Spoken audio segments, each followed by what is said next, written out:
In attesa della mattinata,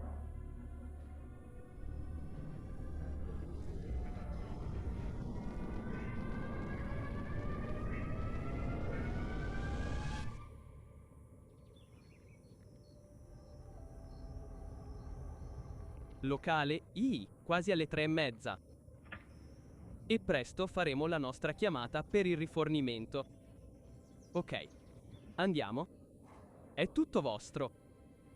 Buon Natale dal Ghana Space Center, dove il rifornimento del veicolo è a pochi istanti, mentre i sistemi web vengono attentamente monitorati per l'importante lancio del più grande e potente telescopio mai inviato lontano dal nostro pianeta. È il prodotto di un'impresa dell'ingegno umano. 14 paesi che lavorano tutti insieme. Vogliamo guardare indietro e vedere alcune delle primissime stelle e galassie nate nell'universo primordiale, ciò che chiamiamo alba cosmica. Dobbiamo accettare il fatto che siamo in un'attività rischiosa? Tutti dicevano che se James Webb non avesse avuto successo, la NASA non avrebbe mai più accettato.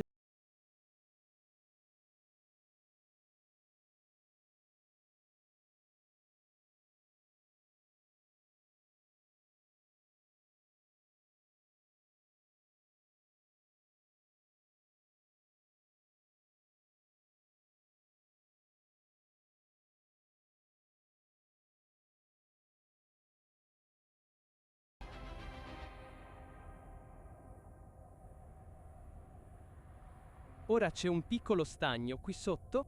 C'è ancora.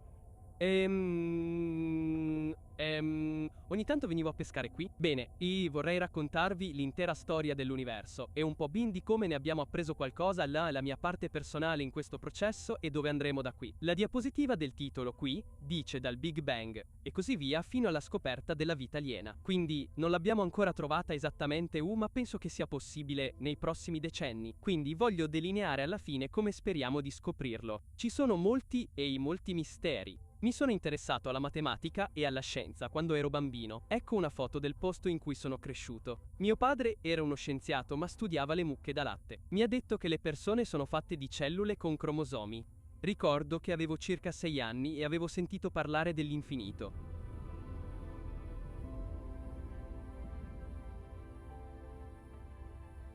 Oh, è piuttosto affascinante. Quindi, ok. Voglio saperne di più.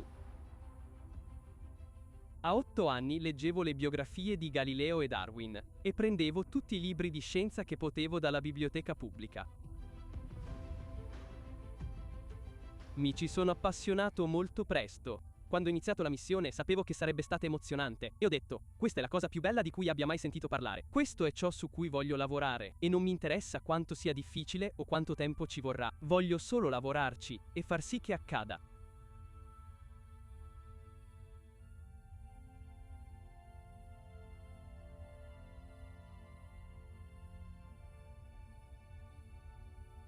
Amo la sensazione di stupore, ma condividere quell'entusiasmo con qualcuno è la seconda sensazione migliore al mondo.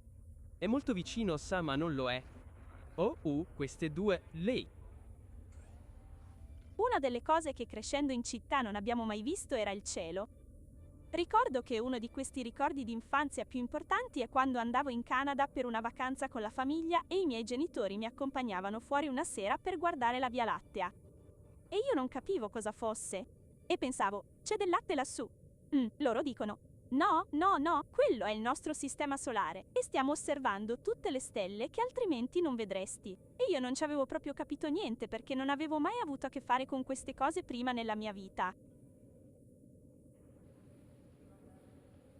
Ed eccomi qui, anni dopo, a seguire la straordinaria storia del telescopio spaziale James Webb. La natura ha questo modo di essere ancora più creativa di noi, quindi siamo sempre rimasti sorpresi da ciò che vediamo nel cielo.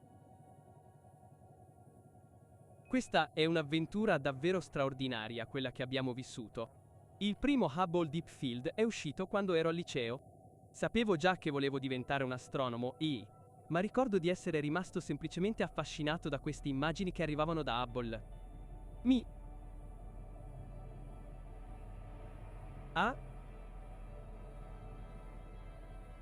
lasciato senza parole vedere quella prima immagine in campo profondo e mi ha fatto pensare, sì, questo è ciò che voglio fare. La prima concezione del telescopio spaziale James Webb derivava dal fatto che Hubble aveva ripreso un campo profondo e non aveva visto galassie appena formate dopo la nascita dell'universo. È un po' come se ci mancasse quel primo tassello del puzzle su come le galassie hanno ottenuto il loro inizio. Ogni volta che la NASA costruisce un nuovo telescopio, deve essere molto più sensibile di qualsiasi cosa abbiamo mai costruito prima, quindi ogni volta che lanciamo qualcosa è una nuova finestra sull'universo, e così per il Webb abbiamo dovuto costruire qualcosa che fosse 100 volte più capace. La cosa principale che il Webb ha dovuto fare per avere successo è stata trovare queste primissime galassie. Guardare indietro nel tempo, a una parte dello spazio che non avevamo mai visto prima e vedere la primissima epopea di galassie nate dopo il Big Bang. Le persone pensano che il Big Bang sia un mistero perché pensano che non sia ciò che è. L'immagine reale che abbiamo come astronomi è che l'intero universo si sta espandendo. La materia si sta allontanando da altra materia in modo piuttosto fluido e continuo. Bene, e vediamo galassie che si allontanano da noi, quindi, cosa le farà allontanare? Qualcosa le ha allontanate in quel modo, ma poiché immaginiamo che l'universo sia infinito, deve esserci una causa infinitamente grande, qualunque essa sia. Quindi, immaginiamo semplicemente di far girare il filmato all'indietro nella nostra mente finché non diventa diverso. Quindi, quando si torna abbastanza indietro nel tempo, è lì la temperatura, tutto si amalgama, le galassie si amalgamano zega, le stelle si amalgamano zega, gli atomi si amalgamano zega, gli atomi si smembrano nelle loro particelle subatomiche costituenti. Quindi, questo è il film che si ottiene se si ripercorre tutto al contrario. Quindi, quando si esaurisce l'immaginazione, si dice che è il Big Bang. Quindi, inutile dire che gli astronomi hanno immaginato per molto tempo. Cos'era? Come lo chiameresti, se potessi dargli un nome? Io lo chiamo semplicemente la storia dell'universo in espansione. In Calvin e Hobbes, c'era una risposta diversa. Calvin lo chiamava l'orrendo caos spaziale, ma non ha funzionato. Ora vi chiedo di fare un passo avanti per ricevere i vostri premi Nobel dalle mani di Sua Maestà, il Re. Ed era il marzo del 1996, quando John Mather entrò nel mio ufficio qui al Goddard e mi ha chiesto se mi sarebbe piaciuto lavorare con lui a un'idea per un nuovo telescopio a cui stava pensando. E quando John è venuto a dirmi questo, ovviamente era prima che ricevesse il premio Nobel ma tutti sapevano che se John ti chiedeva di lavorare con lui avresti voluto farlo, quindi ho detto che, certo, sarebbe stato divertente. Ho pensato che avrei fatto questo per un paio d'anni. Allora, Dottor Smith, cos'è un telescopio spaziale di nuova generazione? L'NGST o telescopio spaziale di nuova generazione è il logico successore del telescopio spaziale Hubble o HST. L'NGST è progettato per vedere le prime stelle e galassie che si accendono nell'universo. E, eccoci qui. Sai, più di 25 anni dopo. E, sto ancora lavorando sul web. Salve. L'amministratore O'Keefe ha ribattezzato il telescopio spaziale di nuova generazione in telescopio spaziale James Webb in onore di James Webb che è stato il secondo amministratore della NASA. Quindi perché chiamarlo come lui? James Webb è stato in gran parte responsabile per il successo del programma Apollo. Quindi sia la scienza che la tecnologia apprezzeranno la tua leadership in questo campo. Penso che questo possa essere un vantaggio per questo programma. Penso che col tempo, sarà come tante altre cose. Questo è a metà del viaggio, e quindi lui sta facendo questo viaggio. Esatto. Ma alla fine, potrebbero essere contenti che ce l'abbiamo fatta. Oltre l'alto cancello. Roger. L'EVA sta procedendo magnificamente.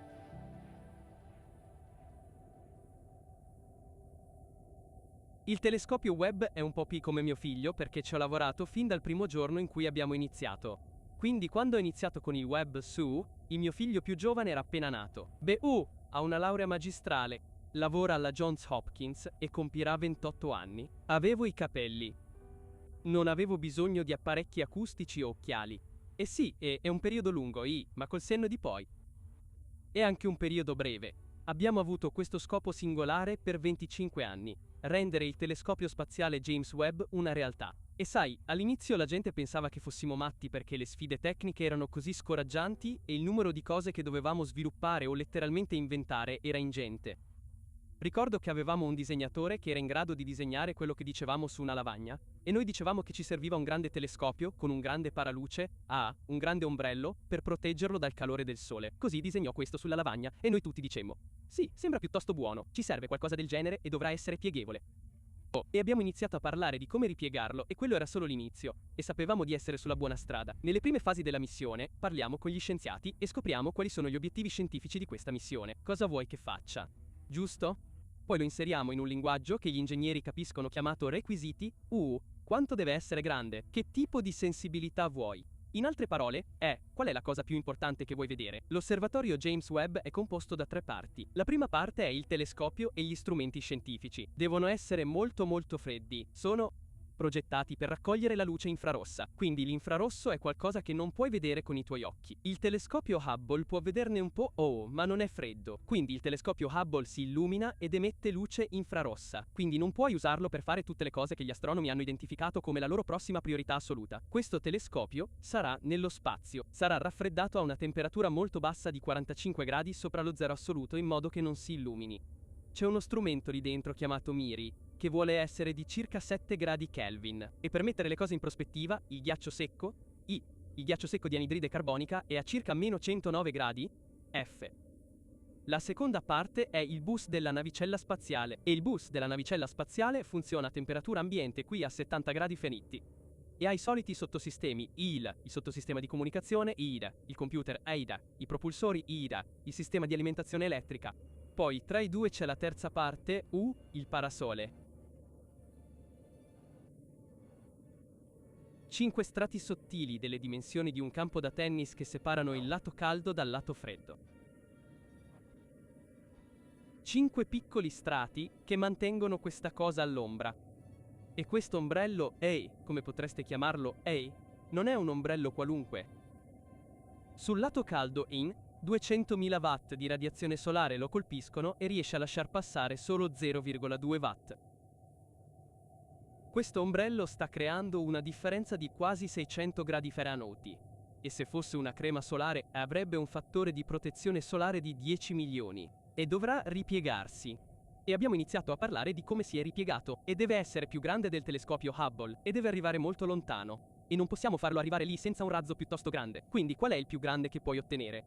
Non è poi così grande. Dovremo realizzare un telescopio che sia molto più grande dell'Hubble e allo stesso tempo molto più leggero. Abbiamo finito per avere metà della massa e 7 volte l'area di raccolta. Tutti 13.670 libbre. Tutte e 6 le tonnellate di questo devono essere lanciate a 1 milione di miglia nello spazio. E deve stare in una carenatura che ha un diametro di soli 5 metri circa, quando le dimensioni di questo parasole sono di 21 metri di diametro. Quindi per farlo dobbiamo piegarlo come un origami in modo che stia qui dentro. Ben presto sapremo che il nostro lavoro è piuttosto arduo, ok? Avremo un sacco di invenzioni lungo il cammino, quindi abbiamo stilato una lista di 10 invenzioni che dovevamo abbastanza velocemente e abbiamo detto: ok mondo, dici come puoi realizzare queste invenzioni? Devi tenere a mente che molte delle tecnologie per il web erano nuove tecnologie giusto? Quindi hai un piano su come lo farai, e quando lo testi molte volte qualcosa non funziona, hai un programma una certa quantità di tempo e una certa quantità di denaro fondamentalmente le persone, anche se non lo dicono esattamente, pensano che il tuo telescopio sembri strano. Quindi il nostro telescopio sembra diverso da tutti gli altri telescopi che hai mai visto. Non assomiglia al piccolo tubo di Galileo, con una lente a ciascuna estremità. Molto diverso da qualsiasi cosa abbiamo mai costruito prima. Stiamo costruendo un telescopio perfettamente perfetto a terra. Lo stiamo allineando a terra. Lo stiamo testando a terra. Funzionerà perfettamente. Giusto? Sarà fantastico. Poi cosa facciamo? Lo smontiamo, lo pieghiamo, lo mettiamo in un veicolo di lancio, poi una volta che lo portiamo in orbita e si dispiega, ora dobbiamo riallinearlo in orbita da remoto. 50 dei più complessi mai tentati dispiegamenti robotici.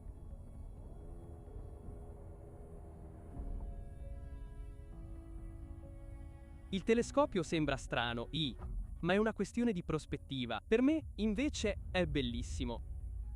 Quindi questa è la tua missione, se decidi di accettarla.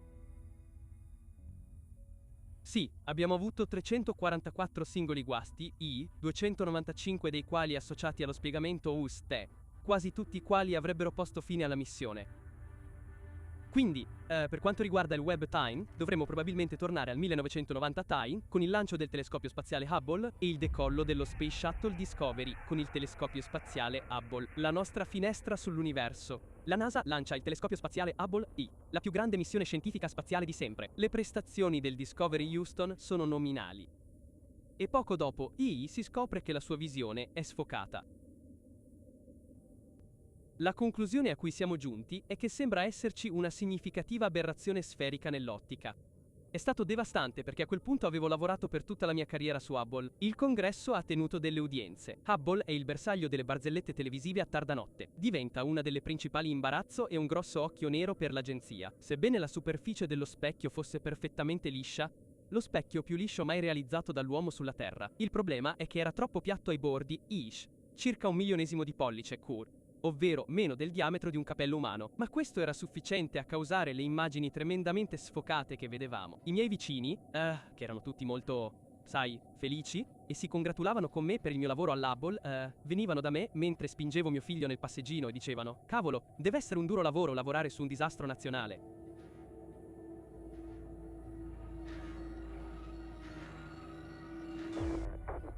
Possiamo caratterizzare il problema Terra, il problema dell'aberrazione sferica, abbastanza bene da poter trarre vantaggio da una polizza assicurativa di cui non abbiamo parlato molto, e cioè, abbiamo iniziato molto tempo fa a pianificare un programma di manutenzione, cioè ogni 3 anni pianifichiamo di andare con lo Space Shuttle sostituire gli strumenti, sostituire le cose che si rompono. Sono arrivato alla NASA nel 1991 come parte del team per aiutare a riparare il telescopio spaziale Hubble. Ho finito per guidare un team che stava sviluppando ottiche correttive per il telescopio. Gli astronauti installavano le ottiche correttive e una nuova telecamera aggiornata. È tutto fantastico qui fuori? Un sacco di lavoro, ma ne è valsa la pena. E dopo 5 EVA passeggiate spaziali gli astronauti sono tornati a casa e circa 2 settimane dopo ci siamo tolti le bende dagli occhi e all'improvviso Hubble era riparato. Era completamente riparato. La lente a contatto più significativa nella storia americana. Questa è la foto scattata dopo la missione di manutenzione e funziona benissimo. In effetti, meglio dei requisiti originali e funziona ancora oggi come uno degli strumenti scientifici più potenti mai creati. Questa è una delle cose della costruzione del JST. Non avevamo questo lusso all'L2 dove non potevamo ripararlo. Sapevamo che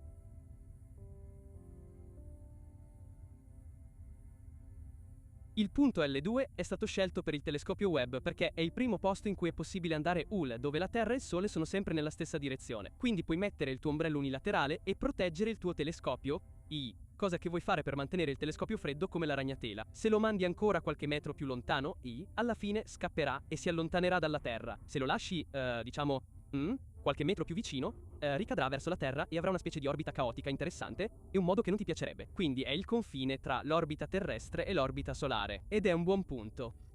Sapevamo che questa missione avrebbe richiesto una serie di strutture di prova, impianti di produzione e strutture di prova che non esistevano al mondo. Fin dall'inizio ci è stato detto di sviluppare una partnership internazionale per costruire il telescopio Webb. Webb è uno sforzo globale. NASA, ESA, CSA e appaltatori lavorano tutti insieme. Sono stati 14 i paesi in più di 29 stati che hanno contribuito a Webb. L'ho sempre chiamato un po' il fattore crisata, come se ci chiedessimo se possiamo davvero farlo. Questo nuovo telescopio ha, credo, circa 64 megapixel. Non è che potessimo costruire e testare cose in quei primi tempi, quindi vivevamo in un mondo virtuale per quanto riguarda le simulazioni al computer, la modellazione al computer.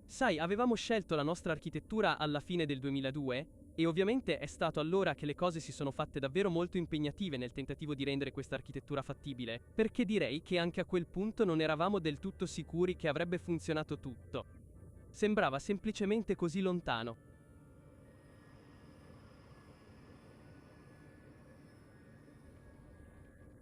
Continuiamo a fare progressi sul telescopio perché più facciamo più possibilità abbiamo che questa cosa continui come programma.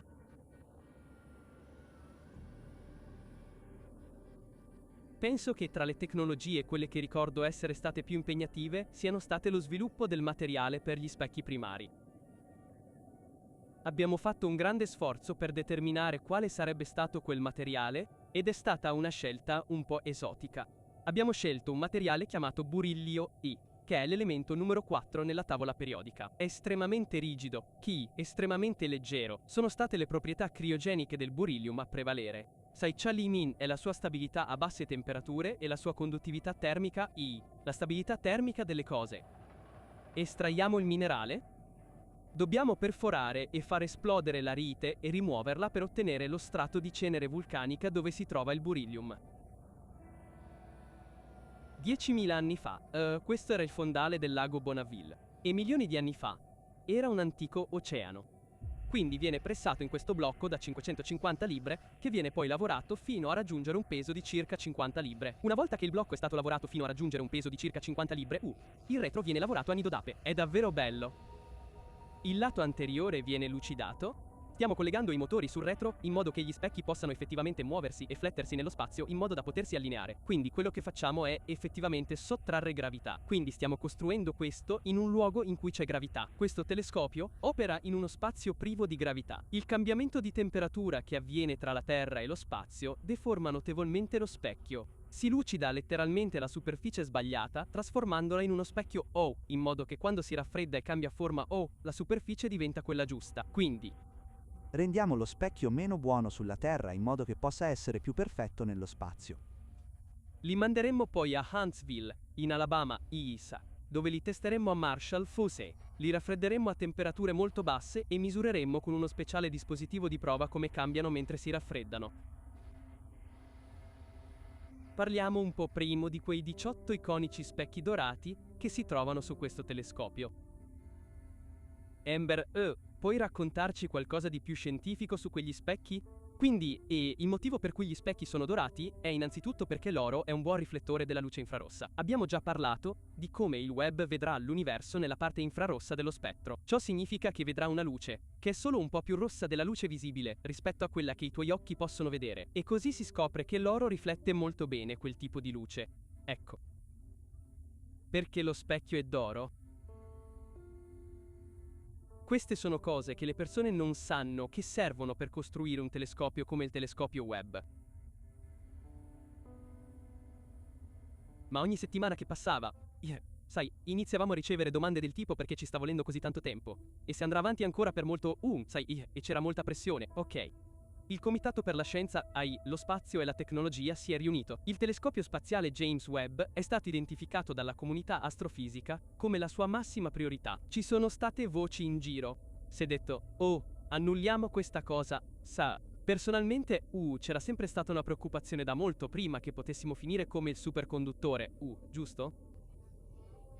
Non voglio che il telescopio Webb finisca così.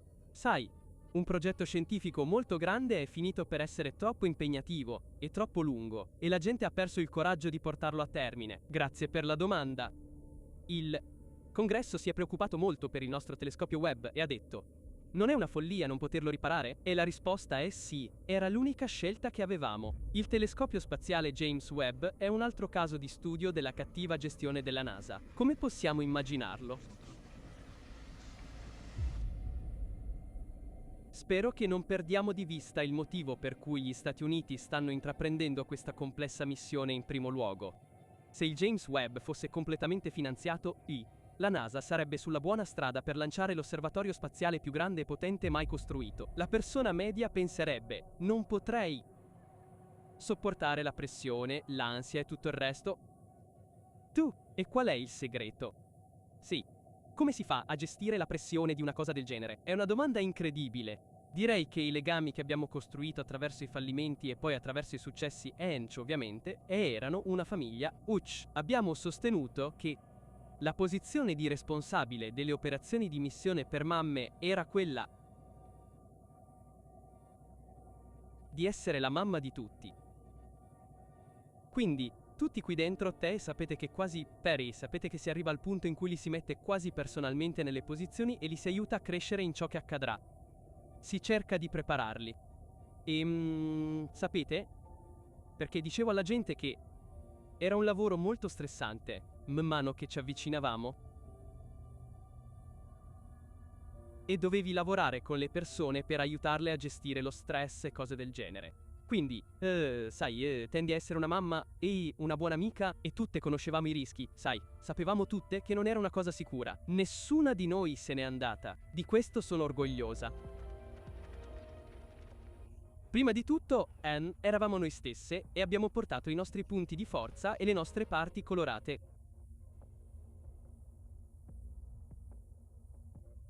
Il modo in cui siamo sopravvissute alla fine, se potessi attribuirlo a una cosa, è che più i detrattori ci attaccavano, più noi come squadra eravamo unite. Se i detrattori pensavano che avrebbero cancellato questo programma con quello che hanno fatto, ci hanno solo rafforzati. Nei primi tempi, fino a ora, praticamente, il budget non era quello che il progetto richiedeva effettivamente. Il budget era ciò che le persone potevano ottenere per noi. E così, non è cambiato finché la senatrice Makowski non ha scritto una lettera e ha detto: siamo stanchi di sentirvi. Quando ci direte il numero reale? Non lo ha detto esattamente con quelle parole, ma per favore smettetela di metterci in imbarazzo. Quindi, qual è il numero reale? 2, 1. Senatore. Buongiorno, Goddard. Come stiamo oggi? Sono così felice di essere qui con voi nel nuovo anno. Ciò che ci ha spinto a insistere sono state persone come la senatrice Makowski, Cook, che era una grande sostenitrice del web, Cheats, della NASA Goddard e della scienza in generale. La comunità scientifica era ampiamente e solidamente a favore del web perché conosceva il potenziale di questa cosa e quanto fosse importante. Quando andiamo nello spazio, non andiamo per conquistare, andiamo alla scoperta di nuove cose sull'universo.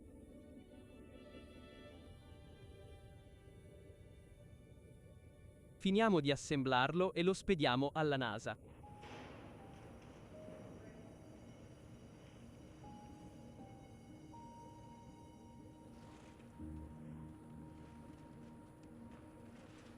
Non ne sappiamo molto. Sappiamo che era composto da 18 pezzi. Abbiamo delle foto di com'era e torniamo indietro apposta. E questo è tutto. Tutto il resto è un po' segreto. Lo portiamo solo dal punto A al punto B. Ogni specchio vale circa 20. E ne abbiamo 3 nel rimorchio, quindi sono 60 milioni di dollari. E se guidassimo il camion pensando costantemente che ci sono 60 milioni di dollari nel rimorchio, probabilmente impazziremmo e saremmo nervosi come un relitto. Dobbiamo solo trattarlo come tutto il resto, guidarlo e fare il nostro lavoro. Ciao ragazzi! Quel nuovo specchio spaziale che stiamo trasportando nel rimorchio. Sarà a poco più di 1 milione di miglia di distanza e ne abbiamo percorsi 1,3 milioni con l'ultimo camion.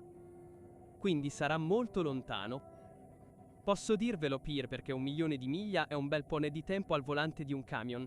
Quindi, posso dirvi che 1 milione di miglia di distanza è una grande distanza. È reale. L'ho visto. Ho visto le casse in cui vanno gli specchi. Ho visto il disegno di come saranno gli specchi una volta montati. Ne hai 18 tutti agganciati insieme.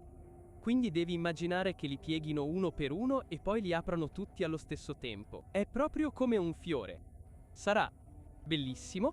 Ho un po' di difficoltà a dormire, sapendo che questi specchi sono su un camion che attraversa il paese. Quindi questi sono gli ultimi 3 segmenti di specchio per il telescopio spaziale James Webb. Quindi sì, oggi è un traguardo incredibile, emozionante. Vale la pena alzarsi presto per questo. Vale assolutamente la pena alzarsi presto e stare qui al freddo, certo.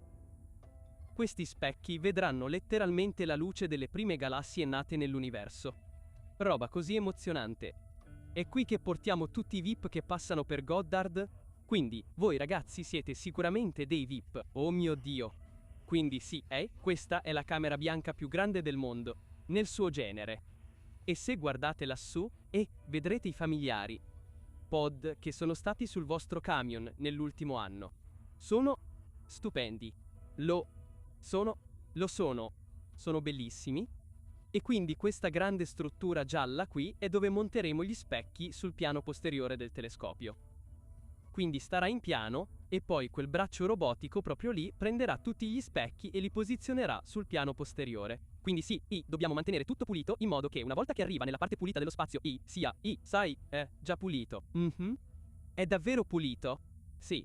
E voglio dire, vedete i ragazzi con le tute da coniglio qui sotto, quindi devono rimanere protetti. E quell'intero muro qui è fatto di filtri dell'aria. Quindi immagino che non si possa fumare lì dentro. Sicuramente no. Non sono ammesse ali di pollo nella camera bianca, niente TV. È tutto così pulito. Però sono molto impegnati. Questo è semplicemente straordinario, sì. Quindi, quando guardiamo questa cosa decollare, sappiamo che è nello spazio 1. Oh, eccoci lì. Eravamo lì. Sì, l'abbiamo vista. C'è una scena molto tesa qui, quando questi due ragazzi di L3 Harris stavano lavorando sullo specchio primario per togliere quelle coperture. Si erano esercitati per un paio di settimane prima di questo. Ma questa è una procedura molto delicata. Qualsiasi passo falso potrebbe danneggiare lo specchio primario. Anche se una goccia di sudore cade sullo specchio, ciò potrebbe far ritardare la missione di, 6 mesi o un anno o giù di lì, perché stanno lavorando per pulirlo. A un certo punto ci hanno detto che avevano bisogno di silenzio. Quindi, molti di noi, me compreso, hanno fatto un passo indietro. Questa è una cosa che non ci piace fare sul web o su qualsiasi telescopio ovvero stare sopra le ottiche con degli umani sopra le ottiche con degli umani sopra le ottiche Quindi, ed è una cosa che ho fatto parecchie volte sul web. Il tecnico è su un trampolino attaccato a un carrello elevatore. È fondamentalmente una piattaforma con imbracatura attaccata a un carrello elevatore sopra lo specchio primario.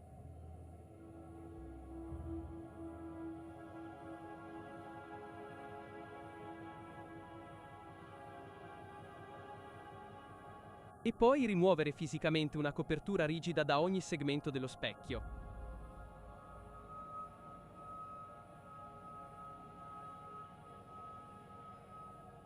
I segmenti dello specchio distano pochi millimetri l'uno dall'altro, quindi è molto difficile rimuovere qualcosa senza graffiare o danneggiare la superficie ottica.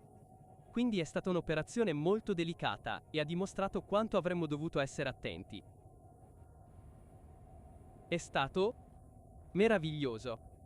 È stato meraviglioso vedere gli strumenti arrivare alla camera bianca allineati. Penso che la gente sappia che una volta che siamo in queste camere, è uno sforzo enorme tenerle fredde. Quindi lavoriamo 24 ore al giorno e 7 giorni su 7 per 3 mesi, voglio dire.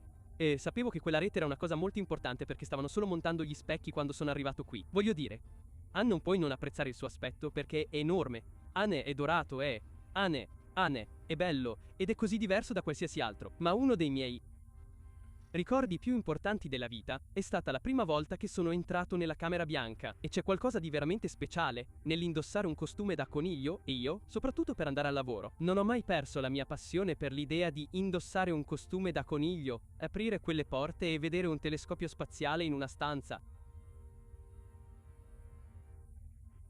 Di solito, per lavoro, documentiamo cosa stanno facendo ingegneri e tecnici. E non è normale che i produttori arrivino di notte per girare delle riprese glamour di qualcosa. Quindi abbiamo ottenuto il permesso dal progetto di entrare e dare al web un trattamento davvero speciale con queste riprese. Abbiamo assunto una troupe addetta alle luci, abbiamo ripulito un sacco di attrezzatura nella camera bianca e queste sono diventate delle riprese iconiche del telescopio.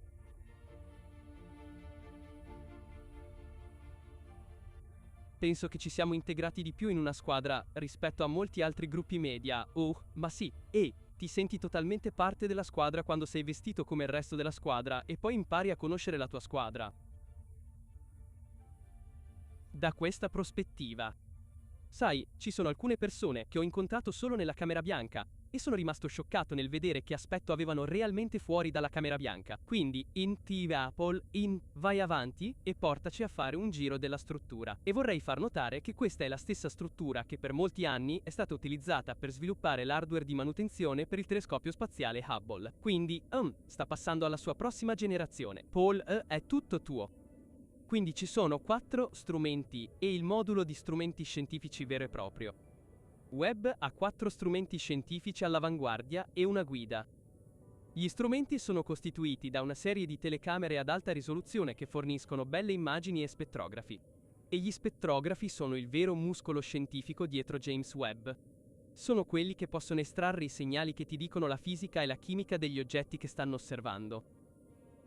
Dietro ogni immagine e spettro che stiamo vedendo da web, il nostro strumento deve funzionare. Quindi la NASA ha chiesto all'agenzia canadese di contribuire con il sensore di guida fine. Questo strumento è quello che cerca una particolare stella nel cielo, quella che chiamiamo stella guida, SIA. Una volta trovata, mantiene quella posizione. L'intento è quello di mantenere l'osservatorio il più stabile possibile. Se vuoi scattare una foto con la tua macchina fotografica e la tua macchina fotografica si muove, la foto non sarà di buona qualità. Quindi facciamo lo stesso in orbita con questo strumento di cui mi occupo, ed è un'operazione complessa. Sono un astrofisico, ma lavoro come ingegnere di sistema, in particolare sul telescopio spaziale James Webb, POIN, occupandomi di uno degli strumenti scientifici e lo strumento che guida il telescopio per consentirgli di scattare tutte queste foto che stiamo vedendo. Il sistema non guiderebbe senza la guida. Lei era la responsabile dei sistemi per la guida, ed era una cosa molto complessa da fare. Ci sono così tanti dettagli tecnici. Lei aveva le mani su tutto. Non so come avremmo potuto superare tutto quel complicato percorso per verificare che Webb potesse puntare e tracciare correttamente. È stato complicato dimostrare a noi stessi che avrebbe funzionato tutto, e Beon è stata fondamentale per questo. E la cosa fantastica di lei era che aveva questa personalità molto positiva. Sono cresciuto in Spagna. Mi sono laureato lì. Ho conseguito il dottorato in astrofisica nel Regno Unito e poi, per motivi familiari ci siamo trasferiti in Canada e lì mi sono trasferito nel settore privato, ma nell'industria spaziale. Ho iniziato in Canada come responsabile tecnico dei 2 strumenti che hanno contribuito a questo telescopio dal Canada. E ovviamente tutte queste cose sono molto accurate. Ogni strumento è costruito per soddisfare le sue esigenze in orbita. Ognuno di essi è stato testato per dimostrare che può sopravvivere alla parte peggiore, Faira. Il lancio con le vibrazioni e il rumore, l'acustica. Abbiamo fatto 3 di questi test nella camera qui al GOD. Il primo aveva 2 strumenti, quello canadese e uno europeo. Buongiorno. Sono Chris Galitz, direttore del GD Space Flight Center. Benvenuti al centro. Mi trovo nell'edificio 29 e dietro di me c'è la camera bianca dove stiamo costruendo il telescopio spaziale James Webb e come potete vedere dietro di me ci sono i 18 specchi che formano il telescopio. Ora, affinché possiate iniziare a sentire parlare del telescopio EI, vorrei presentarvi John Mayer. Grazie. Chris. Bene. Benvenuti alla nostra festa della scienza di oggi. Penso che sia una giornata meravigliosa per festeggiare e voglio raccontarvi un po' perché lo stiamo facendo. Oggi festeggiamo il fatto che il nostro telescopio è finito e stiamo per dimostrare che funziona. Quindi, questa è una tappa fondamentale per oggi. Quando si lancia un razzo, si verifica quella che chiamiamo vibrazione casuale. È solo una scossa casuale, giusto? Abbiamo eseguito quello che abbiamo chiamato un test di vibrazione con segno EI, che consiste essenzialmente nel far vibrare il tutto a una determinata frequenza EI, scuotendo letteralmente l'intero telescopio per simulare gli effetti del lancio e poi cambiando lentamente la frequenza e osservando come si comporta il sistema. È un test molto più stressante, ma significa che si ha la possibilità di sovrastimare alcune parti. Alcune parti risuonano a determinate frequenze e quando iniziano a risuonare e si eseguono 3, 4, 5, Q, 6, U, 7 vibrazioni U, si inizia ad accumulare energia. Si inizia con una piccola scossa, poi si sale e si scuote un po' più forte e ancora più forte.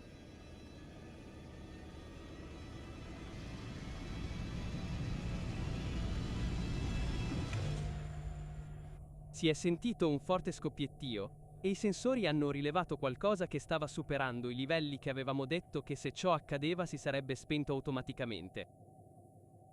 Quindi abbiamo avuto uno spegnimento automatico e ricordo ancora molto bene perché è successo di sabato ed ero a casa durante quel particolare test e ho ricevuto una chiamata che diceva che ci sarebbe stata una chiamata telefonica. Si è verificato uno spegnimento automatico e si è sentito un forte scoppiettio. E il rumore di scoppiettio cattura la tua attenzione perché non dovresti sentire uno scoppiettio quando testi l'hardware di volo e sono letteralmente andato a Goddard. Stavo ascoltando la chiamata telefonica e guidando e abbiamo iniziato a discutere se quel rumore di scoppiettio potesse essere potenzialmente qualcosa che si è rotto. Il telescopio era in realtà ricoperto da questo tipo di materiale plastico ed è stato spurgato con gas secco ES, ma si poteva vedere attraverso il materiale plastico. Quindi io mi sono letteralmente arrampicato sotto il telescopio con il telefono nell'orecchio e lo guardavo e ho detto sai, non vedo niente di visibilmente rotto, come se non si fosse staccato niente. Ed è stato davvero difficile da capire. Ma alla fine abbiamo iniziato a eseguire un test separato su alcuni dei meccanismi di contenimento del lancio e sui sistemi che li mantengono agganciati. Abbiamo scoperto qual era il problema, che a un certo livello, queste cose hanno iniziato a cinguettare e quel cinguettio sembrava lo scoppiettio che abbiamo sentito. Lo chiamiamo gapping. Ci siamo convinti che saremmo andati bene per il lancio. C'è così tanto in gioco? Voglio dire, adoro la drammaticità di tutto ciò. Ma devi capire che le carriere delle persone sono fatte di cose come queste. E il web era una missione che sarebbe stata spettacolare, nel bene e nel male. Che fosse fallita o avesse avuto successo, sai, avrebbe sempre fatto la storia. Tutti si impegnano per realizzare qualcosa che è stato delineato come un'idea. L'ispirazione di provare a scoprire qualcosa, di costruire qualcosa che non è mai stato costruito prima, di scoprire qualcosa che non è mai stato conosciuto prima. Ci fa andare avanti e siamo lieti e privilegiati nella nostra posizione qui alla NASA di poter realizzare questo per conto del paese e del mondo.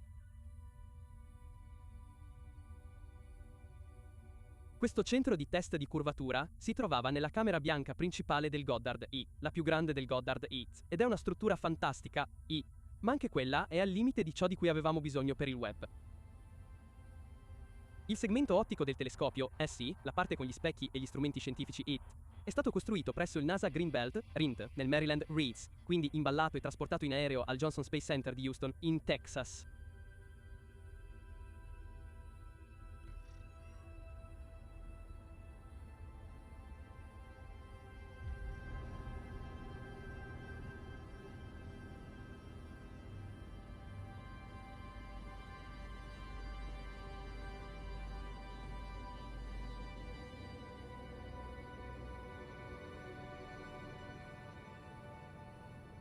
Avevamo bisogno di una camera molto grande per testare otticamente il web da un'estremità all'altra, quindi abbiamo finito per usare la camera A del JSSC Ante, che è la stessa camera a vuoto che è stata usata per testare i lander dell'Apollo, ed è stata una lunga strada. Ma ci siamo. La camera è stata progettata per testare il modulo di servizio e di comando dell'Apollo, quindi aveva un pavimento rotante e un simulatore solare superiore e laterale. Quindi simulavano l'orbita del viaggio verso la Luna, dove il sistema di controllo termico passivo dell'Apollo ruotava faceva una specie di barbecue roll e si esercitava a riscaldarsi e raffreddarsi. E lo facevamo con veri astronauti. Era prima che io arrivassi. Quindi quando dico che lo facevamo mi riferisco alla NASA non a me personalmente, Non è stato molto utilizzato. Credo che ci fosse la preoccupazione che potesse essere messo fuori servizio o demolito, e volevano preservarlo e lo hanno reso un monumento storico nazionale. La camera A-FI, con la sua porta di 40 piedi di diametro, è un'icona della cultura pop. È apparsa in video musicali come quelli degli Aerosmith. È apparsa in Armageddon e Transformers 3. Stiamo ancora lavorando ai preparativi per web quando abbiamo cercato di ripulire la baia alta per il film Transformers 3. E hanno dovuto ottenere il permesso da web per filmare in modo da non interferire con il programma del telescopio. Ma web è stata davvero la cosa più complicata che avessero mai fatto dai tempi dell'Apollo.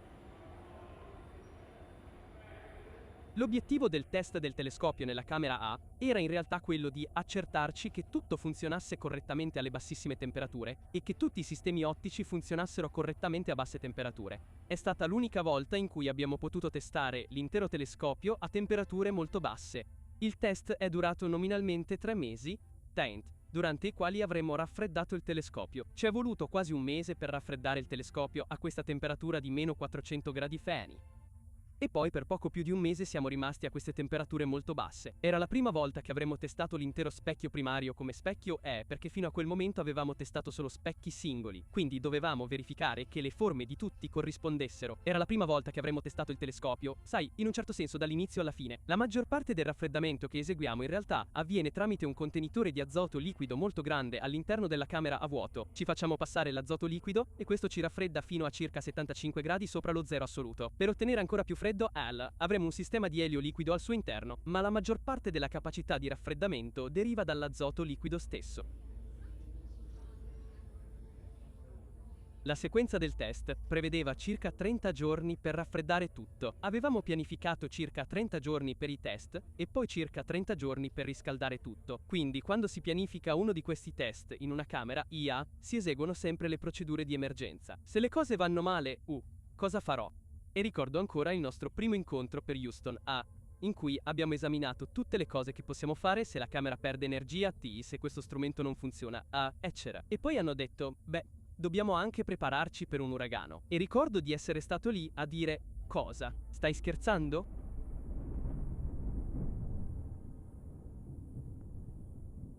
Abbiamo iniziato a sentire parlare di una tempesta in arrivo qui, una tempesta tropicale, e ci siamo riuniti tutti in una stanza. Abbiamo iniziato a parlare di piani di emergenza perché avevamo pensato molto al potenziale di tempeste e uragani. E avevamo una scorta di azoto liquido per 5 giorni, nel caso ci fosse mai stata una grande tempesta. Sai, ci siamo preparati. La tempesta è salita di categoria 3 e 4. Quindi stavamo monitorando e ricordo di aver finito il mio turno e sembrava che l'uragano stesse per arrivare e ci siamo chiesti cosa avremmo fatto e loro ci hanno detto che lo avremmo saputo. Quindi non preoccupatevi, tornate a casa. Ricordo di essere andato a cena con alcuni colleghi. Siamo andati al ristorante per cena e quando siamo usciti dall'acqua, stavamo remando sull'acqua. L'acqua sulla strada era alta fino al marciapiede. Quindi quella notte è arrivato l'uragano.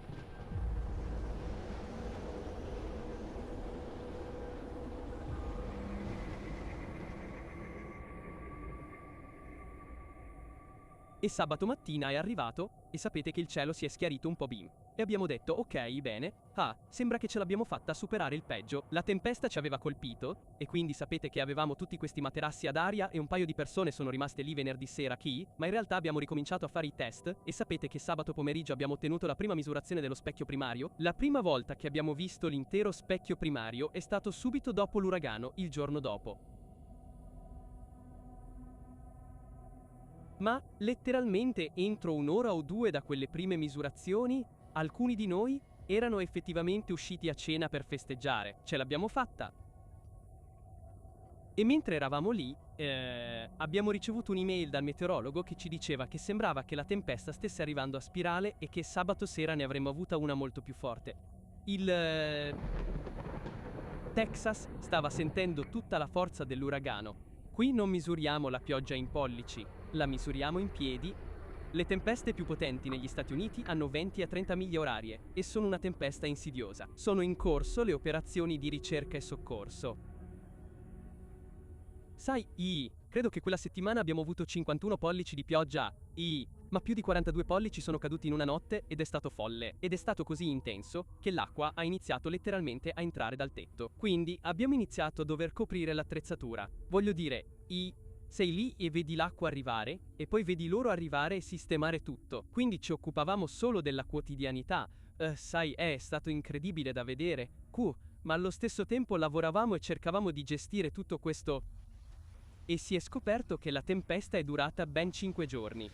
Avevamo una scorta di azoto liquido per 5 giorni, ma si avvicinava ai 5 giorni e c'è stato un momento in cui avremmo dovuto fare quello che viene chiamato un riscaldamento di emergenza e riscaldare le cose ancora più velocemente del previsto, in un modo che non avevamo mai fatto prima in nessuna delle prove. Sarebbero rotti dei pezzi. Non puoi lasciare che le cose cambino temperatura così rapidamente in quel tipo di materiali e aspettarti che sopravvivano se non riusciamo a ottenere dell'azoto liquido. Ma il problema era che il fornitore di azoto liquido era sott'acqua. Era stato dichiarato lo stato di emergenza e quindi ottenere le nostre spedizioni di azoto liquido non era una priorità dello Stato e dovevamo fare in modo che accadesse. Il centro ha fatto un ottimo lavoro nell'utilizzare le risorse del centro per prendere l'azoto liquido da ogni altro punto del centro e riversarlo nei nostri serbatoi, e molti dei team dormivano nella sala di controllo. L'uragano Harvey è stato uno di quei momenti in cui il team ha rinunciato a tutto per la protezione del telescopio. Eravamo letteralmente all'ultimo giorno. Ricordo di essere arrivato molto presto la mattina e dopo diverse ore siamo finalmente riusciti a trovare il presidente della divisione che in un certo senso gestiva l'azoto liquido e sono riusciti a trovare un autista e un camion e a preparare un paio di camion di rifornimenti. E finalmente sono arrivati quella sera, o la mattina dopo. Penso che avremmo fatto un riscaldamento di emergenza e incrociato un po' le dita, ma sono arrivati e ricordo, perché avevamo una telecamera del punto in cui si fermavano i camion, e quando li abbiamo visti, l'intera sala di controllo è scoppiata in un applauso.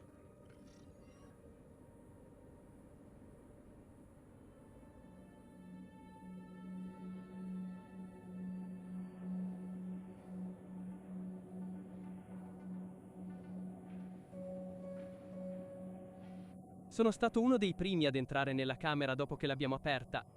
In realtà era il giorno del mio compleanno. Ed è stata una delle esperienze più forti del mio periodo di lavoro sul web. La camera è incredibile, con la porta chiusa. È tutta nera. È progettato per non riflettere la luce. Quindi siamo entrati con delle torce elettriche per fare questa ispezione. È simile alla speleologia. È come entrare in una grotta con un telescopio spaziale al suo interno. È la cosa più bella del mondo. Dobbiamo salire su un'impalcatura per vedere lo specchio primario. Quindi siamo entrati nella camera e siamo saliti sull'impalcatura per dare un'occhiata. È stato fantastico vedere gli specchi dorati sullo sfondo nero in questa camera. Quando ho superato la bellezza di vedere di nuovo gli specchi dorati, erano completamente sporchi. Allora, perché? A causa delle ricadute dalla camera. Durante i test criogenici, tutto il particolato e tutto ciò che si era accumulato all'interno della camera negli ultimi 50 anni è caduto sui segmenti esposti dello specchio primario. Quindi erano in pessime condizioni. Dopo i test criogenici, è stata presa la decisione di pulire gli specchi. Quando si osservano specchi in beryllium rivestiti in oro da milioni di dollari, non si usano spatole e un po' di Windex. Quindi li abbiamo ruotati in modo che lo specchio primario dorato fosse concavo. Il timore più grande è che, soprattutto su un'ottica rivestita, pulendola si danneggerebbe il rivestimento o si graffierebbe lo specchio o si metterebbe qualche altra sostanza sullo specchio rispetto a quella che si sta usando per pulirlo.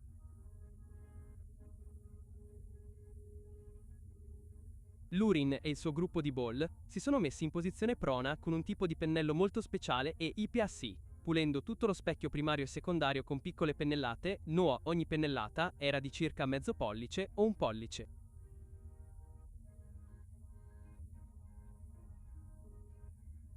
È stato un lavoro incredibilmente dettagliato che ha richiesto un po' di tempo. Sono stato a pochi centimetri dal telescopio per 10 giorni.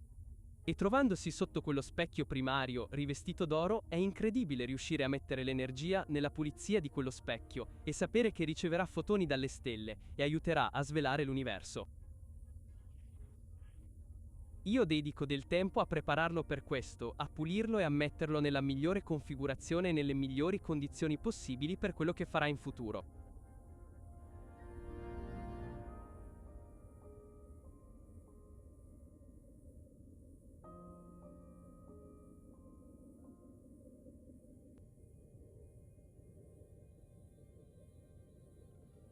Le altre cose difficili quando si parla di implementazioni sono ovviamente le grandi cose flessibili e flosce come il parasole. Di tutte le implementazioni, questa è quella che è davvero la più difficile per molti di noi, perché gli specchi per esempio sono grandi, devono funzionare ma sono anche molto rigidi, e abbiamo molta esperienza su come spostare cose grandi e rigide e agganciarle in orbita. Ma le cose flosce le cose flessibili come le membrane, assicurarsi che vadano dove vuoi e cosa più importante, che non vadano dove non vuoi che vadano, è dura.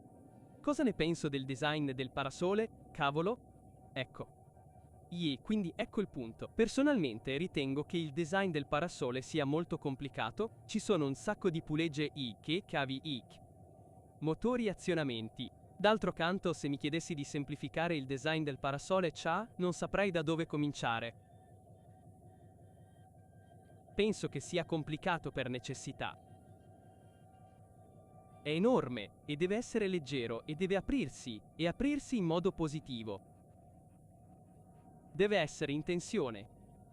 Non può essere allentato o floscio e deve essere riposto e piegato. Se prendi in considerazione tutti questi vincoli I, se pensi al design come a uno spazio I, giusto? Sai, certe cose tagliano via una porzione enorme di quello spazio, e se prendi in considerazione tutti questi vincoli, ti ritrovi con una scatola relativamente stretta in cui puoi progettare. E sai, poiché esiste I, è difficile immaginarla in un altro modo. È come la tua vita, giusto? Sei cresciuto come sei, e sei quello che sei grazie alle cose che modellano la tua esistenza. E quindi è difficile dire se dovessi rifarlo, sarebbe diverso.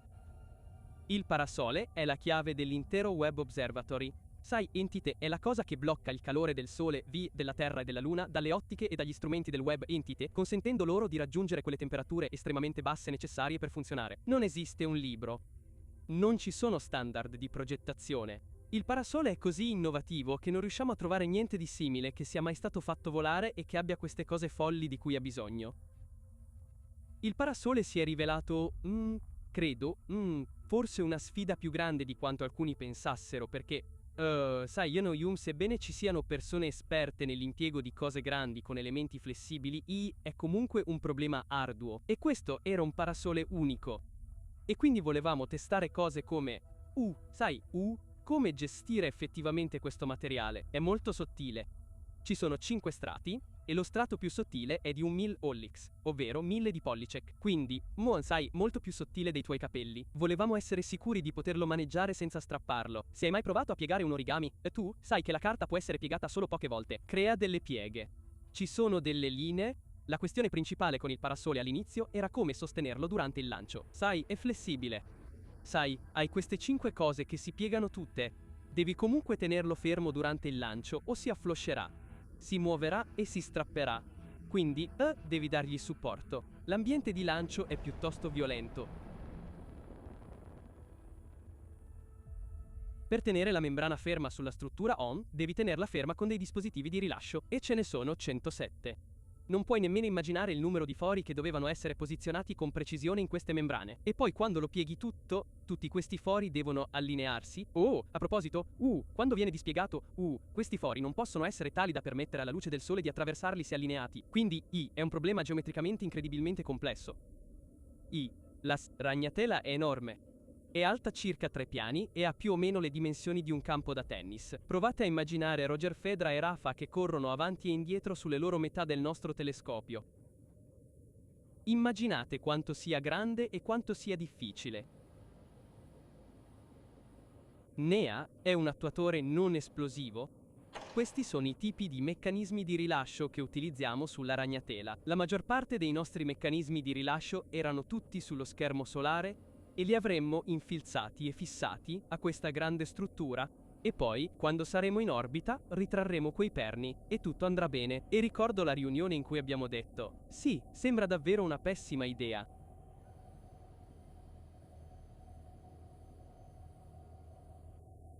E una volta ero lì fuori a fare il mio tirocinio, quando il responsabile dei test di integrazione per la Northrop mi ha portato nella camera bianca per un'ispezione. Stavamo entrando nella camera bianca. Mi ha detto: sai, devo avvisarti, potrebbe esserci un piccolo mozzo lì dentro. E io ho chiesto: perché? E lui ha risposto: beh, hanno trovato delle viti e delle rondelle per terra dopo quest'ultimo test. Ogni singolo elemento di fissaggio, 1 migliaio, quando la vite passa attraverso l'estremità del dado, lascia un bordo tagliente. Quel bordo tagliente potrebbe impigliarsi in un cavo o graffiare una membrana spessa 1000 pollici e bucarla. Ciò può portare alla fine di una missione. Sai, quando hai approfondito il problema, era un po' una questione di interfaccia sottile. E uno dei motivi per cui si testano le cose è per scoprire questi problemi ma quando si ha a che fare con un parasole molto grande, con un sacco di viti, dadi e rondelle una piccola cosa può moltiplicarsi e poi si moltiplica Sai, eravamo come in un acquario di pesci rossi. Sai, l'intero pianeta ne leggeva sui giornali.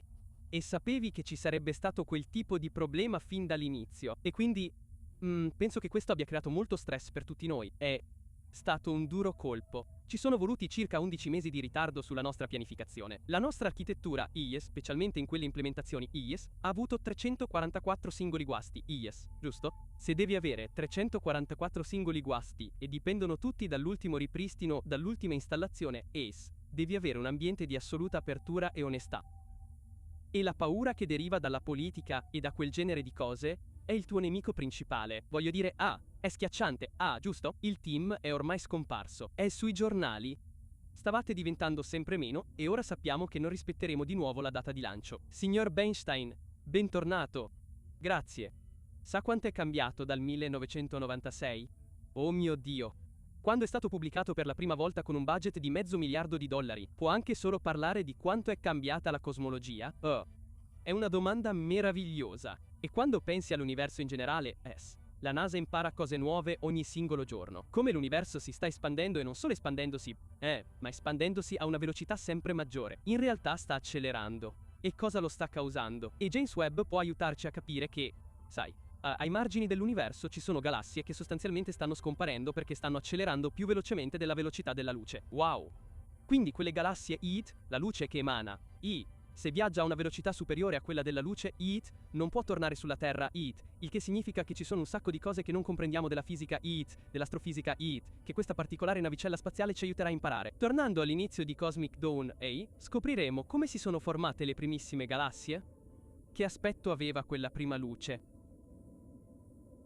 Voglio davvero ringraziarti per la completezza della tua risposta, perché il mondo della scienza sta cambiando in modi che hanno un impatto su un progetto per il quale abbiamo aspettative completamente diverse nel 2018. C'è un'intera serie di capacità che non possiamo nemmeno prevedere finché non sarà in orbita, e stiamo facendo tutto il possibile per arrivarci.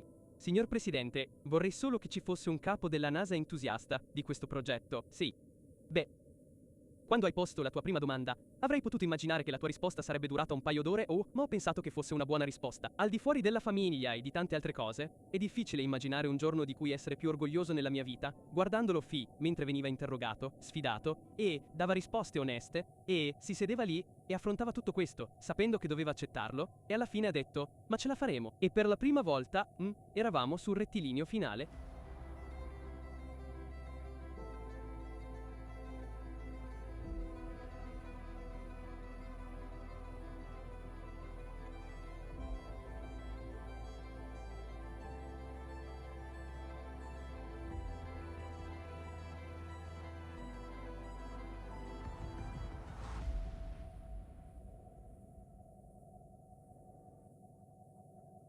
Arriva il 2020 e all'epoca sembrava che mi stessi prendendo in giro.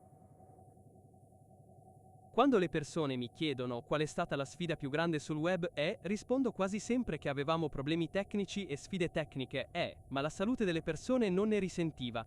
Vi dico che, sapete, la salute mentale può essere stata infettata, ma non ne sono derivate minacce dirette alla vostra salute. Questa era una minaccia diretta al nostro team e alla risorsa più preziosa del nostro team. Le persone, non i soldi non i programmi niente. Erano le persone. Nel frattempo, indossavamo già le mascherine in autostrada. Eravamo molto più avanti di così, giusto? Perché se guardi tutte le vecchie riprese delle ragnatele guardali mentre indossano le maschere. Eravate con nel 2011? Sai, io ero tipo, no, indossavamo le maschere per tenere puliti gli specchi, giusto? Quindi, avevamo già fatto pratica con le maschere e abbiamo detto, continuiamo. Quindi, abbiamo mantenuto un team di base, quel team di base è arrivato eroicamente, non si è mai fermato. E al team che non si è mai fermato, dobbiamo tutti un incredibile debito di gratitudine perché ti dico, se ci fossimo fermati, non so cosa ci sarebbe voluto per ricominciare. C'è stato solo un ultimo test di dispiegamento del parasole prima che Webb venisse impacchettato e inviato a French Guiana. Questa sarebbe stata l'ultima volta che Webb sarebbe stato dispiegato sul pianeta ed è stato il culmine dello sforzo di migliaia di persone in tutto il mondo. Quindi volevo fare qualcosa di spettacolare per questo e abbiamo preso un sistema di telecamere girostabilizzate e lo abbiamo montato sotto uno di quegli ascensori che usano nella Camera Bianca. Questo elevatore può salire fino a circa 20 metri. Credo che in quel periodo abbiamo catturato alcune delle immagini più sorprendenti del telescopio nel suo stato finale dispiegato.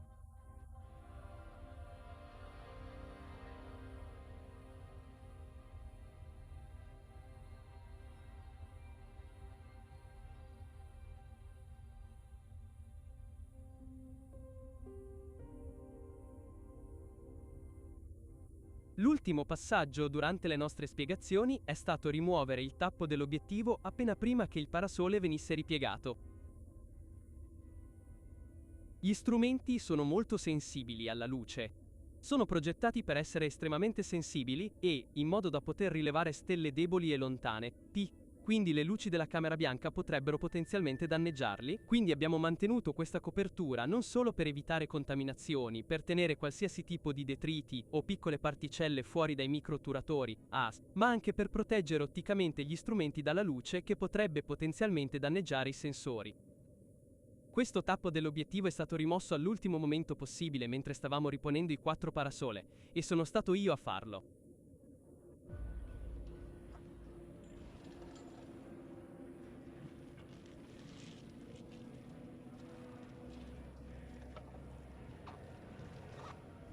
Sono una persona molto equilibrata e sono in grado di svolgere queste attività in modo davvero concentrato e rilassato senza lasciare che le mie emozioni ne facciano parte. E questa mi ha colpito. Questa era diversa. Era l'ultima volta che mi sarei trovato davanti agli specchi in quel modo. Era l'ultima volta che vedevo l'interno del gruppo ottico posteriore, lo specchio terziario, lo specchio di governo fine e gli strumenti. Quindi rimuovere questa copertura è stato un momento molto emozionante per me.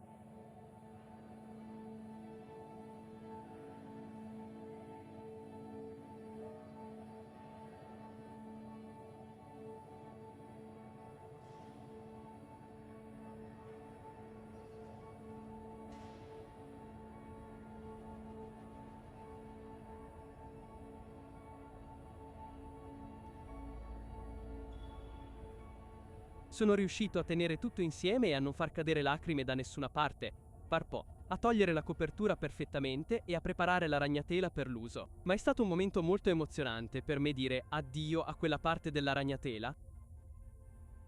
Qual è l'aspetto del design per cui perdi più il sonno? Ah, bella domanda. Non ci perdo il sonno. L'ho già fatto. Penso che ciò che preoccupa di più la maggior parte delle persone sia il dispiegamento. È davvero difficile dimostrare che la prossima volta farà le stesse cose che ha fatto l'ultima volta. Per il dispiegamento, lo ripieghi un'ultima volta, e poi premi il pulsante un'ultima volta, e deve essere uguale. Quindi è complicato, e i dispiegamenti non possono essere testati esattamente nelle stesse condizioni in cui li vedranno nello spazio. Gravità zero, un freddo, un vuoto, qui non ci sono queste cose. Penso che siano quelle di cui la maggior parte delle persone si preoccupa di più. E l'aspettativa è probabilmente la cosa più dura. Direi, il peso di sapere che tutto deve andare per il verso giusto la prima volta e l'unica volta, e che non c'era davvero spazio per errori. Portare con sé questa consapevolezza per tutto il tempo in cui siamo stati tutti nel programma era una cosa. Il mio capo Jim diceva sempre che siamo come pesci degli abissi sotto una pressione costante, e che una volta lanciato Webb non avremmo saputo cosa fare. Perché tutta la pressione sarebbe scesa. Webb è di gran lunga il più grande pezzo di hardware di volo che abbiamo mai spostato. Il trasportatore è il più grande trasportatore che io conosca nella storia uscito dal Goddard Space Flight Center.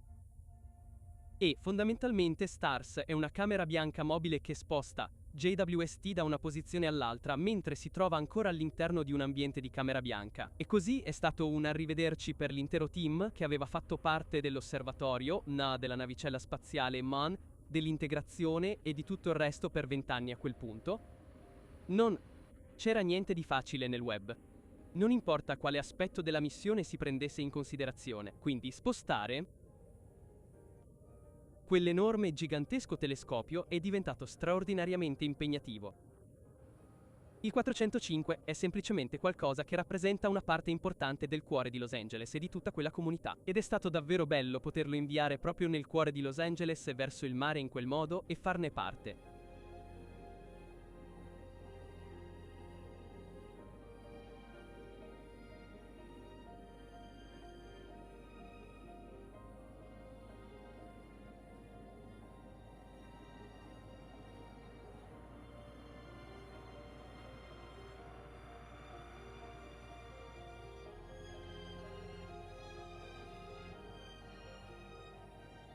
Sta andando 4 volte più lontano della Luna laggiù e rimarrà lì per l'eternità.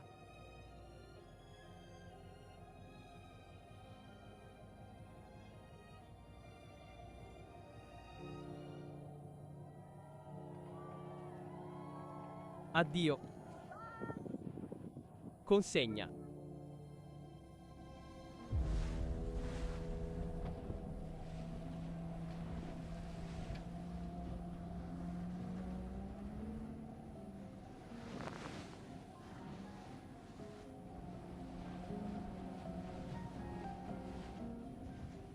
Stiamo spedendo il telescopio spaziale James Webb al suo sito di lancio a French Guiana. Appena lasciato il porto del Naval Weapons Center di Seal Beach e, dopo 25 anni di sviluppo, è diretto al suo sito di lancio e alla sua destinazione finale nello spazio.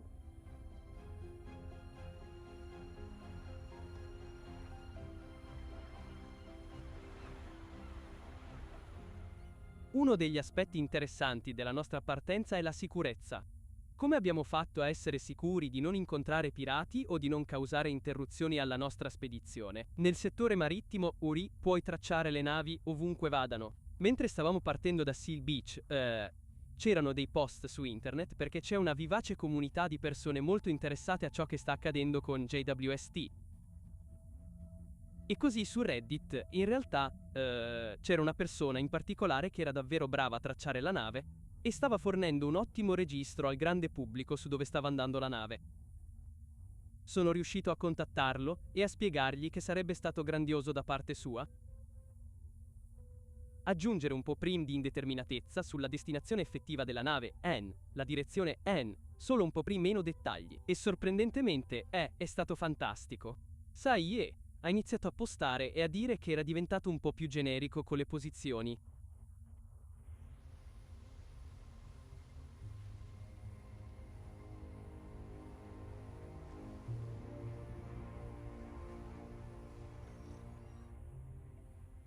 Baccarù è in realtà un buon posto per un sito di lancio FI molto vicino all'equatore e questo ti aiuta a ottenere una spinta in più quando effettui il lancio.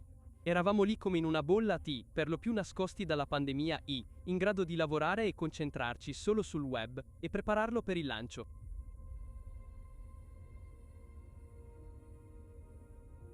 Il meteo è piuttosto instabile. Voglio dire, ti trovi in un ambiente tropicale anche a dicembre, infatti ha causato un ritardo del lancio di alcuni giorni.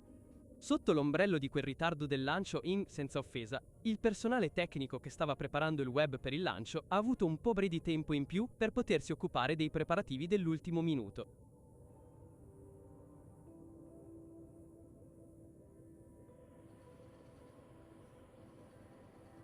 Pioveva a dirotto. Mi sono inzuppato più di quanto non mi sia mai capitato in Perù. Stare lì fuori con il team a guardarlo partire per il lancio ed è stata una vera festa sotto la pioggia.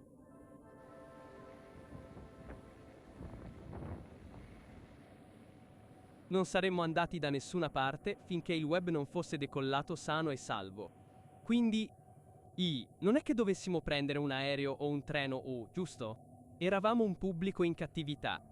È successa una cosa davvero carina, perché il lancio era stato ritardato e si è svolto il giorno di Natale. Quindi, quando l'orologio ha scoccato la mezzanotte, è stato un privilegio per me augurare a tutti buone feste e ringraziarli e dire loro che le loro famiglie, sai, la storia li aveva messi in quel posto in quel momento per una ragione, sai, e non ci sono entrato, Uri, ma è stato come, sai, Uri, continuavo a pensare al lancio dell'Apollo 8, Vuru, sai, Uni, la vigilia di Natale, sai, Uni, leggendo dal libro della Genesi, sai, Uni, famoso, Vuru, vero? Ora che si avvicina l'alba lunare e per tutte le persone sulla Terra, l'equipaggio dell'Apollo 8 ha un messaggio che vorremmo inviarvi. In principio, Dio creò il cielo e la terra. E la terra era informe e deserta, e le tenebre ricoprivano l'abisso. E lo Spirito di Dio aleggiava sulla superficie delle acque. E Dio disse, sia la luce. E la luce fu. Stanno leggendo della prima luce. E noi stiamo lanciando questa incredibile macchina che dovrebbe captare quella prima luce.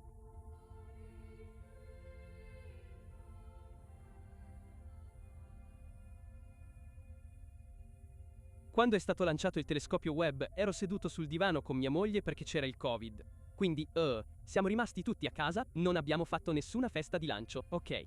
Beffi, è così che vanno le cose. La gente pensava, beh, e sicuramente sarai sul bordo della sedia, perché ci stai lavorando da una vita, e potrebbe andare storto. Non è così che mi sentivo. Ovviamente, pensavo che avrebbe funzionato, abbiamo fatto tutto quello che dovevamo fare. Non ho ancora pensato molto a quale sia il momento giusto per prepararci al giorno del lancio. A quel punto, la sorte è già tracciata. Giusto? O l'abbiamo costruito correttamente e funzionerà, oppure troveremo delle sorprese in orbita, ma è il momento di scoprirlo. Sembra che qui allo spazioporto le cose vadano per il meglio per un lancio di Natale. Le operazioni procedono senza intoppi. Il conto alla rovescia procede speditamente. Tutti i sistemi sono verdi e siamo pronti per il lancio. Stiamo guardando la rampa di lancio numero 3. Il telescopio spaziale James Webb all'interno della parte superiore del razzo in prima classe con la cintura di sicurezza allacciata. Mi trovo nel centro di controllo missione, qui allo spazioporto, NAN, il centro nevralgico delle operazioni. Siamo a circa 10 km da quella rampa. E dietro di me, puoi vedere il fuoco laser qui, nel centro di controllo, con i centri di controllo missione tutti sulla console lì. Mentre ci avviciniamo al lancio, prendi i tuoi auguri di Buon Natale dal centro spaziale Ghana, nella Ghana francese. Sai, inti effettuano spesso lanci Aron 5 dalla Ghana francese, ma questo era diverso. C'era qualcosa nell'aria che diceva, questo ha un'aura diversa. Questo ha un'importanza diversa. Questo ha un sapore diverso. Oh, e sapevi di essere nel mezzo di qualcosa di grande.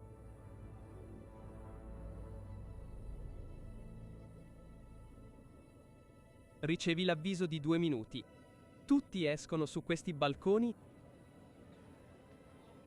e tu stavi guardando un certo numero di persone, VIP e ospiti invitati che si dirigevano verso la piattaforma di osservazione che si trova proprio accanto al centro di controllo di Giove mentre aspettavamo la chiamata di 1 minuto da Jean-Luc Voyer.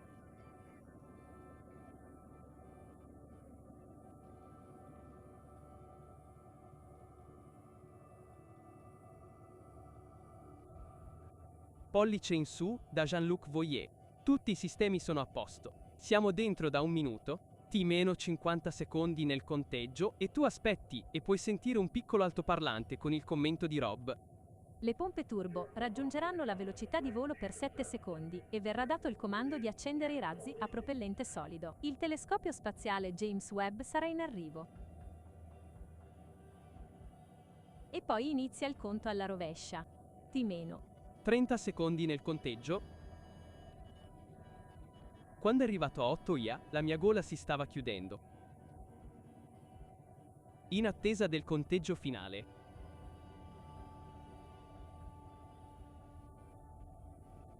Fin.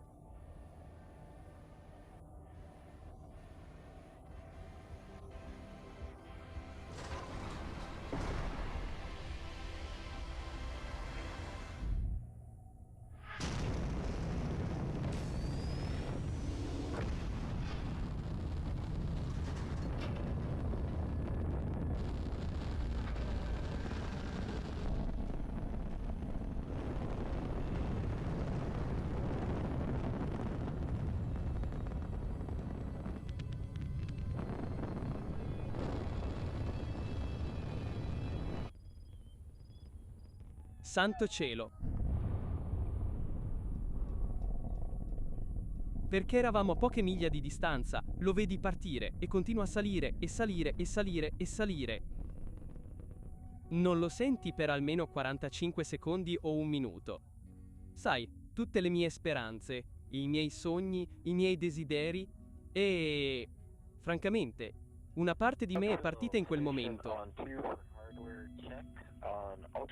E la vedi partire ed è una cosa così strana solo sentirla e rimbomba. Al decollo. Decollage. Decollage.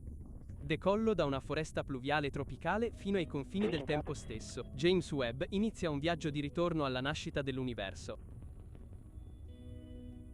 È un rombo davvero strano e specifico, quello di un razzo che lascia l'atmosfera. Ciò lo mantiene speciale nella tua memoria perché è qualcosa di molto diverso dai suoni che senti in qualsiasi altro momento. Tra poco più di 1 minuto, le molle spingeranno delicatamente la ragnatela lontano dallo stadio superiore dell'Aron 5. C'è questo ciclo nel tuo cervello in cui ti chiedi: è successo davvero? Sai, ehi, siamo davvero decollati dopo decenni? Abbiamo davvero lasciato il telescopio spaziale terrestre?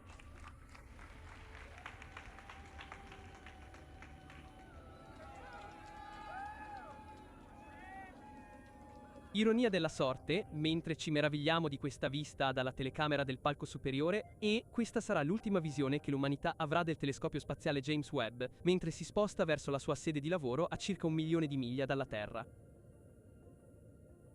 Il team di lancio ha finito. Ora tutta l'attenzione si sposta sui centri operativi. Per coloro che si sono appena uniti a noi, stiamo guardando la copertura in diretta del dispiegamento dello specchio secondario per il telescopio spaziale James Webb. State guardando un'animazione che include telemetria in tempo reale EI, dati in tempo reale dal veicolo spaziale per quanto riguarda la configurazione EI. Di solito facevamo delle battute, era come ehi sai, buon Natale, guarda cosa abbiamo. Abbiamo un telescopio? Oh, è necessario un po' di assemblaggio. Sì, è stato necessario un po' di assemblaggio. Abbiamo iniziato a far partire il nostro dispiegamento e Webb funzionava benissimo. State vedendo un'animazione ma questa non è una qualsiasi animazione casuale. In realtà è basata su dati reali. Quello script sembra buono. Stai per eseguire. Fuoco in esecuzione. Il comando verrà eseguito, gruppo OTLRM5. OC vai a sparare? Ricevuto. Vai a sparare. Posso.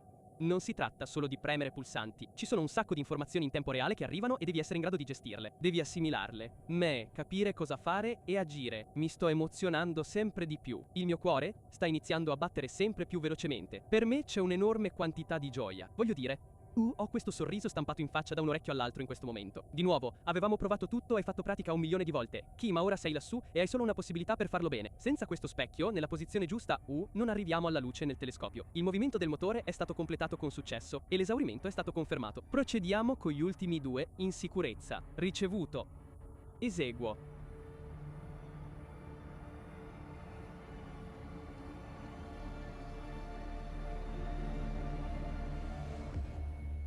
Ora siamo a un punto in cui siamo a circa 600.000 miglia dalla Terra e abbiamo effettivamente un telescopio. Quindi, congratulazioni a tutti.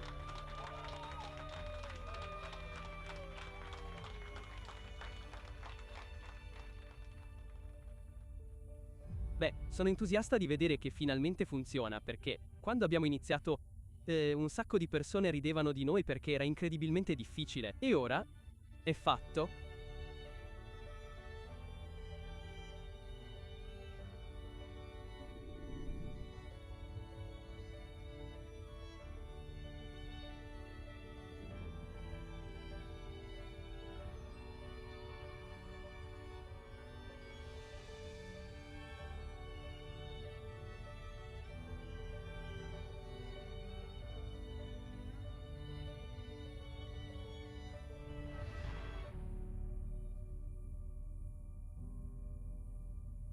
Ehi, John, come stai?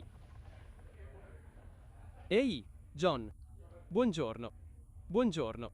Quando abbiamo costruito l'attrezzatura e abbiamo stilato i nostri requisiti, erano tutti numeri. Nessuno ti dice cosa significhino in termini di bellezza dell'universo. Anni e anni fa, la gente mi chiedeva, John, le immagini saranno belle? E io rispondevo, sì, ma non sapevo come sarebbero state.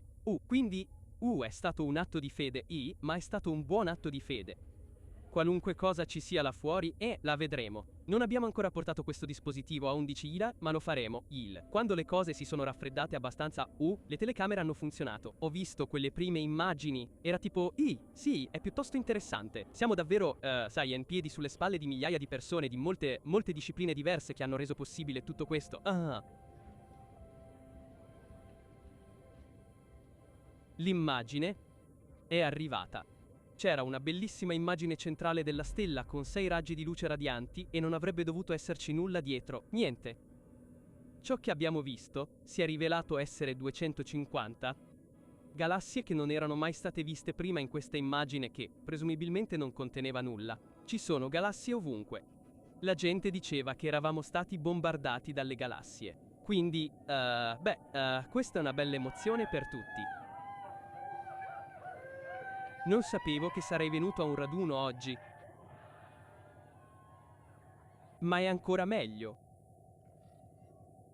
E avete molto per cui radunarvi.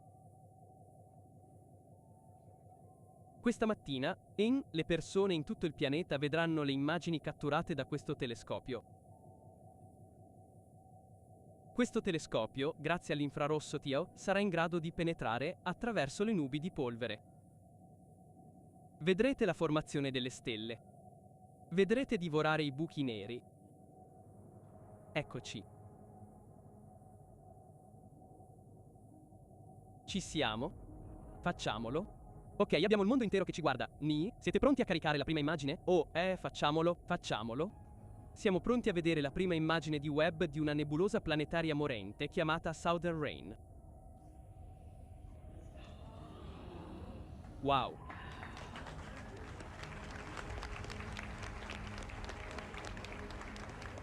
Oh mio Dio.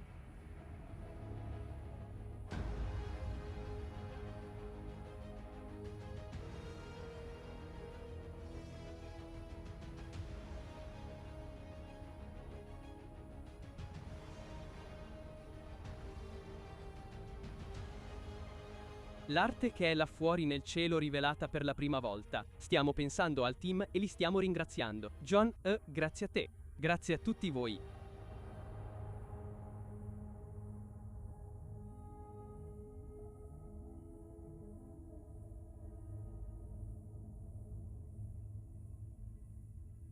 Penso che le persone abbiano portato dello champagne, quindi è una priorità più alta. Vedrete cose che questa specie non ha mai visto.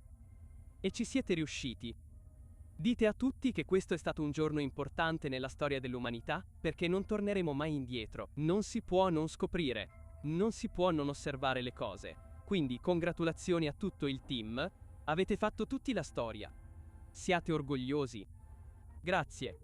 E sapete che sono uno scienziato OD, quindi lavoro a questo progetto da 20 anni. Quindi, noi dovremmo aspettarci quello che abbiamo visto. Ma no, diverse volte negli ultimi 6 mesi, mi sono quasi rotto la mascella per quello che ho visto. Queste immagini incredibili. Il successo è binario. O vinci o non vinci. Quindi, abbiamo costruito qualcosa di così ambizioso? Se non avesse funzionato saremmo stati terrorizzati. Ma se avesse funzionato, avremmo avuto la garanzia di scoperte straordinarie. Penso che la mia immagine preferita sia quella di una nuvola di galassie con una molto molto luminosa al centro. 100 anni fa, pensavamo che ci fosse solo una galassia.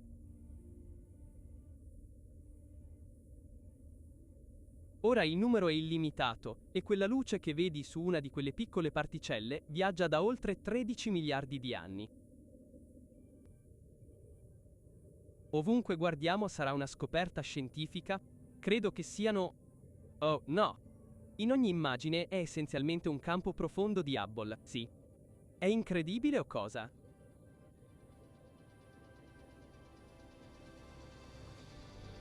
Questa vista a mozzafiato delle scogliere cosmiche della nebulosa Carina rivela nuovi dettagli su questo vasto vivaio stellare.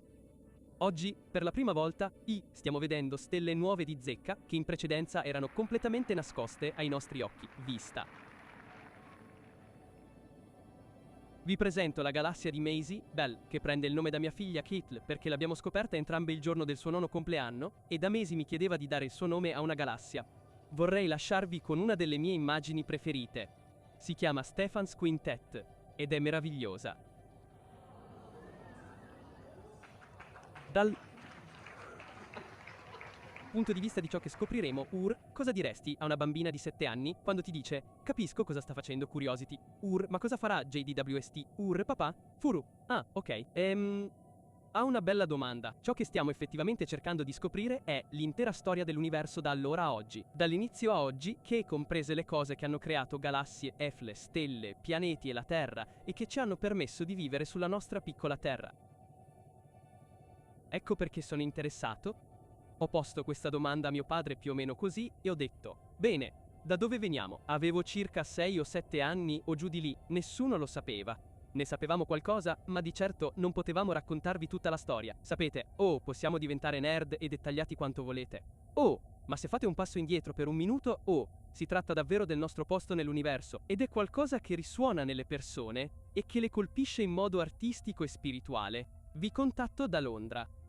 L'anno scorso a mio padre è stato diagnosticato un cancro al quarto stadio e sfortunatamente la prognosi significa che non gli resta molto tempo da trascorrere con noi. Fin da quando ho memoria, mio padre ha sempre lavorato fino a tardi, osservando le stelle attraverso il suo telescopio e spesso guidando fino in montagna di notte, preparandosi per scattare foto e persino inviando le foto di ciò che trovava sulle riviste. Quando ero bambino, ricordo che ogni pochi anni aggiornava il suo telescopio dopo aver risparmiato. È così appassionato del lavoro che fate, e i recenti progressi del JWST sono stati molto entusiasmanti per lui. Sono contento che sia ancora qui per seguire tutte le fantastiche innovazioni che tu e il tuo team state realizzando in questo momento. È sempre impegnato a tenersi aggiornato sulle novità relative ai vostri progressi. Per me è davvero fantastico.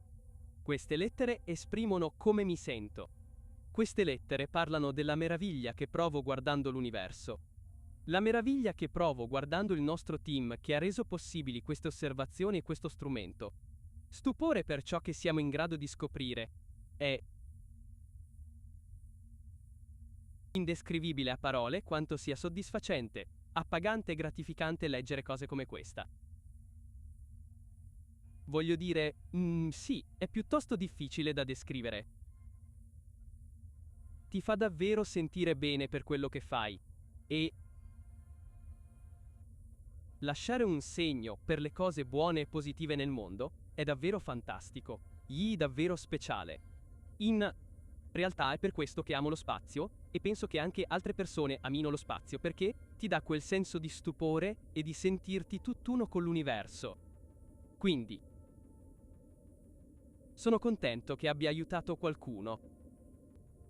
Guarda, non ci sono molte cose al giorno d'oggi per cui quasi tutti sul pianeta Terra possano sentirsi ispirati.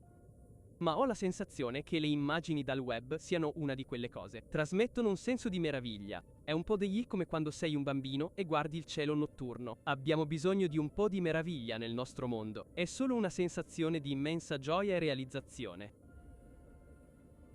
E mi sento un po' felice per l'umanità. Sì. Quindi sono abbastanza fortunato da poter continuare a raccontare la storia di ciò che la NASA sta facendo per le sue prossime grandi missioni di punta. Ci sono molti altri misteri della scienza ETENS, ma stiamo vedendo con i nostri occhi HANS, con l'aiuto dei telescopi ETENS, il processo che si sta svolgendo. Quindi, cosa potresti sperare di più dall'astronomia? Uno dei nostri obblighi fondamentali è la supervisione. E molto spesso sentiamo dire al governo che le cose non funzionano. Voglio solo dire grazie per aver superato le nostre aspettative. E continuiamo. Con questo mi arrendo. Quindi congratulazioni a tutti per averlo reso possibile e ora contiamo su una brillantezza continua per almeno il prossimo mezzo secolo. Grazie per aver dimostrato che è possibile. Ripensando all'infanzia, noi non ne avevamo idea. Nessuno aveva idea di cosa avrebbe portato il futuro in termini di esplorazione spaziale. Nuove tecnologie, elettronica, era tutto nuovo. Non avevamo idea che i computer sarebbero mai stati così potenti o così comuni. Le meraviglie devono ancora accadere, e le nostre capacità stanno ancora crescendo rapidamente. Quindi, gli astronomi, hanno già scritto un libro in cui abbiamo delineato cosa vorremmo fare per i prossimi decenni. Penso che ci vorrà un secolo prima che quel libro finisca. E poi da ciò che impareremo nei prossimi decenni, avremo più miracoli da produrre, più miracoli da chiedere. È possibile. E questo è un momento molto emozionante per essere un astronomo.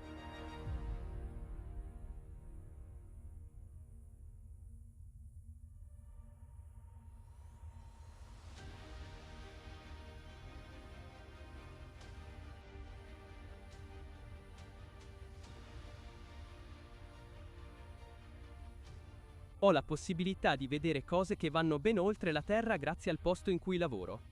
Questo sicuramente ci sorprenderà in un modo che non so dirti. È un momento emozionante. Questa cosa è stata realizzata a lungo e una volta che l'avremo realizzata dovremo rimetterla insieme con i robot. Non è mai stato fatto prima.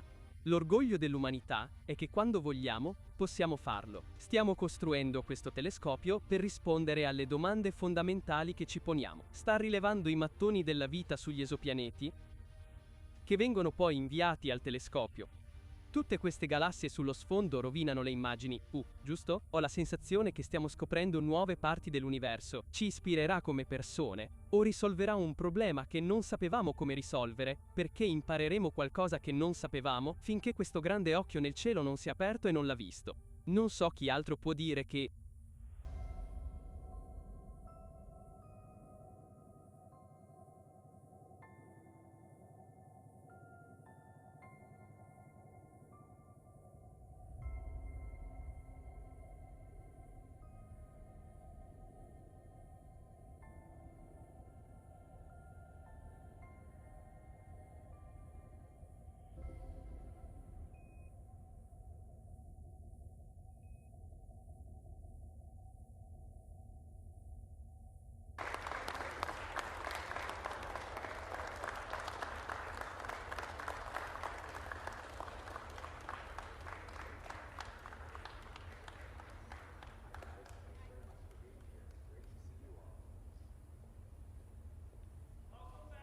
Great to be back. Thank you very much, guys. What a crew. What an incredible team. Merci, Fred. Merci d'être là, tout le monde. Thank you very much, everyone. Most of all, thank you to the great workers at the Ontario shipyards. Sean, thank you for welcoming me back. Where is Sean? Is he hiding? There is Sean. Good to see you. This is my third time here? I think it is. Third time. And we're going to be doing a lot more building here in the future. Can't wait to stimulate even more shipbuilding and maintenance, and there's no better shipyard anywhere in the world than this one. Thank you to your family for all you've built, Sean, and thank you to our incredible team of conservative candidates who are here to deliver change. We've got Baz Slemmers, we've got Tony Baldinelli, Dean Allison, and of course Fred Davies, whom you've met. And they're here because they want to bring change to Canada, to bring back Canada's promise, so that hard work gets a great life in a beautiful, affordable house on a safe street, protected by brave troops under our proud flag. They're here because the choice in this election, of course, is that after the lost Liberal decade of rising costs and crime and a falling economy under America's thumb, we can't afford a fourth Liberal term. We need a change in government so Conservatives can axe taxes, build homes, liberate our resources, and build our economy strong enough to stand up to the Americans for a change. That is the choice in this election. And no better place to symbolize that choice than right here in Welland at Ontario Shipyards. For 35 years, this 100% Canadian-owned company has led the way on shipbuilding and repair, creating thousands of jobs and strengthening our maritime borders. The ships they build and repair allow products to get to market, and it's great to be joined by so many of the workers who do that incredible, skillful work. There's a lot of brain power in this room today. Here we are today near the Welland Canal. This great Canadian project united our country. The first two phases were built before Confederation even happened, as the British colonies took their first tentative steps to join economies together. The third phase of the canal was done under then Prime Minister Sir John A. Macdonald, and its fourth phase was begun by Conservative Prime Minister Robert Borden. Now, the reason I bring that up is I ask myself, could we actually build the Welland Canal today? I wonder. Here we are a century and a half later. We have much more technology, bigger, more powerful machines. We don't rely on the muscular power of animals to move heavy rocks and aggregates. We have these incredible machines. But something tells me it would actually take longer to get it built today. Not because of our builders or our companies or the machines they use, but because of the enormous bureaucracy that would stand in the way of getting it done. But today, more than ever, we need to start building. And we've done it before. We can do it again. We built the great Canadian Pacific Railway. We cleared the St. Lawrence Seaway, creating an H2O highway from basically Thunder Bay all the way to the Atlantic Ocean because of the ability to get things done. And we will be able to do things again. We've been hit with hardship in the past, Remember the great global economic crisis of 2008. During that time, our government took fast action under the leadership of then Prime Minister Stephen Harper. It was called the Economic Action Plan. There were some differences. Obviously, we went into that crisis strong. Our economy was growing. We had a budget surplus before the crisis hit. Food was affordable. So were homes. Taxes were lower. I know because I was serving as Prime Minister Harper's parliamentary secretary at the time. Later, I would go on to be his housing and jobs minister. And that was a time of rising wages and very laughably affordable housing costs. You could buy the average home in Canada then for $450,000. And the average rent was $900 on a one-bedroom. It almost seems hard to believe that that was only 10 years ago. We slashed red tape, simplified project applications, streamlined approvals, and the result is that things got built. The original Economic Action Plan built 30,000 projects, roads, bridges, water systems, port expansions, and more. 610,000 new jobs. We created a one-and-done rule. One project, one-page application form. One page, one environmental review. And after all these projects were done, the Environment Commissioner did not find a single environmental problem, even though all of that paperwork was supposedly meant to protect the environment. After a lost Liberal decade, with costs up and the economy down, sadly, this is no longer the case. Après la crise financière mondiale, le plan d'action économique du gouvernement conservateur a aidé le Canada à surmonter la crise. La différence aujourd'hui, c'est que maintenant notre économie est faible. Nos salaires sont en baisse, les taxes sont en hausse, le coût de la vie s'est explosé à cause des taxes, des dépenses et des impôts libéraux. En 2008, ce n'était pas le cas. Le budget était équilibré, les taxes étaient en train d'être réduites, la nourriture et le logement étaient abordables et les impôts étaient plus bas. Je le sais parce que j'étais là, j'étais le secrétaire parlementaire Stephen Harper dans cette époque-là, et plus tard, j'étais son ministre responsable pour les emplois et le logement. À ce temps-là, ça coûtait la moitié d'aujourd'hui pour avoir une maison. On a maintenu les impôts très bas. On a bâti des logements. On a gardé notre économie en croissance. On a réduit la paperasse et simplifié les demandes pour l'approbation des grands projets. Le résultat, des projets ont été complétés rapidement. 30 000 projets d'autoroutes, de ponts, de réseaux d'approvisionnement, 600 000 emplois. C'était un plan ambitieux pour faire face à la situation et nous permettre de traverser la crise. Après les décennies perdues des libéraux, avec les coûts en hausse et notre économie en baisse, ce n'est malheureusement plus le cas. Donc la question pour cette élection, c'est avec une économie faible et la vie qui coûte plus cher, est-ce qu'on devrait donner aux libéraux un quatrième mandat pour continuer de faire exactement la même chose avec exactement les mêmes députés et ministres libéraux, ou est-ce qu'il faut que ça change avec un nouveau gouvernement conservateur qui va couper taxes et impôts, libérer nos ressources, bâtir des logements et renforcer notre économie face aux Américains? Aujourd'hui, nous avons la pire croissance économique au Canada parmi le G7, la pire inflation immobilière, le pire endettement familial, et on a perdu un demi-billion de dollars d'investissement vers les États-Unis. After the lost Liberal decade, Canada has had the worst economic growth in the G7, the worst housing price inflation in the G7, the worst household debt in the G7, and $500 billion of net investment has poured out of our country into the United States.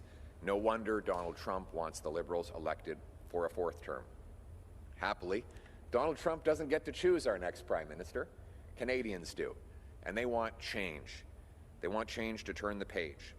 But unfortunately, Mr. Carney wants to stay on the Justin Trudeau's page. He supports every single policy that Trudeau put in place. He supported Trudeau in killing 16 major energy projects worth $176 billion. There are no new pipeline law, no new development law, C-69, their cap on Canadian energy, and their anti-development policies have driven $500 billion to the states, and Mr. Carney has publicly stated he wants to keep every single one of those policies. He will keep C-69, the no development law, keep the energy cap on Canadian oil and gas, and keep the industrial carbon tax that will drive jobs south. And after Justin Trudeau doubled our national debt, once again, at Mark Carney's advice, your tax bill has gone up too, to pay off the Liberal government's credit card. And now Mr. Carney is doubling down on the same failed Liberal policies. His ideological agenda will stifle development here in Canada, making us more dependent on the Americans than ever before. On energy, he and his Quebec lieutenant, the radical anti-energy activist Stephen Guilbeault, who was twice arrested for climbing up the CN Tower and then climbing onto the roof of the Alberta Premier's house, all to fight against energy. This is the guy that Mr. Carney has put in charge of Quebec. And Mr. Carney himself has said he wants to keep 80% of our fossil fuels in the ground. In the ground is where our wealth will remain if he becomes Prime Minister again after this election. This radical environmental agenda is dangerous and risky. Mr. Carney and the Liberals would deepen our weakness and push us further and downward towards recession. In fact, if you look at Mr. Carney, despite all the bragging he does about his resume, he's been wrong about every major economic issue of our time. He was wrong to support the carbon tax. He was wrong to oppose Canadian pipelines. He was wrong to say that inflation would not be a problem 5 years ago and encourage rampant money printing that led to mass misery in Canada and gave us 37% more food price inflation than they had in the States. Every important economic issue of our time has seen Mark Carney on the wrong side. And now he has no plan. A resume is not a plan. He hopes you don't notice that. In fact, Mark Carney's entire election strategy is to make you forget his record and the Liberal record of rising costs and crime and focus instead on his promise that he can handle Donald Trump. That's an actual quote from him. But so far, there's no evidence of that whatsoever. Look at the reality. While the rest of the world is getting pauses on Trump's tariffs, there are more tariffs on Canada today than when Mark Carney became Prime Minister. Now, I'm not blaming Mr. Carney for that. He has no control over President Trump. But that's why he should stop promising that he does, because he can't. But what we need to do is focus on what we can control, and that means reversing the disastrous Liberal economic policies that he advised and Trudeau implemented with the help of all the Liberal ministers that are running for re-election for a fourth time. It's the same Liberal MPs, same Liberal ministers, same Liberal advisors with the same Liberal results. We need a change in government with a new Conservative leadership that has a Canada First economic action plan. It will be modeled in a lot of ways off the incredible success that Stephen Harper had in the 08-09 crisis. And that's why I'm rolling out that plan today. First, this plan includes tax relief. We will cut taxes on work, investment, home building, and energy to unleash production and paychecks here in Canada. We'll cut income taxes by 15% for the average worker to save a working couple almost $2,000. With more money in their pockets, Canadians will be able to spend at local businesses, boosting employment in restaurants, corner stores, and hotels. Furthermore, we will axe the federal sales tax on new homes to save you up to $65,000. And yesterday I announced that we will work with municipalities to bring down local building taxes another $50,000 a home.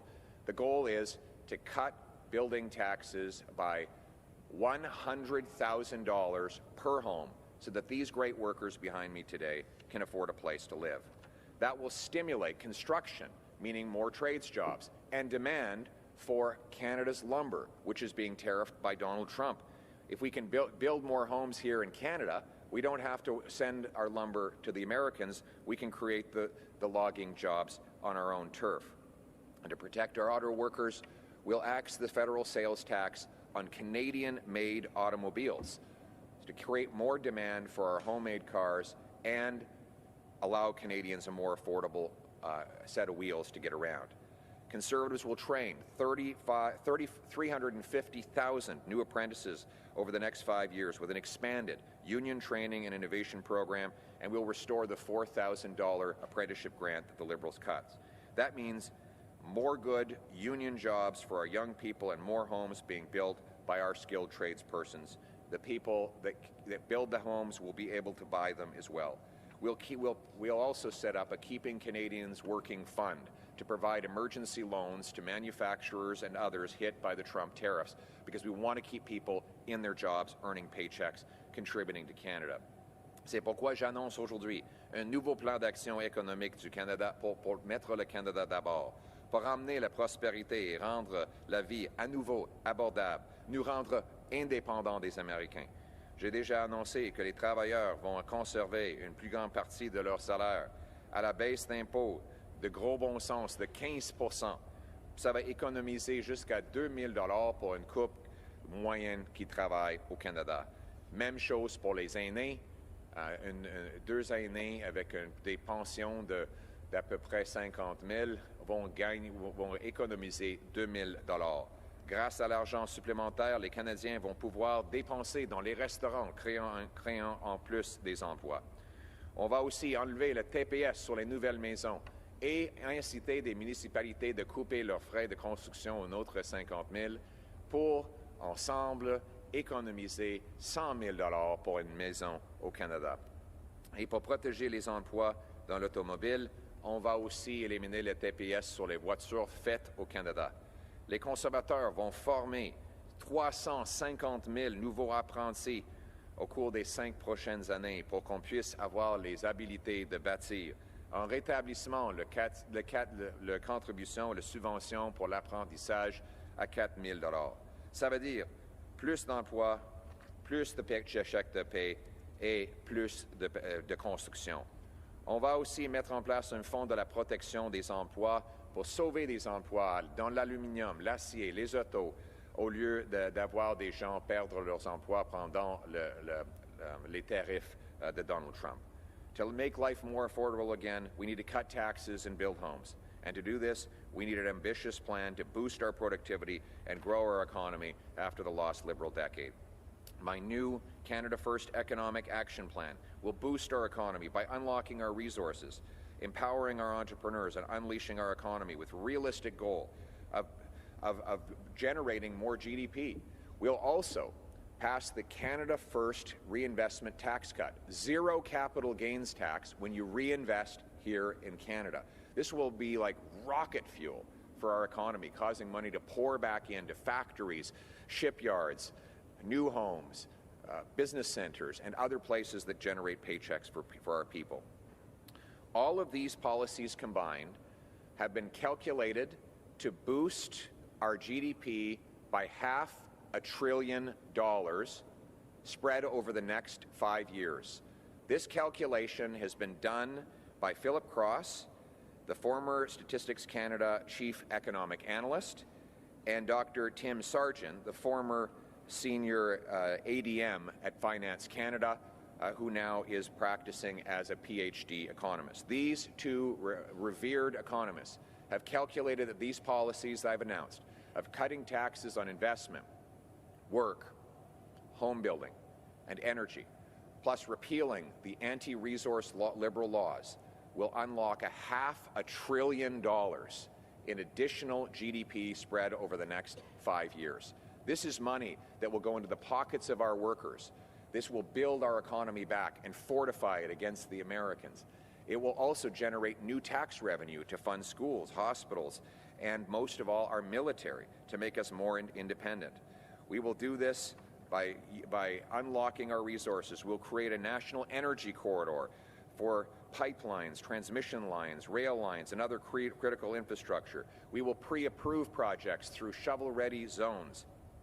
We will unleash more production with a one-stop shop that safely and quickly approves resource projects with one-page application form, one environmental review, and a maximum of 1 year wait time to get things approved, with the goal being 6 months. This means roads, mines, LNG terminals, hydro projects, and nuclear power stations. We'll back LNG2, the major project in northwestern British Columbia, by allowing it to go ahead. This is tens of billions of dollars of new investment to ship Canadian gas over to Asia, displacing dirty coal. We'll back the port of Churchill, shipping our wonderful petroleum projects, and we'll speed up the approval of Canada's incredible opportunity in the Ring of Fire, granting permits in only 6 months. We'll cut red tape by 25% and add a 2-for-1 rule that every new regulation must be met with the removal of 2 existing ones. The Canada First economic plan will be like rocket fuel for the Canadian economy. After a century after we built the Welland Canal, and more than a decade after the great global financial crisis that Stephen Harper weathered so well with the incredible help of the late Jim Flaherty, to whom we owe so much credit, we can do this again. We know that we can. We know that we can turn the page on the lost Liberal decade of rising costs and crime and a falling economy. We know that they don't deserve and we can't afford a 4th term. What we need is a change that puts our country first, un changement qui permet à notre économie d'ajouter un autre demi-billion de dollars de PIB additionnel, selon les économistes qui ont calculé les bénéfices des politiques que je viens d'annoncer. Comme ça, on va renforcer notre économie, on va être maître chez nous, on va pouvoir résister la récession économique des Américains et des autres pays et tenir tête à Donald Trump. That is how we're going to take back control of our economic destiny. And it is how we're going to supercharge Canada's economy. But let's not forget, the reason we want to supercharge our economy is not just so that economists sitting in lecture halls or accountants sitting in front of their spreadsheets can delight at impressive numbers. It's so that people's lives are better off. So that once again, these workers here get a nice house with a yard where kids can play, where they can have a nice dog, where the streets are safe, where the mortgage is paid off, where they're not stressed at night. They go to bed with their head hitting the pillow, feeling a sense of peace and calm, that they're on solid financial footing. That was the Canadian promise. C'était ça la promesse du Canada, que chacun qui travaille fort devrait avoir une belle vie et une belle maison abordable dans un quartier sécuritaire. C'est ça le but du plan d'action économique Canada d'abord. That is the purpose of the Canada First Economic Action Plan. That is the reason why we're marching forward with these great workers, is to bring back the promise of Canada, so that hard work gets them and all a great life in a beautiful house that they can afford, on a safe street, protected by brave troops under our proud flag. Canada first, for a change. Let's bring it home. Thank you.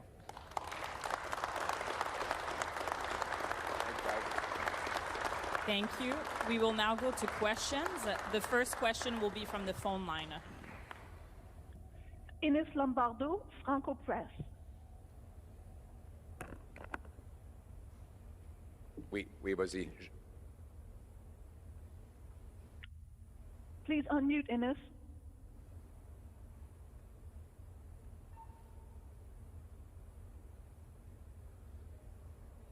Next question. Matt Latour, My Broadcasting Corporation. Yeah. You visited this region a number of times before the campaign, and now you're here during the election. Why is this such an important region to you? Well, first of all, it's a great industrial heartland. People here, I find, have been working very hard. When I talk to our MPs and candidates in this region, they've been telling me that they go to the doorsteps and they have people literally crying on their shoulders. They're working nonstop. They're saving, they're scrimping, they're cutting back on their household expenses, and they still can't make it. Their kids are living in the home until their 30s. Crime is increasingly overtaking the streets. They're worried about drug addictions, and they want some hope. And that's why I'm here. to provide people with some hope and change. You know, after the lost liberal decade of rising cost and crime and a falling economy under America's thumb, we can't afford a fourth liberal term. We need a new conservative government that will axe taxes, green light home building, resource projects, bring our jobs home so we can stand up to the Americans with strength for a change. So my message to the people across this region is have hope, because change is on the way. Thank you very much. To the next question.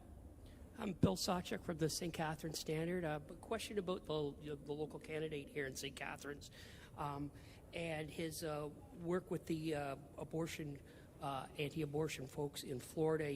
It was he called it the most important experience in his pro-life journey, and the Genocide Awareness Project graphically compared the victims of abortion to victims of other atrocities such as Jews in the Holocaust. Part of the platform, or part of the party policy, is to allow a free vote in the Commons when there's enough interest in it. Is that something you're willing to promise him? I can guarantee you there will be no laws restricting abortion passed when I'm Prime Minister. For 20 years, the policy of the Conservative Party has been that there will be no restrictions brought in on a woman's right to choose. It's been in our policy since it was adopted by our party members in the year 2004. So this is a 21-year policy adopted by our members and upheld at all of our subsequent conventions. So there will be no laws or other restrictions imposed on a woman's right to decide to do with her body as she wishes, and that is something that I am guaranteeing to you and to all Canadians. En français, s'il vous plaît. Oui, je peux vous garantir que mon gouvernement va jamais permettre un changement dans la loi. Il ne va pas y avoir des restreintes sur le droit des femmes à l'avortement. C'est leur choix. C'est elles qui vont continuer de décider. C'est la politique qui est dans le livre des conservateurs depuis 21 ans. Nos membres l'ont adopté au Congrès en 2004. C'est toujours en place. Ça va être aussi dans mon plateforme électorale. C'est une garantie absolue. Il ne va pas y avoir une loi adoptée pour restreindre le droit des femmes à prendre leur propre choix. Thank you. We'll go to the next question. I should just add that that will also be, that policy which has been in place in our party policy book for 21 years will also be reiterated explicitly in my election platform. Thank you. Hi there, Marina von Stackelberg with CBC News. Stephen Harper's former director of communications says, quote, blowing a 25-point lead and being 10 points down is campaign malpractice at the highest level. Is it campaign malpractice? No, I answered that question 2 weeks ago. Liberals and lobbyists want me to stop talking about high food prices. Well, I'm not going to do that, because single mothers shouldn't be going to bed hungry, worried about how they're going to feed their kids in the morning. They want me to stop talking about the doubling housing costs during the lost Liberal decade. I'm not going to stop talking about that. They want me to stop talking about the rampaging crime that's overtaking our streets and the overdose crisis Liberals caused that has taken the lives of 50,000 people. I will not stop talking about that either. After the lost Liberal decade of rising costs and crime and a falling economy under America's thumb, we can't afford a fourth Liberal term. We need a change with a new Conservative government that will axe taxes, build homes, unleash our resources, lock up criminals, and bring home a safe, affordable country for our people. Thank you. En français, s'il vous plaît. Comme j'ai déjà répondu à cette question il y a 2 semaines, les lobbyistes et les libéraux veulent que j'arrête de parler de l'hausse dans le coût de nourriture et de logement. Je ne vais pas arrêter de parler de ça. Ils veulent que j'arrête de parler de la criminalité et de notre économie faible. Je ne vais pas non plus arrêter de parler de ça. Je vais continuer de démontrer que nous avons de l'espoir pour les Canadiens. qui vont pouvoir acheter de nourriture et de logements abordables dans les communautés sécuritaires. Parce que, après les décennies perdues des libéraux, on ne peut pas les élire pour un 4e mandat. Il nous faut un changement avec un nouveau gouvernement conservateur qui va couper les taxes et les impôts, libérer nos ressources, bâtir des logements pour ramener des emplois ici et pouvoir répondre aux menaces économiques avec la force pour faire changement. Merci. Thank you. The next question will be from the phone line, and this will be the last question. Thank you. From Ines Lombardo at Franco Press. Bonjour Monsieur Poilève, est-ce que vous pouvez m'entendre? Oui, je vous entends très bien. Merci beaucoup. Très bien. J'aimerais savoir pourquoi vous ne preniez que 4 questions des journalistes par jour. Est-ce que vous avez peur? Est-ce que j'ai quoi? Non. Est-ce que vous avez peur? Non. Pourquoi vous prenez aussi peu de questions par jour? La réponse est non, et the response is no. We're here today talking about the choice in the next election. After the lost Liberal decade of... I'll respond in French first, and then, sorry, one of the other journalists was asking for English, so we'll do both. Après la décennie perdue des libéraux, où le crime et le coût de la vie augmentent et l'économie est en baisse sur la dépendance des Américains, on ne peut pas les offrir un 4e mandat. Il nous faut que ça change avec un nouveau gouvernement conservateur pour bâtir des logements, couper les taxes et les impôts, libérer nos ressources naturelles et renforcer notre économie pour faire changement. C'est ça le choix dans des élections qui s'en viennent. Et je sais que M. Carney veut faire oublier tout le monde les dernières 10 ans, les derniers 10 ans. Pourquoi? Parce que c'est un bilan horrible des libéraux. Il veut changer le sujet, il veut éviter lui-même des questions, et c'est lui qui ne veut pas répondre aux Canadiens. Moi, je suis ici, je réponds avec un message de l'espoir et un vrai changement pour renforcer la promesse du Canada où chacun qui travaille fort peut avoir une belle vie dans une belle maison abordable sur une rue sécuritaire sous notre drapeau fier. So in English, thank you very much for the question. As I said at the outset, the message is that after the lost Liberal decade of rising crime and costs and a falling economy under America's thumb, we can't afford a 4th Liberal term. We need a new government that will bring change and hope to the people, that they can again earn a great living and live in a nice house that they can afford on a safe street under our proud flag. Now, Liberals don't want us talking about those. They want us to, Mark Carney wants us to forget about the last 10 years and his role in bringing about the lost Liberal decade. He doesn't want to answer questions about why he stuffs his corporate cash in overseas tax havens, so he's in hiding from that as well. He doesn't want to answer questions about his connection to the regime in Beijing, from which he got a $250 million loan from his company only 6 months ago while he was economic advisor to Justin Trudeau, an incredible conflict of interest. He doesn't want to answer questions about the ongoing conflicts he has with tens of millions of dollars potentially invested in a company that has money in overseas tax havens, owes a debt to the Chinese Communist government, and has countless other conflicts that he will not reveal to Canadians. That's why he is not responding to questions. I'm here sharing a message of hope and change to put people back, give people back the Canadian promise. That's what we're here for. Let's put Canada first for a change. Thank you very much. Thank you. This concludes our press conference today.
Bonjour, mesdames et messieurs, ici Patrice Roy et toute l'équipe de l'information de Radio-Canada. Bienvenue à cette émission spéciale entourant l'assermentation du 24e premier ministre du Canada, premier ministre désigné, Mark Carney, qui officiellement va donc diriger le pays dans un peu moins d'une heure à 11 heures. Vous voyez des images en direct de Rideau Hall où lui, bien sûr, sera assermenté. Auparavant, et c'est déjà fait, actuellement, au moment où on se parle, Justin Trudeau aura démissionné donc de son poste de premier ministre et avec lui, tous ses ministres. C'est pourquoi il faut réassermenter des ministres, même s'ils étaient, il y a une minute, ministres également. Donc, nouveau cabinet qui sera présenté aux Canadiens aujourd'hui.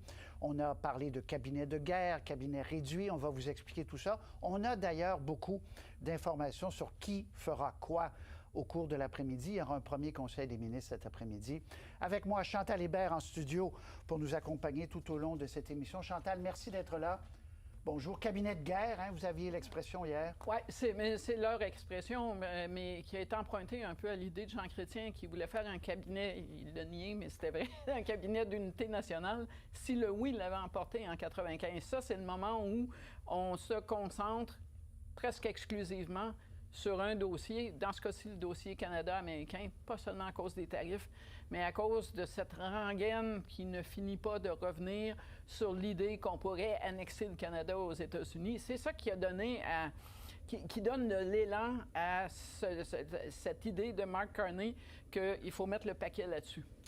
Avec nous, Christine Saint-Pierre, ancienne ministre libérale, Michael Fortier, ancien ministre conservateur, Stéphane Bergeron, député pour quelques semaines encore du Bloc québécois. Bonjour à vous trois. Tour de table rapide avant d'aller voir Louis, où on a pas mal de noms de ministres. Mais sur l'exercice, Christine, et l'importance de faire une première bonne impression aux Canadiens. Christine. Oui, il a tout à fait le devoir de faire une bonne impression, d'amener peut-être des nouveaux visages. On a entendu circuler le nom de mon ancien collègue que j'adorais beaucoup, Carlos Leitao, peut-être qu'il serait là aujourd'hui. Alors, il faudra faire une bonne impression. Il faudra, moi, à titre d'ancienne ministre de la Condition féminine, je pense qu'il faudra maintenir une certaine égalité homme-femme au sein de ce nouveau Conseil des ministres. Et aussi, on dit que le Conseil des ministres sera plus petit. C'est ce qui est une bonne chose. Je pense que les Canadiens s'attendent à ça. Alors, on va voir les noms qui vont sortir et on sait que M. Jean Charest a eu une offre de se joindre à M. Carney, mais une offre qu'il a déclinée. Il n'en demeure pas moins qu'il y a quand même des gens qui pourraient peut-être nous surprendre. Oui, comme Michael Fortier, vous aviez à une époque surpris en ayant été nommé ministre sans être élu à l'époque sous M. Harper. Oui, c'est très gentil à vous de le rappeler de cette façon. Je voyais les images de Rideau Hall et je me rappelle très bien ce jour où je suis arrivé, où les gens pensaient que j'étais juste venu observer la scène. Je vais faire deux commentaires rapides.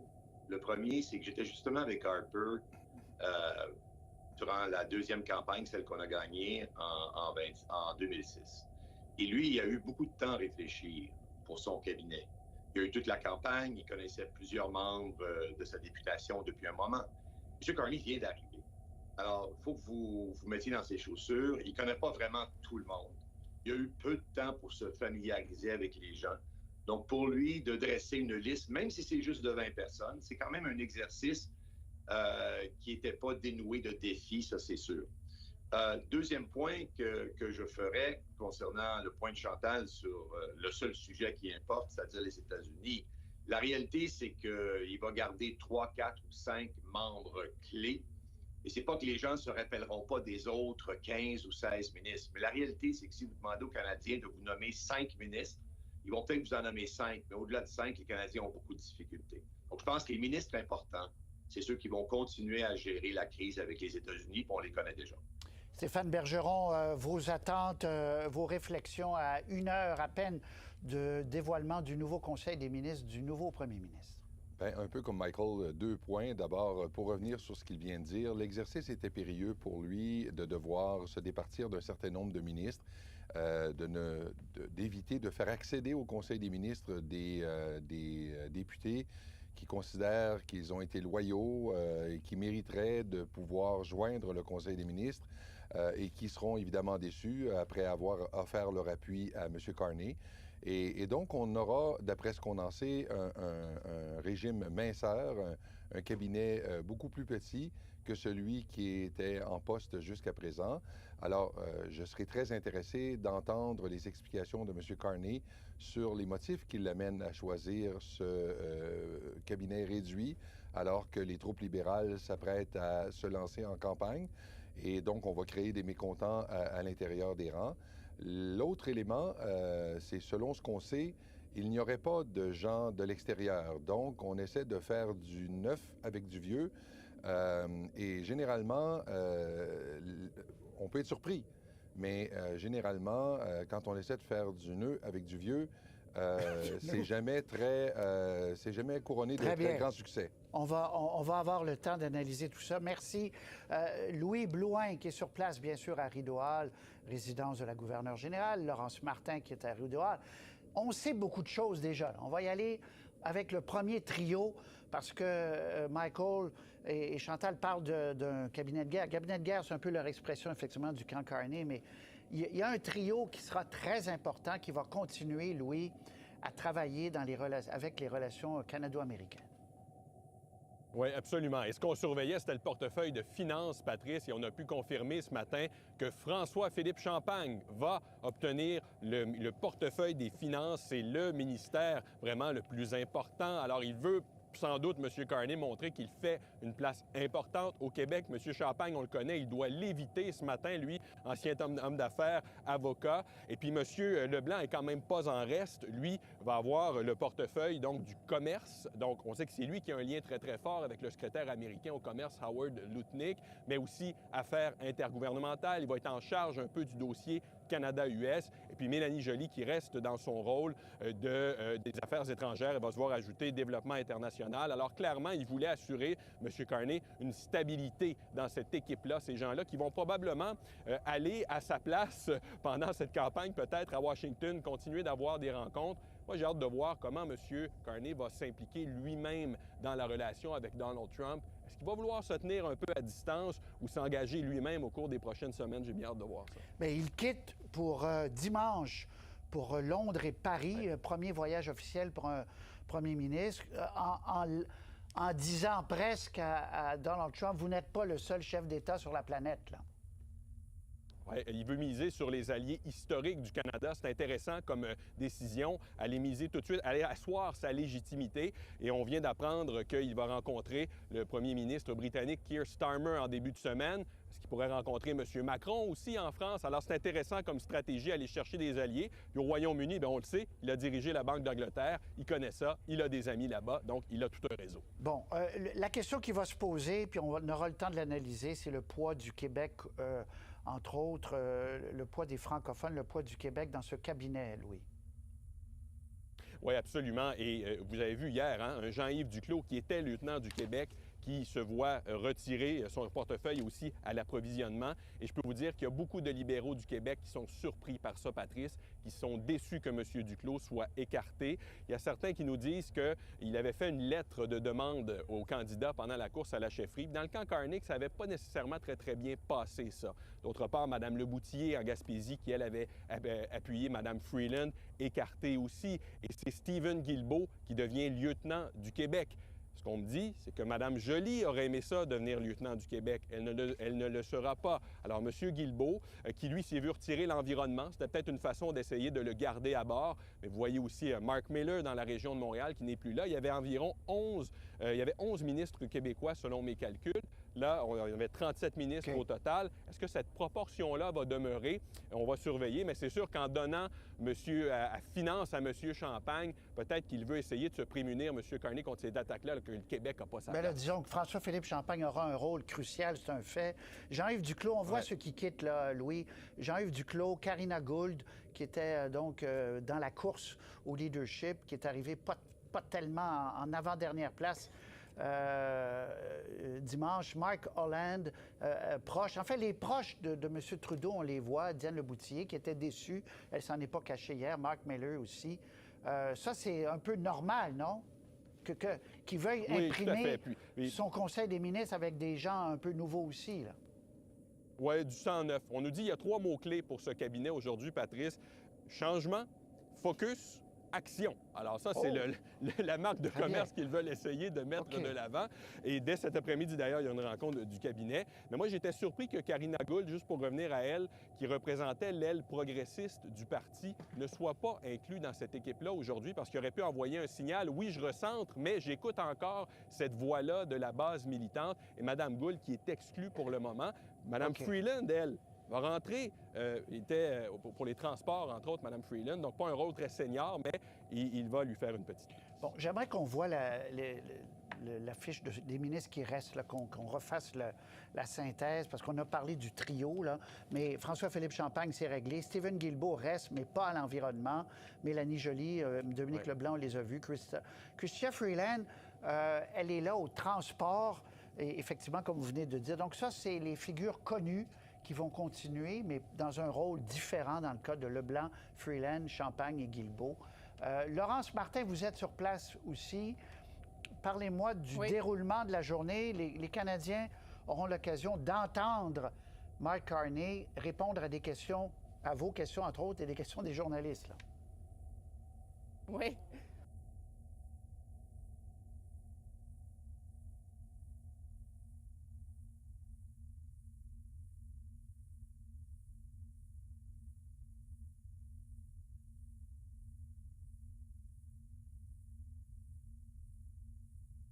Oui, ça sera à midi, juste après la cérémonie d'assermentation, Patrice. Donc, ce qu'on attend dans les prochaines minutes, là, parce que vous l'avez dit, M. Trudeau a déjà démissionné. Il est allé rencontrer ce matin la gouverneure générale donc pour lui annoncer son départ, recommander qu'il demande à Mark Carney de nommer un nouveau gouvernement. Donc ça, c'est déjà fait. Il l'a fait de façon très discrète, M. Trudeau, à l'image de cette semaine. Il ne voulait pas braquer les projecteurs sur lui. C'est vraiment le moment de Mark Carney. Donc les premiers ministres qui vont arriver ici.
And this is as they are following the procedures for that depressurization process. Various callouts are required during the monitoring process, and you do hear confirmation coming from the spacewalkers inside the crew lock as NASA astronaut Jack Hathaway provides those callouts for them.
We are approaching 5.0 PSI EV2. If you'd reach out and take the depress pump of manual isolation valve to the closed position, then expect an alert tone.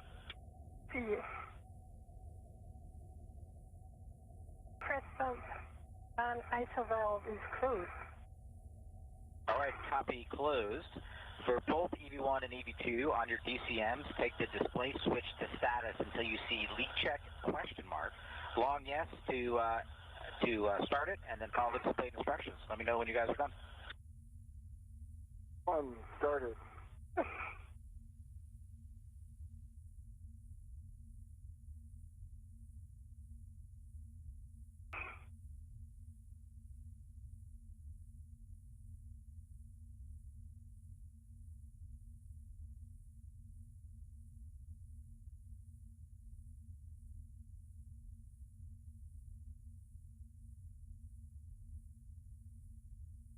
And this is Mission Control Houston.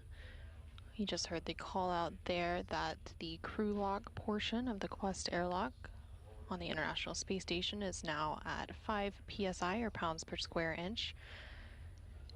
The depressurization process of that crew lock has now been paused to complete some final suit leak checks and system checks before the depressurization process will resume. And we will hear... Leak check complete.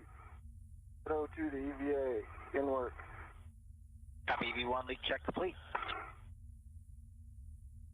And we just heard confirmation that the first suit leak check is complete, and they are complete. Setting O2 to EVA in work. Copy EV2 leak check is complete, and let me know when both of you are in O2 actuator to EVA. Okay.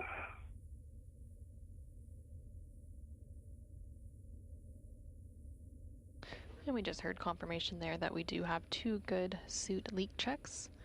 So they will complete some final system checks here on the ground. Both EV1 and EV2 are O2 actuator to EVA. All right, Sophie, take the depress pump manual isolation valve to open. Expect an alert tone. In work.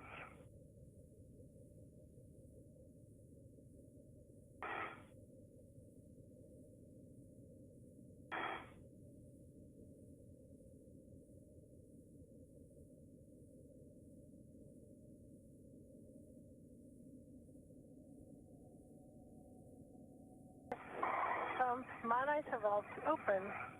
The open. I'm taking the emergency MPEV out here to open to help you guys.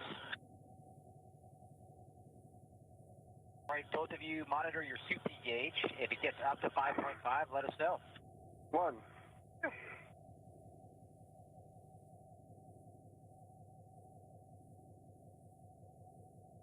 And this is Mission Control Houston. Following those suit leak checks and system checks at 5 psi, or pounds per square inch inside the crew lock, that depressurization process has now resumed.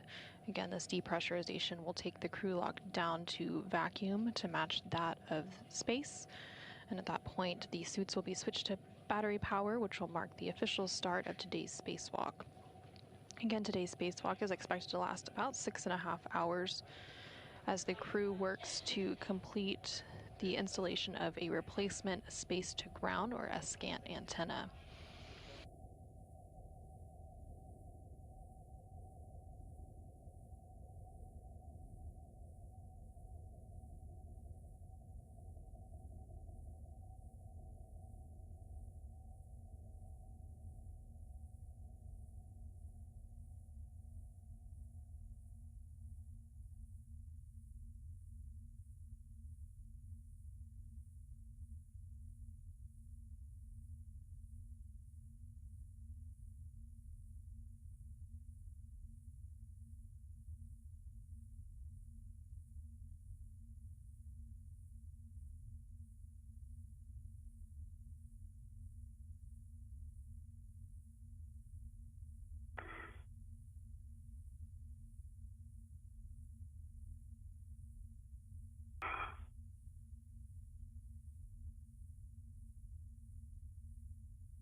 This is Mission Control Houston as the crew log depressurization process continues ahead of today's spacewalk.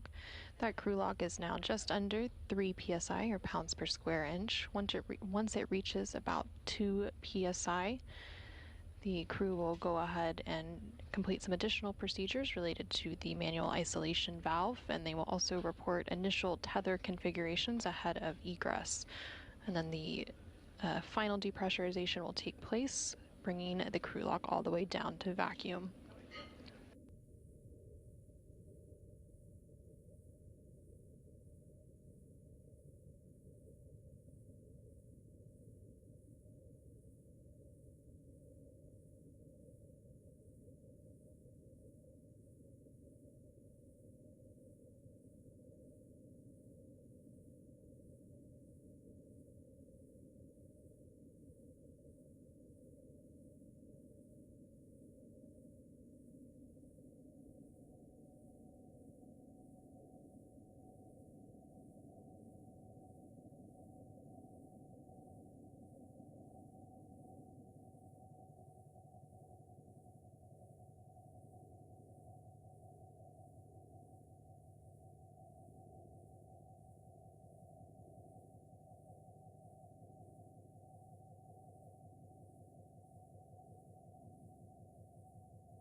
We're passing 2.0 psi, EV2. You can reach out and take the depress pump manual isolation valve to the closed position. Depress pump ISO valve is closed. Copy closed, and on the UIA, you can take the depress pump power switch to the off OFF position. Depress pump power switch is off OFF. Copy OFF, and as always, it's a pleasure getting you guys to close the vacuum, and we will pass it off to Ann and the team down in Houston for the rest of your adventure today. Thank you, Jack and Jessica, and hello, Ann. Good morning, Anil and Sophie. It's game day. Let's do it. We'll take your initial tether config. All right, I'll start off with EV1. Starting on the left, I've got a left keyring extender that's attached to a small hook on my waist tether, closed lock, black on black. Large hook is unlocked on that same D-ring extender. Then moving over to the right, I have a D-ring extender.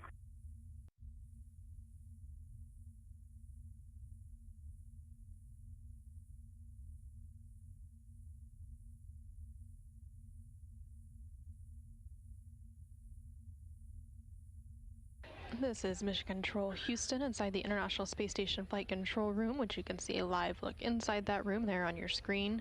The Orbit 2 team of flight controllers being led by NASA Flight Director Chris Dobbins are on console. Red reel, closed lock, black on black. And then that anchor hook is on my MWF. On my red reel, I also have EV2's anchor hook, closed lock, black on black. I'm going to hand it over to Sophie to go through her tether config. Okay, thank you, Anil. I'll start with my right side. Right D-ring extender. I have a waist tether, which is also gate closed lock, black on black, and the other hand is on my mini workstation. On this right D-ring extender, I also have the red hook, gate closed lock, black on black. Going to the red reel, which is unlocked. On this red reel, I have the green hook. It closed, locked, black on black. Red reel also leads to the yellow hook. It closed, locked, black on black, which is on the green reel. This green reel is not confirmed, and I see the anchor hook that is going to EV1's red, and I see it's closed, not black on black. On my left side, I have steering extender with the small hook, gate closed, locked, black on black, going to the airlock waist tether. center, and I see both large hook of the wasteheader gate closed black and black, and the airlock wasteheader small hook is gate closed black and black on the airlock gearing extender that gives a good load past the station.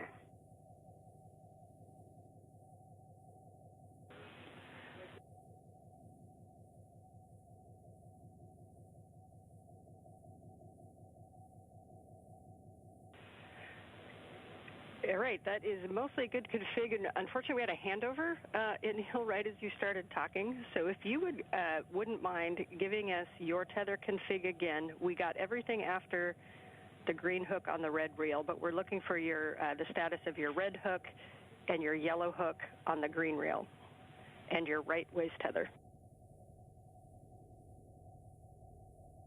Copy that.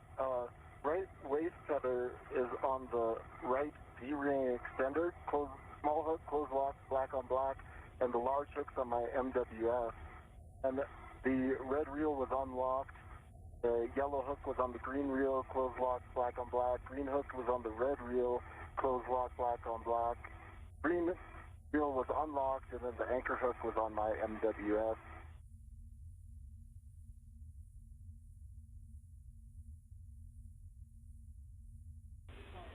And then we just need the status of your small red hook, please. Red hook, closed lock, black on black on my D-ring right side.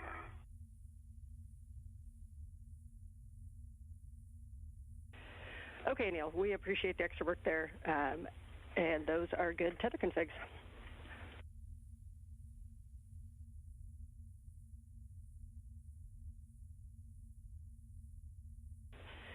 And for both of you, we're just above 1 PSI. We're expecting about 11 more minutes in the depress. Good copies.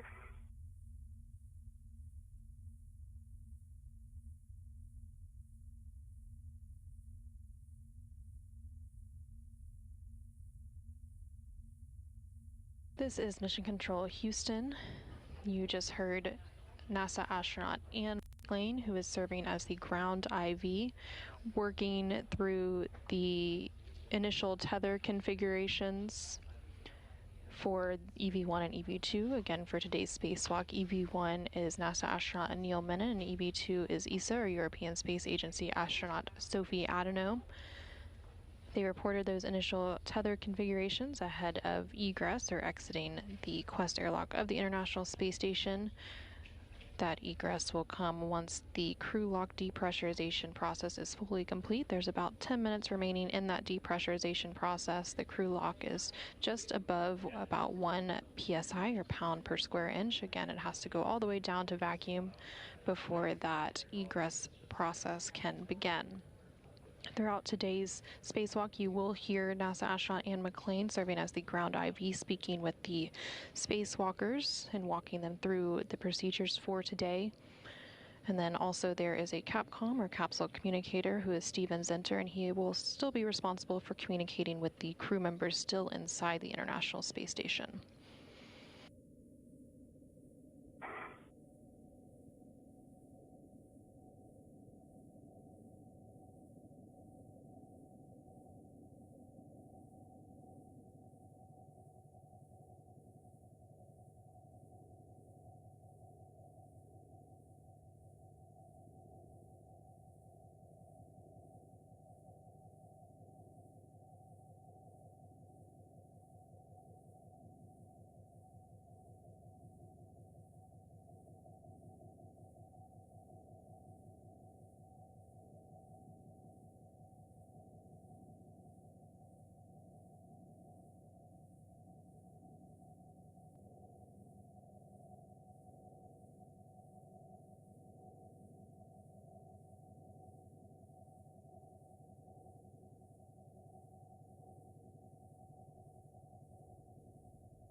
This is Mission Control Houston. You're currently seeing a live look inside the equipment lock portion of the Quest airlock, and there at the bottom portion of your screen you can see NASA astronaut Jessica Meir.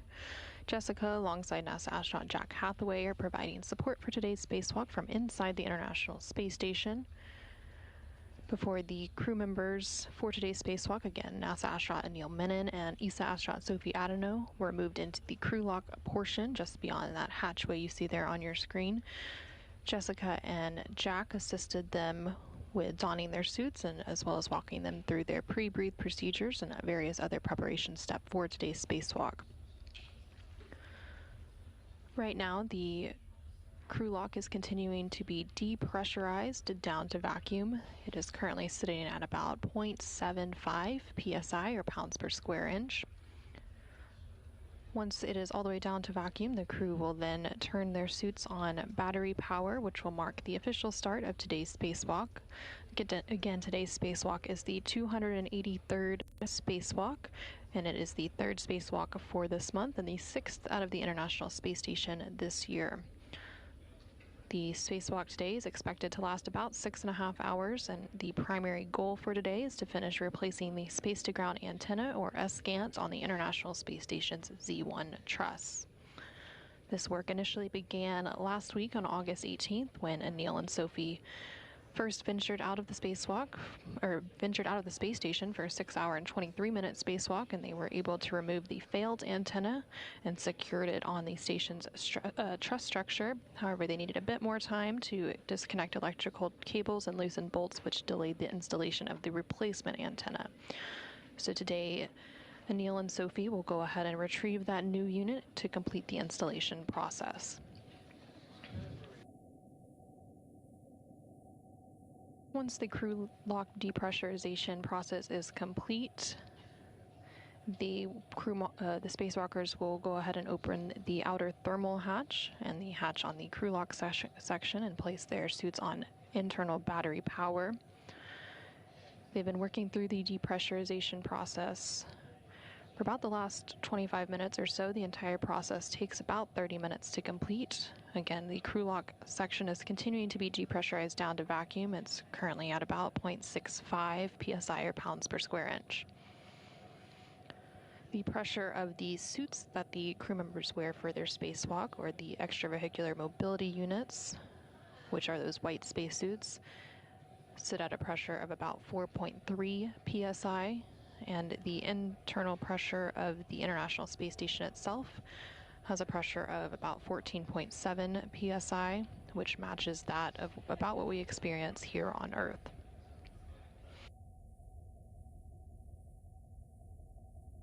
Once they begin the process of egressing or exiting the International Space Station, first out of the hatch will be EV1, which is NASA astronaut Neil Menon, and he will be followed by EV2, who is ESA astronaut Sophie Adano.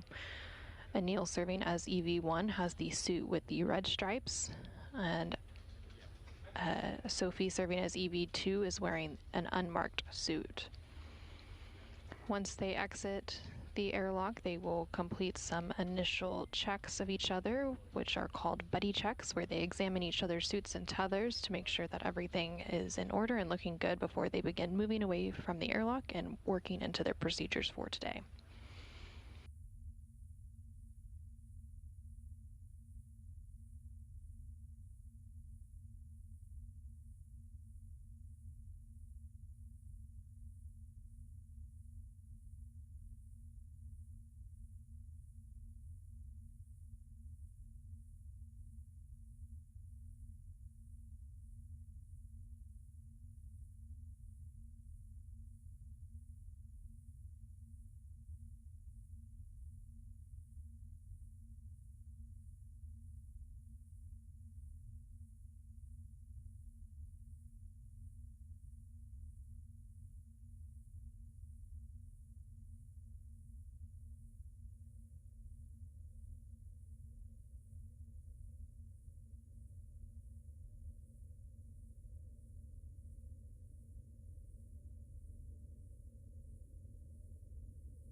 Neil and Sophie, we are estimate about 2 minutes left. Copy. Copy.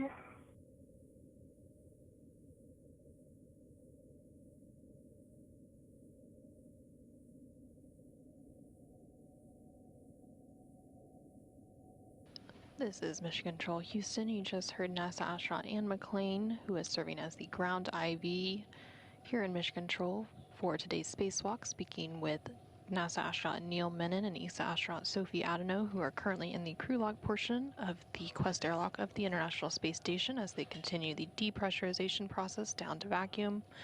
They reported that there's about 2 minutes remaining in that depressurization process.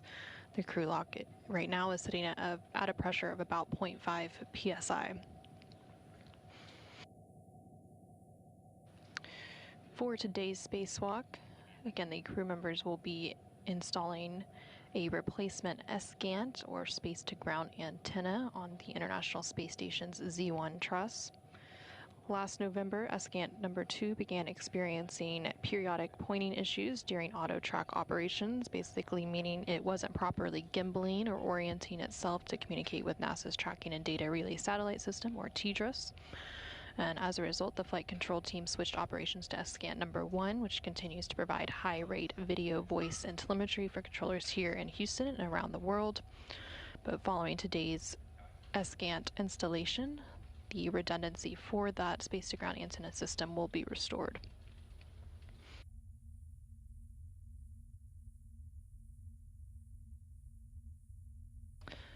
For a little bit of history, the very first space-to-ground antenna that was installed on the International Space Station's Z1 truss was carried into orbit on STS-92 in October of 2000.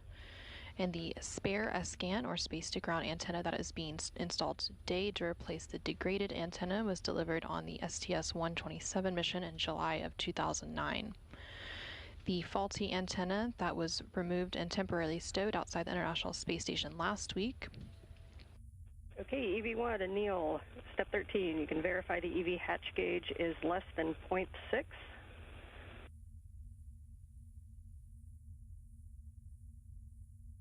Hatch gauge less than 0.6.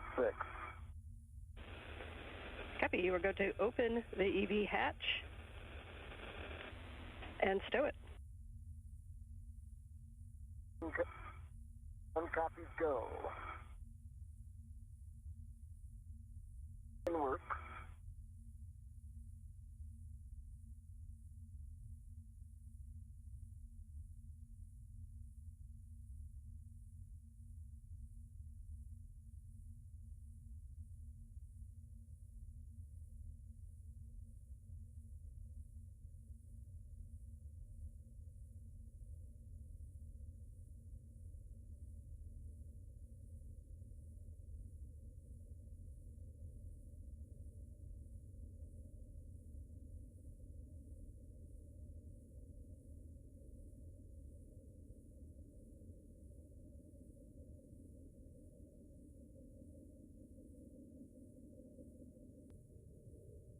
Hatch is open and stowed. Copy. And for airlock, you can take the emergency MPEV to closed. Emergency MPEV is closed. Copy. Thanks. Okay, staggering switch throws. EV1 and 2, you can switch power to BAT and expect warning tone. Okay, 1 will go first. Yep. Power BAT. 2 in work. Power BAT. Copy for 1 and 2. You can now switch your display to Pro to verify functional display. 1 has a functional display. 2 functional display. Copy. Sophie, on the UIA, switch power EV1 and 2 to off OFF and check all 4 LEDs off OFF.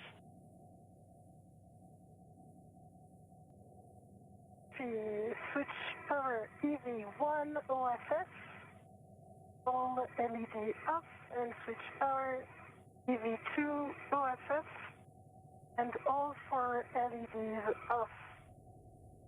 Expected H2O is OFF on my DCM.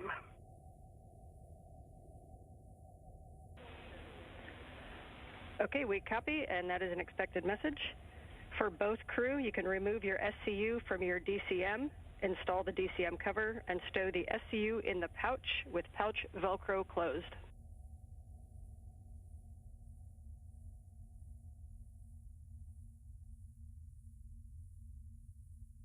Two copies in work. 2 copies in work.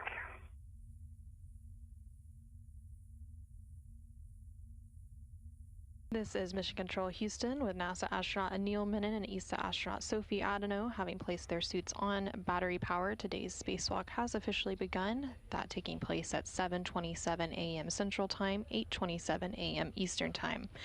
Again, today's spacewalk is the 283rd spacewalk in support of space station assembly, maintenance, and upgrades.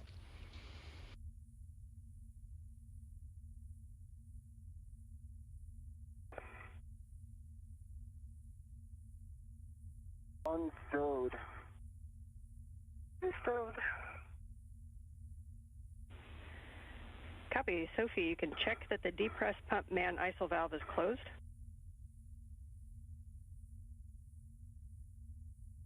Depress pump my alpha valve is closed.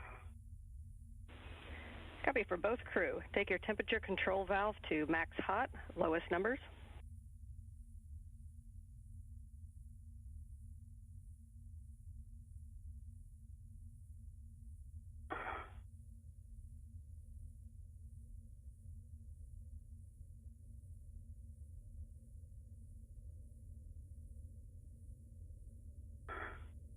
One's max hot. 2 max hot. Copy. You can both switch water to on, ON, water on.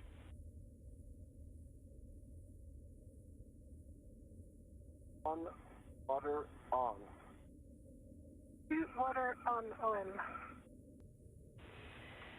Check that your DCM is blank and your byte off. One blank sight off. 2 blank sight off. Copy. You can each set your temperature control valve as desired. And as you do so, just a reminder to report all TCV changes and best practice not to do large changes over 2.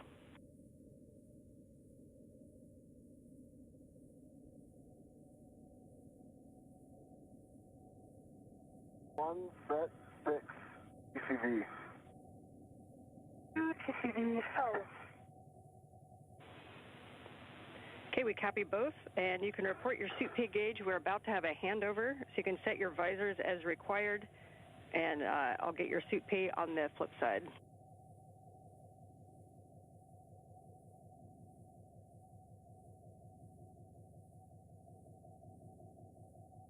This is Mission Control Houston. We are currently in a brief but expected handover between tracking and data relay satellite system. We do expect to regain that communication with the International Space Station and the crew for today's spacewalk here shortly. You are continuing to hear some communication from the ground IV, which is Ann McLean. I see that your EMU TV is on, the one that's up high that we don't use. You can press that button if you reach it.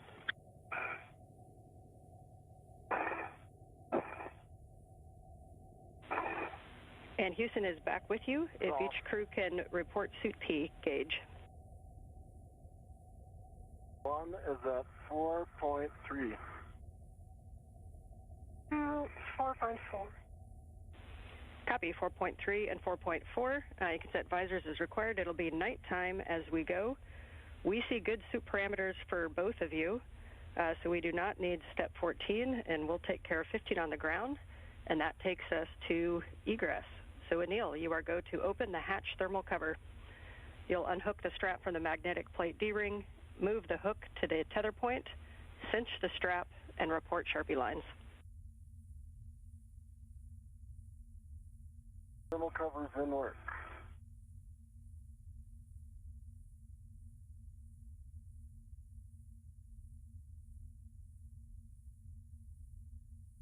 This is Mission Control Houston. Again, you're hearing communication from the ground IV here in Mission Control, who today is NASA astronaut Ann McLean. There on the upper portion of your screen. Thermal cover is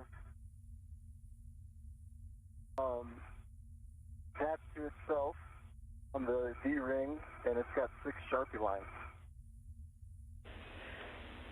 Copy, 6 Sharpie lines. Anil, you are go to egress the airlock. Let's take the office outside.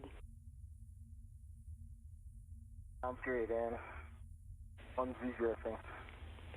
All right, and as you go out, your first step is going to be to attach your anchor hook on the forward airlock D-ring. Mark.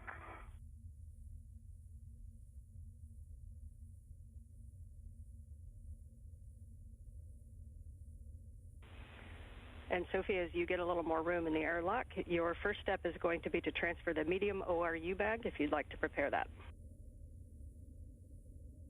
And work.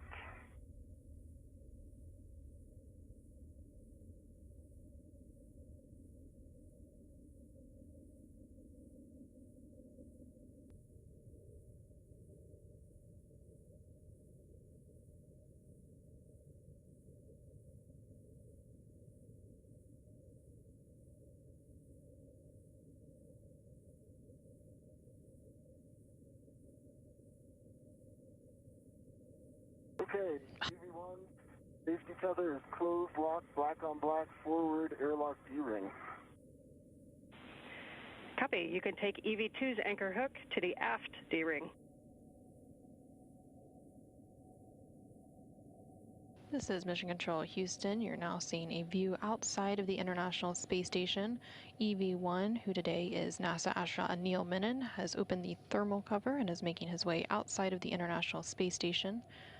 And he is attaching his anchor hook. And then following that attachment, EV2 will follow. Black on black to the aft D-ring. We both have good load paths. The EV2 to disconnect their waist tether when desired. Copy. I'll wait until I'm outside. Good words, Anil. You can now retrieve the ORU bag from Sophie and stow it on the airlock toolbox.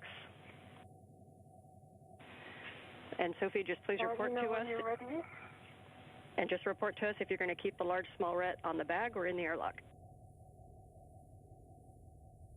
Large small bag will be placed on the airlock, but it's going to be Anil releasing it as soon as he has his own ret on it. Okay, I see the ORU bag. Okay. It towards you. Got a hand on it. I'm searching for the handle. Okay. Got the handle.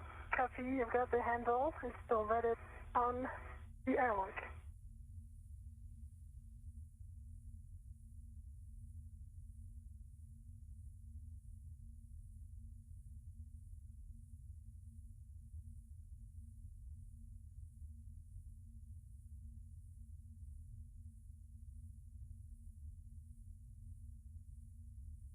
I've confirmed a good ret on my MWF, and I'm going to release the airlock ret. Okay, I am ready. Released. See it.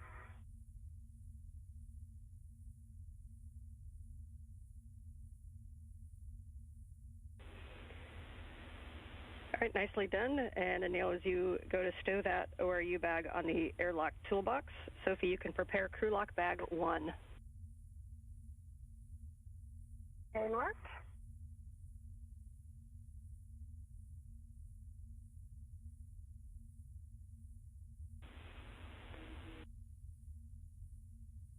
Station tracks on 2 for robot setup.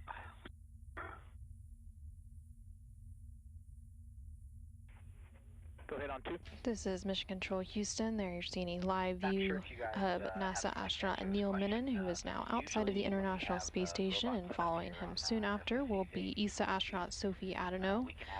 Anil today is serving as EV1, and Sophie is serving as EV2. You can also see a tool bag that is floating out there that they're getting strapped and ready for today's spacewalk.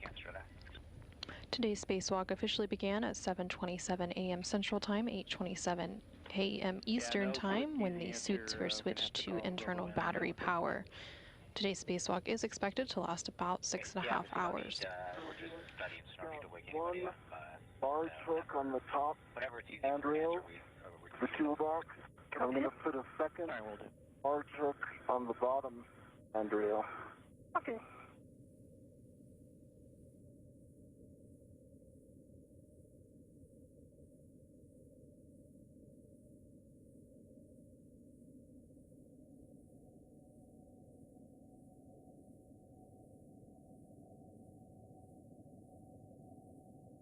The hooks are down.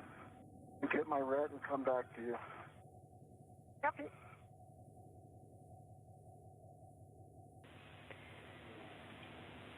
And Sophie, you can hand out crew lock bag number 1. That's number 1 to Anil. Anil, you'll stow that on your BRT and report the status of the large, small ret.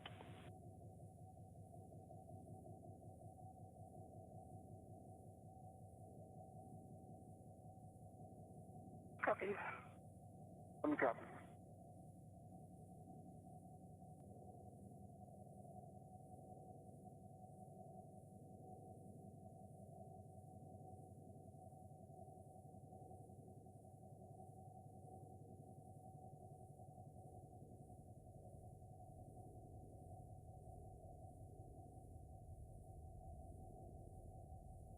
This is Mission Control Houston. Again, you're seeing a live look at NASA astronaut Neil Menon, currently outside the International Space Station as he continues to prepare some tools and bags for today's spacewalk, and then he will be joined outside of the Quest airlock here shortly by ESA astronaut Sophie Adano.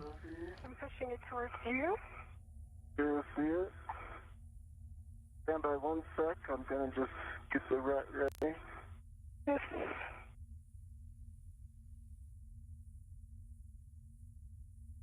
And you can see that it is currently nighttime outside the International Space Station. So the space station does see 16 sunrises and sunsets per day. So the spacewalkers will be working in alternating light and darkness throughout today's spacewalk. Okay.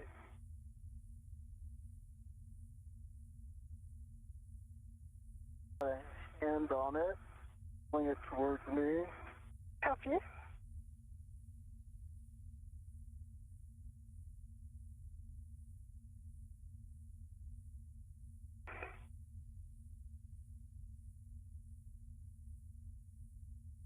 And Sophie, TCV 3. Copy, TCV 3 for Sophie. Okay, Sophie, I'm confirming a good ret to my BRT, so I'm releasing the ret to you. Copy. Are you ready? And going.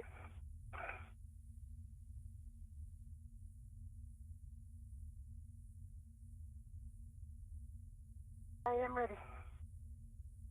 Okay.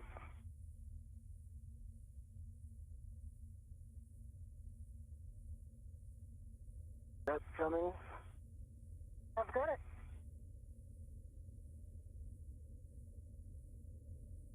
Give me 30 seconds to put this on my BRT. Take your time.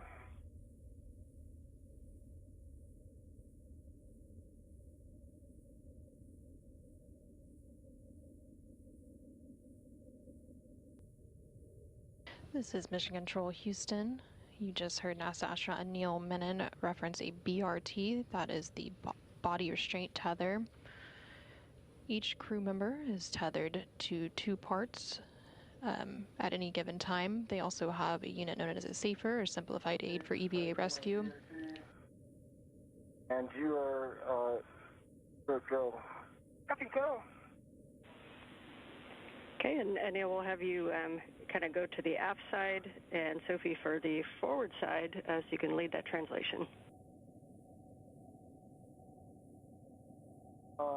And I was planning on rotating towards the starboard side. Did you want me to go aft or starboard okay? Forward, starboard. Yes, that's fine. We like your plan.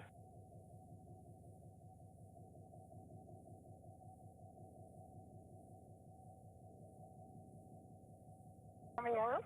I see you coming out. Affirm. Good, so.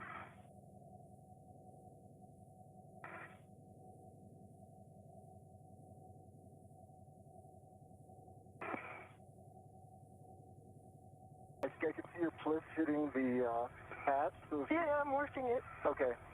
Let me know if you want. More vertical will do the trick. Yeah, in work, rotation in work.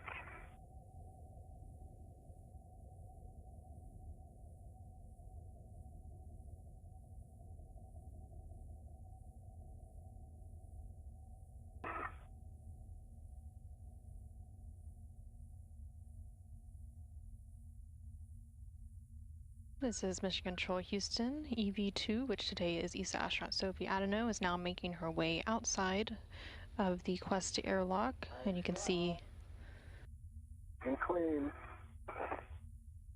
Copy. You?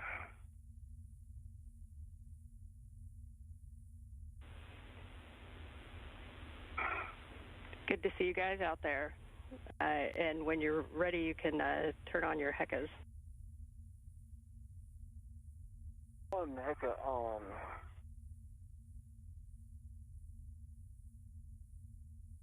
this is Mission Control Houston. Both NASA astronaut Neil Minna and ESA astronaut Sophie Adano are now outside of the International Space Station.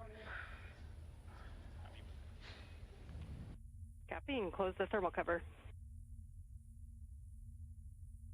By1, I'm just relocating my left waist there. You heard them referencing a HECA, that stands for the HD EMU camera assembly, basically the cameras that are attached to their spacesuits that you will see point of view camera views during today's spacewalk. Okay, good. All right, so you're clear, so we can close the thermal cover, correct? Yep. Okay, I'm going to kick it your way. And I'm pushing it. Nice. Nice.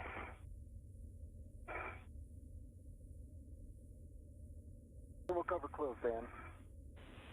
Copy, thermal cover closed. You can position for buddy checks. And just one note for Sophie, we believe we saw your left safer handle up slightly, so if you could double check that one. And for both of you, we'll need HECAs, MWS tabs, safer handles, and then clear tethers and tools. Copy. And annulating both of your safer handles up, slightly up as well. Okay. Just will take a moment and do a confirmation. We're still, I can see your right down. Okay, my left is down as well now. Give me a second to... Sure.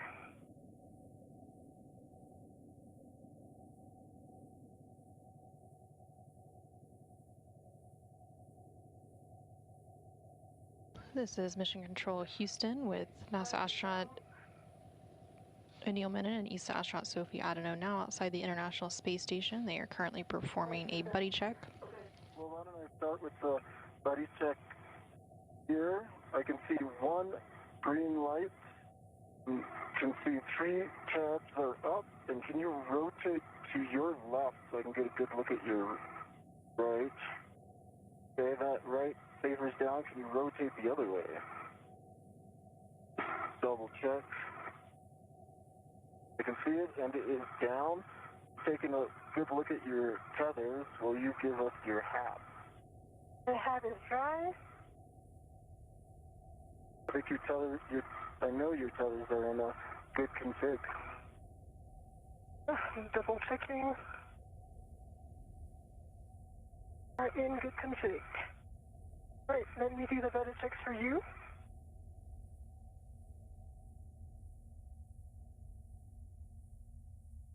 See 3 tabs up. I see 2 safer handle down. Can you move slightly your PGT just so that I'm sure about the right one? Didn't work? And that's, no, there's 1 centimeter. You can push it down a tiny bit more.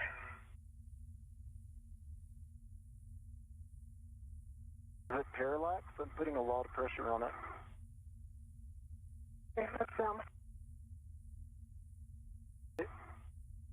Okay, I see one good green light. I see your two helmet lights for the light. And your tethers look good. I see the acrylic bag, which looks good as well. I like that. I'm going to move to the forward starboard side to clear some room for you. Copy. And Anil will take a baseline hap from you as well. Hap's dry.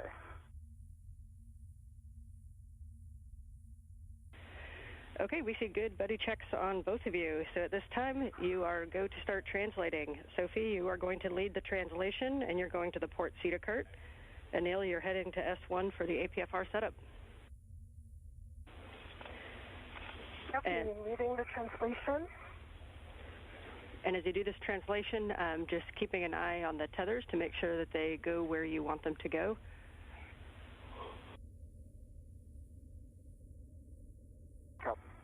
Copy.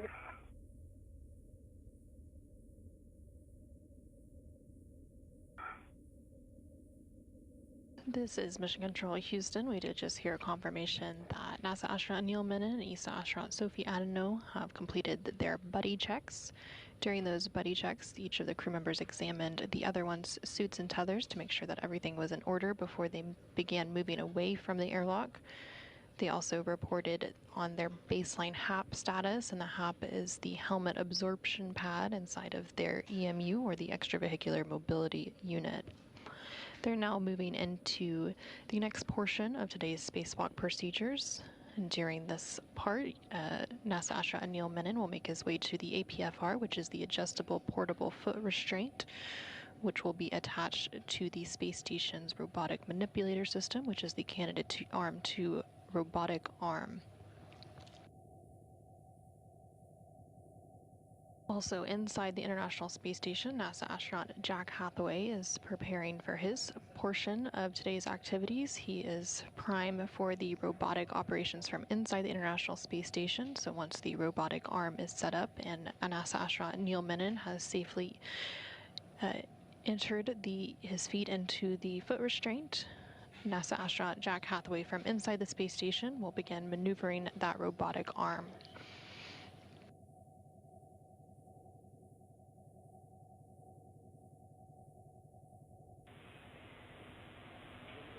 And a reminder to both of you as you approach Phase 1 to avoid inadvertent contact with the deployed TUS cable, zenith and nadir of the cedar rails. Copy, mindful of TUS cable. Copy.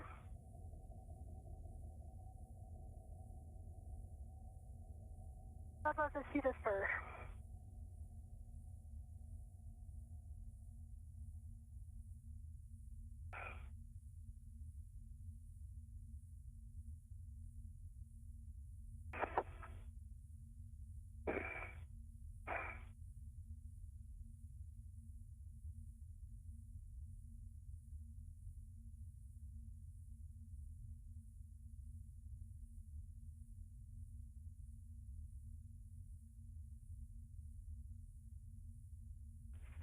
Station Houston on Space Ground 2 for Jack and robot.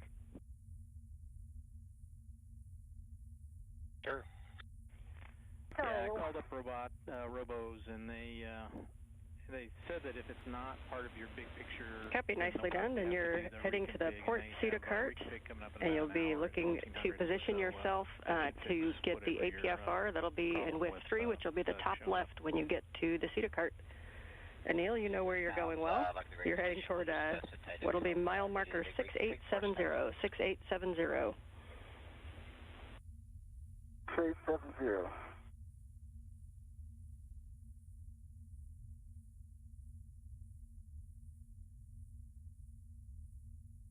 This is Mission Control Houston. There on your screen, you can see both ESA astronaut Sophie Adano as well as NASA astronaut Neil Menon. Sophie is wearing the unmarked suit, serving as EV2 for today's spacewalk there on the left-hand side of your screen. And Anil is wearing the suit with the red stripes. He is on the right-hand side of your screen currently. Both of the crew members are currently translating on the International Space Station's truss structure.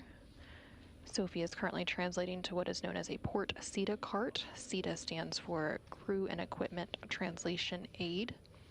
They are working to retrieve the APFR, which stands for the Adjustable Portable Foot Restraint. I'd like to let you know we've got great camera views of you. Families are watching. Mission Control is very happy to see you both out there. Thanks, Ann. Good to go. Please give them a big hug from us. Have someone do it.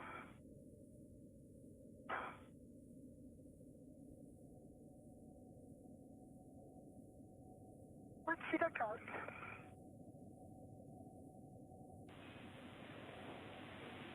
Copy. You'll be retrieving the APFR from the port CETA cart with 3. Copy.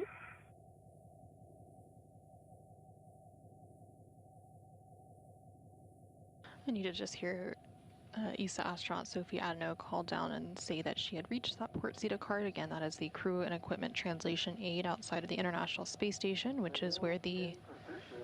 At the NTA, so I'm ready for handoff to Jessica at M1.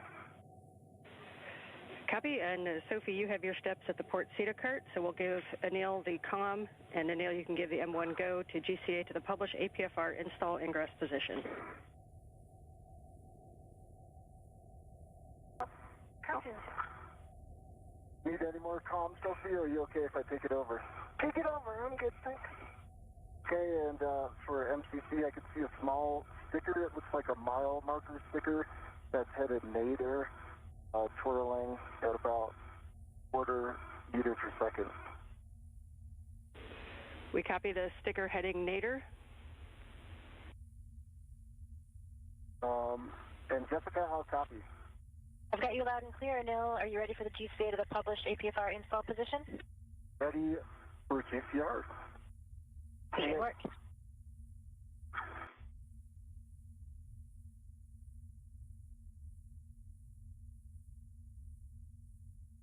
I know you've got good clearances, Jessica, but I've also got good clearances, and I'll keep you abreast.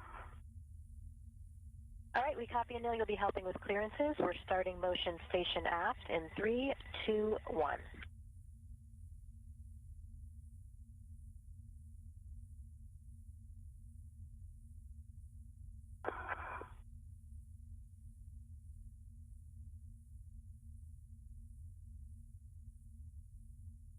This is Mission Control Houston.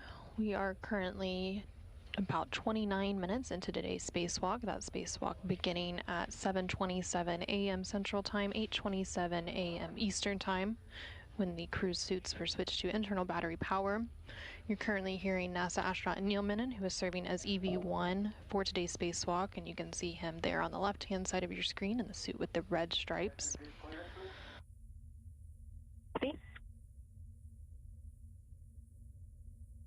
2 centimeters to go.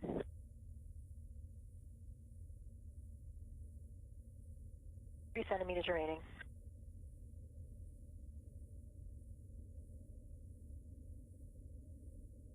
NASA astronaut Neil Menon is currently speaking with... We're ramping out. We are at the published position. Will that work for you? It worked last time, so I call GCA complete. Okay, stand by for break. Anil is currently speaking with NASA astronaut Jessica Meir.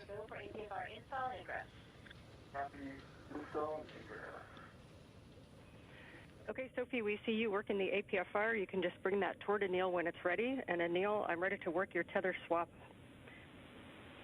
Once you have your waist tether down, let me know and I'll read you steps. My waist tether is down. Copy. You can lock your green hook on your red reel. Okay, green hook is locked on my red reel.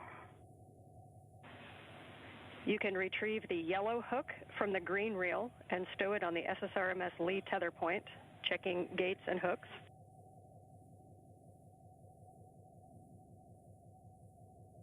Okay, I'm in work.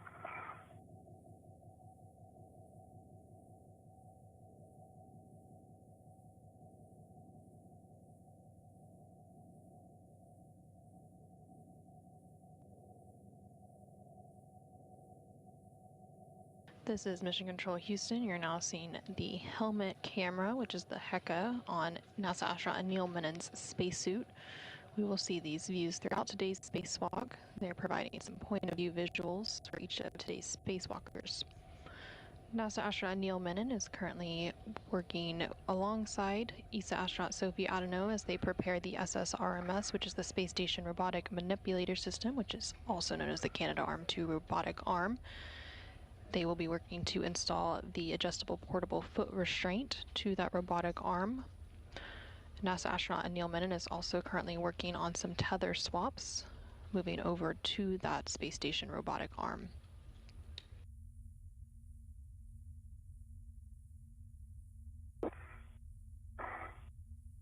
I'm on my way to you, Neil. Great.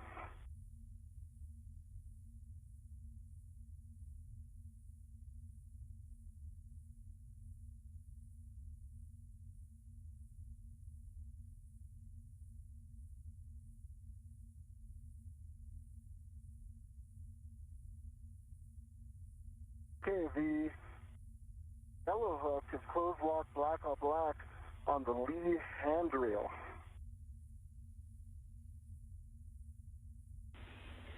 Copy. Check that your red reel is unlocked.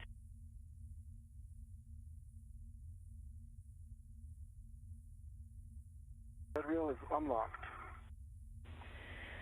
Copy. You can lock your green reel.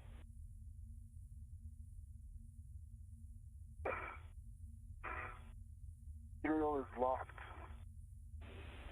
And you can retrieve your green hook and stow it on the vertical NTA handrail. Then unlock the green reel. Okay, north.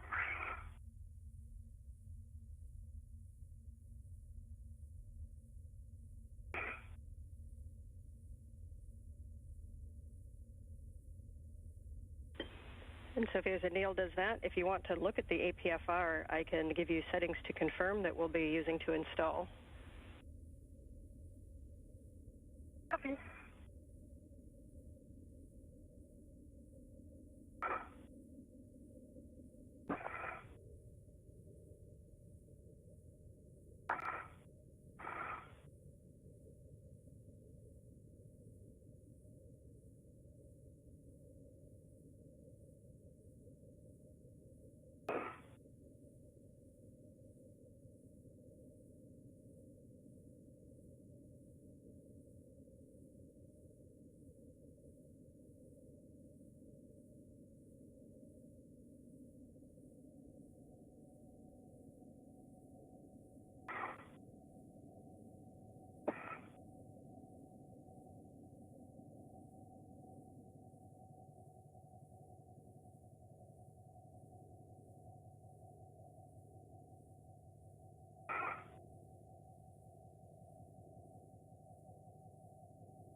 My green hook is on the NTA handrail and the green reel is unlocked.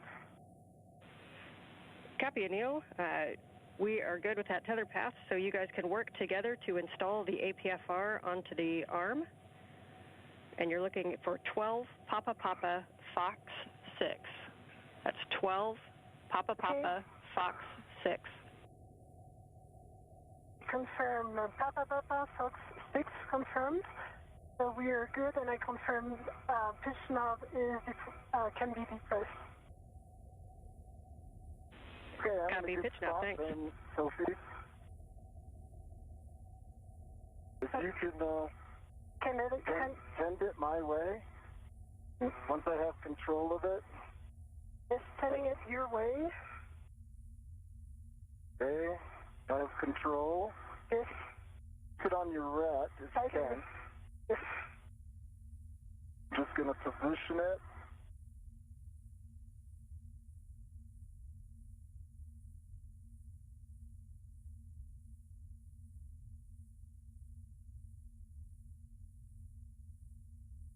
Almost there.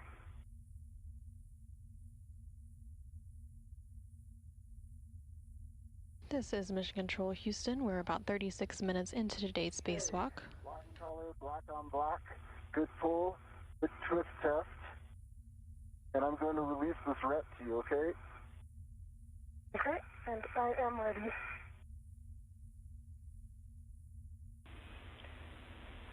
And then, Dale, I think you said it, but I might have missed it. Confirm the clocking of 12. Clocking of 12. Okay, that's a good config on the APFR. We copy your pull twist and your black on black.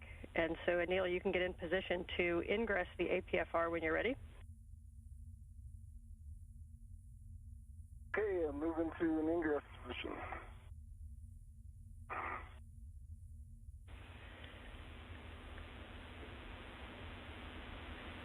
We copy. And Sophie, if you want to wait and just make sure Anil's in a good position prior to starting your translation, you may. Copy. Observing. And so you know you guys are working incredibly efficiently right now. So we're just over half the time that we've allotted for the arm setup, and you're just about done. So really nice work this morning. Thank you, Ann. Thank you. Saving that for the boom.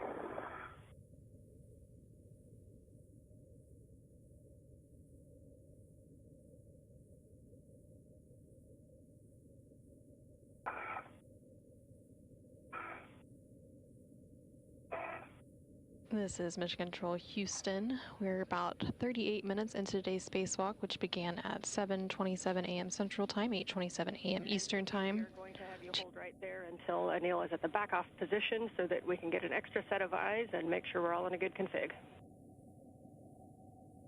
Copy, observing and sending by. The crew outside of the International Space Station for today's spacewalk are NASA astronaut Neil Menon, who you can see there on the left-hand side of your screen in the suit with the red stripes. He is joined by ESA astronaut Sophie Adeno, who has the unmarked suit as EV2. They recently completed the installation of the APFR into the SSRMS, which is the articulating portable foot restraint onto the space station's robotic arm. NASA astronaut Neil Menon is now working to ingress or attach his feet to that foot restraint on the robotic arm, and once that step is complete, then ESA astronaut Sophie Adeno will begin translation or movement to ESP-3, which is the external stowage platform 3 on the space station's truss. You're doing great, Anil. Thank you, Phil. Leave my tethers in front of my legs where I want it. Yeah, in front of your left leg. Okay.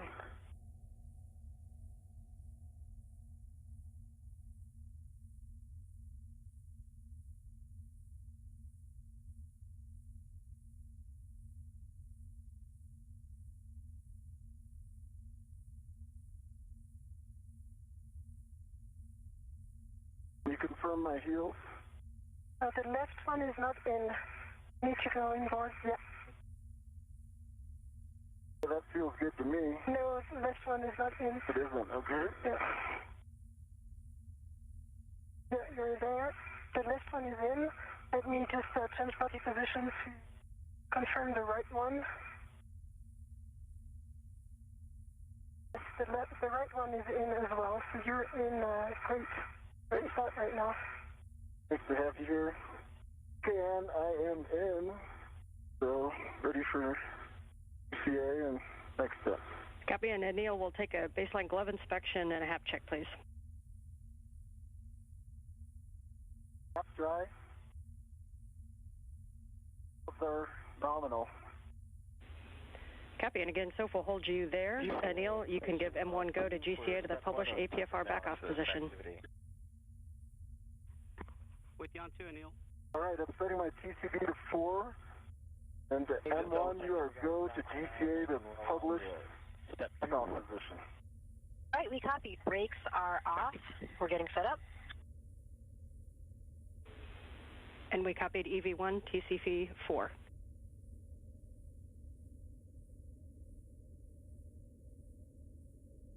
Neil, we're starting motion station forward in 3, 2, 1.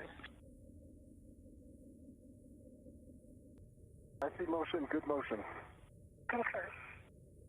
Copy, continuing. Over 3 meters to go. This is Mission Control Houston inside the International Space Station Flight Control Room here in Houston, Texas. There on your screen you can currently see live view outside of the International Space Station as NASA astronaut Neil Menon is currently attached to the space station's robotic arm. That robotic arm being maneuvered by the crew still inside the International Space Station. A moment ago you did hear the voice of NASA astronaut Jessica Meir, who is at the robotic station inside the space station assisting with today's operation alongside NASA astronaut Jack Hathaway. Prior to the movement of the robotic arm,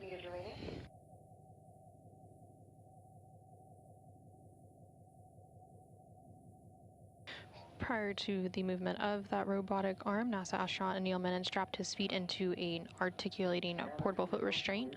Good to go. Once you're at the backup position. Good. Sorry. At the back off position and Neil, we'll get set up for the JoeCast immediate. Okay. Okay, with that, Sophie, as they get reconfigured, you are going to start your translation toward ESP3. Reminder as a warning to avoid contact with grapple fixtures. That's on the that's zenith of the FSE. So at this time, you can translate starboard under the MT, and you'll be dropping your green hook on handrail 3217, which is just on the outboard edge of the starboard Zeta cart. 3217. Good number.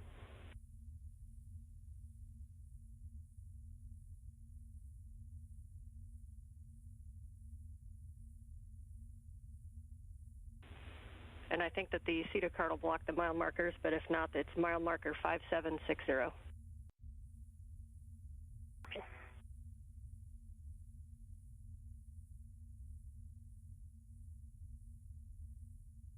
This is Mission Control Houston. We're now just over 43 minutes into today's spacewalk.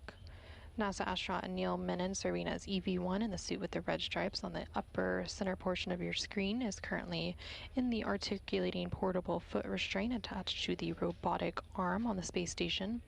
And ESA astronaut Sophie Adeno, there in the upper left corner of your screen, is translating on the International Space Station's truss structure over to ESP3, which is External Stowage Platform 3 on the Port 3 truss of the space station.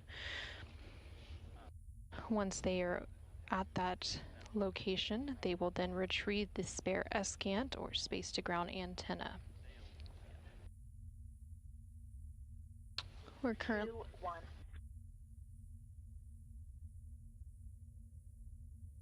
Motion, good motion.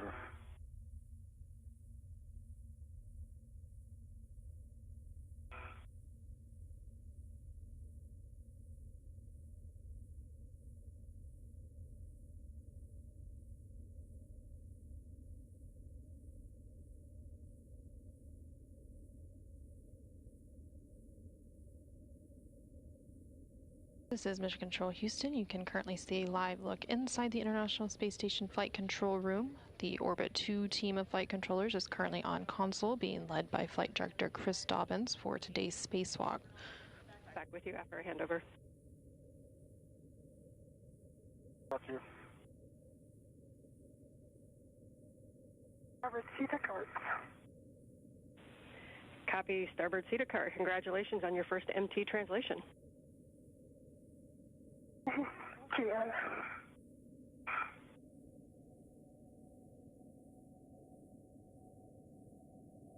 3217 inside and inward for the Greenwood. Copy, Sophie.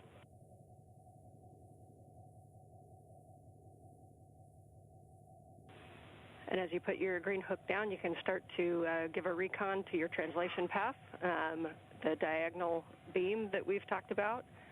probably down there to your lower left. And again, if that doesn't look tenable, then you can always translate outward more first. Copy.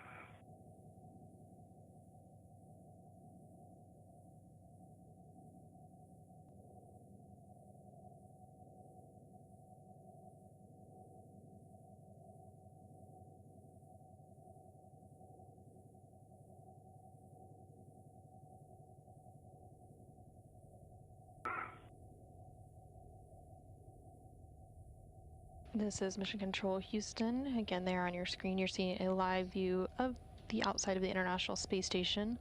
And there in the upper portion of your screen, you can see the space station's robotic arm, which attached to the end of that robotic arm and an articulating portable foot restraint is NASA astronaut Neil Menon, who today is serving as EV1.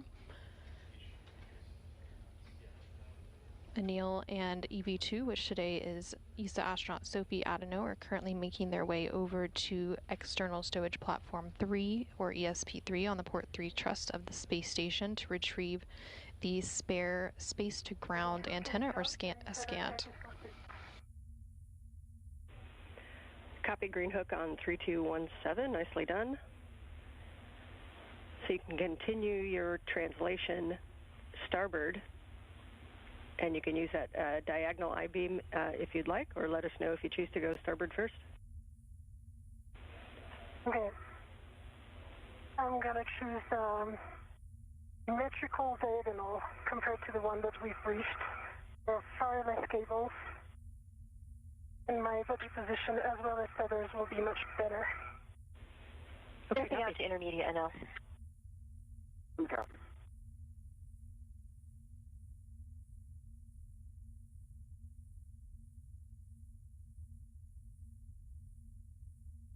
This is Mission Control Houston. You can currently see a view from the helmet camera of ESA astronaut Sophie Adano as she continues her translation along the truss structure of the International Space Station over to the External Stowage Platform 3. Intermediate position, we're getting set up for the next maneuver.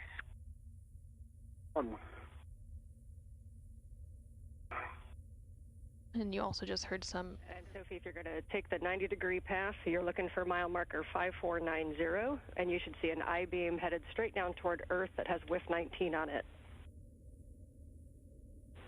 That's mile marker 5490. 5490 inside. So I'm not going to take this one. I'm going to take the opposite diagonal.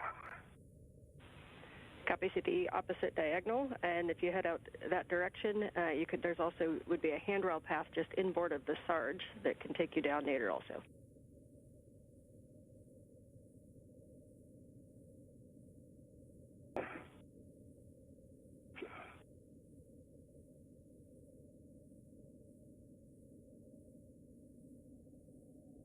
This is Mission Control Houston. Again, you're seeing a view from ESA astronaut Sophie Adano's helmet camera as she continues to translate to the External Stowage Platform 3, where she will meet NASA astronaut Neil Menon to be able to retrieve the spare space-to-ground antenna, which will be installed later today on the Z1 truss as part of today's spacewalk objectives. As Sophie is making her way over to that stowage platform, periodically you can see a mirror on her left arm, and those mirrors on their spacesuits are often used to view suit controls and labels as they complete these spacewalks. And Sophie, as you get out there, just outboard of ESP3, below handrail, or correction, mile marker 5250 is where you'll find some handrails that you can take nadir also. I'm in a good position right now and heading to B045 for the foreman for lead.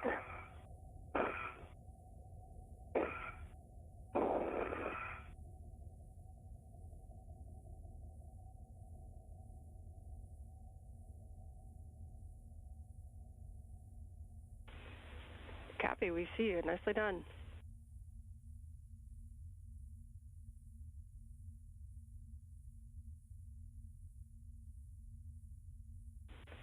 Great work on that translation. you'll be heading now aft on the inboard side of ESP3 to our ESCANT FSE. And reminder about that grapple fixture, just to not come in contact with it, which will be just above your work site. Okay.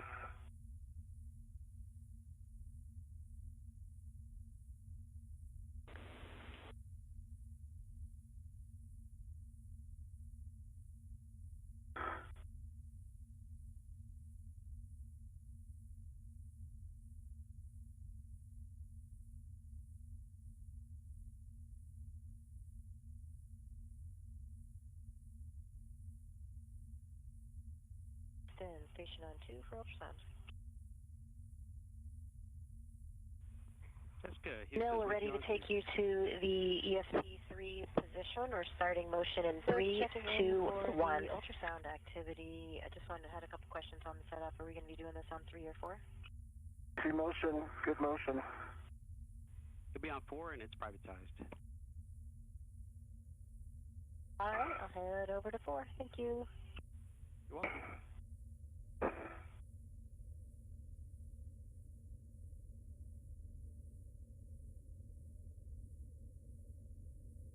This is Mission Control Houston. We're just over 52 minutes into today's spacewalk, which officially began at 7:27 a.m. Central, 8:27 a.m. Eastern Time.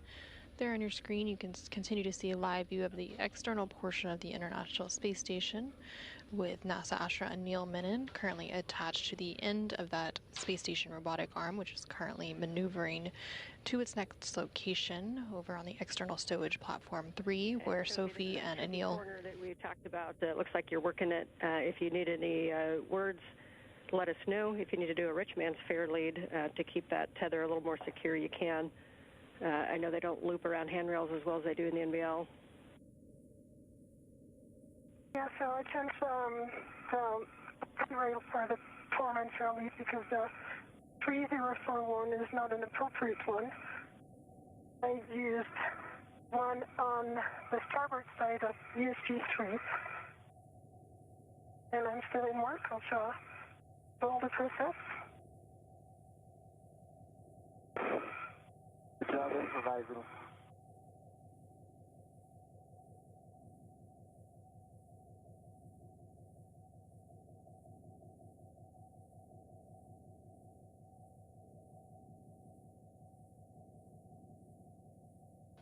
This is Mission Control Houston. There on your screen, you can see a side-by-side view of both of the spacewalkers' helmet cameras. So there on the left-hand side of your screen is the helmet camera of NASA astronaut Neil Menon, who today is serving as EV1. He is currently attached to the space station's robotic arm and with his feet attached to the articulating portable foot restraint as he makes his way over to ESP3, which is external stowage platform number 3, where both Anil and Sophie will be retrieving the spare ESCANT, or space-to-ground antenna, for installation later today on today's spacewalk.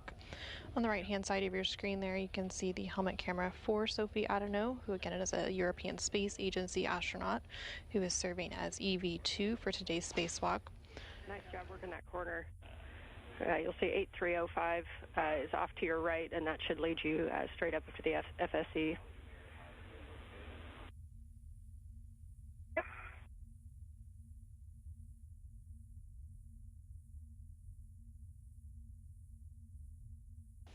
And again, you are going to continue to hear some communication between both of the spacewalkers, as well as the team on the ground and the crew on board the International Space Station. So here on the ground IV will be the main person communicating. It was quite an adventure. Well, you're making it sound fun. You've got a lot of smiles down here when you get out there. Yes. All right. I'm on the FSE. It's a beautiful sight. Beautiful sight.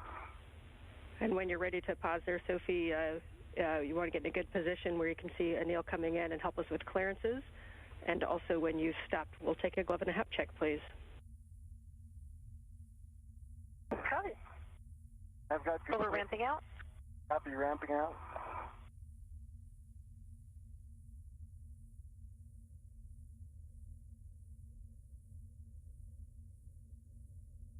This is Mission Control Houston. ESA astronaut Sophie Adeno has made her way over to external stowage platform at number 3, or ESP3. And she was communicating with the ground IV, who for today's spacewalk is NASA astronaut Anne McLean here in Mission Control Houston. I have a good view on Anil on the weather antenna on the grapple fixture, the 2 grapple fixtures. So I'm in a very good condition to get clearances. I've also got good clearances, and I'm tracking my crew lock bag and the antenna as well. Okay, and a reminder, Sophie, you can help us out with the clearances to the WEDA with Anil and also to those 2 different grapple fixtures, the one that'll be past his head and then the one that'll be on his left side. Seeing good clearance view. I think I've got really good clearance to the one past my head, and I've got my ratchet wrench out. Copy, you read my mind. So with that, and we have got a good heck of you, so Anil, you can give the M1 go to GCA to the published ESP3 bolt access position. Okay, Jessica, your go to the published bolt access position. Okay, we copy, Anil. This is going to bring you body left, and I can see your crew lock bag just off to the left of your helmet there. Assume you've got eyes on that. Got eyes on it, Jessica. Thank you. And you might have to lean forward. This is if you're going purely body left, we'll have to lean forward. So let's observe. A lot of range forward. Okay, Anil, we're starting motion in 3, 2, 1.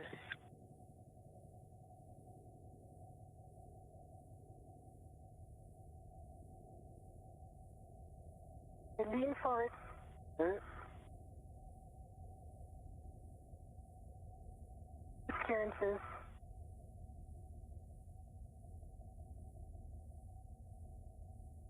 Continue leaning forward, that's good. Body position. You watch my left shoulder, and I'll keep good distance from the new dish. The first thing is the bottom of your spacer, but it's good right now. So keep leaning, that's great. Okay.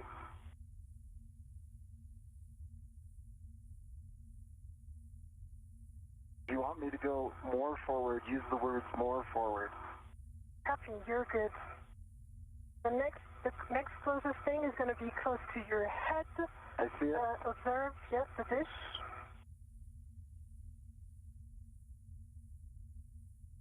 I'm clear of the dish, Jessica. I've got a good foot clearance from the dish. And good body motion. You can lean back, it's okay. You're clear of the wet antenna. Okay. Give Jessica some space in case she needs to call the ramp out. Sure. You copy, we're getting relatively close. Check your ingress aid. Lean back your ingress aid. Call.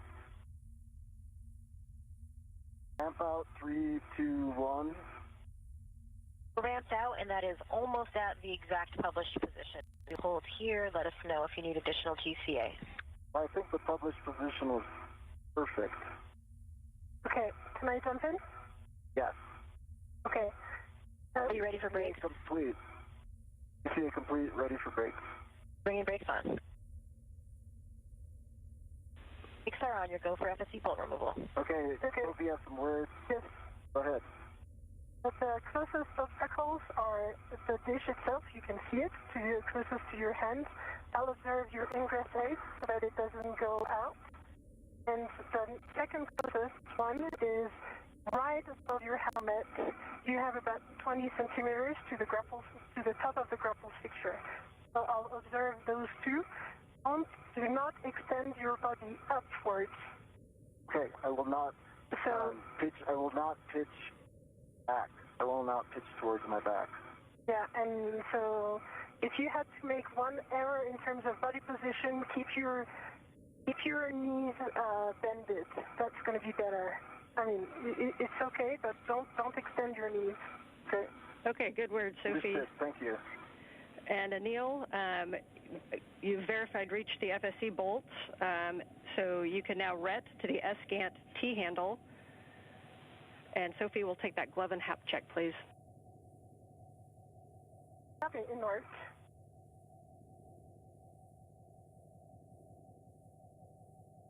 And I am ready to the S-Gant T-handle. Confirm good lock. Copy, you can open the bolt MLI flaps.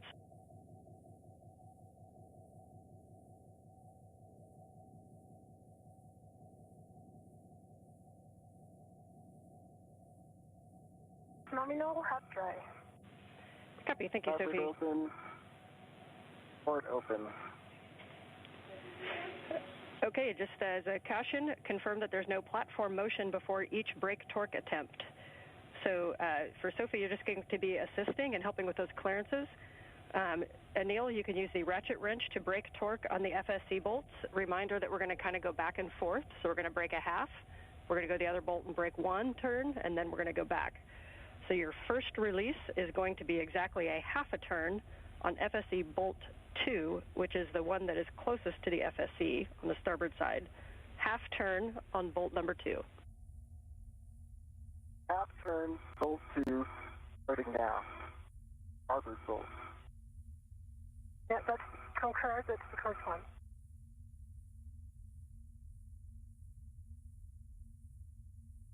This is Mission Control Houston. We're now 1 hour and 2 minutes into today's spacewalk. Both NASA astronaut Anil Menon and ESA astronaut Sophie Adano have made their way over to ESP-3, which is External Stowage Platform 3, where the spare S-scan or space-to-ground antenna is stored. Your helmet is very close to the thing. If you're done with the torque braking, that's good, but then you're really very, very close to the FHIC. To the grapple fixture, sorry. Thank you.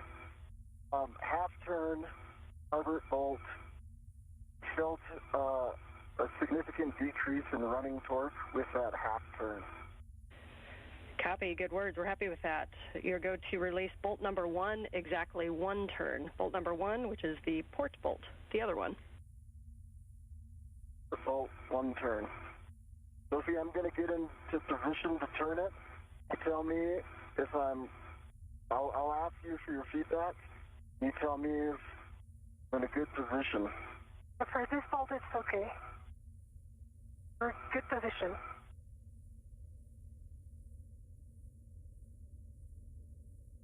There on the right-hand side of your screen, you can see the helmet camera of ESA astronaut Sophie Adano as she looks on at NASA astronaut Anil Menon as he works to break the torque using a ratchet wrench on the FSE bolts, which stands for Flight Support Equipment. There's 2 different FSE bolts that are holding the spare space-to-ground antenna in place. So he is currently working to release the second of those FSE bolts.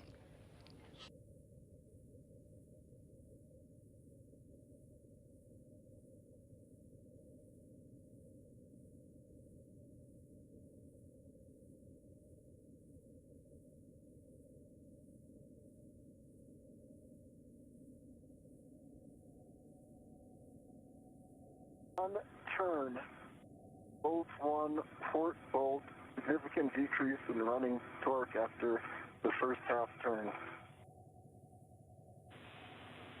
Okay, copy, good words. So you can stow the ratchet wrench in the crew lock bag and retrieve your PGT.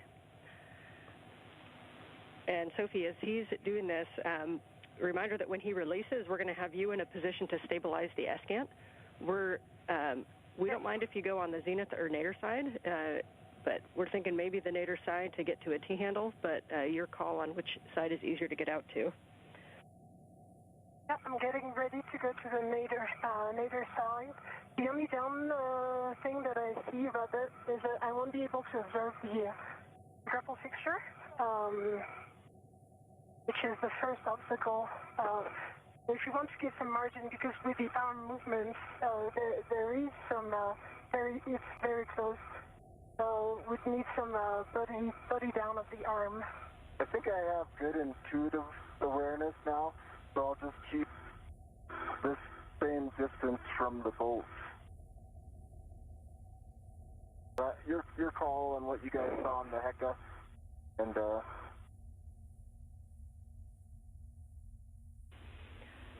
And Anil, we concur. Thank you.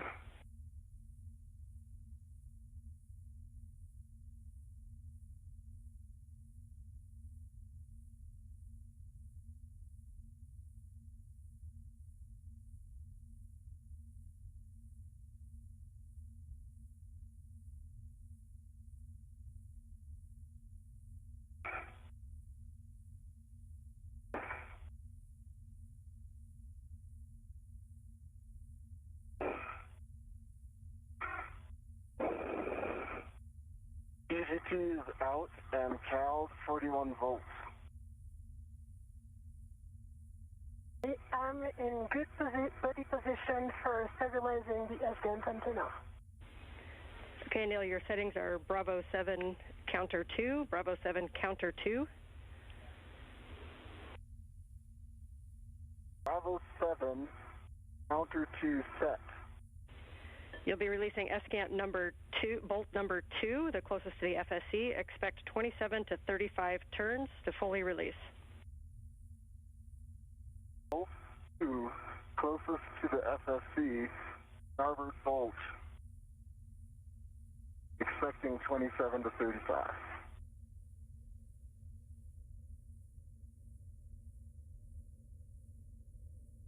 This is Mission Control Houston. There on your screen you can see the helmet camera of NASA astronaut Neil Menon while he is using the PGT, which is the pistol grip tool. This tool is used to bolt and unbolt various items on the external portion of the International Space Station and will be referenced throughout today's spacewalk.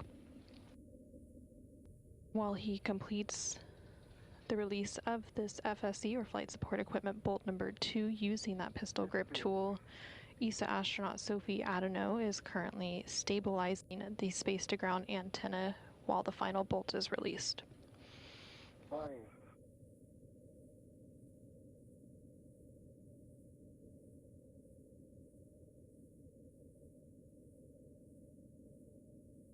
Five.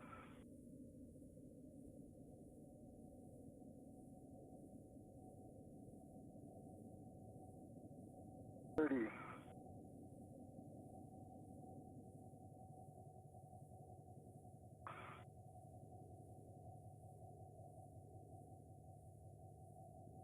33.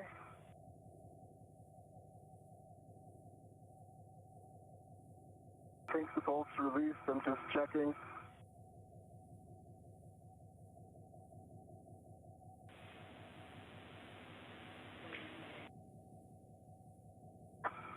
Okay, bolt releases to a hard stop, correct? NA firm, yeah, we don't expect it to pop out. It's just to the hard stop. So we agree with you that that one is released. For Sophie, you'll be stabilizing the S-GAN while Anil releases the final bolt. For Anil, this is a good time to check because you'll have, before your translation, or correction, your arm maneuvers. So if you need to adjust your TCV, visors, heaters, making sure your ingress aid is tucked in. And we'll take a glove and a hap check.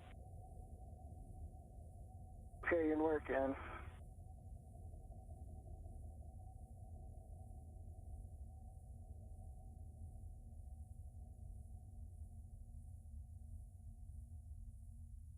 I'm stable and with one hand on the T handle and one hand on the FSC, good position to stabilize the antenna. The one thing I cannot offer right now is clearances for Anil, the WEDA antenna. So I will have to reposition once Anil has good control. Copy and good words. Thank you, Sophie. And will I be in a night for a period of this holding when I make it back to the boom? You have about 30 minutes, just under 30 minutes to a night pass. So it's likely going to be a little bit of both.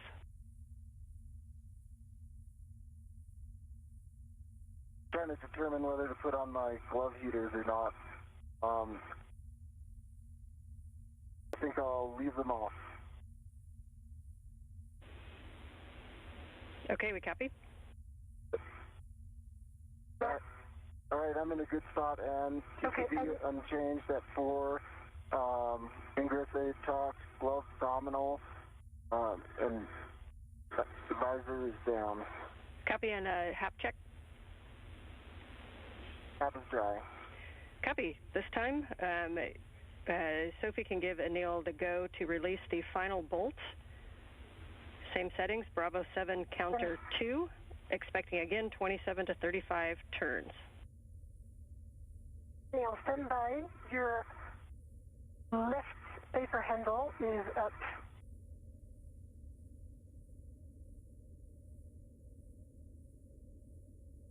Yes, it is now down, and I confirm the right one is down as well. So you're a good config now. Okay, I suspect I'm doing that when I'm touching the BRT shoulder joint. Okay. Let's just keep an eye on it. I'll keep an eye. Don't worry. Got you.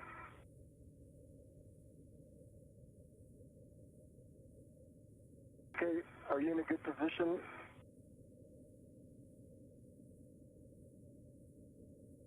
I am in a good position. You are. Go to release the bolt. Copy, go. We concur.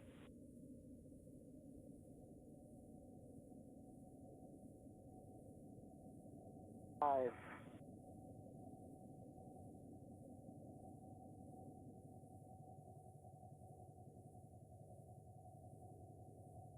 10.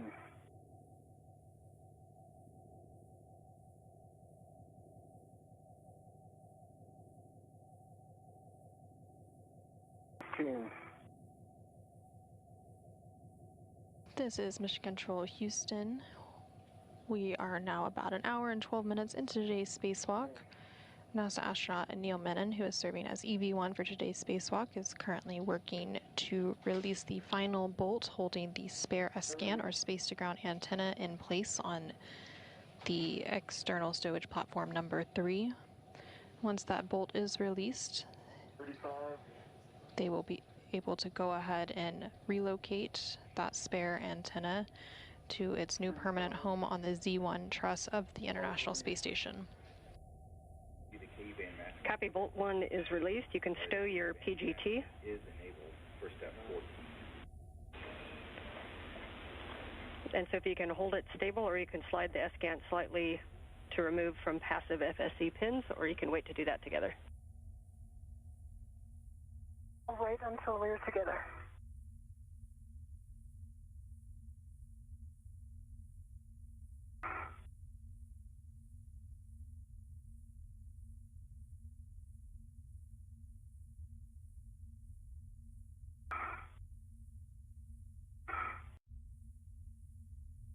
Okay, PGT is stowed.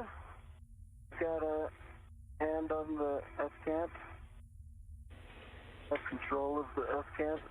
Copy, you can slide it slightly toward you to remove from the passive FSE pins. You ready, Sophie, for this? I am ready. Okay.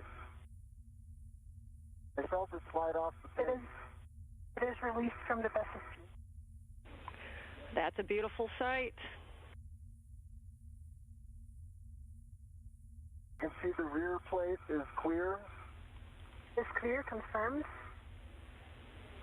Copy, rear plate is clear. Do you have controls? Okay, Sophie, you can get it back into position to maintain clearances. Okay, in work. And we heard that the rear plate is clear of the FSE, and it will maintain positive control. And when you guys are ready, you can give M1 the go to GCA to the published ESP3 backoff position.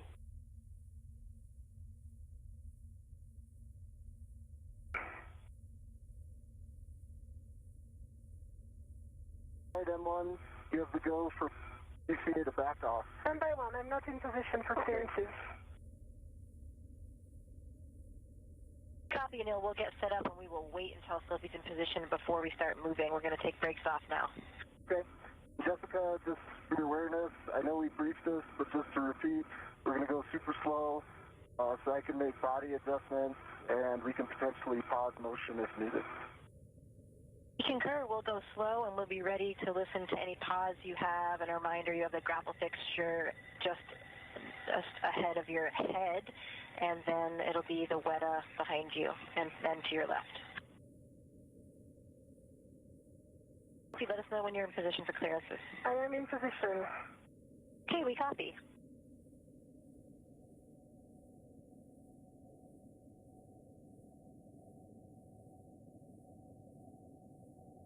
Okay, Anil and Sophie, we're starting motion in 3, 2, 1. So we'll be going back to the position you started in.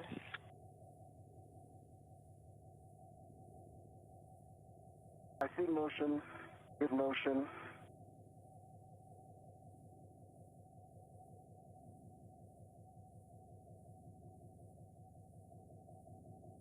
I see you leaning forward. That's great. scan is clear of SSE.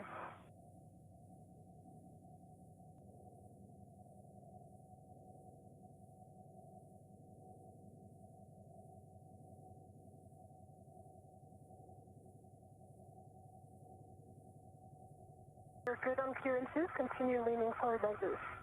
Okay.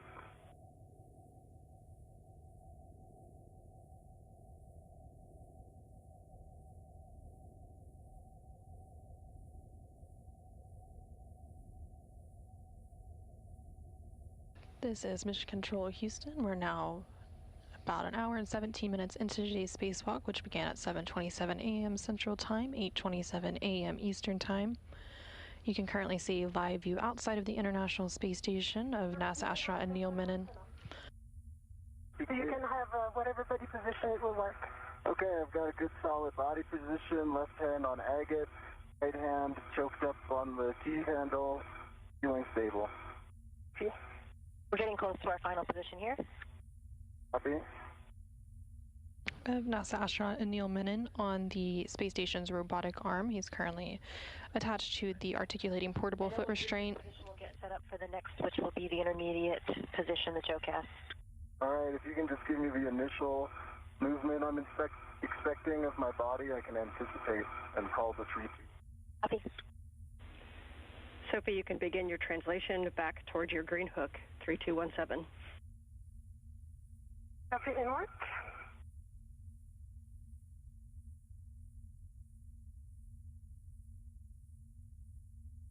Again, this is Mission Control Houston. NASA astronaut Neil Menon currently in the robotic arm. That will want you to call us when you are at your green hook location, and also when you're passing the NTA where Neil's green hook is located for coordination. And she has started her translation, so Neil, when you're ready, you can give M1 the go to maneuvers to the intermediate through the Z1 back-off position.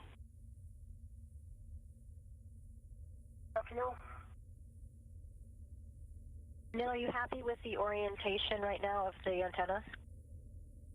Yeah, I would prefer to reorient it with Sophie's help. It's got a lot of mass, so I think that's the best location to rotate it.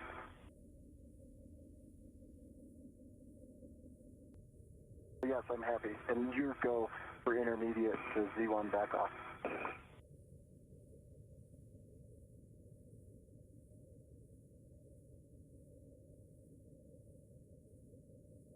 This is Mission Control Houston. NASA astronaut Neil Menon on the robotic arm is currently being maneuvered over to the Z1 truss, and he is carrying the spare S-scan or space-to-ground antenna. And the view you see now is of the helmet camera of ESA astronaut Sophie Adenau, who is also translating over to that Z1 truss location where the spare S-scan antenna will be installed. The International Space Station is currently in a daytime pass. The International Space Station experiences 16 sunrises and sunsets every day. So throughout today's spacewalk, they will go through several sunrises and sunsets. Right now, the International Space Station is traveling about 260 statute miles over the South Atlantic Ocean. This is going to be taking you body out, so basically backwards and a little bit right and down. Body backwards, copy, okay. Going up to that station's zenith intermediate position. Thank you. We're starting motion in 3, 2, 1. See motion.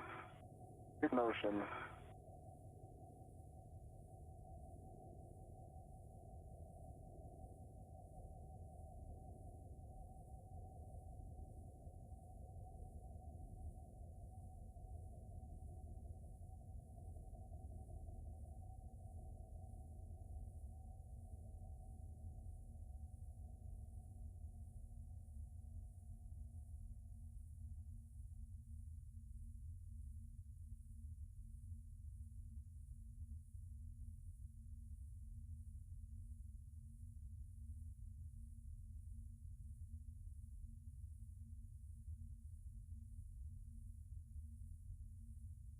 Arriving at my green hook location.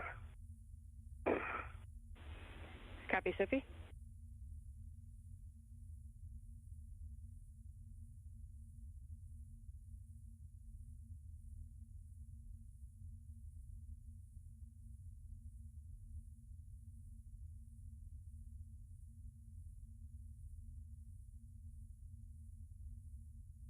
Neil, we'll switch to course for the rest of the maneuver if you're comfortable.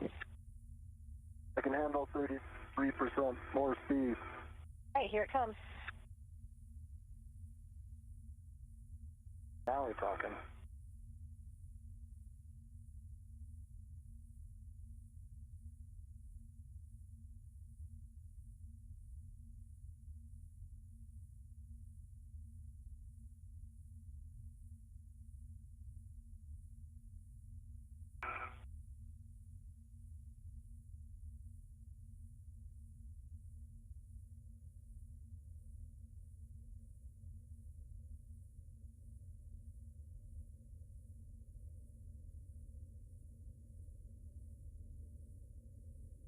Check complete, resuming translation.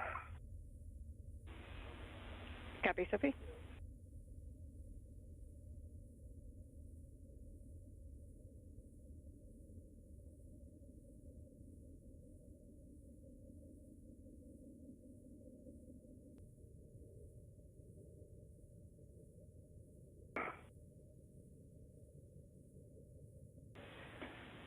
And Sophie, thank you for the status calls. We did turn your HECA off for a little while to let it cool down. So if you just let us know when you're passing the NTA. MTA report.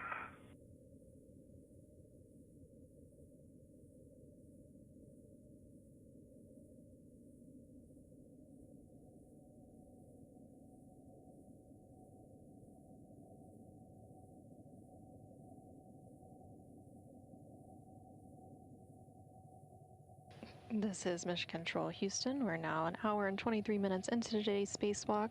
There in the upper left corner of your screen, you can see the space station's robotic arm. That robotic arm being maneuvered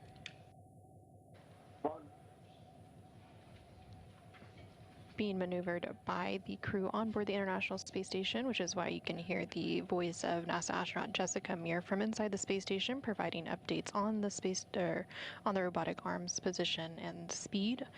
And there you can see NASA astronaut Neil Menon, who is attached to the end of the space station's robotic arm in an articulating portable foot restraint, and he is also carrying the spare ESCANT, or space-to-ground antenna. The spare ESCANT began over at the ESP-3, or External Stowage Platform 3, which was on the Port 3 truss of the International Space Station. It was the only spare that was left on board the space station, and now it is being maneuvered. Receive a card or later? And Sophie, we have it later, but you're always welcome to tap that on the way in and report it. Okay, 2 taps on the port one. Copy, and arriving at the NTA. Copy, and we've got a good camera view of you, so you'll keep moving inboard and go down the cedar rail. Reminder, the cedar rail is at mile marker 7200, and you're going to go retrieve the ORU bag from the airlock toolboxes. Okay.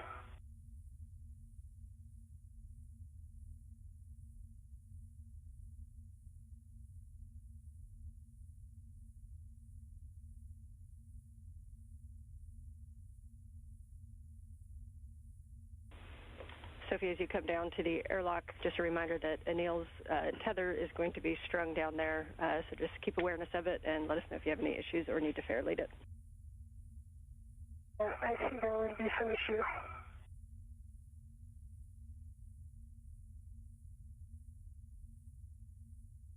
It's okay, it's going to be close to the airlock. Copy, and we're heading into a handover. See you on the other side.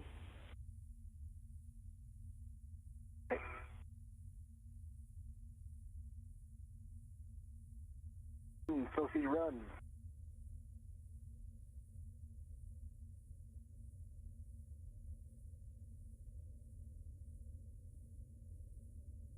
This is Mission Control Houston. We're currently in a brief but expected handover between satellites for the tracking and data relay satellite system. We do expect to regain those views here shortly. Currently, NASA astronaut Neil Menon is attached to the end of the space station's robotic arm and being maneuvered over to the Z1 truss, where he will be meeting ESA astronaut Sophie Adeno, who is manually translating over there for the installation of the spare space-to-ground antenna.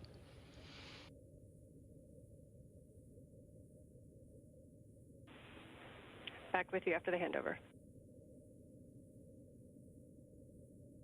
Okay. I'm at the toolbox for retrieval of the bag. Copy, good words.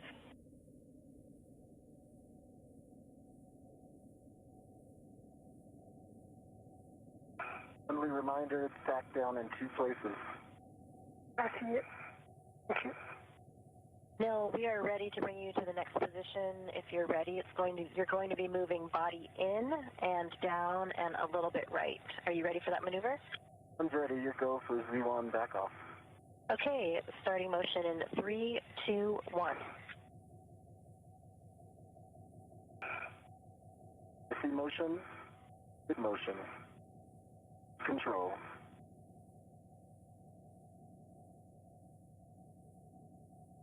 This is Mission Control Houston. There you're getting a good view of TCV setting 5.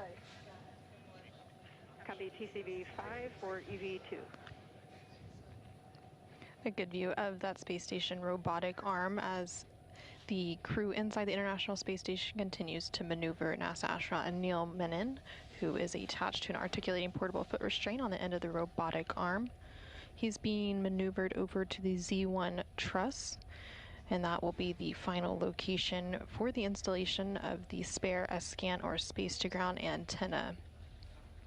Once NASA astronaut Neil Menon, who today again is serving as EV1 for the spacewalk in the suit with the red stripes, meets up with ESA astronaut Sophie Adeno, who's serving as EV2, they will begin the process to install that spare antenna, which will begin with a boom insert cleaning and lubrication process. So they will be seating and installing the antenna onto the boom. They will also remove 2 gimbal locks and then install a thermal cover.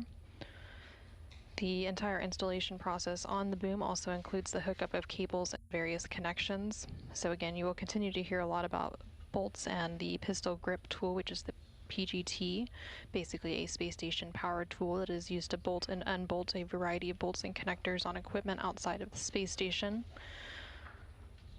And you'll also hear about gimbal lock bolts, which are bolts that were used to release the spare antenna from the stowage location on the external stowage platform number 3, as well as bolts to install the antenna to its new location on the Z1 truss.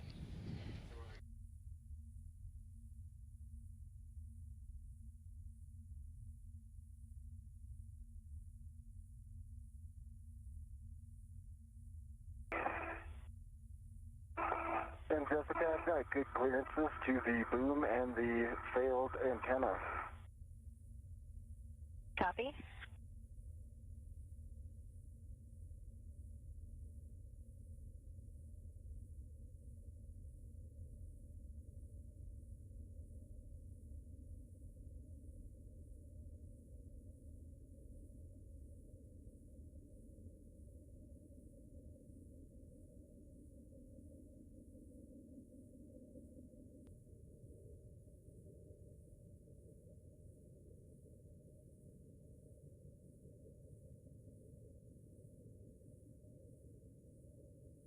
Something out of L. Copy.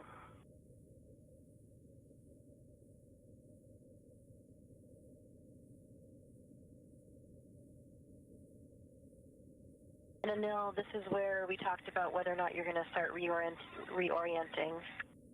I am going to give it a try. Are you doing brakes on here?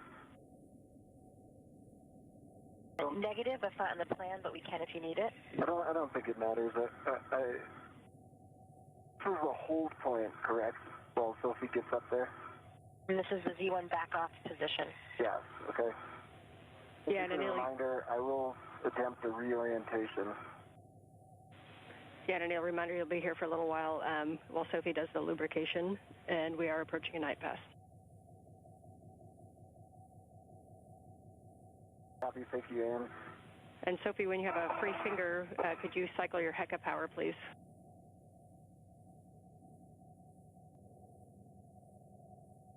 VRT. North.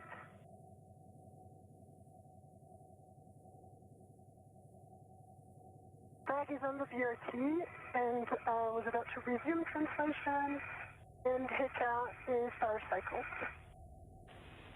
Copy, and copy on the back. So you are go to move to the Z1 work site. You know that translation path well. Forward and up the airlock and out to Z1.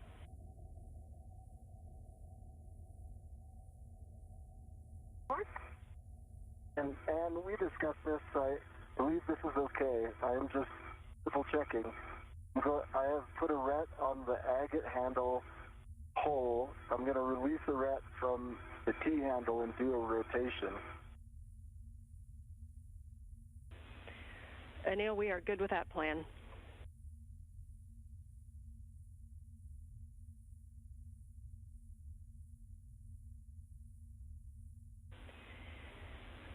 Sophie, for your translation out there, just a cautions associated with Z1. Avoid contact with the SASA, the CMG covers and shells, the heat pipe radiators, the big shiny mirrors, and the tied down S-count on Z1, please.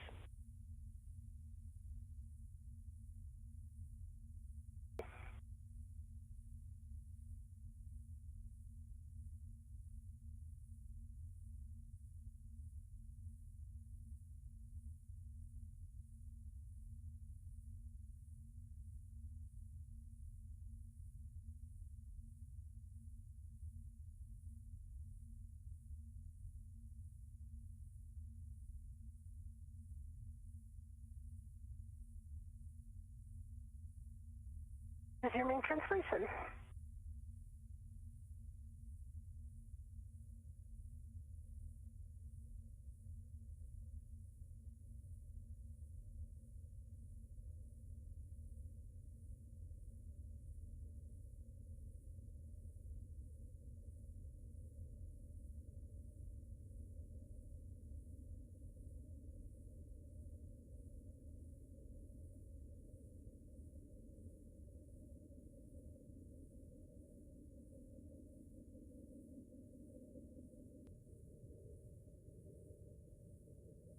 Okay, and rotation complete.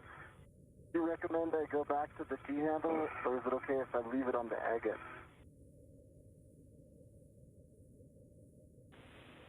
And Anil, that is up to you. Yeah, we're good with your choice. Yeah.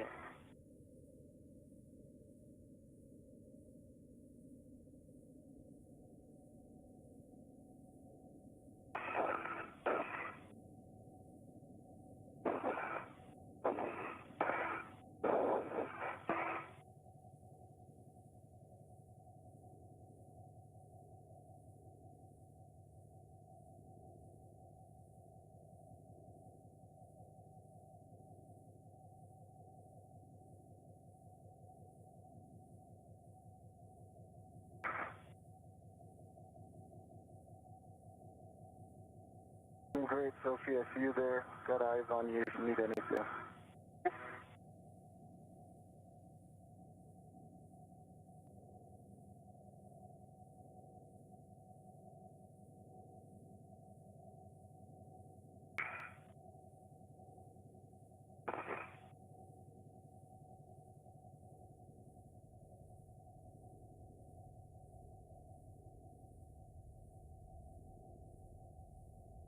This is Mission Control Houston inside the... Control and or you there, keeping them clear of everything. You're in a good spot.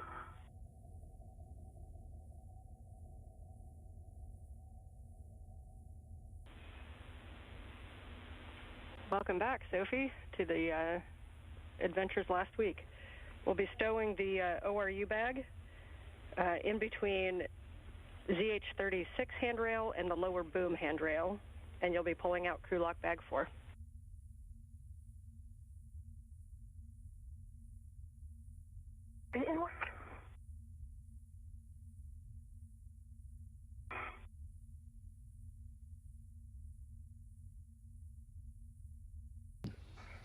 Again, this is Mission Control Houston inside the International Space Station Flight Control Room. We are currently about an hour and 36 minutes into today's spacewalk, which began at 7:27 a.m. Central Time, 8:27 a.m. Eastern Time. There on your screen, you're currently seeing a live view of the helmet cameras for both NASA astronaut Neil Menon on the left-hand side of your screen, who is serving as EV1 today. He is currently attached to the end of the space station's robotic arm, and he is holding onto the spare SGANT, or space-to-ground antenna, which was recently retrieved from the external stowage platform number 3. Neil then was maneuvered over to the Z1 truss, where he is now. Between 6052 and the boom, this is going to be better.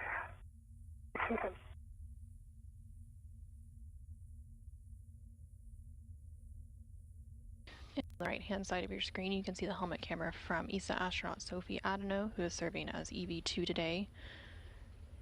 She manually translated over to that Z1 truss location, and she's now stowing some of the crew log bag tools and equipment ahead of the installation of the spare SGANT, or space-to-ground antenna, onto that Z1 truss location. You will likely hear them referencing some wipes and toothbrushes and other items. For me, I have the capability to adjust a little bit. You can tell me where you want it. Copy, we appreciate it. We can see the antenna in your hands, and we have a good view of Sophie and the HEC as well. So where you're at is great. Thank you. And Sophie, for translating on the boom, a reminder to translate slowly on the Z1 boom, avoiding sudden stops or cyclic loading.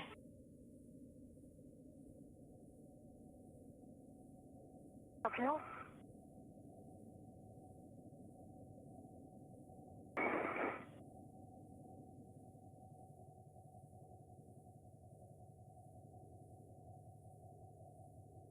Again, coming up, you will likely hear them referencing various wipes and tool brushes and other tools, and these will be used to clean and lubricate the boom insert.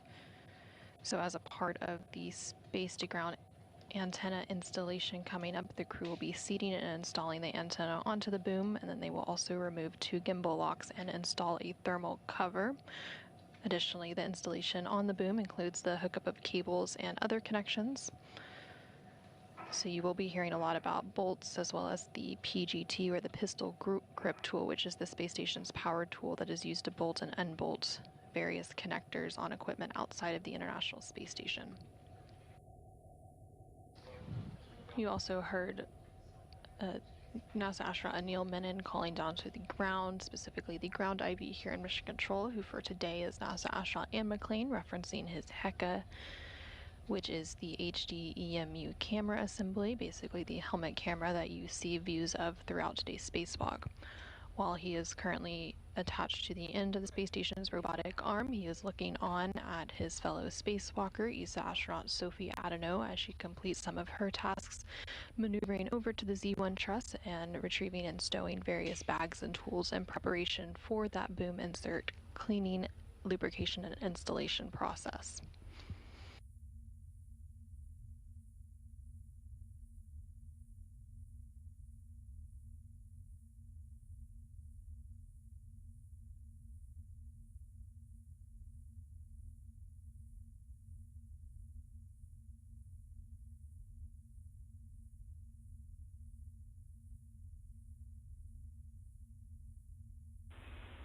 And nice work getting that stowed in a pretty tricky work site that we left for you.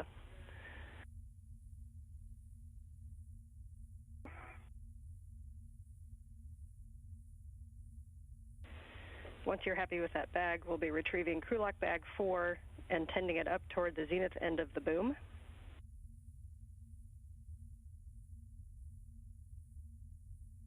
Copy. And work.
All right, nice job with the Matrushka bags.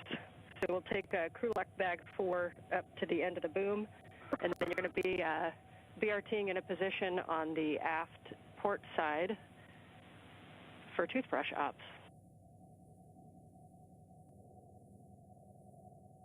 Toothbrush ops. So cavity creep.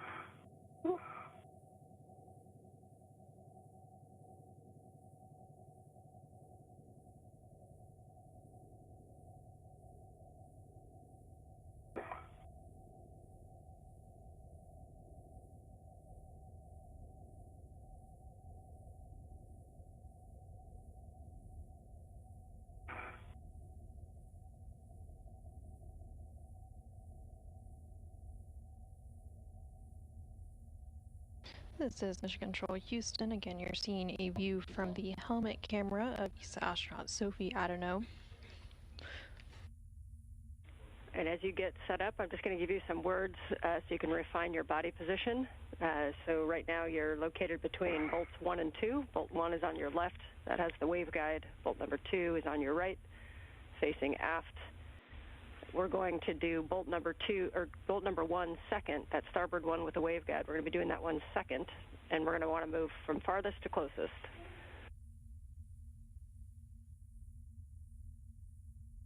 Copy.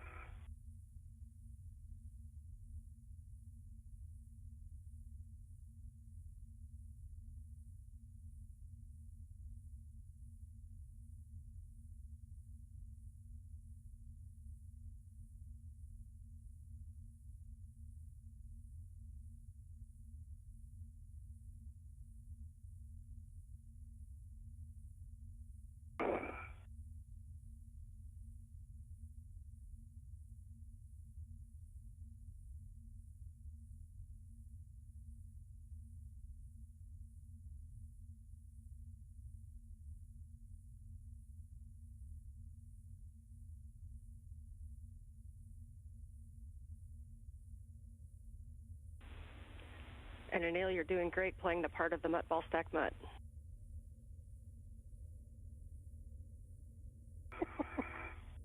I was thinking Statue of Liberty, but I'll take mutt ball stack mutt. What do you prefer, to be a toothbrush like me or a mutt ball stack mutt? Definitely have the hard job.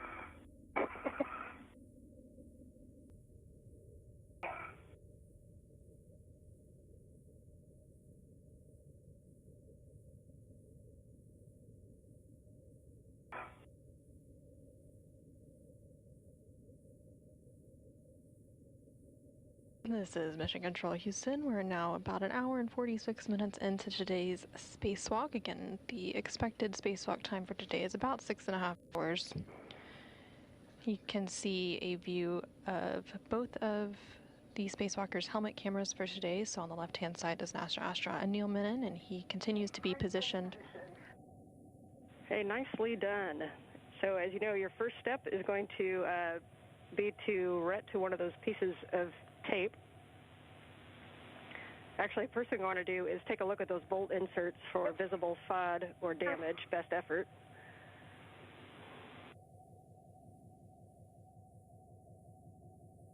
Oh, great.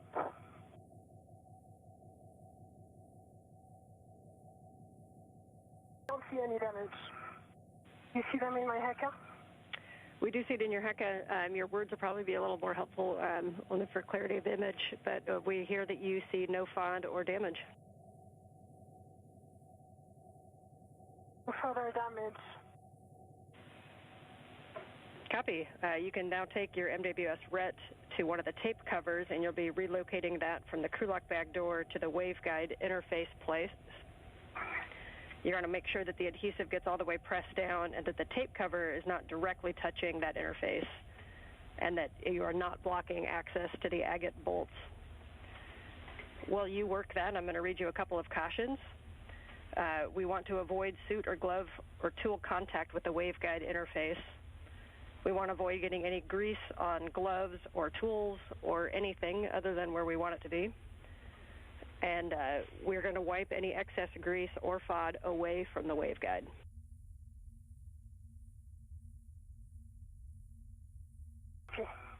Once it's on the waveguide, can I remove my red, or do you want me to leave my red on it?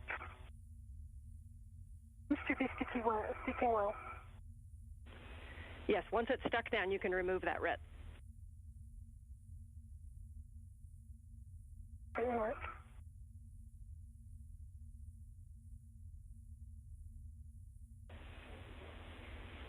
And once released, you can then retrieve the cap keeper from the crew lock bag that has the EVA wipes and toothbrushes.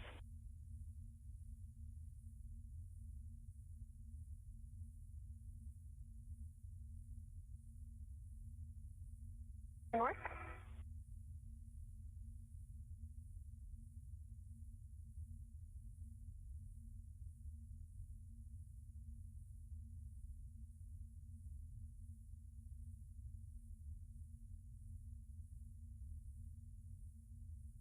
This is Mission Control Houston. Again, you're currently seeing live views of both of the helmet cameras for NASA astronaut Neil Menon on the left-hand side of your screen and ESA astronaut Sophie Adano on the right-hand side of your screen. Copy. You can retrieve the AT with the EVA dry wet wipes from the crew lock bag, and you release the Velcro on the wet wipe.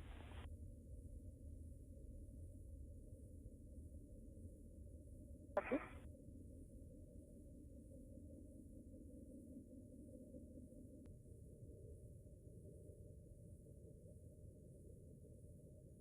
And you're going to continue to hear the ground IV, which for today is NASA astronaut Anne McClain here on the ground communicating with the spacewalkers outside the International Space Station.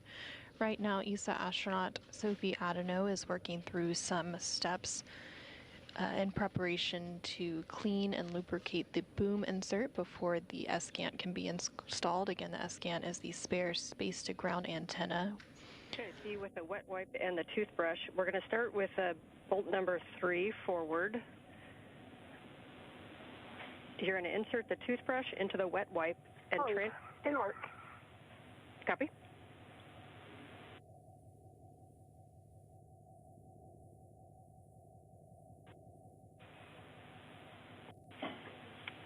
And a reminder, we just want to go around the entire circumference of the bolt, applying grease and cleaning the first 2 to 3 threads.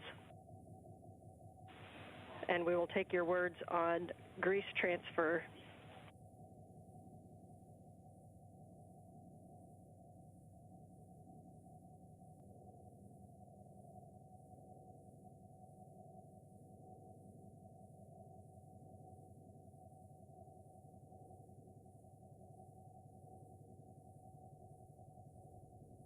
Sensor nominal, no sound on the toothbrush. Okay, copy. That's good words. We understand that grease transferred nominally into bolt 3. So you can reposition if you need to for access to bolt 1. This is the one next to the waveguides. This is our most important bolt. And you can do that same maneuver, inserting the toothbrush into the wet wipe to get a small amount of grease, and then wiping the toothbrush around the entire circumference of the bolt insert, applying grease and cleaning the first 2 to 3 threads.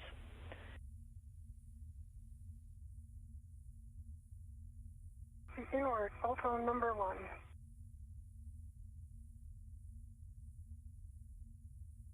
And this is Mission Control Houston. Again, ESA astronaut Sophie Adano, who you can see a helmet camera view from on the right-hand side of your screen, is currently working to lubricate the bolt inserts on the boom for preparation of the S-Scan or space-to-ground antenna installation. She is using a toothbrush to transfer grease from a wet wipe, and that toothbrush on the right-hand side of your screen, and then the grease is and the wet wipe was on the left-hand side of your screen there to transfer that grease and lubricate those bolt inserts in preparation for further installation.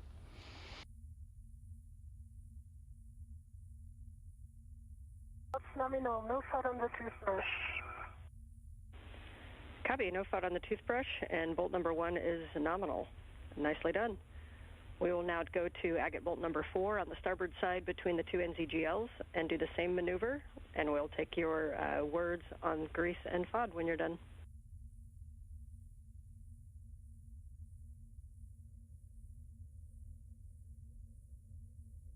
Inward, bolt number 4 starboard.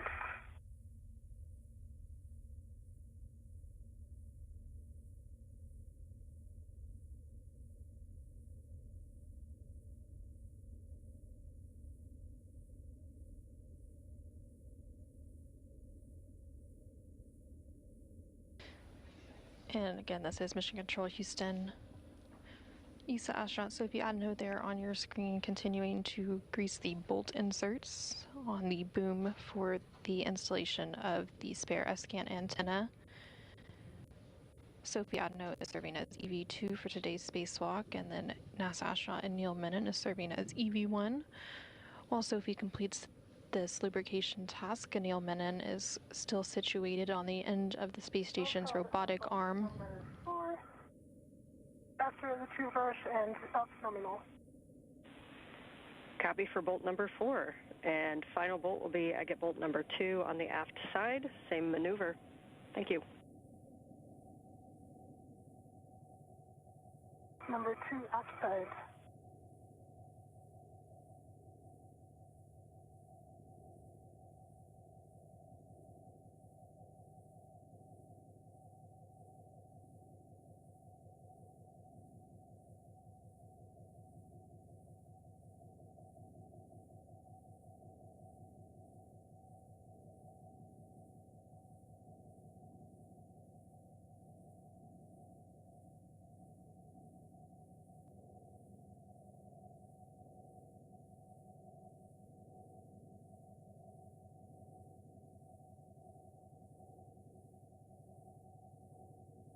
Nominal and no FUD. Okay, copy for bolt number 2. At this time, we're gonna talk a little bit about that grease transfer. So what we'll take from you is if you can do a HECA scan and look to see if there is any excess grease anywhere, including the upper boom surface, your suit, or any surrounding hardware. There is none on my suit. There's a tiny bit on the surface, which I'm going to clean right away. It's the dry wipe that's containing toothbrush number 1, so that it will contain toothbrush number 1. Okay, we copy, and reminder that dabs pick up the grease the best, and to keep that away from the waveguide. Copy, away from the waveguide.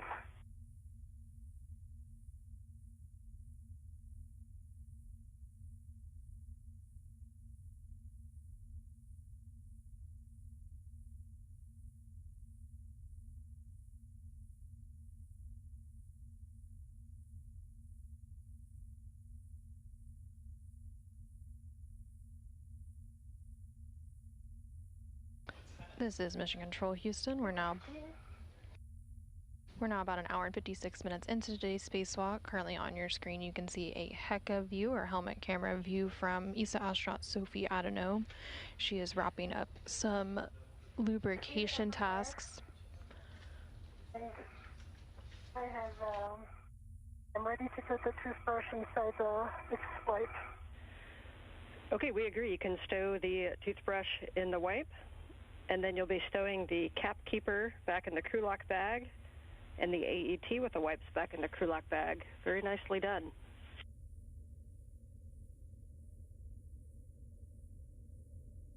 Thank you, it worked.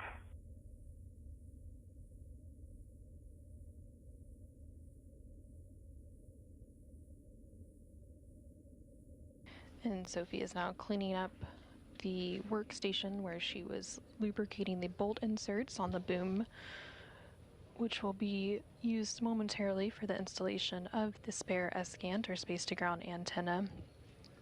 She was ensuring that there was no excess grease left behind following that activity, and now she's cleaning up all of those various items, including the toothbrush that was used for that lubrication, and putting it into the crew lock bag where it will be stored for the remainder of today's spacewalk. Once that's complete. And Sophie, your choice after this, your next step is going to be to put the tape cover back. So if you have an extra ret that's inside the bag or on the cap keeper, you're welcome to grab it now. Otherwise, we'll do the same transfer that we did before with your MWS ret.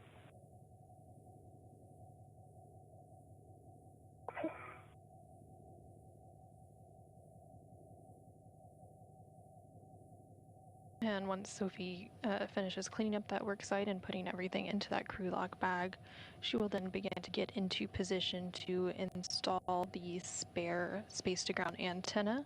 And currently that spare space-to-ground antenna, or SCANT, is being held by NASA astronaut Neil Menon, who is on the end of the space station's robotic arm. Once Sophie does get into position for that installation, then both Sophie and Anil will work together to complete that installation. As part of that installation, the crew will be seating and installing the antenna onto the boom, and they will also complete some hookups of cables and various connections. And they will. Is on the cap keeper. Copy, tape is on the cap keeper. As you get that garage sale back in the bag, I've got some 2-hour consumables for you guys. We are just coming up on 2 hours. Which means that we are ahead of the timeline. You guys are working very efficiently, thank you. And we are battery limited to 755 on EV1, so we've got plenty of time.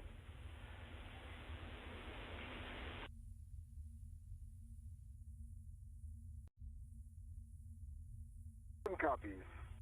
Copies.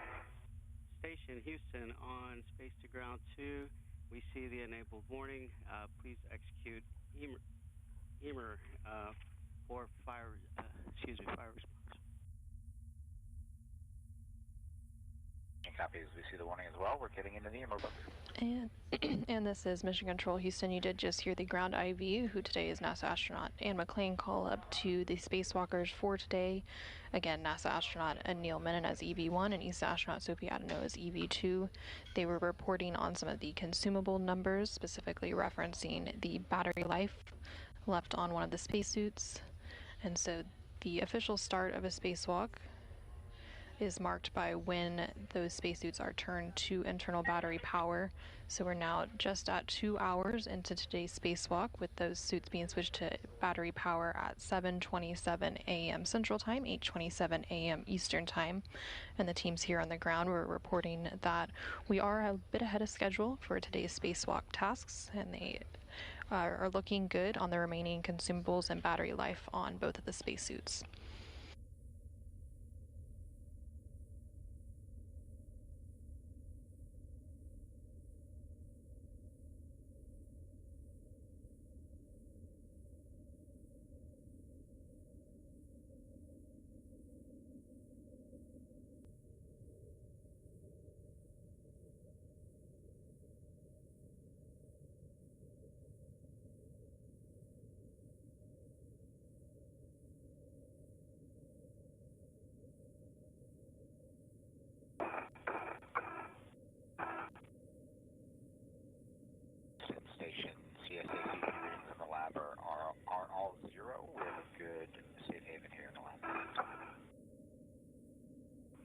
Houston copies.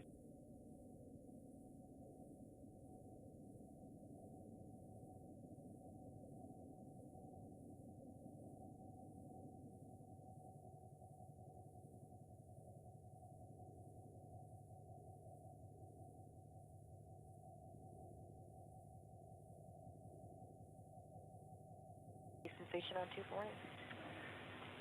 We're about 20 seconds from a handover. So we got a good HECA scan already, so we'll take a glove and a half check that I'll get from you on the other side of the handover, but you can get in a position for the spare scan install, which will continue in right after handover. They took some CSACP readings, and they were all 0.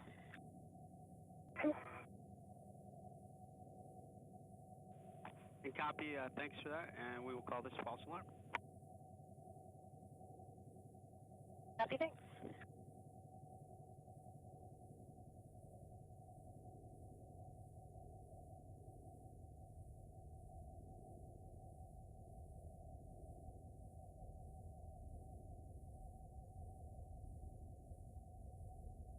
In the handover right now, guys. Looking great out there. We're psyched to see you looking ahead of the schedule. Jessica, Jack. Okay.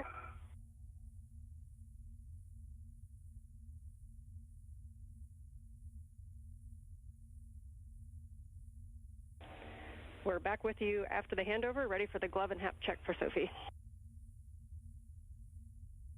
Try glove nominal. Copy nominal. When you are in a good position for the spare S-scan install, then we can have Anil work with M1. So let us know when you're in a good position. We do not have camera views at the moment.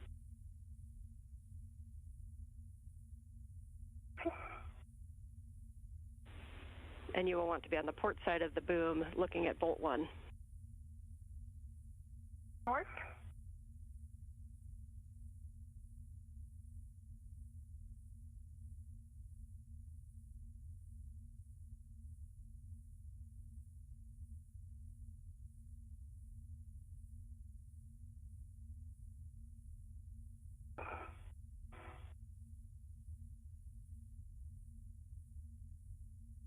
As we start thinking about getting ready for this maneuver, you are good with your final orientation before you move in?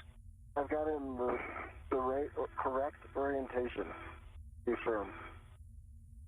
Okay, and just a reminder, when we do start this motion, it'll be just a body in for you. Copy, body in.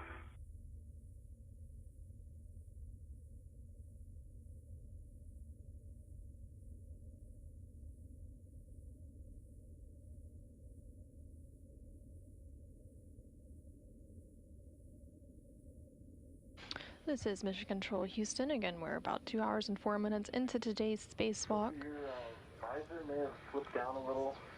Yeah, it's, thank you. It's actually that I did not put it back. And for both, be advised we're about 8 to 10 minutes from sunrise. Copy. Can't wait.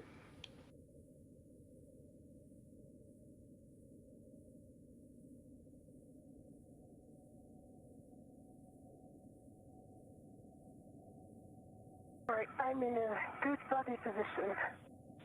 Okay. I take that as an opportunity to chat with Jessica. Do you agree? Okay. All right, Jessica, copy. We've got you loud and clear. We're ready to bring you body in. Okay, I am go for that. I will be doing clearances from the boom as primary. Okay, yeah, we concur. We'll rely on your clearances from the boom, and if you need to hand over to Sophie for the clearance for the S-scan and the boom, let us know. Will do. Sophie, I'll make that very clear. And on go. Okay, starting motion in 3, 2, 1.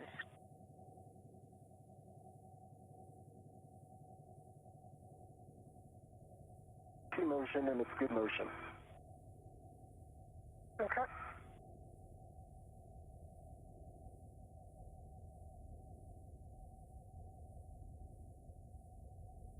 This is Mission Control Houston. There on your screen, you are seeing a view from the helmet camera of NASA astronaut Neil Menon. He is currently holding on to that spare S-scan, or space-to-ground antenna, and he is being maneuvered into position by the crew inside the International Space Station, who is manning the robotic arm. Anil is currently strapped into the articulating portable foot restraint of the robotic arm, and he is being moved into place to meet up with ESA astronaut Sophie Adeno, who you can see there on your screen, in order to install that spare antenna onto the Z1 truss of the International Space Station, where it will make its permanent home. 40 centimeters remaining. Shouldn't have an issue with that 40 centimeters. 25. Still station Jack. Continue. For HRF inventory. Got good clearance. Jack Hunsel's with you on 2. We are ready for you when you're... Okay, Anil ramped out, and this is the published position. If you have any questions. I could take 10 centimeters body in. Okay, copy, 10 centimeters body in. This is also where we talked before about whether or not you need to be feet down. We'll just bring your body in for now. You can think about it.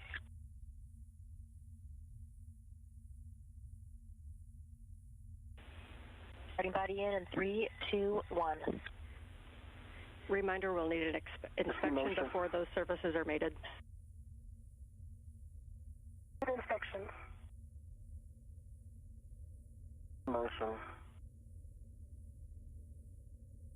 This is 15 centimeters. That was 10 centimeters. We can bring you 15 more if desired. Thinking.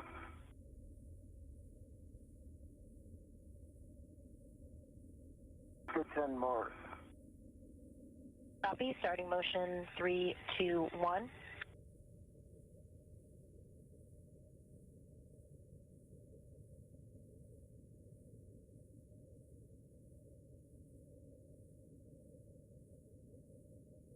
Okay, that's 10. GCA complete. Copy. GCA complete. Stand by for brakes. Brakes are on. Your go for S-scan install at Z1. Okay, Sophie, I've got gross motor control. You've got...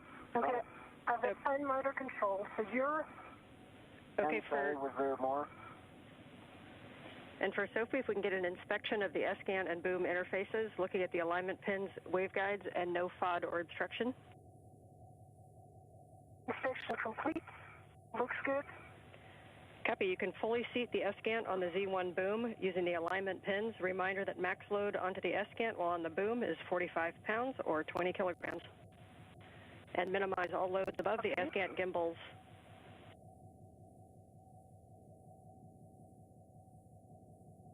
You rotate clockwise. Rotating clockwise.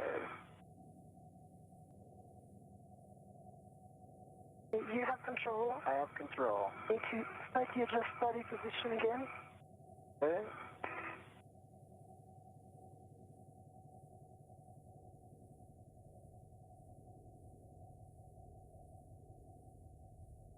Rotating clockwise. Clockwise. Rotation. Speed. Continue rotating clockwise. Continuing.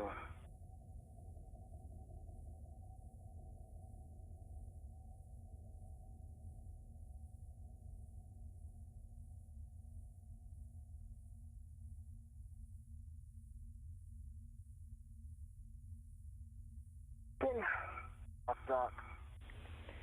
And we see that in softgat. Reminder now we are going to manually drive the S-scan bolts, the initial bolts, 2 to 3 turns. You can do that with your hands, the palm wheel, or the ERAD as we talked about. Your choice, and we can go in any order for initial turns.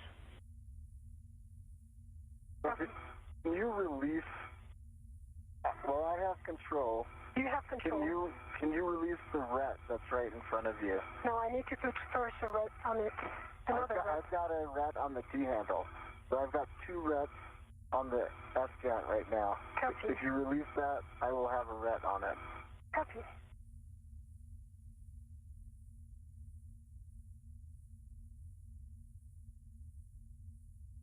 I can probably give you some slack if that helps. Didn't work. Release. I'll just send it back to my NWS, okay?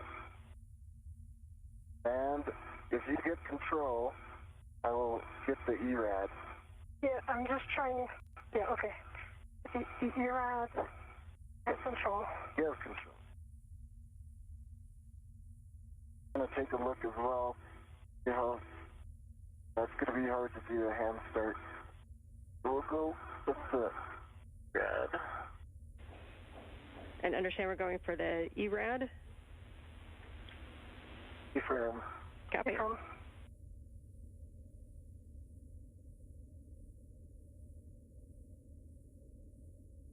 This is Mission Control Houston. NASA astronaut Neil Menon and ESA astronaut Sophie Adano are continuing on today's spacewalk, about 2 hours and 12 minutes into today's spacewalk.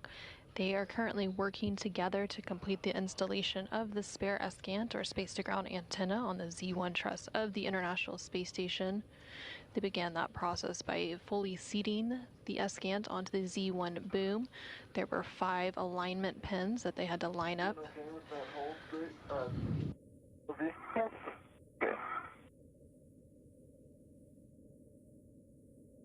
And then once those pins were lined up, they moved into the process to begin driving the S-scan bolts.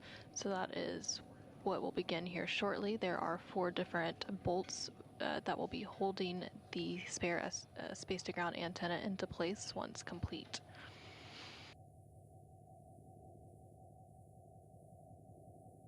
What's your right when you're Here. and what's also when you're removing your PCC, the IRS print? I see it. Thanks. Good day.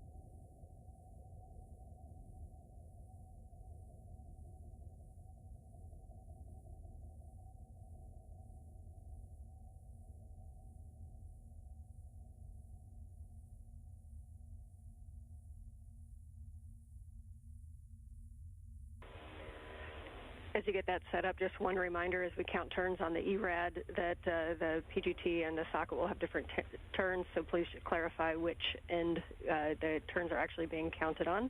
We prefer socket, but we know that sometimes you can only see the PGT, and that's fine too.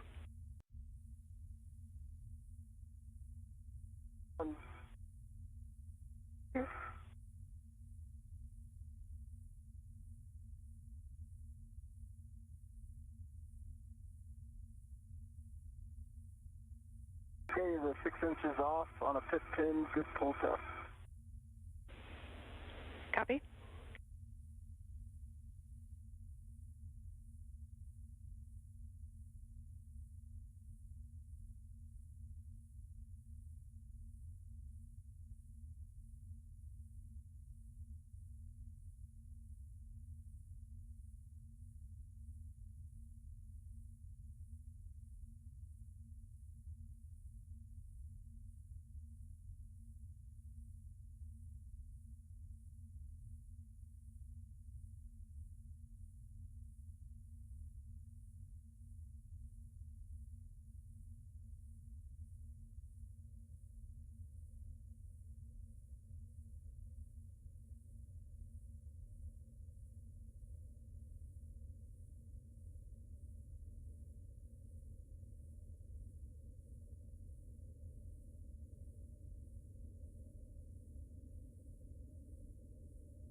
ERAD is on, good pull test.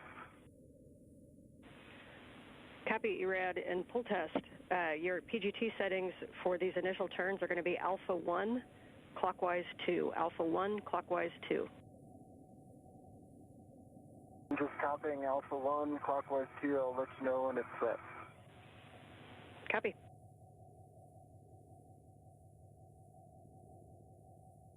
Thanks for holding that. Sophie? I'm good.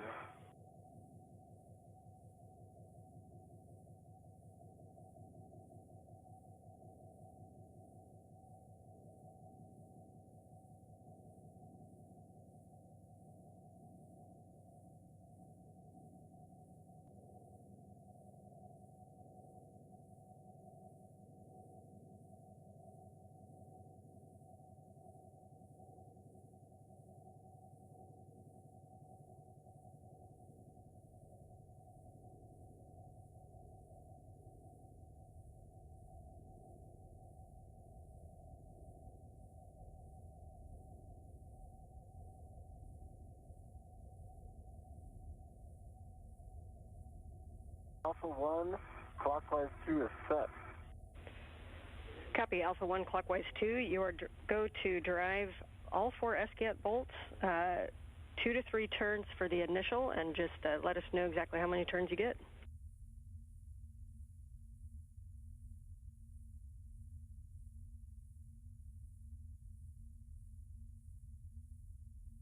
Marianne, I have to recal. I'll circle back in 1 second. Copy on the cal, and let us know if you need any steps. We're good. Got a good cal, 40 volts. Okay. Just mindful of your ret, the key handle.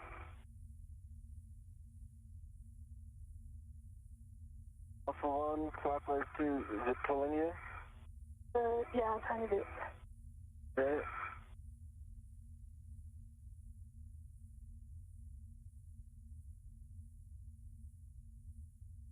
Okay, I've got Alpha 1 clockwise 2 set. Copy, Alpha 1 clockwise 2 set. You're go to drive. And, okay. I cannot see number 4. Okay, I'm going to start with bolt 4. Can you remind me how many turns I'm putting in bolt 4? 2 to 3 turns on bolt 4. Okay. Okay, I can see bolt 4. Okay. Mindful of the tool, the antenna.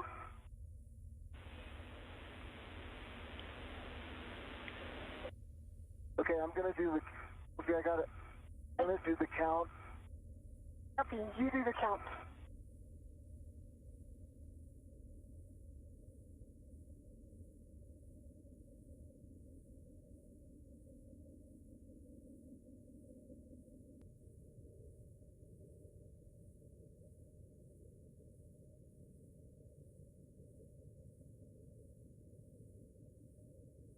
Turns, bolt 4.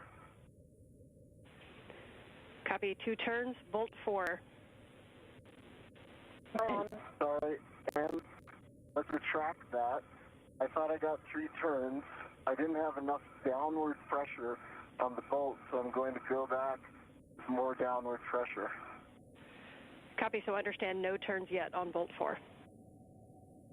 No turns, exactly.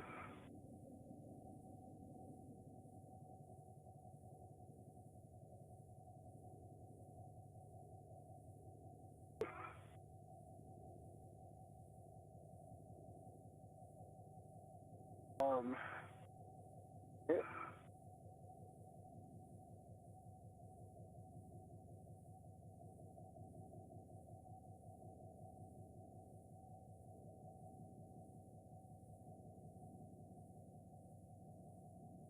This is Mission Control Houston. We're about 2 hours and 20 minutes into today's spacewalk. The crew is currently working. Alpha 1, it does not turn bolt 4. So I'm going to try, if you agree, bolt 2. Maybe you'll have more luck there. Copy. Copy, and with Sophie, you can also make little micro adjustments to minimize side loading on the bolts. And we're good for you to try any other bolt. The antenna is flush, and I'm working hard to stabilize it.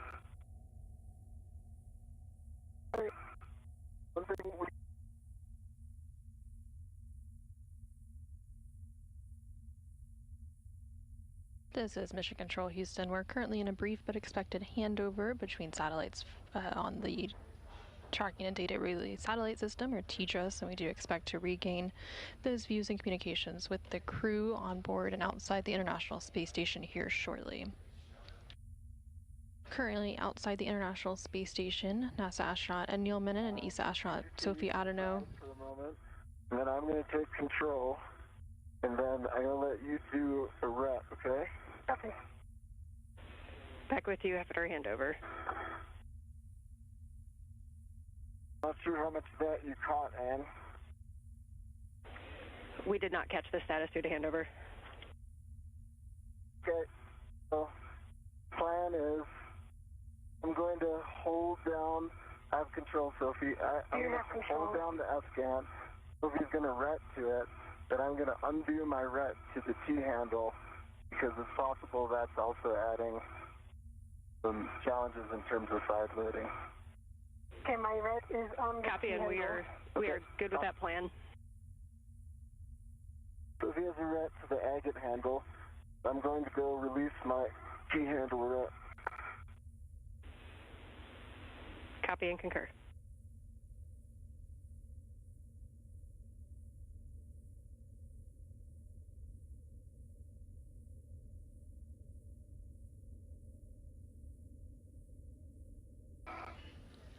And the crew currently outside the International Space Station, NASA astronaut Anil Menon and ESA astronaut Sophie Adano are currently working to...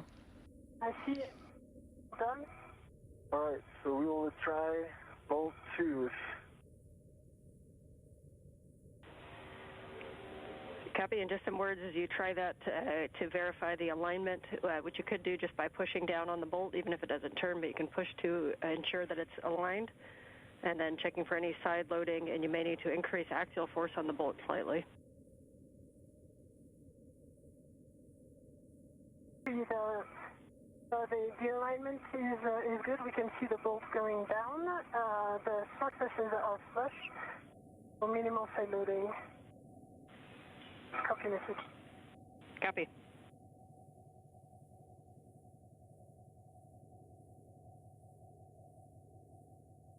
Okay, can you count it if I returning it? Yeah, stand by. Now there's some side loading. Stand by. Visualizing. Yep, now time to put some force on it. And I'm counting.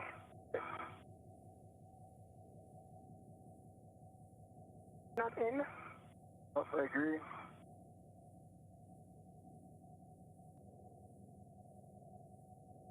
Oh, we're not in. It's coming off a little bit. Could be that I'm bumping it with that. So I'm going to try.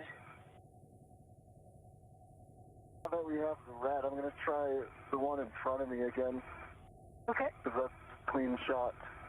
Okay.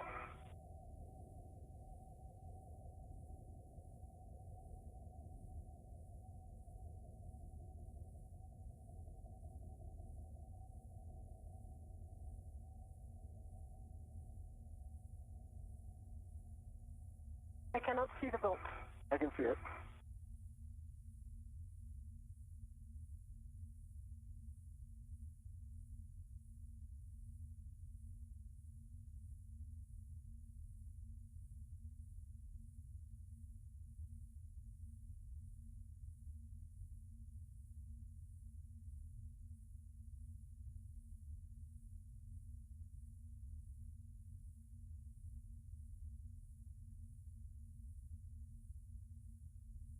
Okay. I believe I got 2 good turns on bolt 4 in front of me. Well done. Copy, 2 turns on bolt 4. Nicely done. You're go to move to any other bolt. We're going to the aft bolt.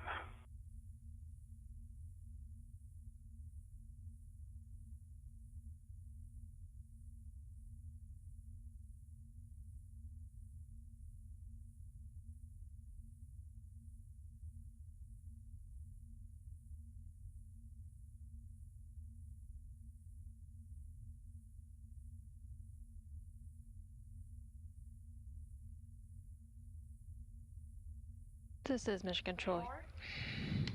Let me try to push it. This is Mission Control Houston. You're continuing to see views from the HECA or helmet camera. Copy, 3 turns on aft bolt number 2.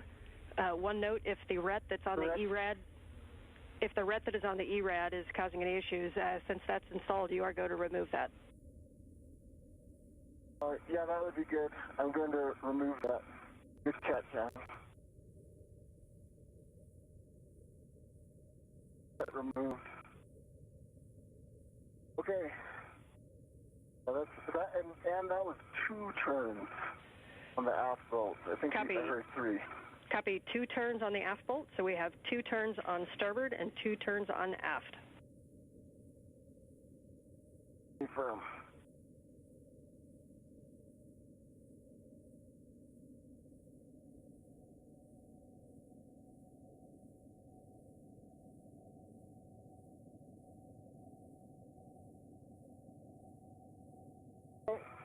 I can press on it. Think so? If you can press on it, we can get this. I mean, is it going to be, yes, okay. Go for it. Okay. Go. Might be side-loaded. You can see it wanting to turn. It goes.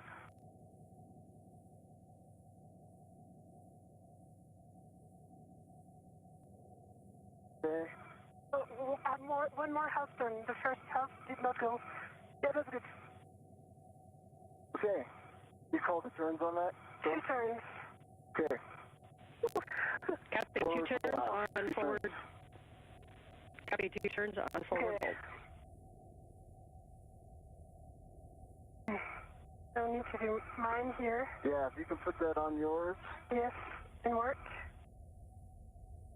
And if possible, this handle gets in your way. I can move the handle if need be. Just let me grab the handle on my side. Yes.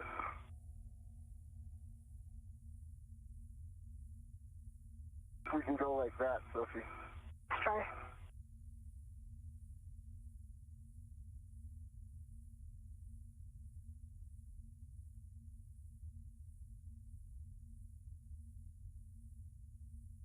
Okay, more towards me.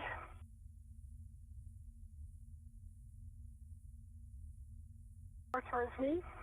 It's in. Go ahead. You're doing the count. Yes. Anyone to stop? There's 2 turns and a half. Copy, 2.5 turns on the port bolt. Very nicely done. We are now going to use EV1's PGT back with a 6-inch wobble for the final torquing on the bolts. We do have EV2's PGT using the ERAD. Can we? I think what might work is if I do the final torque with the ERAD and EV1's PGT. Like if we replicate, I guess what I'm thinking is if we replicate what we just did, yeah, final torque. We agree with that plan and stand by for settings. Yes, we are good with that, so you're going to be at Bravo 1, clockwise 2. Okay, Bravo 1, clockwise 2 is set on the PGT. Sophie, I believe, and I were making all those turn calls at the socket. That wasn't clear.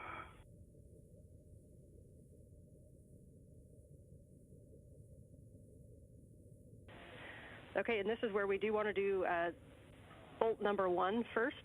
So on the Sophie side, but by the waveguide. So bolt number 1, Bravo 1, clockwise 2, and you'll expect 4 to 8 additional turns. Okay. How many did you say? 4 to 8 additional.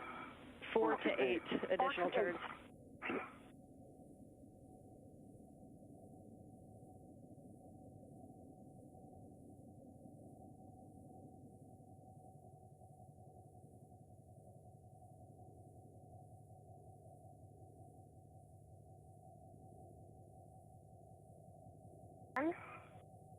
Turn with it.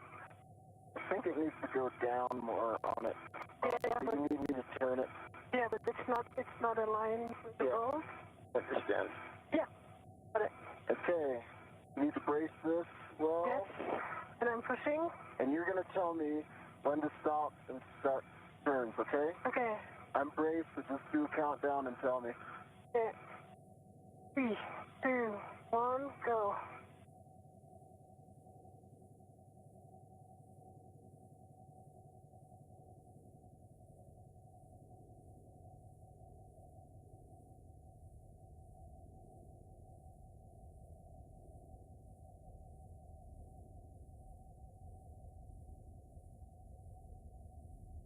Turns. Okay. I'm going to check the PGT. Got a green light, 12.1 torque. green light 12.1 torque, 6 turns for bolt 1. S5. And you are going to move to bolt number 2 on the aft. Okay. And that was 5 additional turns. Copy, 5 additional turns. The bolt is flush. It's a receptacle. It looks nominal here. Copy, flush. Thank you.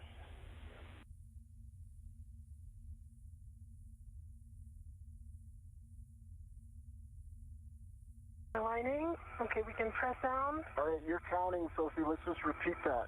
Rinse and repeat, okay? All right. Are you ready? I'm ready. Okay, 3, 2, 1, go.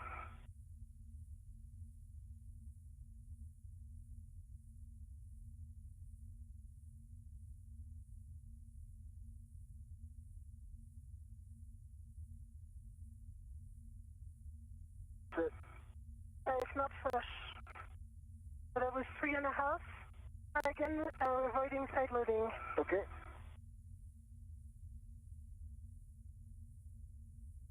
Just check the.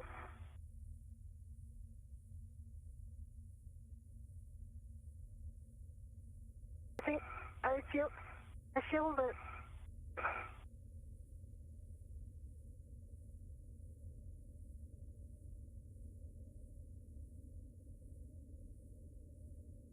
So that was 3.5. The green light, and we got 12.1 torque on that. Copy, green light 12.1, 3.5 extra turns on bolt number 2. We'll confirm Sophie's observation, which is. Bolt is not flush. 1 second, Sophie. I'm going to put my Hecka on it, and then if you look at it, there is a lip around the bolt that sticks out of the aluminum cylinder. On Sophie's side, that lip is completely flush with the aluminum cylinder. Copy, we're talking it. Guys, Sophie.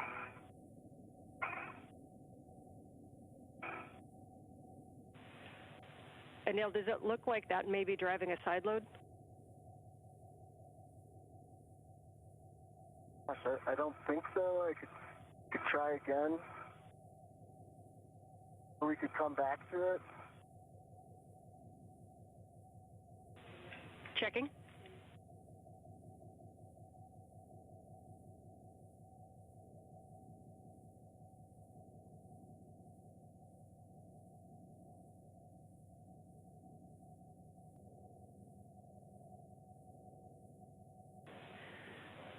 Okay, and we like your idea of going to the next bolt, so we'll go to bolt 3 forward and try the same maneuver. Okay, this one you cannot count, right, Sophie? I can count. Okay. 10.1. And she's for Sophie, TCV3. Copy, TCV3 for EV2. Okay. Tell me when you're ready, Soph, and I'll get it going. So I thought we were doing forward. Oh, we're doing forward? Yeah. Well, good call. Did you just ask us forward?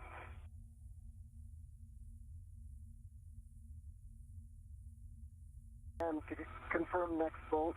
Yep, next bolt is bolt number 3 forward. Copy, inward. And I am ready. Are you ready? I am ready. Okay, 3, 2, 1, go.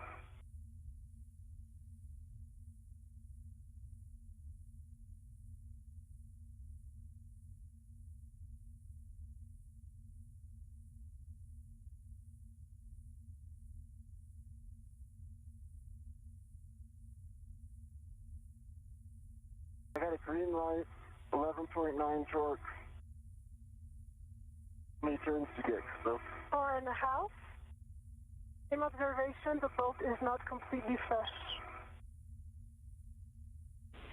We copy green light 11.9 torque and 4.5 turns. Confirm. And we're checking. Millimeters,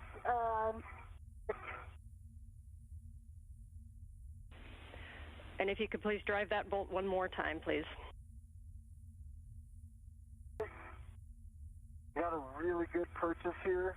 Yep, me too. And there's no way there's side loading here.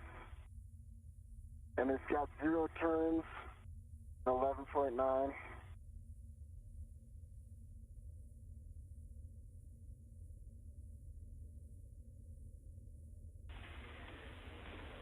We copy, and you can move to bolt 4 on the starboard side.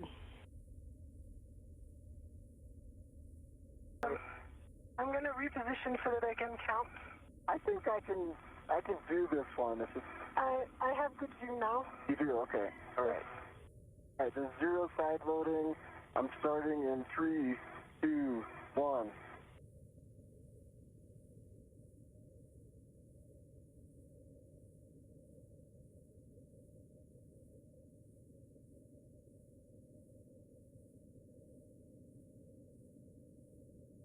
All right, it's got green light, 12.0 torque. 3 turns. 3 turns. Copy. 3 turns, 12 torque, green light. Let us talk about that for a sec.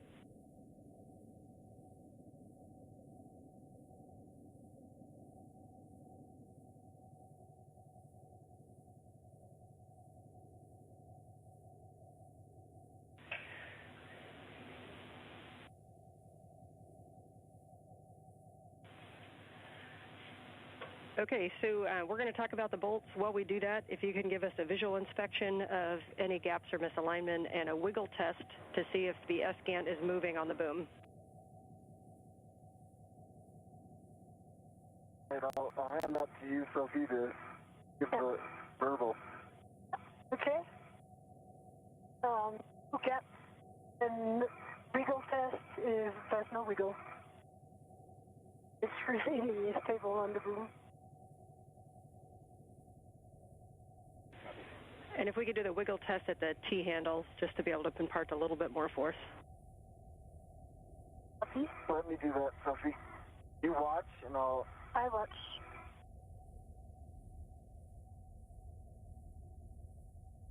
Stand by, stop. Yes, there was some wiggle.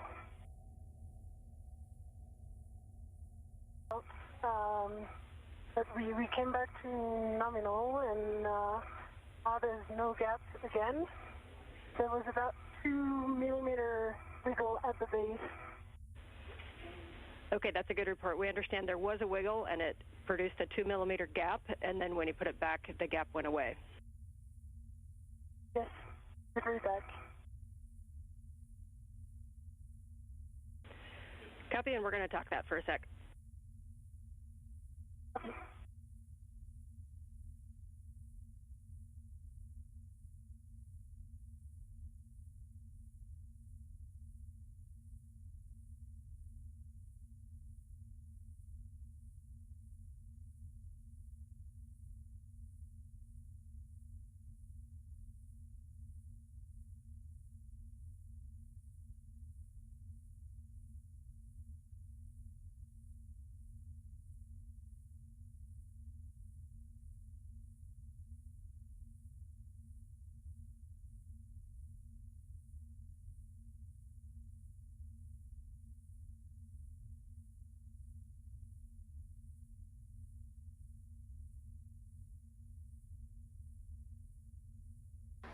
This is Mission Control Houston. We're 2 hours and 41 minutes into today's spacewalk. Bolt 1 is fully installed, so we are going to have you increase your PGT setting to Bravo 4, clockwise 2, and we will go in order and hit Bolt 2, 3, and 4. So that is Bolt 2 aft is starting, Bravo 4, clockwise 2. Bravo 4, clockwise 2 set. And we're hitting aft. Bolt 2. Good feedback.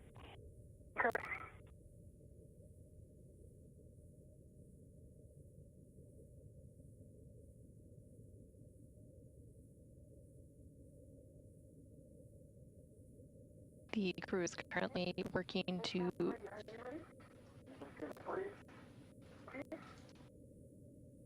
complete installation of the spare S-gant. Okay, I've got good bracing. Sure there's no side loading. Starting in 3, 2, 1. They are using what is known as a PGT, or pistol grip tool, which you can see there on your screen.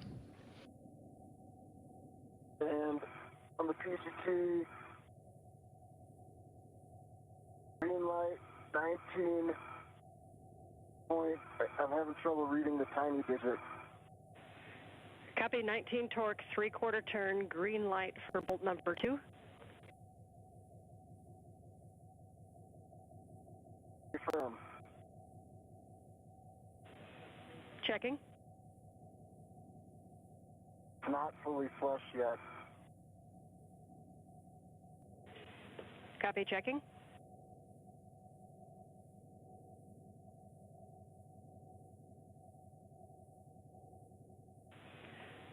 And let's go ahead and hit that bolt one more time. Same settings. Same settings. Facing. I'm ready, Sophie. 3, 2, 1, go. Turn it off. Oh, 0 time. All right, 20, green light, 20.2. Short turn. Copy, 20.2, green light, no additional turns. Checking.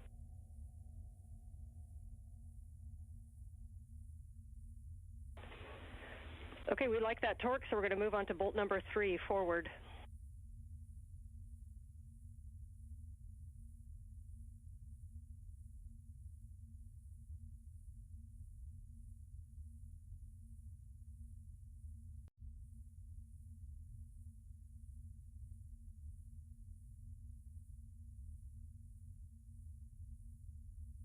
You got that part embraced. Yep. Give me the count. 3, 2, 1, go. Again. Will do.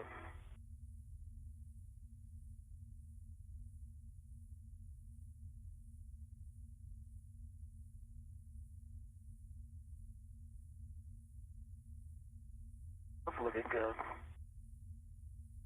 Woo! Haha! 3 and 3.2 turns. Green light, 19.2 torque. And the bolt is flush. Copy, bolt flush, 3.2 turns, 19.2 torque, and a green light. Checking. Okay, we like that. You can move to bolt 4, starboard. Same thing. Bolt 4, starboard. Get a hand to press it? I think not. Okay. I think this one's like in front of me. I can count. Okay, you're gonna count. Copy. I'm gonna start in 3, 2, 1.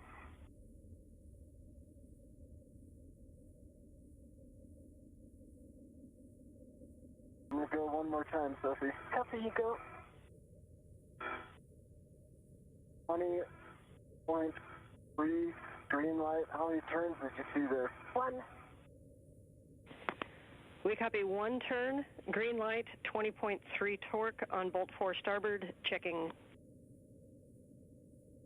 And just FYI, 2 and 4 are not flush. Copy, 2 and 4 are not flush. While we talk that, we'll take another wiggle test, please.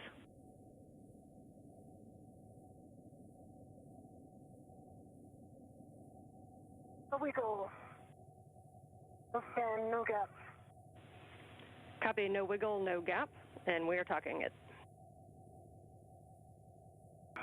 Stand by. I see a 1 millimeter, half a millimeter wiggle on just this side between bolts 2 and 4. Copy, between bolts 2 and 4 on the starboard aft side, you're seeing a millimeter gap during the wiggle test. Yeah, half a millimeter. Copy, and we're checking.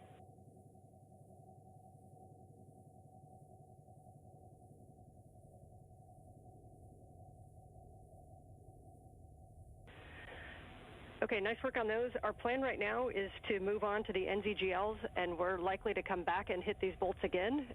So we want to stow the equipment, but it's okay if you leave some things set up. We're going to do the NZGLs and then come back to bolts. 1 copy. 2 copies.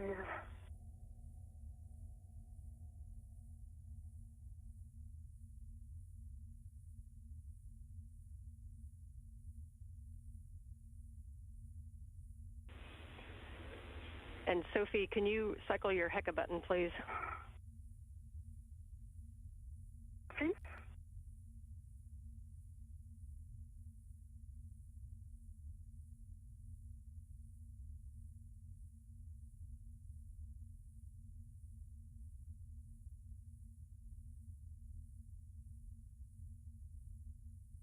Green light. Am I go to release the red or on the checking on the gate handle?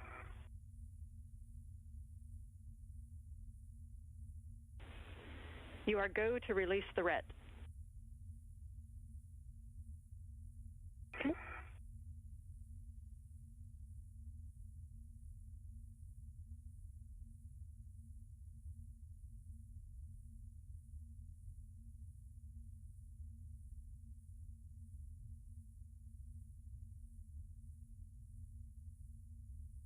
This is Mission Control Houston. We're now 2 hours and 49 minutes into today's spacewalk, which began at 7:27 a.m. Central Time, 8:27 a.m. Eastern Time. NASA astronaut Neil Menon and ESA astronaut Sophie Adano are currently completing the installation of the spare SCANT, or space-to-ground antenna, on the Z1 truss of the International Space Station. They were recently working on some bolts. There are 4 bolts that they had to manually drive in order to attach the SCANT to the space station's truss. They were using what is known as a pistol grip tool, or PGT, to install those bolts. And now they are going to move on to some additional tasks for that installation, including mating some cables and other connections. So the SCANT was seated and installed on a boom, and those bolts were installed. Now the hookup of cables and connections will mostly complete that installation, but then there will be some verification here on the ground, and they may have to go back to those bolts to ensure that they are fully secured.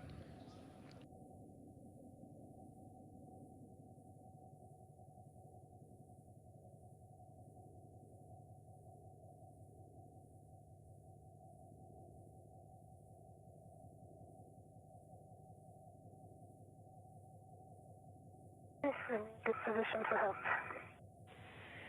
And as you get set up, I'll give you a little bit of an overview on the NZGLs, although you're very, very familiar with them. But we're going to be starting with the quarter-turn fasteners, and then we can do the NZGLs in either order. Reminder that this small one is the power one, so that's a minimum of what we want, but we can do them in any order. Can we do simultaneous up?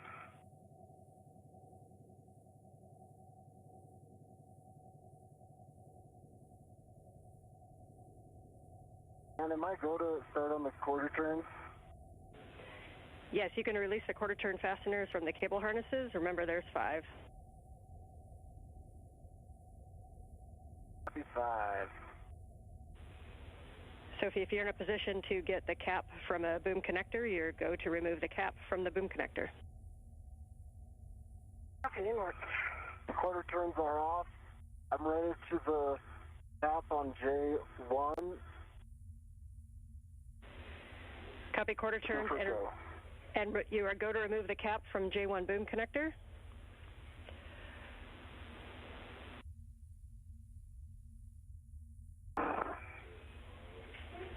Once you have the boom connector cap removed, then you'll be demating the SCANT cable from the dummy receptacle P4J6.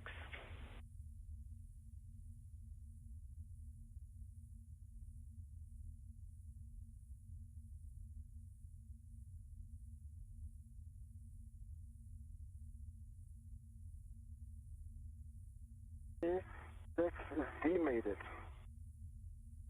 after center. Copy, and inspection of FOD pins in EMI band. It's right there. The pins, no FOD, good EMI. And I'm checking the receptacle too. For the jack, that is. Good words. Jack, no FOD. And the sockets it looks good. Copy. You can mate P4 to J1 on the boom. Sure.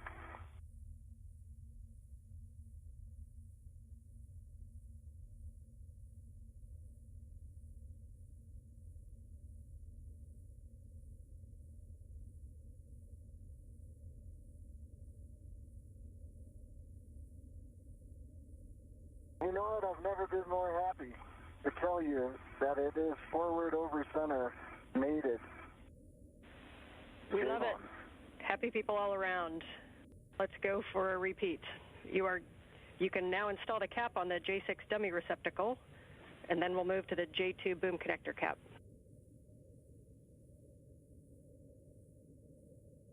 Copy. And so I am ready to the J2 connector cap, but it requires an enormous amount of force to demate, to rotate. So I tried. Anyway, after when you're done with it, maybe you can give it a try as well. That's my specialty. Yeah.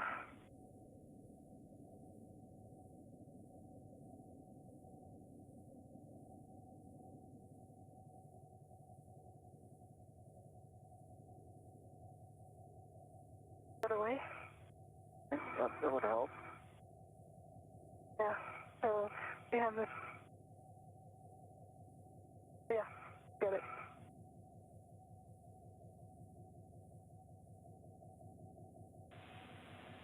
And O'Neill, sorry if I missed it. We got the cap on the J6 dummy receptacle. I cannot put that back. That cap is on, and it's locked. Copy on and locked on the cap. Thank you.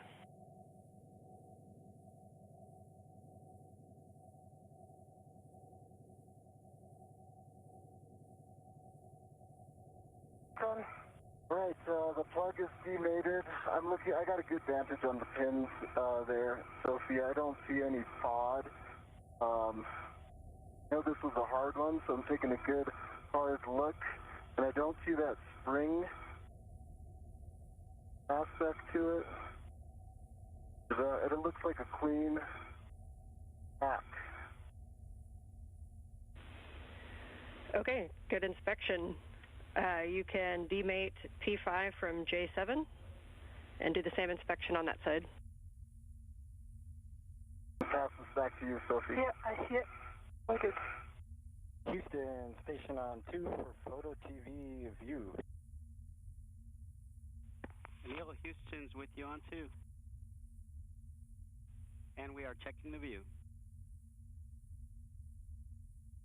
Thanks. Teamwork, mate. Teamwork. Yeah. High five. High five. High fives from here, too. And we'll take the inspection. Okay. Demated, good pins, no FOD, good EMI, and then I'm looking in dummy receptacle, and it also looks nominal, no FOD. Like black lines around the ring.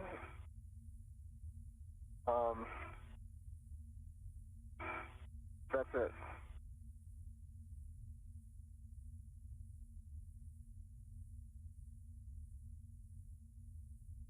I think it looks nominal.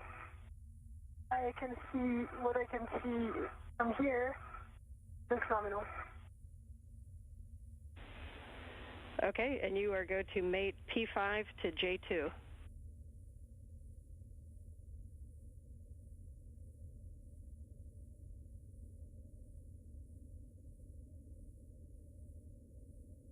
Push it. Yeah, 3, 2, 1.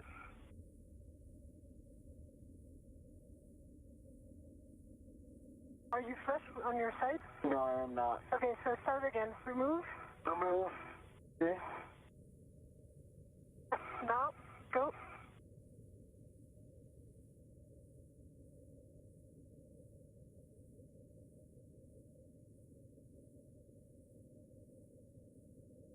No, okay.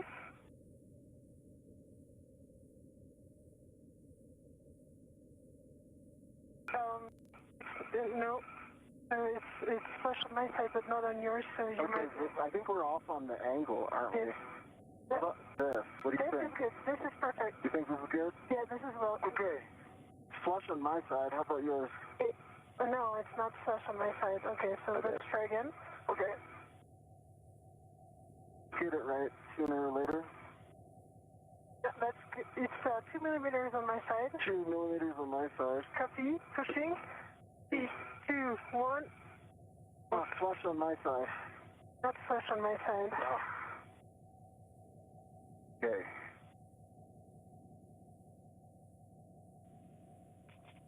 Station, Houston. I think we can do this. Let's give it a couple more tries like this. I think if we just...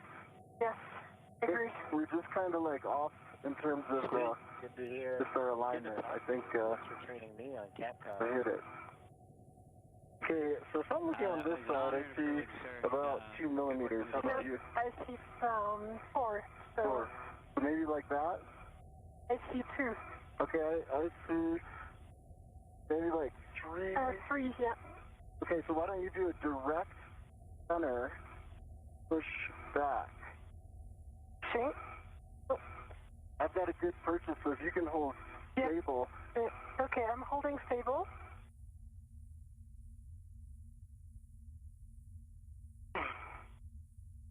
Sorry for the drenching, and alright, I've got mine flush on this side. No, it's not. Mine is 3 millimeters.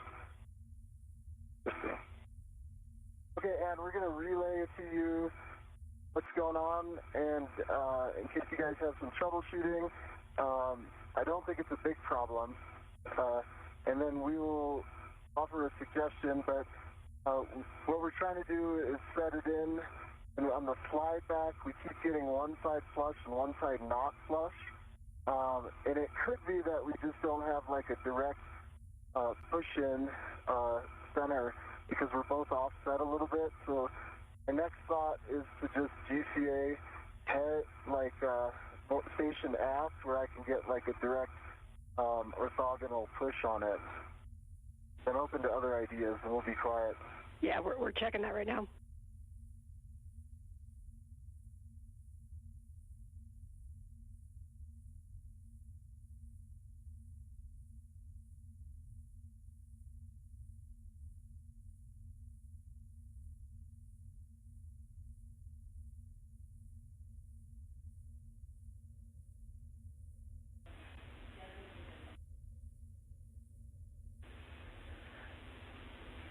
Okay, we're just talking a little bit about a roll. It looks like maybe what you're doing right now. So if you can kind of wiggle it while rolling it in to try to get it flush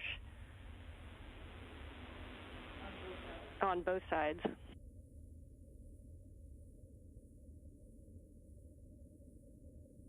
I understand the strategy. It was kind of like working.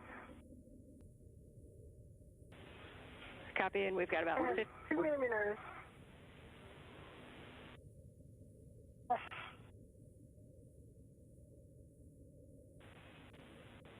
Coming up on handover, see you on the other side.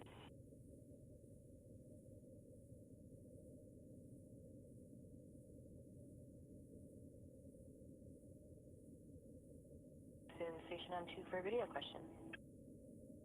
This is Mission Control Houston. We're currently in a brief but expected handover between the satellites for the Tracking and Data Relay Satellite System, or TDRS. We do expect to get those views and comms with the crew back shortly. In the meantime, we are about 3 hours and 2 minutes into today's spacewalk, which began at 7:27 a.m. Central, 8:27 a.m. Eastern Time, and the crew is continuing the installation of the spare space-to-ground antenna on the Z1 truss of the International Space Station. They have already installed the bolts and are working on some cable connections. So we don't have video quite yet. Jessica, we can route it. We're working on it, but since the reboost happened during the day, we don't know how much you'll Are you flush on your side? No, 1 millimeter. It's the same. Are you able to roll it a little? Good It's like a same plane back and forth movement. 4 or 7 would be a good one. That would be awesome.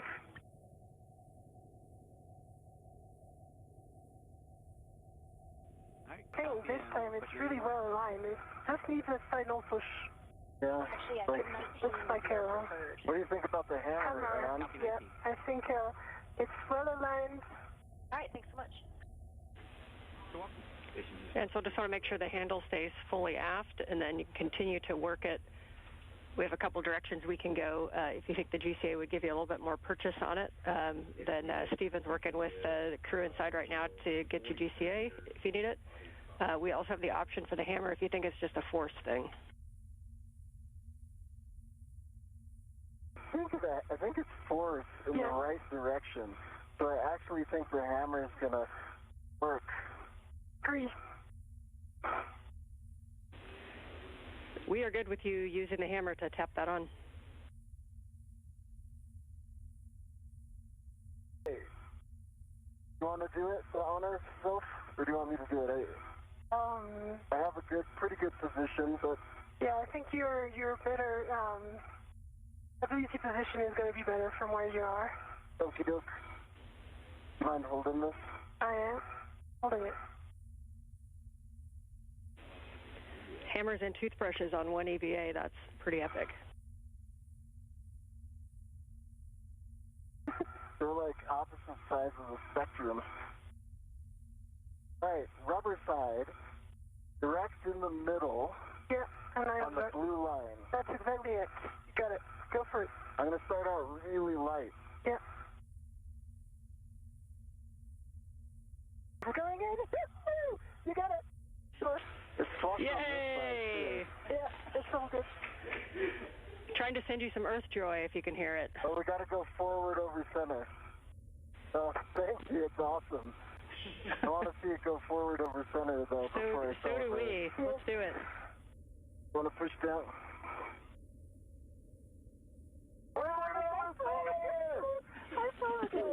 Yay. Nice job, you guys. All right, back to work. Install the cap on the J7 dummy receptacle.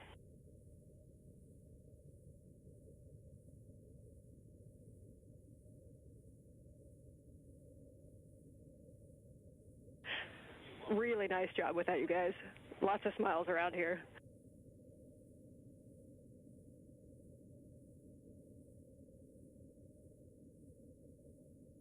Great to hear.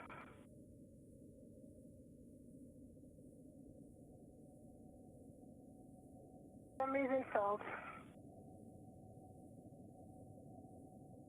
Cap is installed on the dummy receptacle. Copy. The cap is on the J7 dummy receptacle. For both of you guys, again, really excellent work on that. We are going to go back and hit bolts number 2 and 4 again. That's the aft and the starboard. And we'll get the setup with the ERAD and the PGT and let us know when you're ready for settings.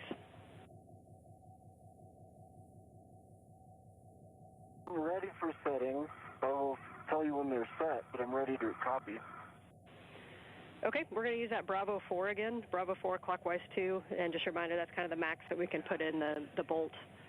So Bravo 4 clockwise 2 with the ERAD, bolt 2 aft, and bolt 4 starboard.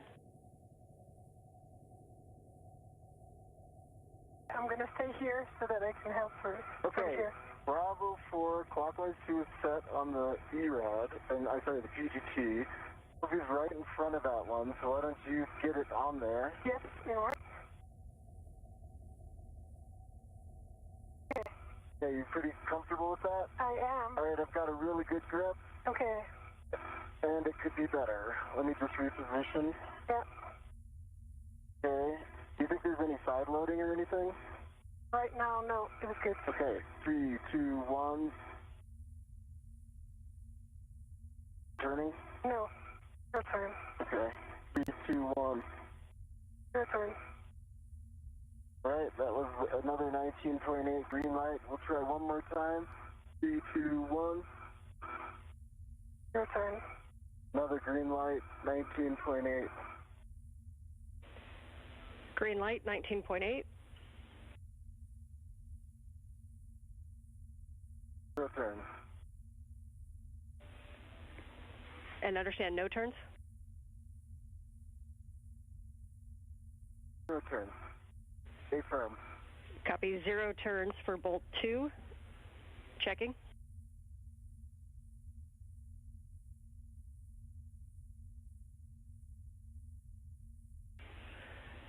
Okay, we will take that, and we'll go to bolt number 4, starboard, and do the same thing, please.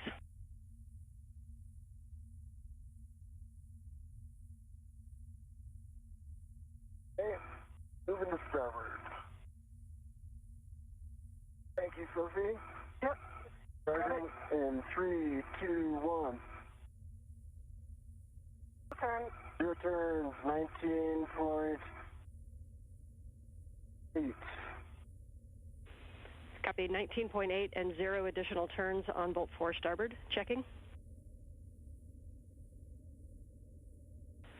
As we check this, you guys can start thinking about whether you want to use that ERAD on the gimbal lock bolts, or if we're going to end up swapping. Either is okay with us. And we're checking on the agate bolts.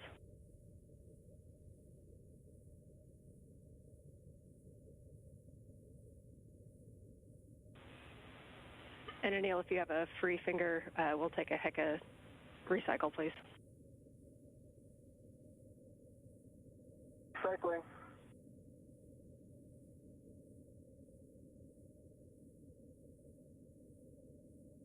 Green light on. Copy, green light, thank you. And we're still chatting.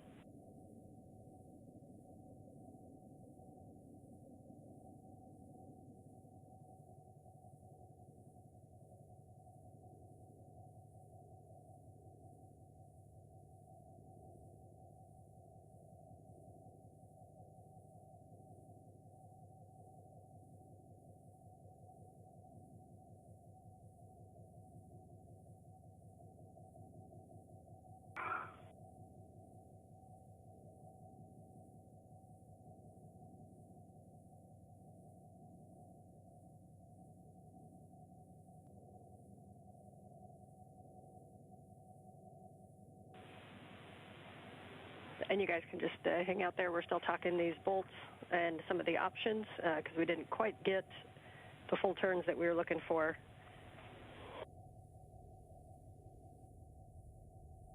In the meantime, is there any value in another wiggle test? Well, Sophie's got eyes on the boom.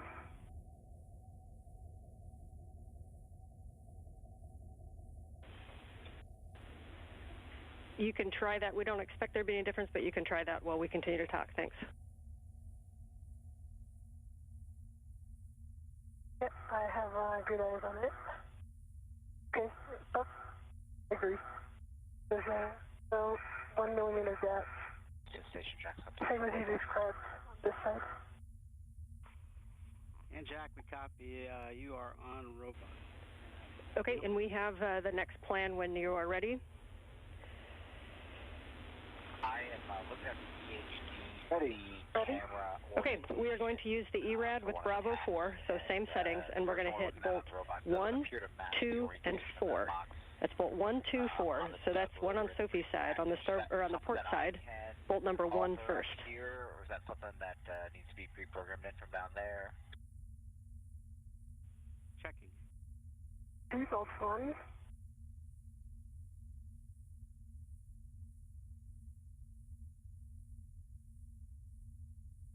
Just reposition. Yeah, take your time.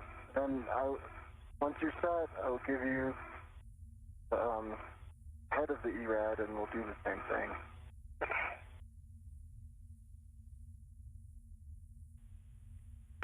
And Jack, back with you on 2. So it appears, based on the current configuration of the RDBS, you are not able to do this, but we will handle it from the ground.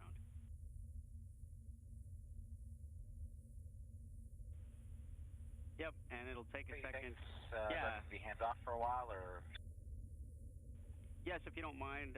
We don't have Robo in the room. Turn more towards me if you can.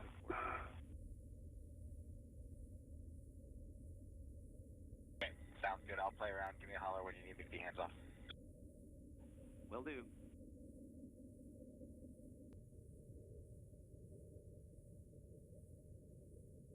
Turn head towards me. The head towards you. Yeah, that's good.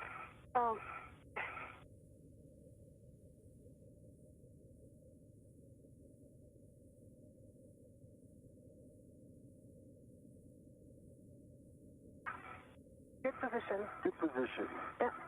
Okay, I'm going to brace really hard. Yes. And I'm going to start in 3, 2, 1. How's the turn?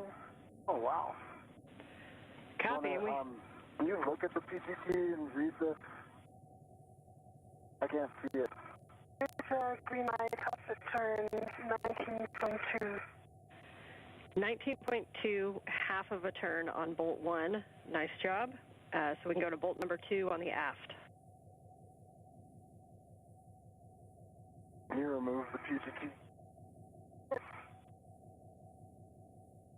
Wait, we're going aft. Good work. Bolt number 2 aft. You want to take the handle, maybe? Anyway.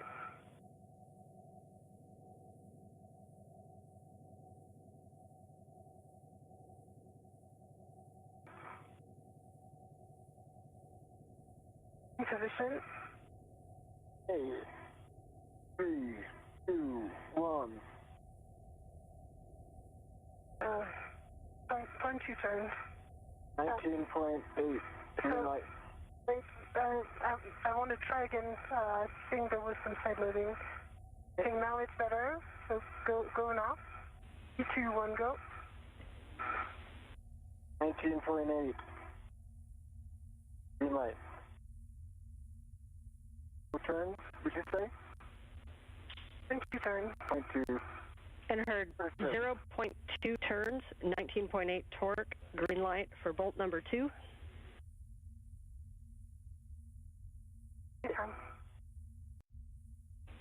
Checking.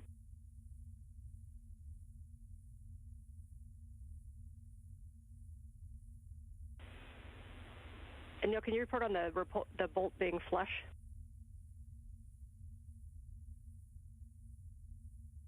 It is not flush. There's a 1.5 millimeter bit that is outside of this aluminum receptacle.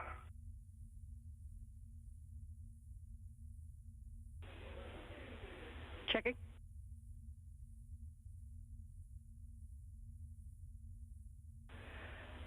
Okay, what we're thinking is using the T-handle to impart a little bit of force to close that gap and then try the driving again. So if you can somehow manipulate to impart the force to reduce that gap with your fourth hand. I like this. Okay, you got that, Sophie? I got that. Right, I'm imparting force. Got a green light, 19.4. Your turn? No, 0 turn. Let's try that one more time. Okay. I've really got a good way of doing this.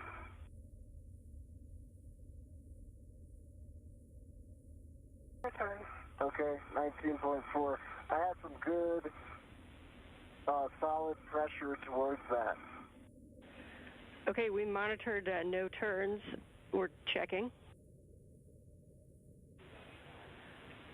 Okay, and we'd like to go to... For your information, there is no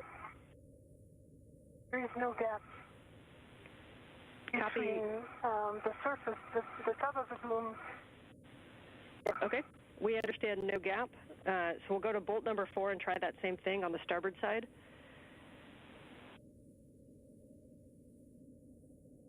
On starboard. And if you think that would help to use the T-handle to manipulate it while you do the bolt, you can.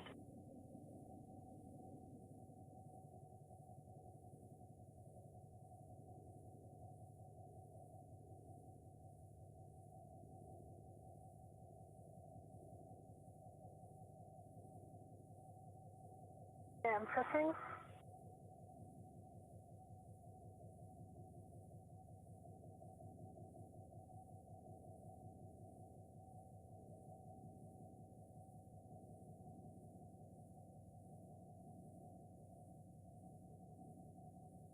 You turn it off? Zero turn. One more time with more pressure. 0. And I got some really good pressure in the direction of bolt 4. I'm super confident about what I was able to put into the T-handle. I got 0 turns And 19.7 torque, green light. Copy 19.70 turns with good pressure. We're talking.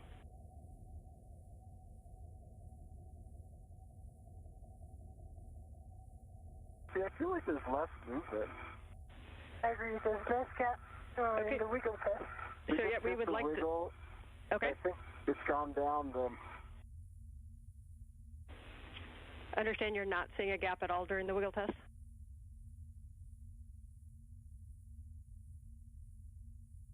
Okay, let us assess. Oh, there is a gap. Copy and understand there is some wiggle of the. Smaller than before. Okay. And I put a decent amount of force into the upward wiggle. I don't know.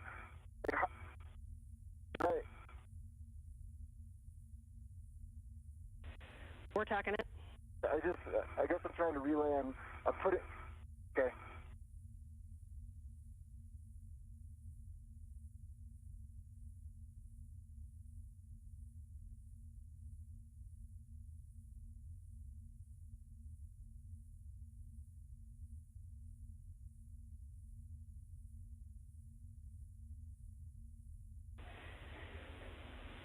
So you guys mentioned that there was a millimeter between. Does that change when you wiggle, or does that stay static?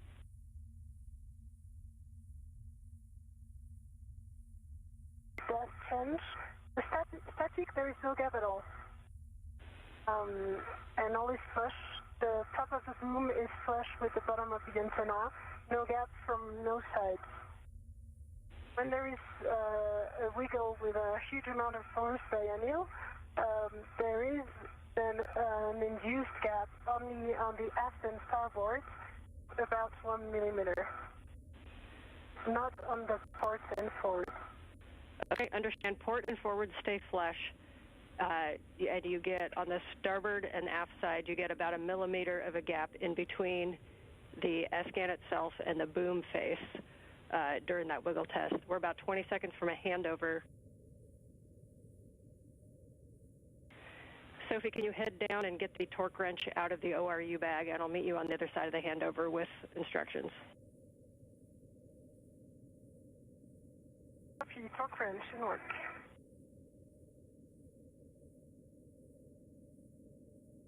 This is Mission Control Houston. We're about 3 hours and 20 minutes into today's spacewalk, U.S. Spacewalk 98. NASA astronaut Anil Menon and ESA astronaut Sophie Adano continue to work through the procedures for today. The primary goal is to complete the installation of a spare space-to-ground antenna on the Z1 truss of the International Space Station. They are currently working through those installation procedures and have run into a bit of an issue with 2 of the bolts, so they are going to use a torque wrench to try and get those 2 final bolts fully seated and flush onto the installation location. There are 4 total bolts that are holding that S-scan in place on the boom, and so 2 of them are fully seated and installed, and they're just trying to get the final 2 fully seated. They have already completed the cable connections for the S-scan. Again, the S-scan is the space-to-ground antenna. So then once they get the torque wrench out, they will complete the final installation of those bolts.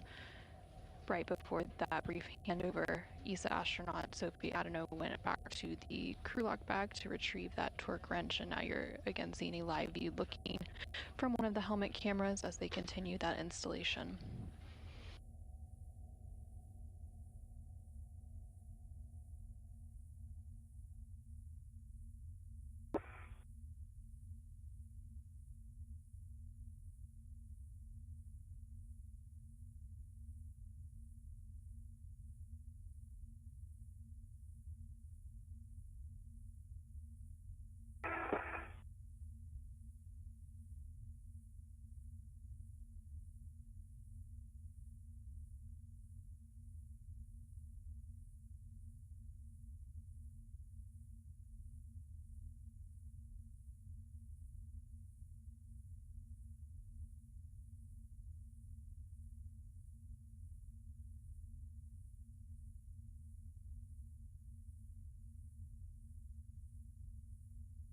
Would you be able to get it? Yes, I've got a hand. I've got control of it. You get control? I do not have a ret, but I'm going to tell you when I'm ready.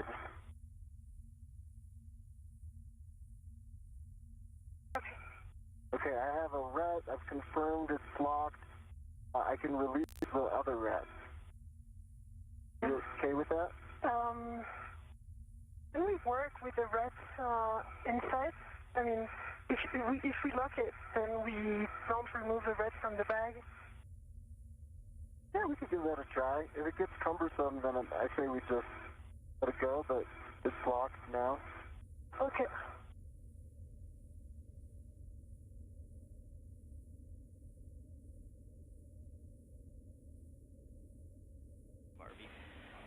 All right, as you guys get in position with the torque wrench, what's going to need to happen is we're going to need to put 2 pops on each bolt. We're only going to do bolt 2 and 4, so that's aft and starboard, and we're going to need 2 pops of the torque wrench on those bolts.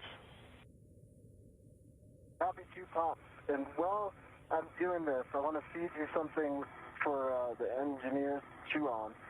But when we're going to put on these return fasteners again, the only ones I'm going to be able to get on are the Zenith one and the aft Zenith one.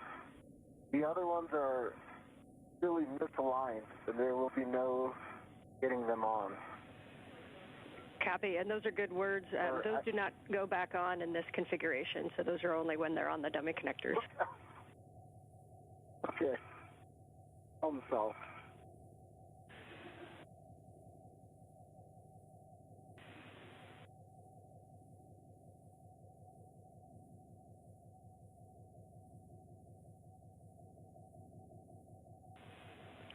And whenever you're ready, in position, it'll be bolt 2 aft first. Aft first, okay. Sophie, you let me know when you're ready and I'll drive it. Copy.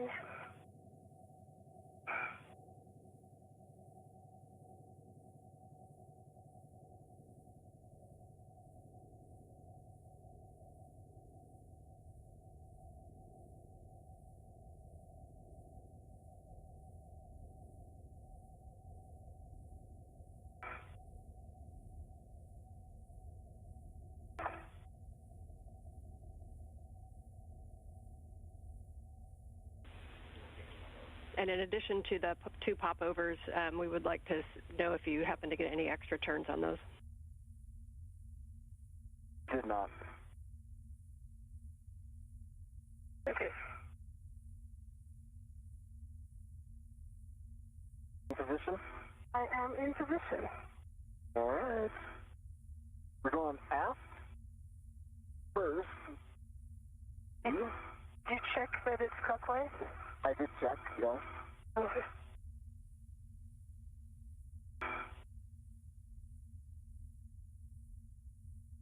There we go.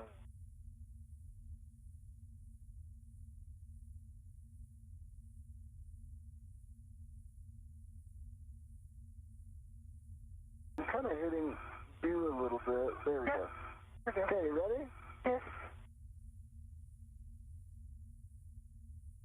Might have switched. You switch it? Yeah, I'm gonna switch it.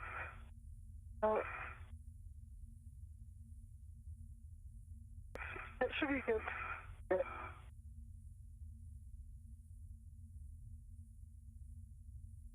Do you have the pops? No, I'm too close to this connector. Oh, okay. So then I can do it. I think. But for me, it's maybe a pull. Yep, and we concur with Sophie's assessment. Okay. Got it, Sophie.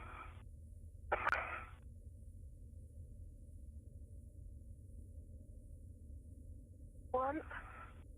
Approach. 0 turns. Copy, understand 2 breakovers and 0 turns on bolt 2 aft. So we can go to bolt 4 starboard for the same thing.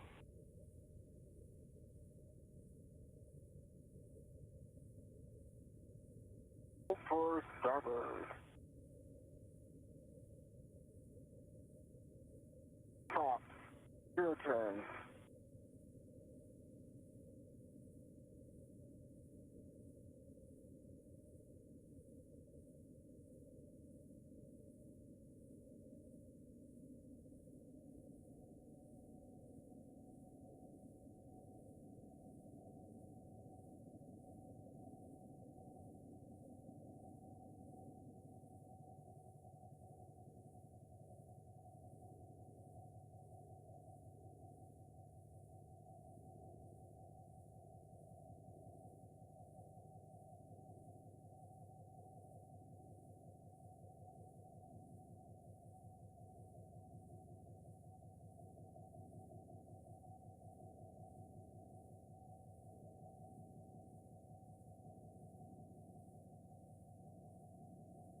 and confirm you guys did both Bolt 2 and 4.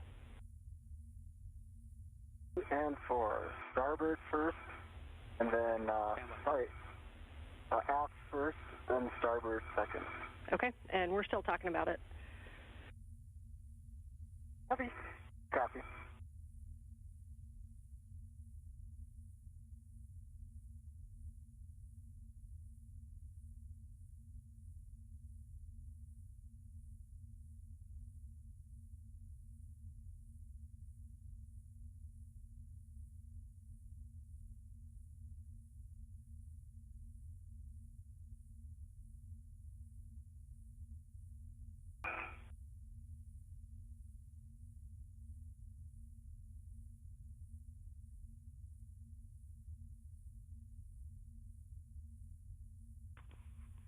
Station Houston on 2-4, Jessica, back with you. Go ahead. Just calling down to see which channel we were using for the ultrasound.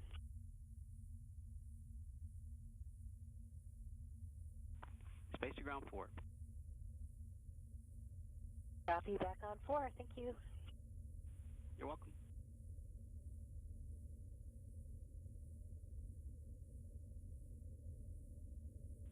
Station Houston on Space to Ground 2 for Jack and robot activities. For Jack on 2. Yeah, we wanted to ask a question for clarification. It appears to us that the EVA materials and robotic materials are out of sync. Can you provide any insight on what you see that may be out of sync?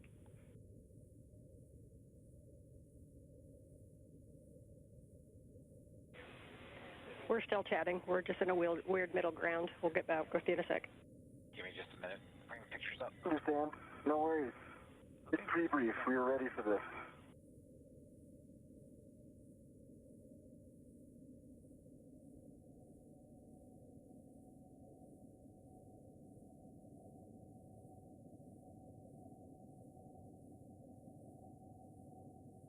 On page 14 of the EVA briefing package, I'm looking on the left side of that page at the body position, well, not the body position, but EV1's in the arm, looking at the EHDC. Okay, now that we're all refreshed, we are going to move forward with removing the gimbal locks. So the team down here is confident that we can remove the gimbal locks. We will likely come back and hit these bolts again, so keep your tools handy. But right now we want to move on to focusing on the gimbal locks. So for that one, Sophie, your first step is going to be retrieving a RET and attaching it to an MWS AET and getting that AET set up. You can either retrieve that RET from the ORU bag, or you can use one from your mini workstation to your AET. Some good news. Depending how you play this, the gimbal locks do not have labels on them, bolt labels. So we're going to be using directions to kind of talk you onto them. And then you guys can talk about if you'd like to use the ERAD setup again for the gimbal locks, you may. For ERAD, question, do we start on the forward or aft space first? Do we start on the forward space? I might benefit from a little GCA. Perfect, you guys are the best. We are going to start on the forward side. Okay, I'm going to do an assessment with the ERAD while Sophie gets that. Copy.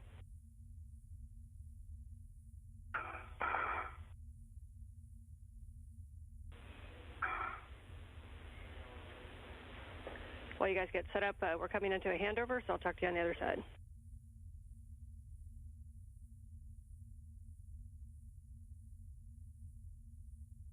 Hey, Jessica, just as like some heads up, I am going to benefit from head down, feet down, pushing forward about 30 centimeters if that's possible.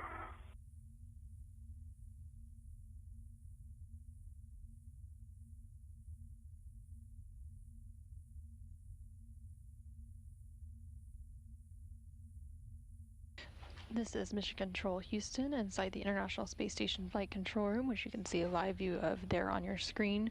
We're currently about 3 hours and 35 minutes into today's spacewalk, which began at 7:27 a.m. Central, 8:27 a.m. Eastern. We're in a brief but expected handover between the Tracking Data Relay Satellite System and expect to have communication and views from the crew shortly. We can give that setup for it. Do you want that now, or you're still assessing for a later bolt? I would want it now. I think we just have to coordinate that whenever they're back. I did not request.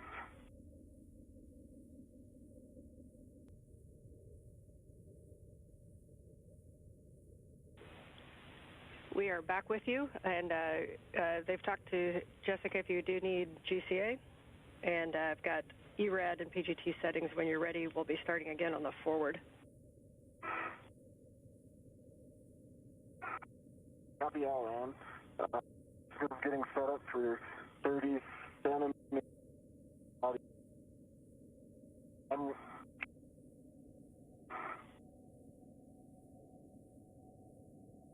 Vanille, let us know when your breaks off.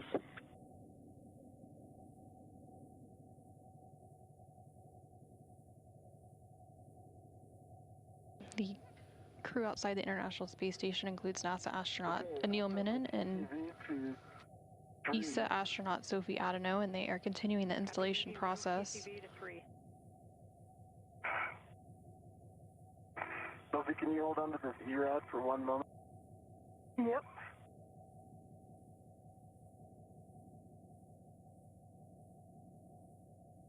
They are continuing the installation process of the spare space-to-ground antenna, or SCANT. Okay, Jessica, I am ready for GCA. I've got good clearance. I am ready to the torque wrench, but I've got a lot of slack in it, so I can monitor that. I've got my crew lock bag in my eyes, and the dish clearance too. I think I'm in a good state and go for GCA if you agree. Okay, we copy. Brakes are coming off.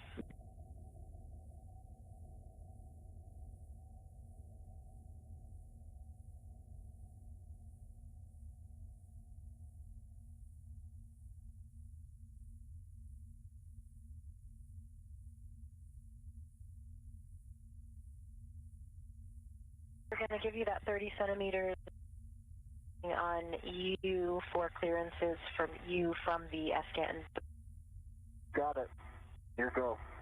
Okay, starting motion in 3, 2, 1.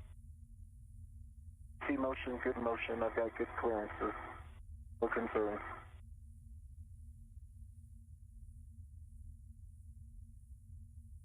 You're continuing to hear some communication between NASA astronaut Neil Menon, who is EV1 today, and NASA astronaut Jessica Meir, who is currently inside the International Space Station and working to maneuver the robotic arm, which NASA astronaut Neil Menon is currently attached to the end of using an articulating portable foot restraint. FYI, we can give you 20 more if you end up needing it. Okay, we'll try like this. Okay, Sophie, I'm in a good spot. And you said you had some PGT for me? Yeah, your PGT settings will be Alpha 6 Counter 2, Alpha 6 Counter 2. And Sophie, can you confirm the AET with one hook to each gimbal lock is installed on a RET? Negative. I was still working on my DRT position. Okay, copy. Alpha 6 Counter 2 set, and I'm standing by. Copy PGT settings are set. For your awareness, we're going to be starting with Bolt Lima.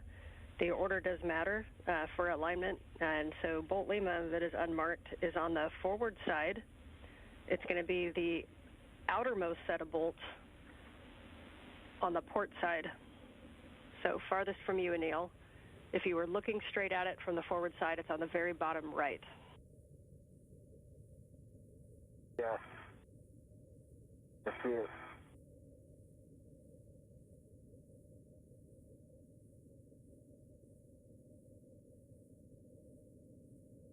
And this is Mission Control Houston. The crew is getting into place and preparing to remove the gimbal locks. There are 2 gimbal locks as part of the SCAN installation, And as part of those bolts, in order to release them, there's several.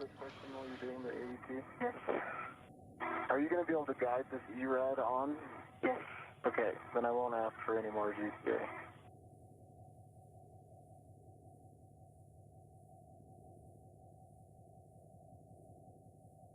There's several bolts that have to be released for each gimbal lock to be released. So you'll hear different bolts called out by the team here on the ground as they continue to follow along and provide the procedures for the crew outside the International Space Station. Again, the spacewalk going on 3 hours and 40 minutes at this point. It was an expected 6.5 hour spacewalk. They are running a little bit behind schedule. They ran into some issues with a couple of the bolt installation on the Escant. So there was initially 4 bolts that needed to drive. Headed to my mini workstation. Copy, good config. So you guys are go to start with bolt Lima. Again, on the forward-facing gimbal lock, that is going to be the outermost nadir bolt. So if you're looking from the front, it's on the very bottom right. Bolt Lima, Alpha 6, counter 2. We expect 7 to 8 turns to release. 7 to 8 turns expected. And we're going for Lima. Lima.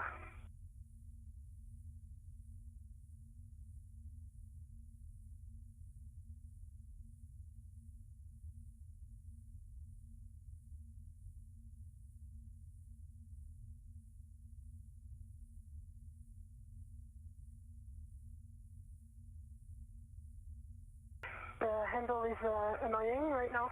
I can move it. Yeah. That better? Okay. Okay, it's inside. Okay, I'm starting. You're doing counts, right? Okay. Is that a yes? Sorry. Yes. Okay. I'm starting in 3, 2, 1.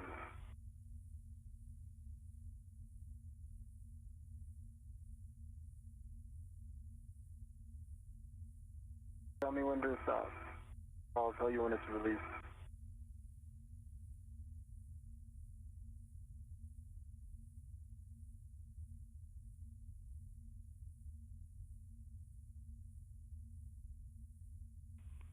Station Houston on release. 2 for 7 Jack turns.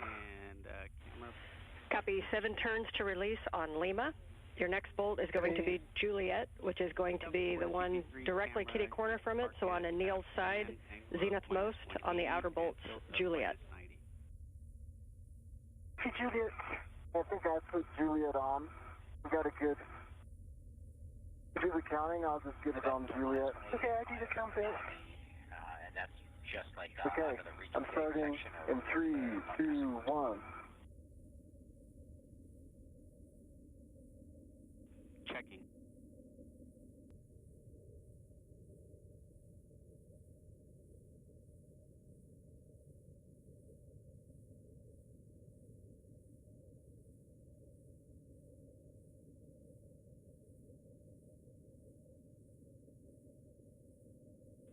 And Jack, panning and tilting using Release, 7 turns.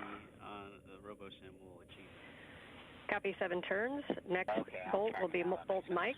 That is back on Sophie's side, on the port side. Zenith most bolt, the one directly across from the one you just did.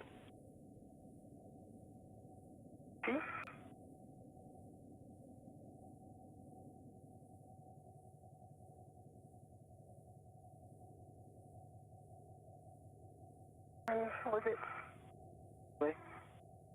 not in? Can you, the handle is against Okay, like that. Move the handle towards you. Good. Let's jump. Yeah, done. Ready. 3, 2, 1.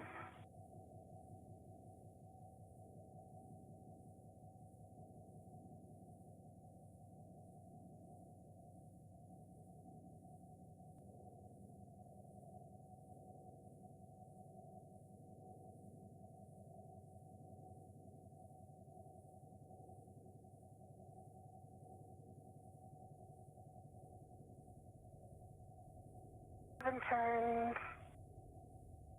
Bolt release. Copy, 7 turns on. You can go to bolt Kilo, which is back over on Neil's side. It's the nadirmost bolt next to the Juliet that we did. So directly across from this one, bolt Kilo.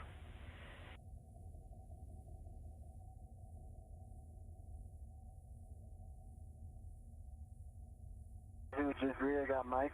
You've got Kilo. That's good. That's a good one. Okay, I'm going to start. Are you counting? Or do you want me to count? I can count. No, I can count, but just listen again. Hi, VRT. Okay, I'm ready. Okay. 3, 2, 1.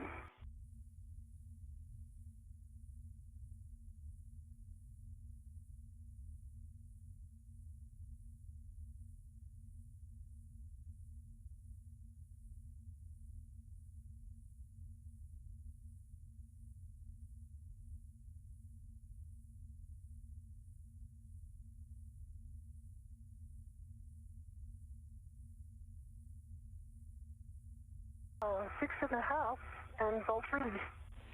Copy, 6.5 on Kilo. Next bolt is Hotel. That's going to be the Zenith port bolt. So on Sophie's side, up on the Zenith side, bolt Hotel. Yeah, high, isn't it, Sophie?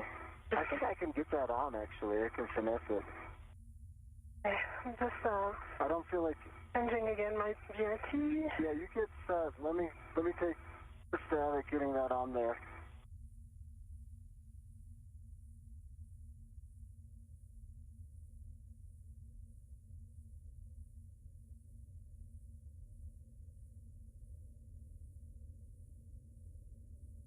I've got it on. No, not fully. Now it's good. Okay, ready to count? Ready. 3, 2, 1.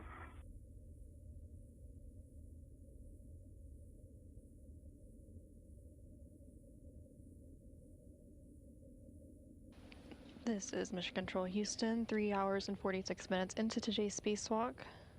NASA astronaut Neil Menon is currently there on your screen. You can see him from the helmet camera view from Sophie Adeno, ESA astronaut, her helmet camera looking at him. They're currently working to remove bolts. 6.5 on Hotel. You're going for bolt Echo next, which is the one right next to that one. It's also on the Zenith side, but on the Neil side. You got it. Okay, will we see this? Would you agree? Are you ready to count? I am ready to count. They're currently working to release a series of bolts onto gimbal locks. They are working on the first set of gimbal lock bolts. There's 8 total bolts on that gimbal lock. They've completed the release of 5 of those, and they have 3 to go. And then they will move to the second gimbal lock, which has 4 additional bolts that need to be released. And then the release of both of those gimbal locks for the SCANT, or space-to-ground antenna, release will be complete. Copy, 7 turns. Copy, 7 turns on Echo. You can go for bolt Gulf, which is port nadir, so close to Sophie, bolt Gulf.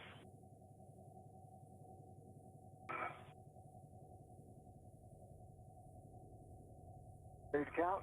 Ready. 1, 2, 3.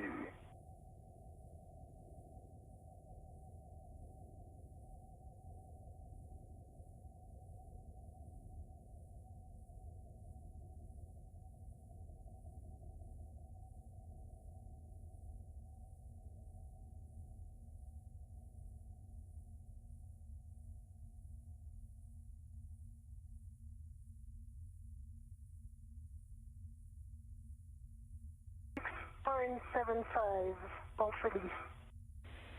6.7 and released. You can now go for the final bolt F next to a Neil on the nadir side. Ready to go. Okay, 3, 2, 1. When this one releases, just note the gimbal lock will come loose, and we'll just tend it back toward the ORU bag before moving over to gimbal lock 1.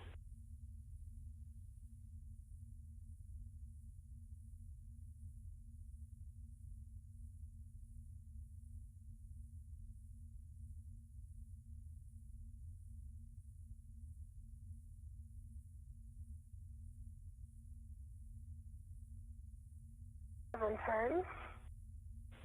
Copy, 7 turns on bolt F. So you can tend that gimbal lock toward the ORU bag, and we'll get set up to release gimbal lock 1. So right now it's on my New York station, and so if we remove it right now, it's going to be kind of annoying in the way. Would it be okay to remove the bolts of gimbal lock 1 and then move both at the same time? Yes, we are good with that plan. Okay, so I need time to reposition then. We cannot have access to. We concur. As you guys get in reposition, I'll just give you some big picture on what we're going to do next. After we remove these gimbal locks, Sophie will be putting them back in the ORU bag and retrieving the agate heat shield. And Anil, we're going to have you grab the torque wrench and hit bolts number 2 and 4 again. Copy. And I set my TCV to 4.5. Copy EV1 TCV 4.5.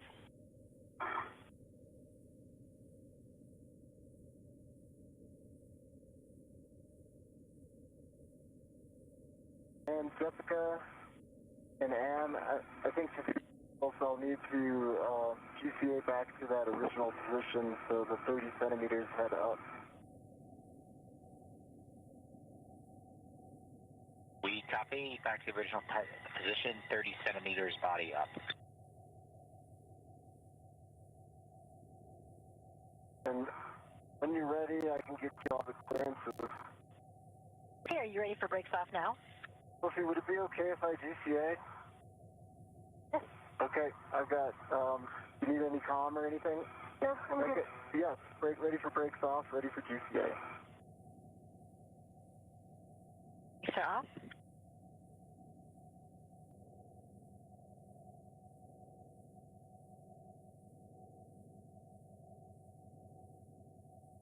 All right, we're going to start that headward motion 30 centimeters, so taking out what we put in before.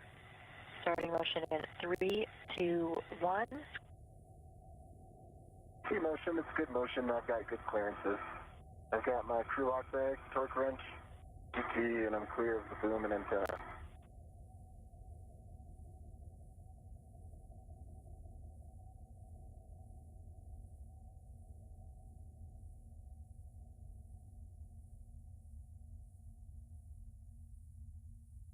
That's your 30 centimeters. GCA complete, I've got good reach to all the bolts. Copy GCA complete, brakes are on. Copy, brakes on. I'm going to go up and then energize my DRT so that I can help you. That was great. Do it again. Good news is there's only 4 bolts on this one. Order still matters, and we're going to be starting on bolt alpha, which is on the starboard side, most zenith. Zenith starboard bolt. Zenith starboard. And I am not ready anymore. I understand. I'm just moving it around.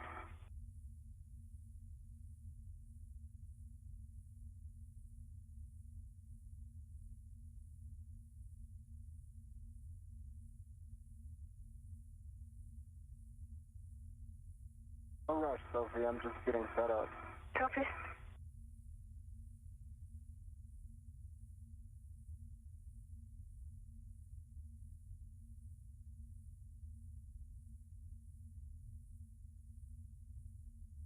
I'm ready when you are. No rush. I concur. This is also. Okay, you ready to count? I am ready to count.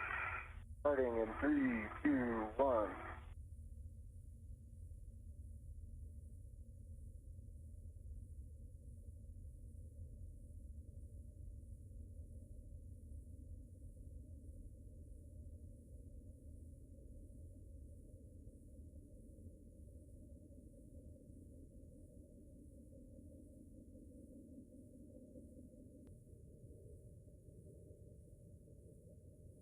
Turns, all release. 7 turns on bolt alpha. Next one is delta, which is also zenith, but on the port side. So port zenith, bolt delta.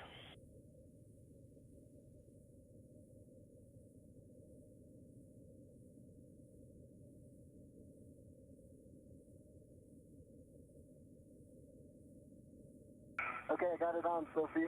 Yep. If you can count, then I'm ready. I am ready. 1, 2, 3, going.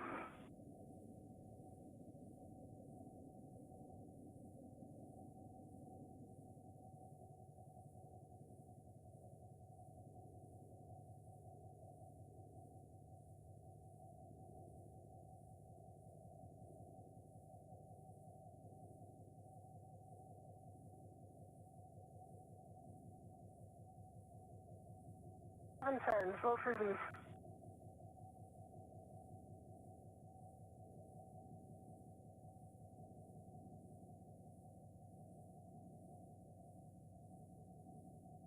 Thank you for the help. You're welcome. I got it. Yep, okay, you got it. Okay, next one is Bolt Bravo, and that is the one you're on. About to have a handover, and we'll see on the other side. I'm ready.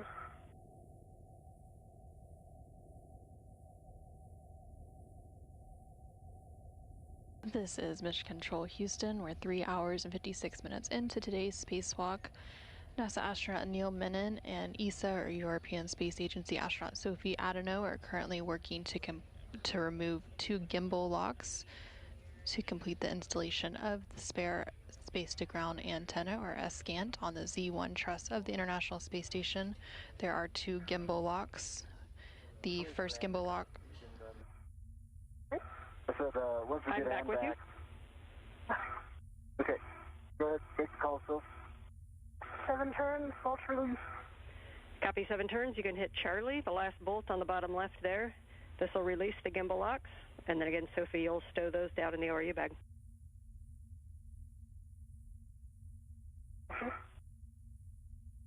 Ready, on, 2, 3.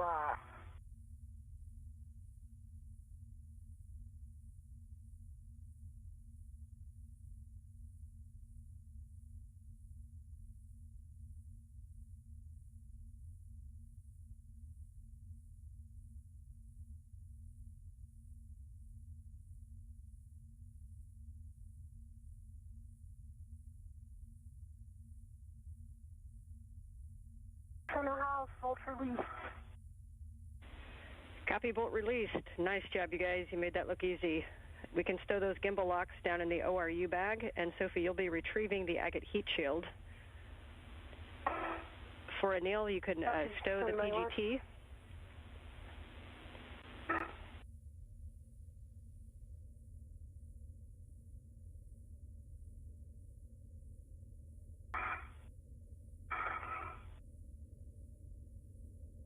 Okay, PGT stowed.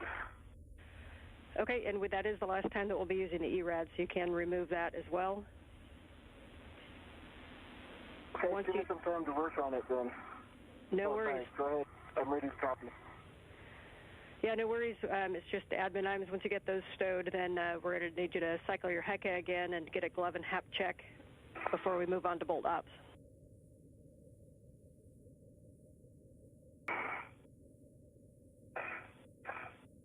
Cycling the heck is easy. That's happening now. Can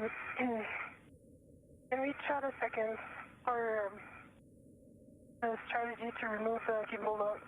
Yeah. Anil? I think that's a great idea. I'm with you. I'm listening. Okay. We'd like to remove the forward one first. Okay. And then I will need to protect my visor. It's going to come towards me. Okay. And then we'll remove the aft one. Okay. As soon as they are removed, of course, no touch of the T-handle. Yeah, just, I will need my 2 hands to translate, so, I'll wait until I remove my local. So, yeah. Okay. How are you able to help? I can help a lot if I can just clean up my workspace. So let me get this ERAD off, the PGT back, and then I'll be with you. We like the plan. And if in the meantime, Houston, I just star cycle my hacker.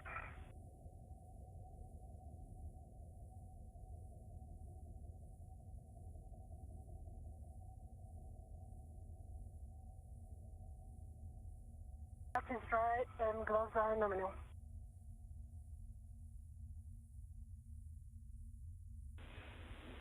Copy, Sophie.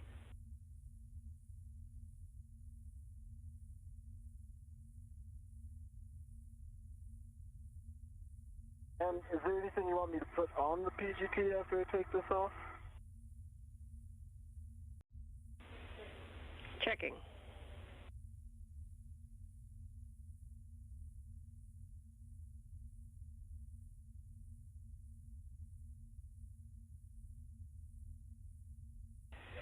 And Anil, you are going to want the 6-inch wobble back on to reinstall the bolts at the FSE. Okay, the ERAD's off and it's a good pull test on the pit pin. It's in the bag and I'm going for the wobble. Copy. Almost there, Sophie. No worries, take your time. Do what you need to do.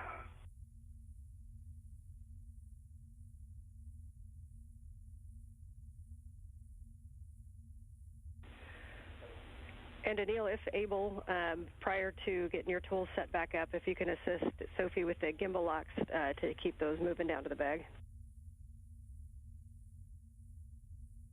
I'm going to assist her right now. I was just worried the ERAD would be a spatial conflict. Yeah, good time.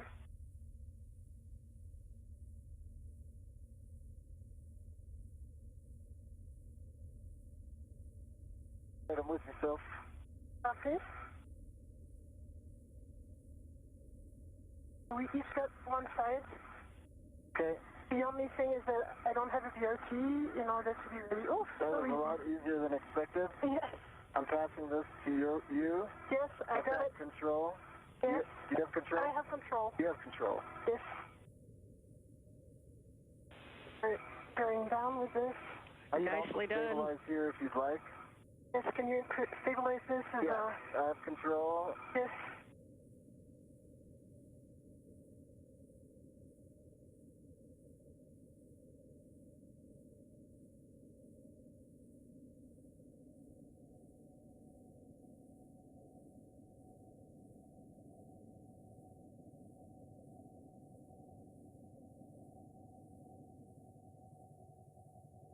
Okay, you keep control. I'm going down a little bit, and then you'll send them to me.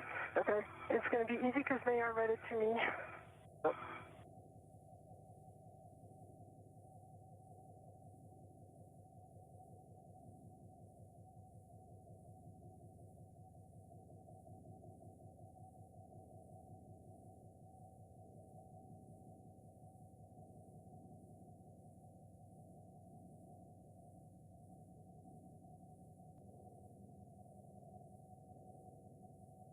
Right. Okay. I'm ready to receive them. Okay, the rep's going to bring it to you, but I'm going to wait until you got a hand on them before I let go. I got it. Okay, you have control. I have control. Nice handoff. Okay, Ann, I'm in a good spot for whatever you want me to do next.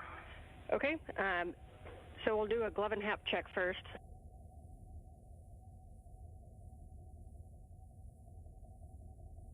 Hap's dry.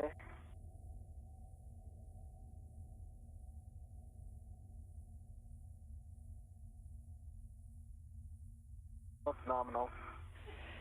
Copy, glove and hap. So if you can find your way to the torque wrench, we're going to have you torque bolts 2 and 4 again, the aft and the starboard. Torque wrench is in hand. Which one do you want me to do first? Bolt number 2 on the aft side.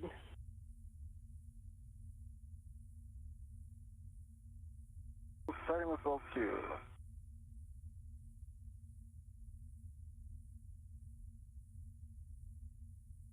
I'm going to pack the bag later, because, the torque wrench anyway.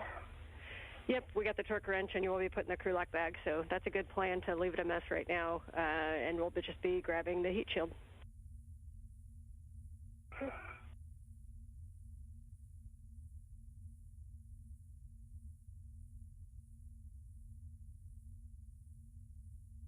Okay, I got another 2 pops on the aft side. Copy, 2 pops on the aft side. And we'll take any words on the bolt and being flush or any turns. Sorry, no turns, same situation. I can put it in my HECA for the flushness, but it's unchanged.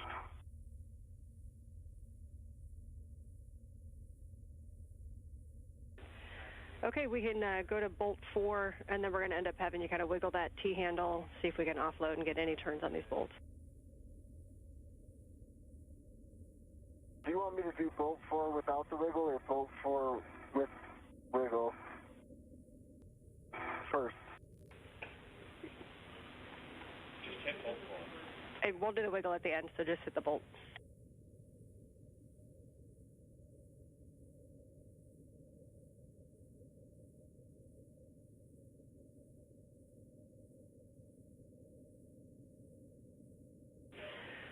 And one note on that, Neil, when we do the wiggle, we're going to need to do it below where the gimbal locks were, so using like the agate handrails. Okay, 2 turns, unchanged. I pass the torque wrench down to Sophie while she's down there. Yes, well, you can hand it down to Sophie. I can send and give you the... That's great. And I can also hand you the heat shield. He's coming. Okay, let me give you the... Yeah, I'm ready to receive the torque wrench first. Yes. Then let me do the wiggle second. Okay. Here is the torque wrench. Got it. Okay. I'm going to do the wiggle test now. Let me just make sure I understand. Where do you want me to hold it and wiggle it? So it just has to be below where the gimbal locks were. We don't want to impart a force into those, so probably just using the agate handrails as best you can to see if you see any motion whatsoever on a wiggle test. And we're most interested on the sealing surface between the S-scan and the boom. Zero motion. Gosh, I don't even know how to quantify this, but I can see the tiniest flex. It's a sub-millimeter scale. You know, I put it at like a tenth of a half of a millimeter. I have to put about maybe 30 pounds of force into it. I don't know if you can see it on my HECA. We're looking. Those are good words. We're talking it.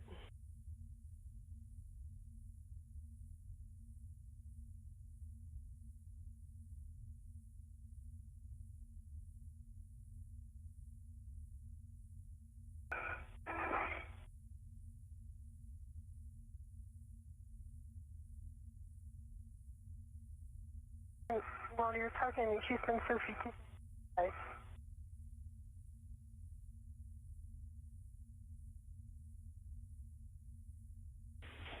We're talking it, and just letting you guys know, you're just over 4 hours on the EVA. Copy.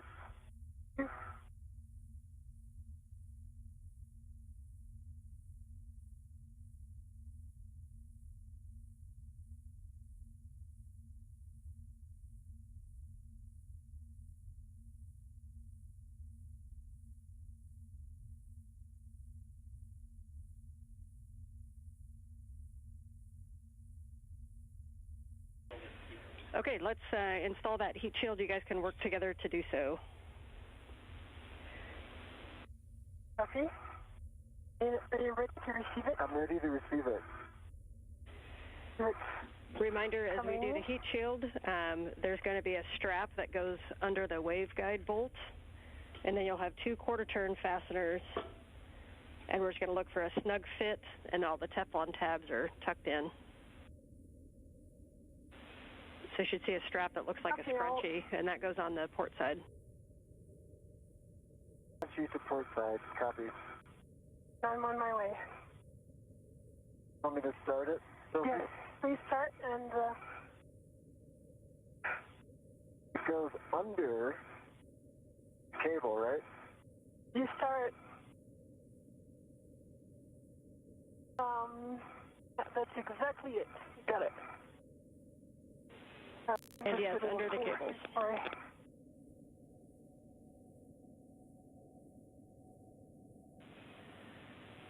And Anil, if you see two tethered loops, those are going to be going on the aft starboard side, kind of in between where the cable and the dummy connectors are, that corner.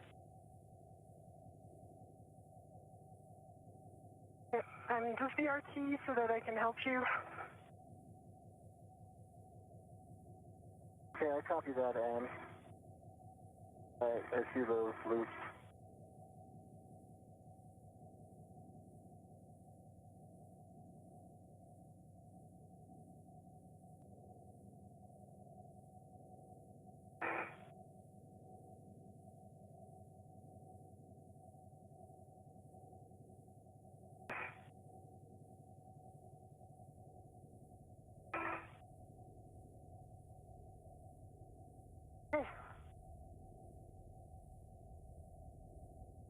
Here's the scrunchie.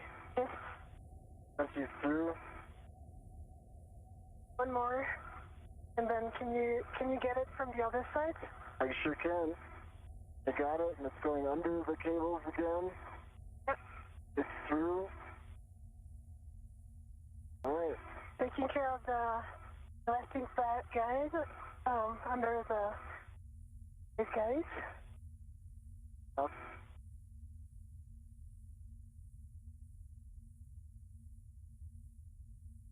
I'm going to go for these quarter turn fasteners, if that's okay with you. That's okay with me. You can do the 2 quarter turn fasteners and the Velcro.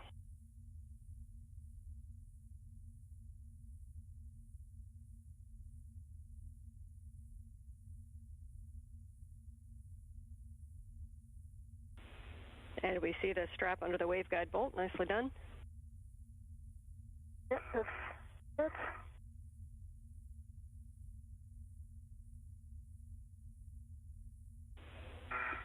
Can you check that it's protecting bolt number 3 forward? Yeah, I can check. So, yes, it's over bolt 3. Okay. We've got 4 good covers on the bolt. I see that test one. Those quarter turn fasteners are secure. Okay. And I'm just putting on the last Velcro. Copy. And the strap is under the waveguide bolts, and there's a snug fit around edges and pockets. Copy. Nicely done. So Sophie, as Adele finishes that up, you can go down and retrieve crew lock bag number 4 from the boom and stow it on the ORU bag. And then we'll get a glove and a hap check from you. Can I go to unret this? And disregard on glove and hap check. Sophie, you're good. Okay. You are go to remove the red. That is removed. Sophie, is it okay if I release it to the bag? Go for it. In the bag. That's a 3-pointer.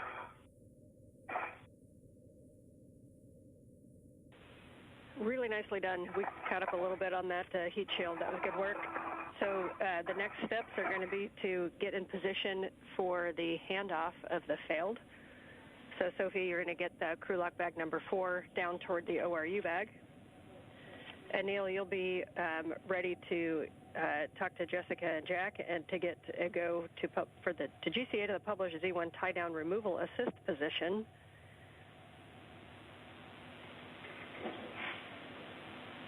Dale copies. Sir Sophie, when you... All right, go ahead and use Mike.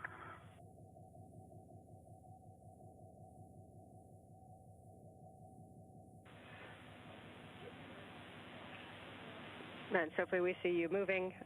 So once you have that bag stowed with the ORU bag, you'll just translate to the Z1 SCANT temp stow location.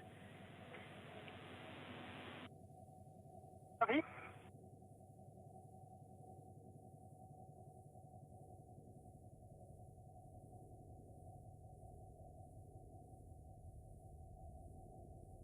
And am I clear to talk to Jessica? And yes, Anil, you can give M1 the go to published Z1 tie-down removal assist. just work with Sophie on clearances from the boom. We are in the procedure reference sheet now. We're looking at the tie-down removal assist position. Awesome. Let me know when you're ready. I'm ready. Okay, are you ready to take brakes off? I'm ready for brakes off. Brakes are off.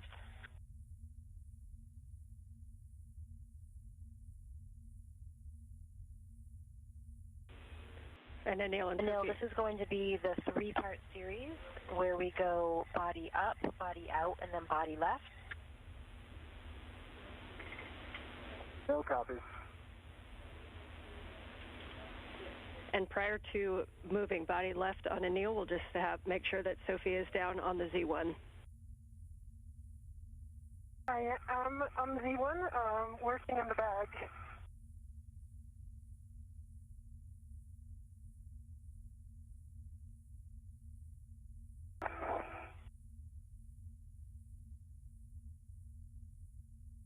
And Anil, we did give you that extra body right, about 20, body in 20 centimeters. So just making sure that if we come body up now, you'll be able to maintain your clearances. Yeah, I can maintain my clearances. How much are we going body up? Oh, yes. It will be body up 30 centimeters. Absolutely, I can maintain my clearances. You want me to pause and help? No, I've got it. It's working. Okay. Thank you. I'm ready. You go, Jessica. Okay, copy. Here comes that body up motion, starting motion in 3, 2, 1. Motion, good motion. I'm watching my ingress aid. It's clear. I'm clear of the dish. I've got good clearances. Out, body up, and now we're going to take you body out. See body out. Starting motion in 3, 2, 1.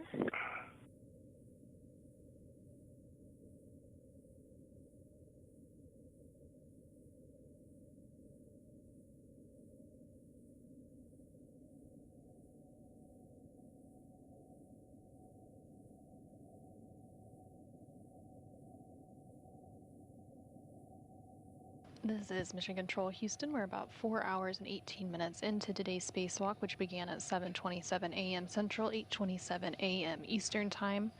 NASA astronaut Anil Menon and ESA astronaut Sophie Adenau recently completed the installation of the spare SCANT, or space-to-ground antenna, on the Z1 truss. And next we're going to bring you body left.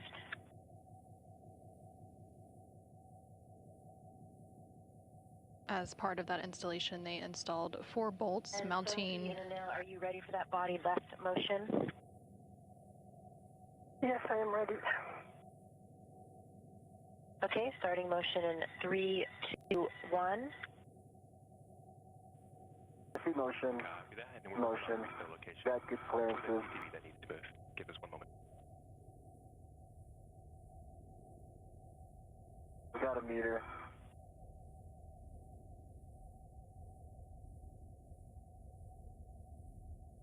Got good clearances.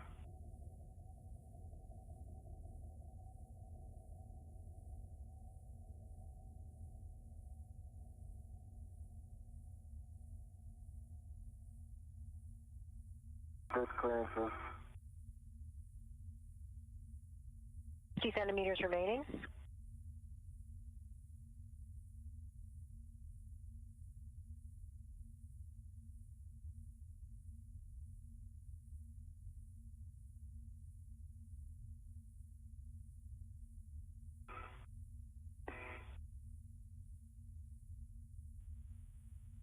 And Jessica Hussel's back with you. We do have a restart location for that 2.0 CTV. Okay, Anil, this is the published position. What do you think? Well, I think if you could do 30 centimeters body forward, you could probably get a ret on it. Is that possible?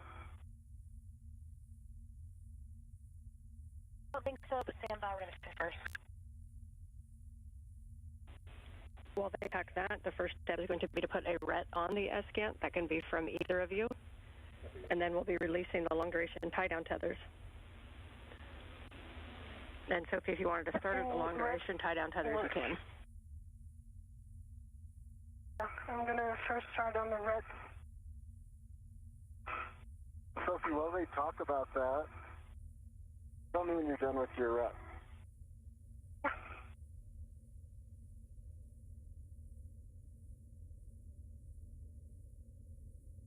So maybe pausing a second, what do you think about the position of the RET? Well, if you were able, if I lock out this RET and pass it to you, if you were able to reach across the T-handle and put it on the one near me, you'd be in a really good shape. So this I can do that, yes. You think you can? Then I'm gonna get some length here and lock it out. Learn this from Anne McLean. So does it mean that you, I do not put my RET on it? You do not have to put your RET unless it gives you extra stability. No, I think it's good if I'm going to work on yours rather than mine.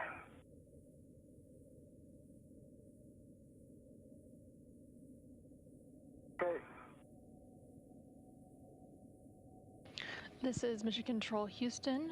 We are 4 hours and 21 minutes into today's spacewalk. NASA astronaut Anil Menon and ESA astronaut Sophie Adano recently completed the installation of the spare S-scan, or space-to-ground antenna, on the Z1 truss of the International Space Station. They installed 4 bolts, which mounted the new antenna to the S-scan boom, and they also mated the power and data connections. They did experience some trouble achieving the desired torque values on 2 of the 4 bolts. However, the antenna is structurally stable, so they went ahead and removed the gimbal locks, and they completed the agate heat shield installation, which is the antenna group interface tube on the S-scan antenna. So that installation process is now complete, and the crew members are now moving on to their next task of the day, which is retrieving the failed S-scan, or space-to-ground antenna, from its temporary stowage location where it was left after last week's spacewalk on August 18th. I'm with you. So all you need to do is rotate it about a foot towards me, and I'll have control of it. That's along the pitch axis, like pitching it towards me. Copy. Think that you can achieve that? I'm just assessing tight arms, which are super tight. Get too good of a job. No, we can give you up to 13 centimeters of body in. I'll take it, Jessica. Okay, we're starting motion body in 3, 2, 1.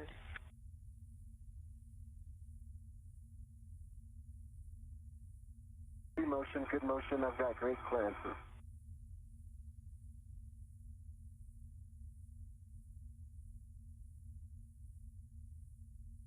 Okay, and there is your body in limit. All right, DCA complete. Thank you. Okay, copy. Stand by for brakes. Brakes are on. Brakes on. All right, Sophie, this is as close as I can come. I'm about 8 inches away from having a hand on it. Okay. So, just want to confirm the plan with you before I do this.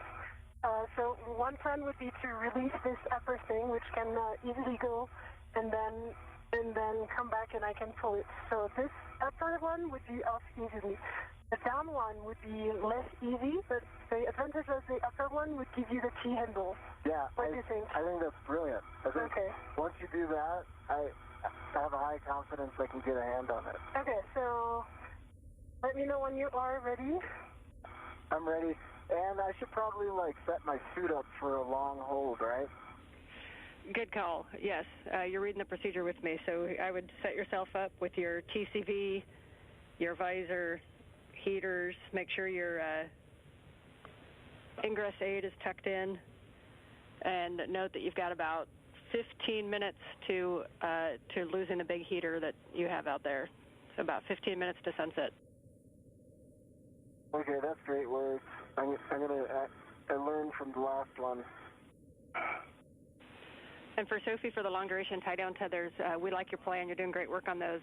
If you want to leave one side of those hooked to the handrails while Anil clears the SCANT, you can, and then we can clean them up afterwards. Yeah, that's the plan. Okay, PCV is set to 3. Love heaters are on, and I'm in a good position to receive it for the long haul. TCB 3 for EV1. I cannot release them at 2 tight, so let me work on it again.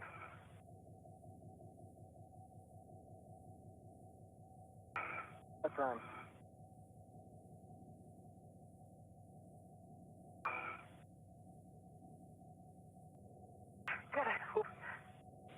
Nice work.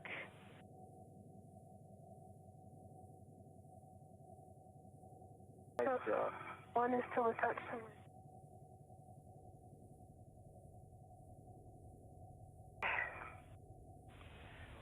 Astronauts everywhere have sympathy for using long-duration tie-down tethers. Nicely done. I've got control of the SCANT right now. Copy. Let me work on the other. Well, the key thing is that I'm going to ask you to move it too much upwards because it's really tight. Okay, if I need to let go, I can let go too. No, let me try first. For Jessica, I'm not imparting any forces into the arm.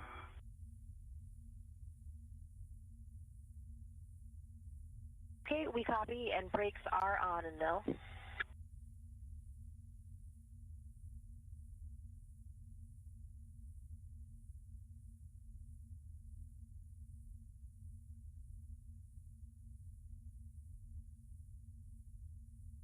Sophie, in case this affects you, do you see the base of the SCAN wedged on the near the And gonna go the other side.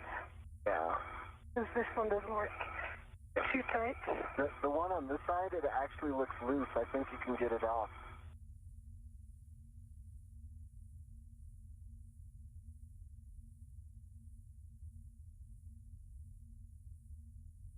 Yeah, that one.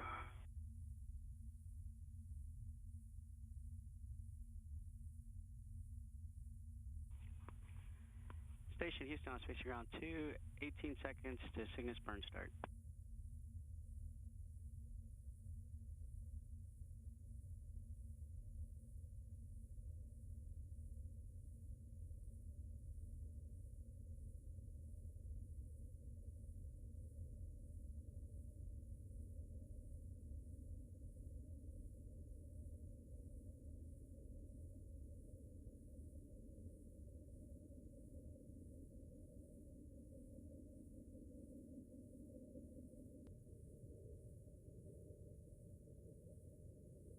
I'm trying another buddy position.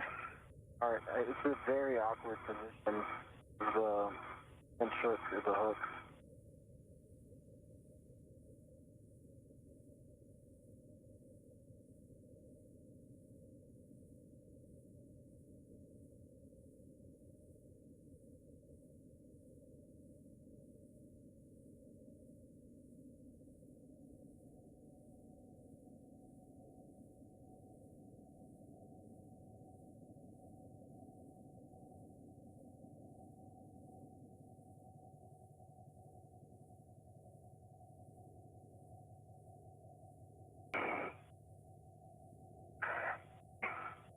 Would it help if I rolled it away from you?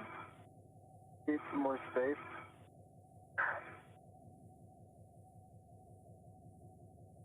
It's just the gimbal log is in my way.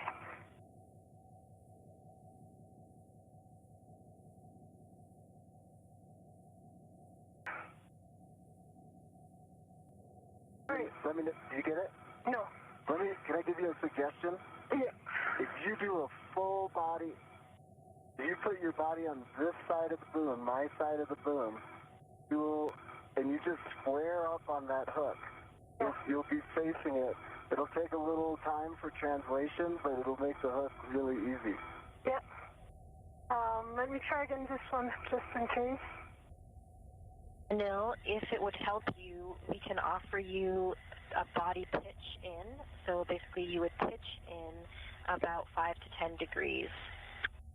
I think I'm fine, thank you. Okay, I need to translate completely the other side. Yeah, I agree with you. Don't worry about it. Once you get there, that hook will become very easy.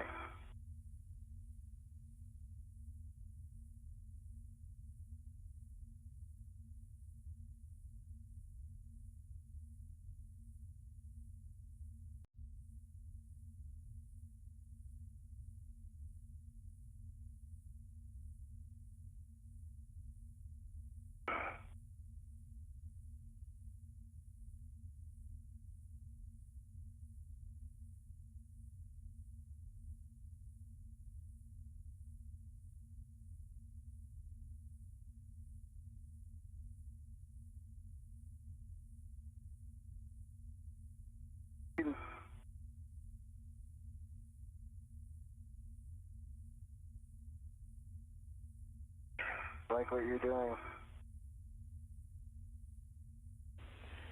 We like it too. At your feet. Oh, okay. Sorry. No, it's okay. So then it doesn't work, my translation then? It does actually work. You're almost there. Oh, okay. You just keep your feet going the direction you were, and now you want your feet going to your left side. That way. Or that way. That works too. There you go. Oof. That was quite the Hayaka gymnastics move. Nicely done. Yeah. I was going to call it the biles, too. And without even entangling my feet together. Woo. All right, let's do this one from this side.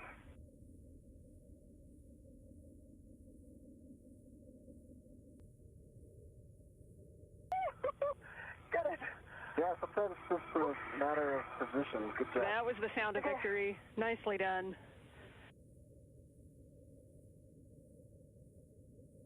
Okay, now I need to go back the other side just to check that there is no... Can you reverse all that? No, my plan is to not reverse. Okay. Just slide this inside. Actually, the wire tie.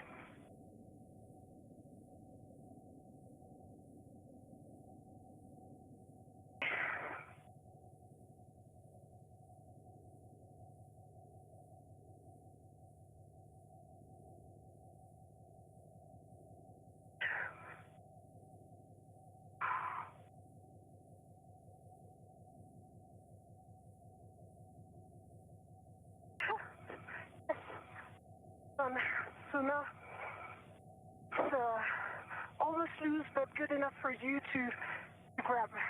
So let me just get in a good body position. I've got great control of it, by the way. I am ready to hand it over to you. Okay. Your head is by the T-handle. Yes. So you'll have to move... Like this? Shoulder left, yeah. And then if you just kind of lift it up and over the right side of your head, you can do two things. You can move your body more to that original position you were in F-Gant 1, or you can just do it here, kind of move the base towards me. Any help on it? I don't have a lot of leverage to do that. You're going to have to do some little lifting of the agate handles. Yeah, and work.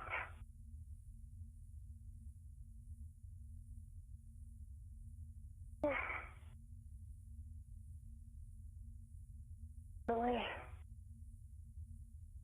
Okay, it's the agate bolt. It's here. Okay. I've got it. And I'm moving it towards me so I can get a handle there. There you go. I release it. Release it out of control. Nicely done, you guys. I know that felt painful, but that actually kind of got us back on the timeline a bit. So that was very efficient work. So this time, Sophie, you can go ahead and clean up the workspace. You're going to be getting everything back to the ORU bag and taking that ORU bag toward the airlock, and we'll hand the comm over to Anil to give M1 the go to GCA to the publish Z1 back-off position. Okay, Jessica.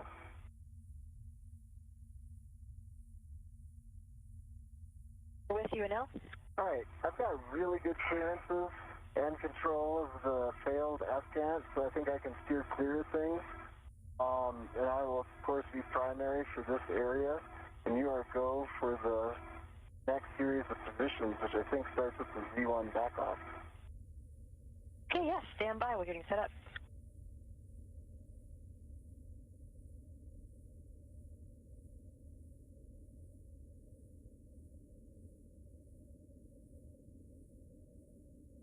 Sophie, your tethers are looking clean. Your waist tether is about to get caught on the... Yeah, I got it.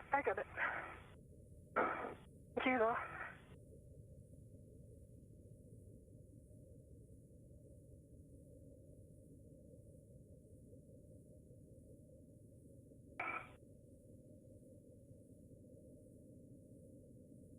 Camera's caught. Did you say? The camera loop is stuck on the... Yeah, I see that. Thanks. All right, we're all good config now. I'm packing the bags. Great, from this perspective. Great.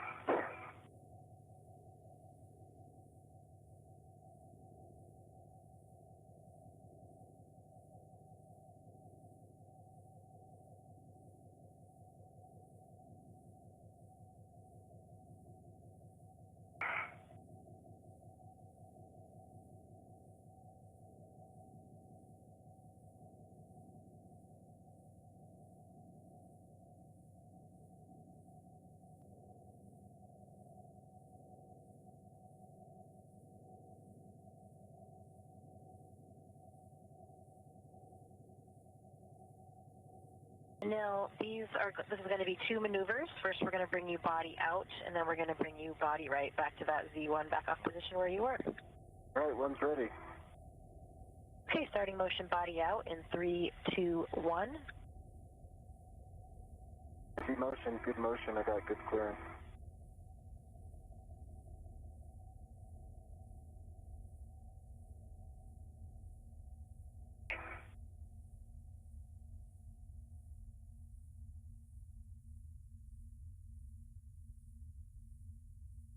This is Mission Control Houston. We are 4 hours and 38 minutes into today's spacewalk, which began at 7:27 a.m. Central, 8:27 a.m. Eastern Time. NASA astronaut Neil Menon is currently strapped into the articulating portable foot restraint on the end of the Canadarm2 robotic arm and is being maneuvered over to ESP-3, which is External Stowage Platform 3. They are currently working to relocate the failed SCANT, or space-to-ground antenna, which had been temporarily stowed over on the Z1 truss during the EVA, which took place last week on August 18th. So they retrieved it from its temporary stowage location and are now working to maneuver it to its permanent location, which will be over on ESP-3. Again, that is the External Stowage Platform 3 outside the International Space Station.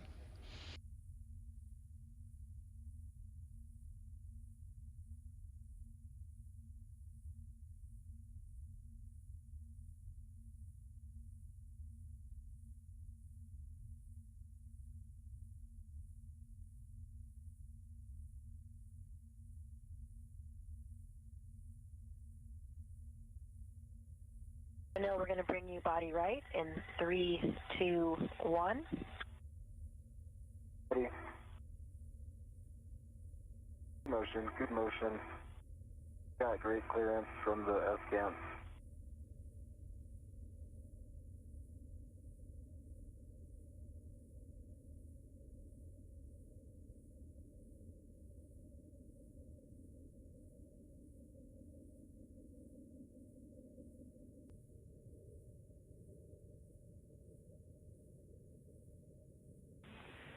we're coming up on a handover. You guys can keep doing what you're doing. I'll meet you on the other side with a big picture. One.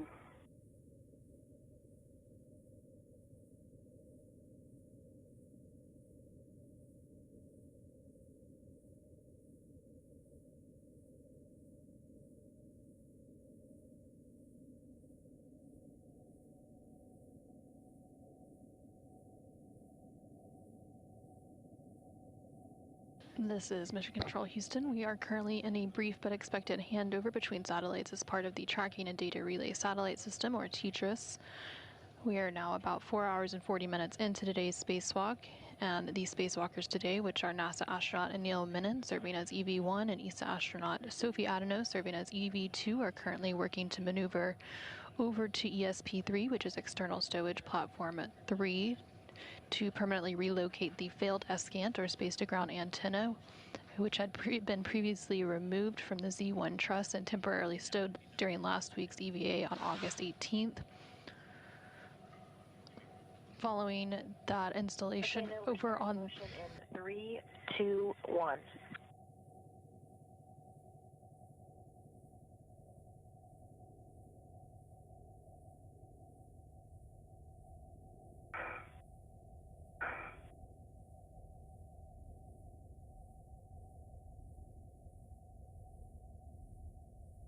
Following the installation of the failed ESCANT, or space-to-ground antenna, over on the ESP3,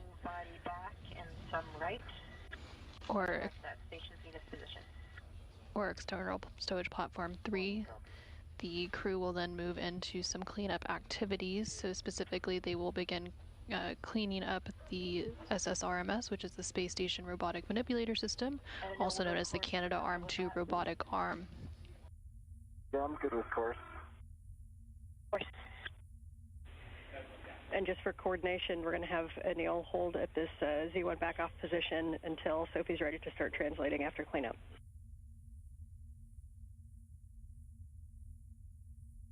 One copy. 2 copies. March.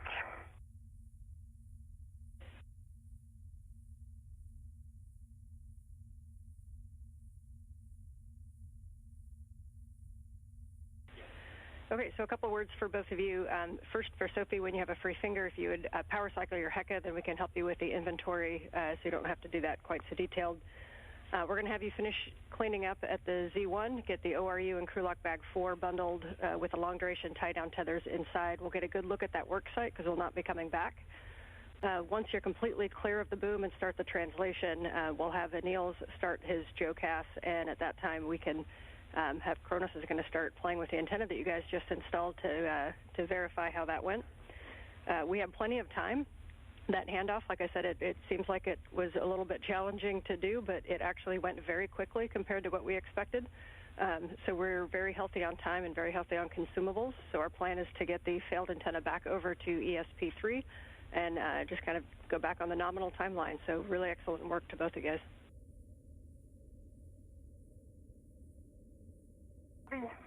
One copy. Thanks for the word. Thank you. Is it a good time now for me to ask a question? This is a perfect time for questions. By me. Okay. So I know you need an inventory, but I just worked super hard back to back. So why don't I just open on the side here and tell you what I see? Do not open like the full thing because now the bundle is ready. Yes, that works for us. Okay, I see the 2 gimbal locks. I see the torque wrench. I see the mud ball stack mud scoop, and I see the extra AET on a ret. I see crew lock bag 4 with everything in it. I won't open the doors because I tucked the 2 LCTV inside, and we would lose a lot of time if I open the doors. But the cap keeper, the whites, from the transparency, you can see them. Yes, we agreed not to open those doors, and that's a good inventory. We're just checking on it. If you'll just give a good scan of the work site, make sure you don't see anything hanging out. And did you already get the HECA button recycle? Yes. No, it's done.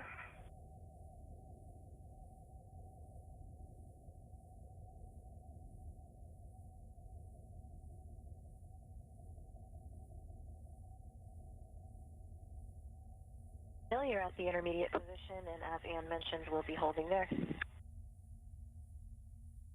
Copy the hold.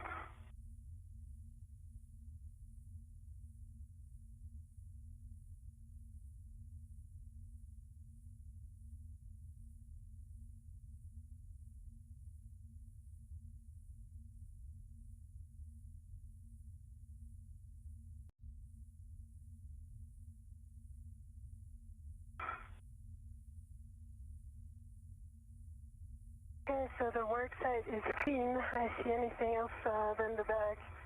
I'm going to start marking and putting the bag on my DRT.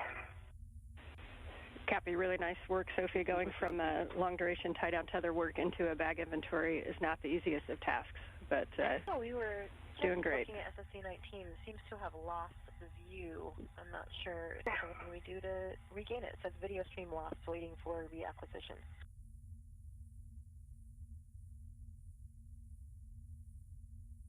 We'll try to regain it. So much.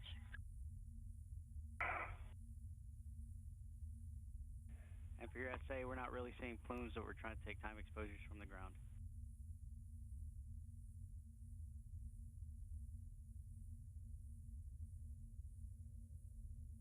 Okay, cool. Yeah, if you get anything good, please send it to us. Will do.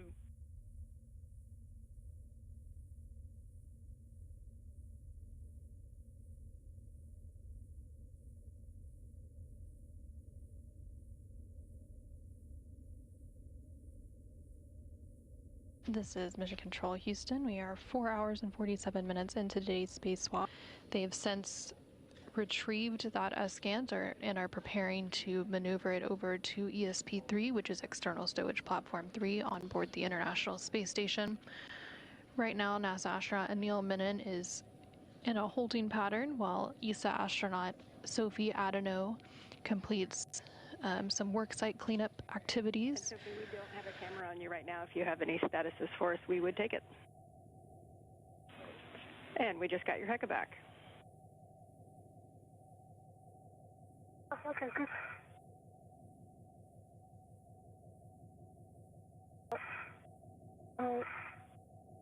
Almost done with the outs of the bag. It is on my DRT. It is attached to my DRT. Just need to remove the second AET that was on the other handrail. Copy, that sounds good.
Turn.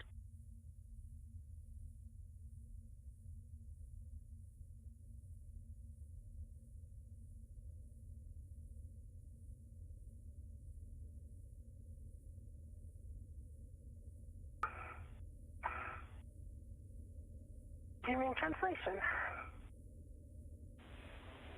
Copy, and we see it. So you'll just go back where you came from, and as you go by the airlock, you can temp stow that medium ORU bag. We have it down as a toolbox, but if you have a preferable location, that's fine too. Okay.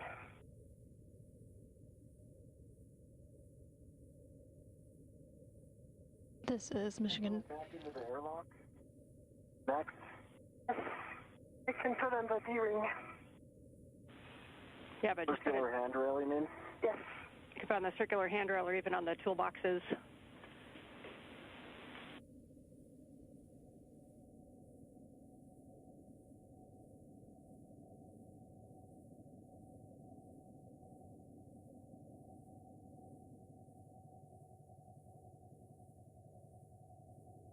This is Mission Control Houston. We are 4 hours 51 minutes into today's spacewalk, and you're currently seeing a view from the helmet camera of ESA astronaut Sophie Adenome. She recently completed some worksite cleanup tasks over at the Z1 truss, where they recently installed the spare ESCANT or space-to-ground antenna. Following that cleanup, as well as a inventory of the tools and items that are in the bag that they have been carrying, she began her translation back over to the airlock, where she will drop off the bag and toolbox, and then she will head over to meet NASA astronaut Anil Menon over at the ESP-3 or External Stowage Platform 3 worksite to complete the installation of the failed ESCANT or failed space-to-ground antenna that had been removed from the Z1 truss and temporarily stowed over there during an EVA or spacewalk that took place last Tuesday, August 18th.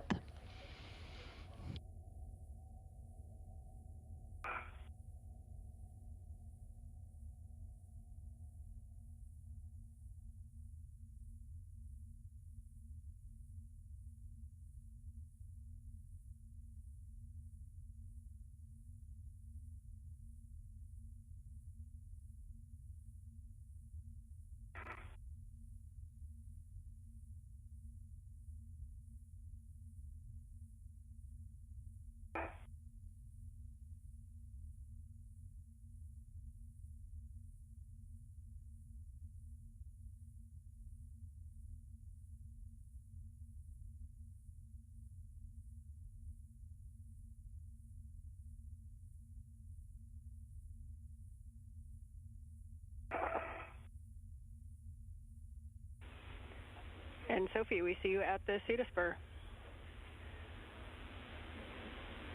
So one recommended location would just be to put that on the front of those toolboxes right there if you want to save the translation going underneath.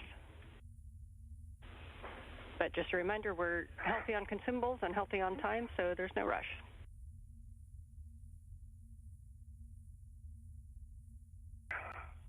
Thank you.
For the crew, just be advised that we're going to be doing Thank you for your patience. You're crushing it, Sophie. We're going to do the KU checkout, so we're going to be down video for a little while. So if you guys can give us verbal statuses, we would appreciate it. Houston Station on 2 for recorded air exercises. Station Peter, Houston is with you on 2, and we have a good view. And when does the video down start? Has it started? Yeah, I'm looking for a go. It has not started yet. You are go to start your exercise. And then we can hold if you need to show us something. Well, I was just curious when it would start the verbal feedback.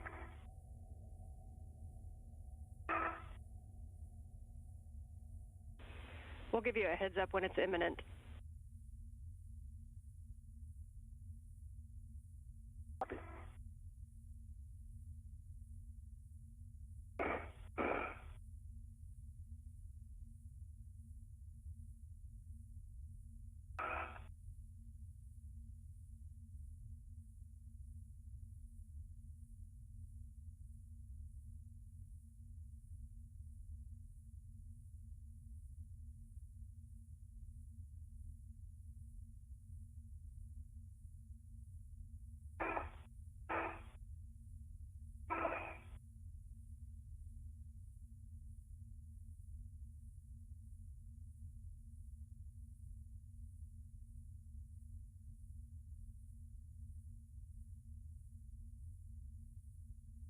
TCV setting 7. Copy TCV 7 for EV2. For both of you, we're just approaching the 5-hour mark. We're on the timeline, and we are battery limited on EV1. And that limit exceeds anything that we're planning for. So we are sitting good on consumables. You guys are both doing great.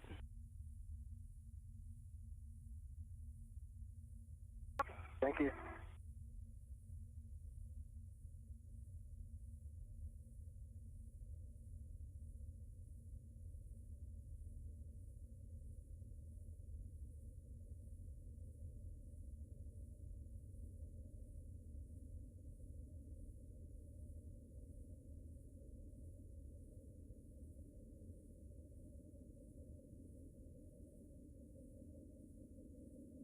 Resuming translation.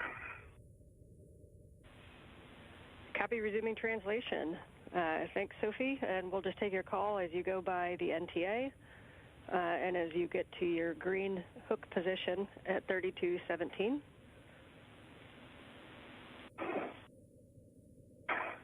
Copy NTA green hook position.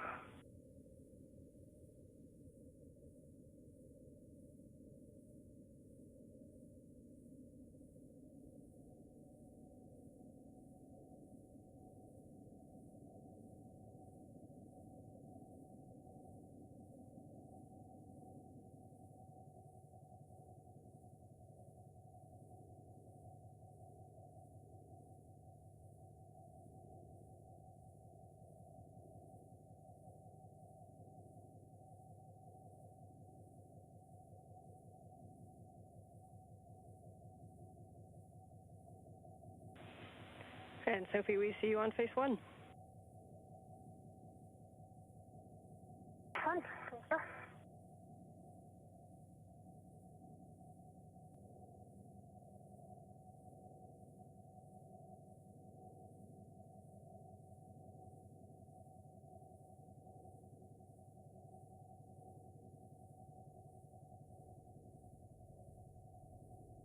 NTA.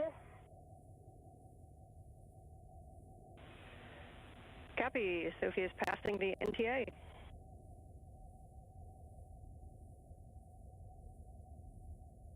Okay, we copy. Anil, we will get you set up for the ESP3 JoeCast. Mill's ready.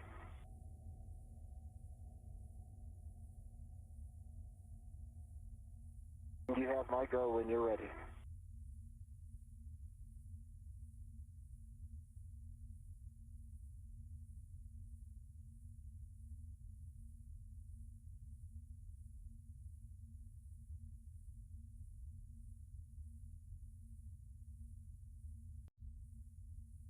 Okay, Anil, this motion will bring you a body in, left, and down. And we're starting motion in 3, 2, 1.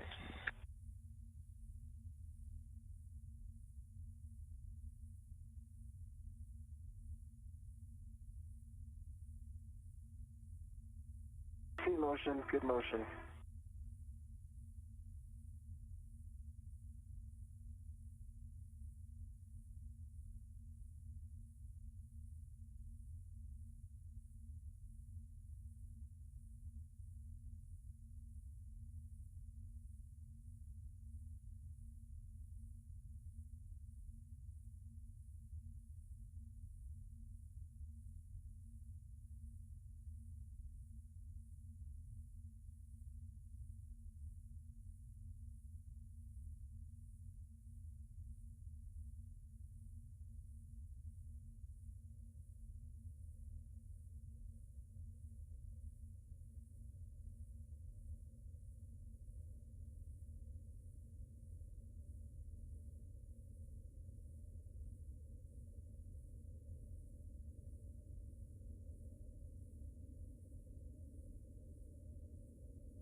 Copy.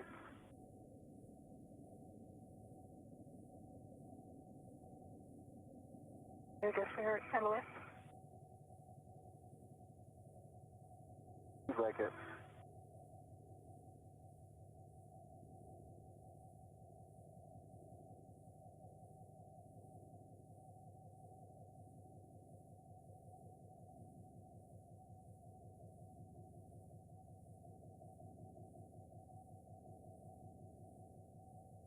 I hear the IV crew.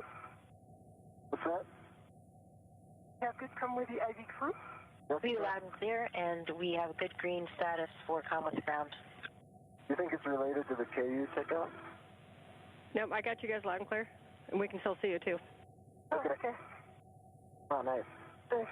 Yep, and we see you at your Green Hook location.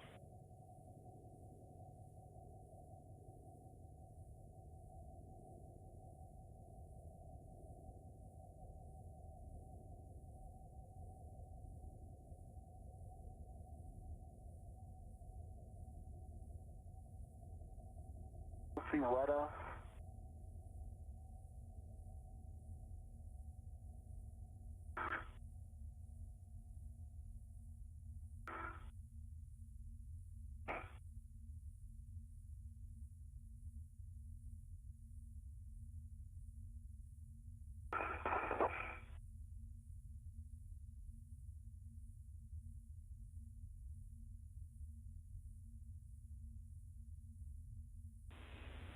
Crossing Weta, crew lock bags tucked.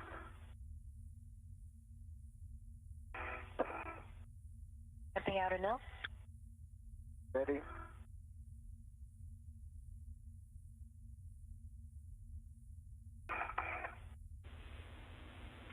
And Sophie, once you have the Green Hook on 3217, you'll be taking that same path that you did before down to the FSE. Copy.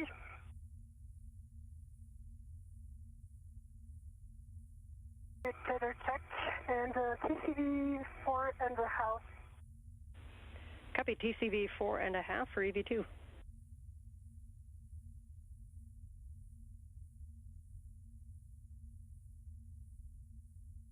know, we're going to get set up for that single joint maneuver for the ESP3 bolt access. One copy.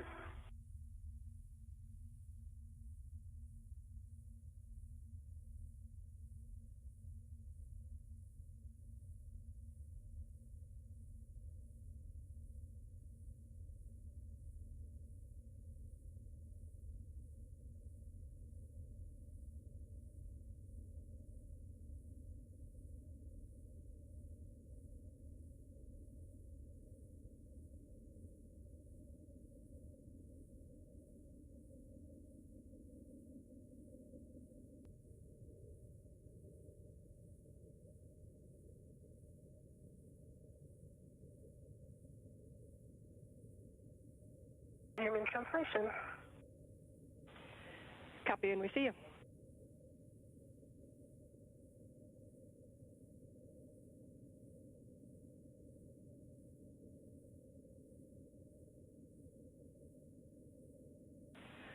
And we are now one command away from losing the KU video. So we'll take a little bit more prescriptive updates on where you guys are. So as you get down to ESP3, reminder to avoid contact with the grapple fixture target pin shaft to target. You know exactly where that is. And that as we do the robo to maintain clearances to the wet antenna and the trunnion pin.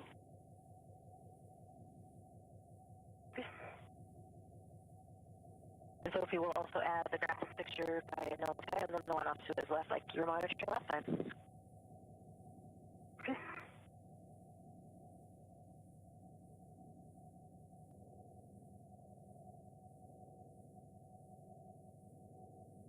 Sophie, you can just tell me, stay where you are, more forward. Copy. That seemed to work.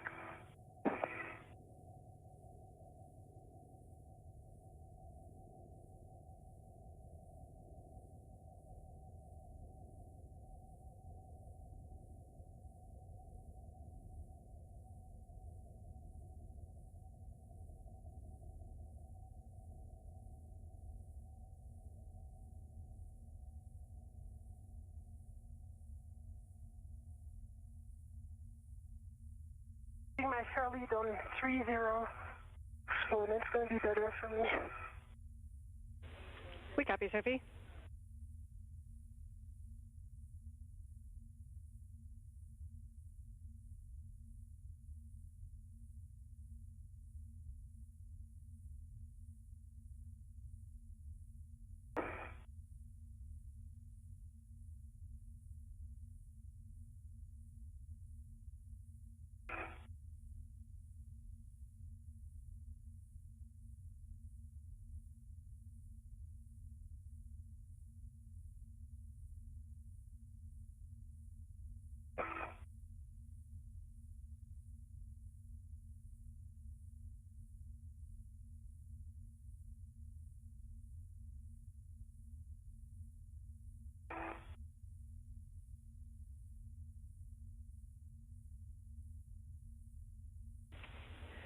And as Sophie gets down there to ESP3, you guys can work together to get her in a position to monitor the clearances and then work together for timing. When you're ready, then Neil, you can give the go to GCA to the published bolt access position. Copy. Sophie, you tell me when you're in a good spot. Work.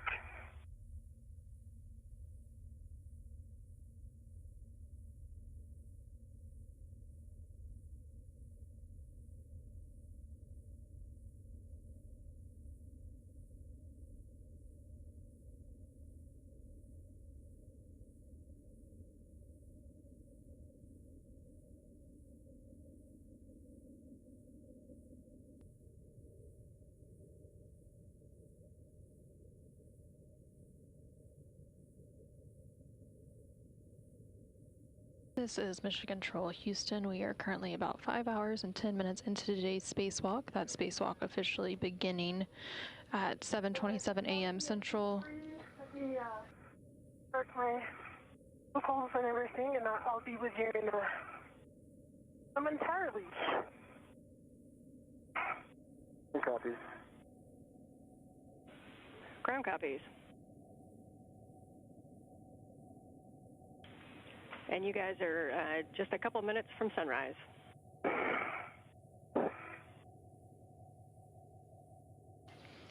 Again, that spacewalk officially beginning at 7:27 a.m. Central, 8:27 a.m. Eastern Time. So flight 1 hadn't arranged for it. The crew recently made their way back over to the ESP3, or External Stowage Platform 3. Awesome, and I'm ready for giving the clearances. All right. Jessica, you ready? Okay, we are ready, and Neil, this is the one that's going to bring you mostly left and a little bit down as well. We're starting motion in 3, 2, 1. I see motion. It's good motion. I like your speed. First movement I'm going to ask you is lean forward. Lean forward. Yes. How's that? That's working great. And Neil and Sophie, you have eyes on the crew lock bag as well? I've got eyes on the crew lock bag. I've got it.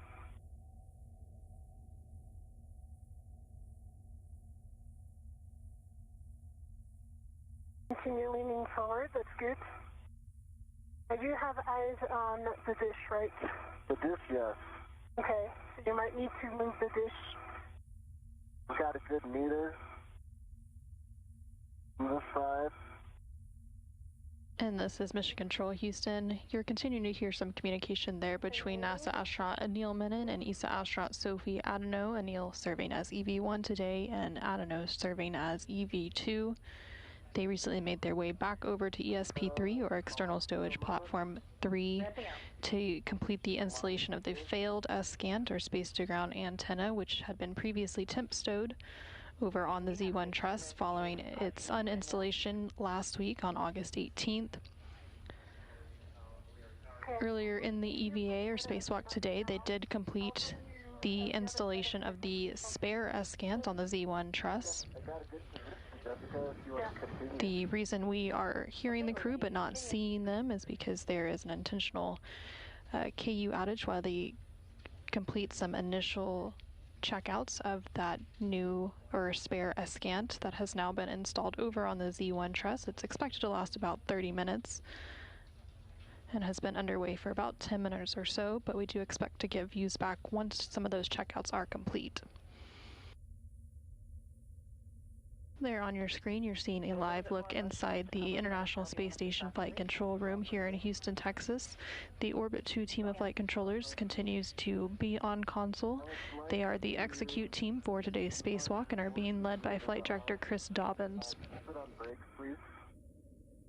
Stop GCA here. Sean? Okay. And you're in a good spot. I'm coming around to help you on the other side. Yep, and here Neil and Sophie will just work together to install the S-Scant into the passive pins into the FSC receptacles.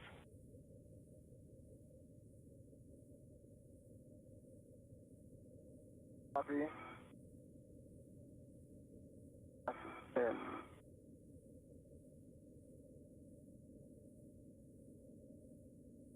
I think I've got him in the passive pins, Sophie, when you get there. Standby? Yeah, I've got them in the passive pins. Copy. I'm good. If I'm going to do the bolts next, I'm going to get in position so that I can hold it. Yeah, and just a reminder, it's going to be a slight pull towards you. Okay. Keep them in the pins. Oh, standby 1. Can you hold it? I'm just going to put my visor. You've got plenty of time. Okay, visor down, and I have good control of the antenna. Okay, can you just hold it? I'll put my visor down. Yes, I'm holding it. Okay, I've got my visor down. We are now in the passive pins. All right, nice. You notice that jiggle there? If you can keep it down like that, do you think you can do that? It'll stay in the pins, but it doesn't take much to get out of them, I think. What do you mean? Do you want me to just hold this position? Exactly, yeah. Yes, I'm holding. Okay, great. I think we're in a good spot, Ann. All right, I like it. Nice work, and I bet you're glad to let go of that thing. So at this point, you can retrieve your PGT. We're going to use a 6-inch wobble socket and set Bravo 7 clockwise 2. Bravo 7 clockwise 2. Bravo 7 clockwise 2.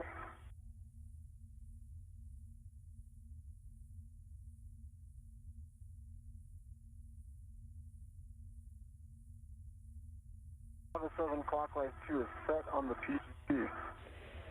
Copy. You are go to drive FSC bolt number 1, which is port. It's away from the pallet. You're going to expect 28 to 35 turns to engage.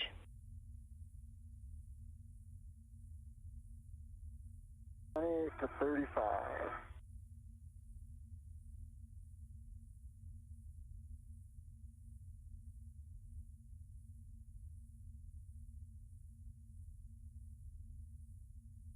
I'm Dad. I'm going to chow it. I'll be back with you in a second.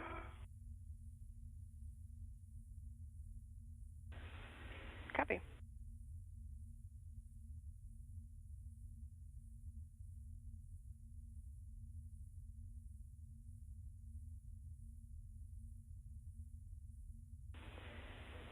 As you guys are working that, great news from Earth is that we have good power and data to the recently installed scan antenna. You guys will always have some ownership over that. Nice job. Wow, makes us happy. Thanks for letting us know. Yeah, that is great news. Okay. I'm ready to drive that bolt.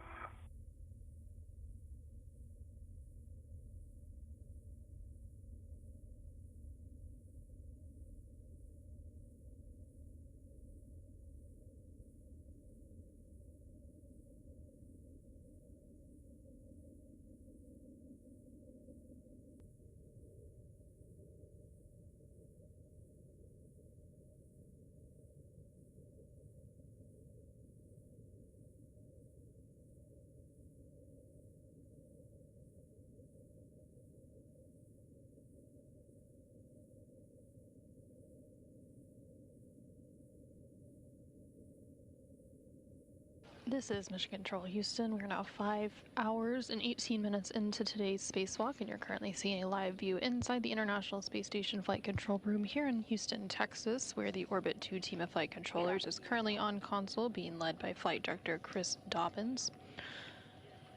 We did hear confirmation that the newly installed spared SCANT, or space-to-ground antenna on the Z1 truss, does have good power and data being received. Copy, still counting.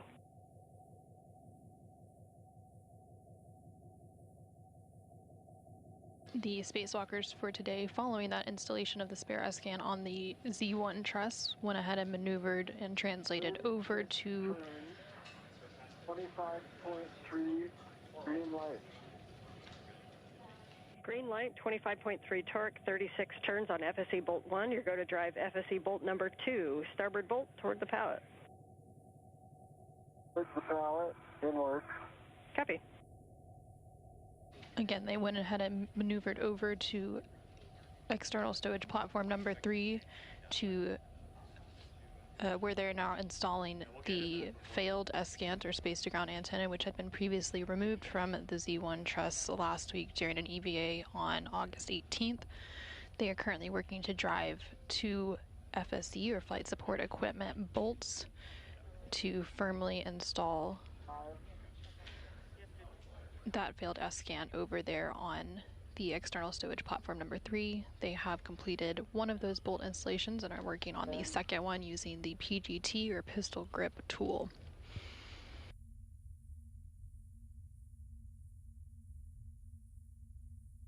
$15.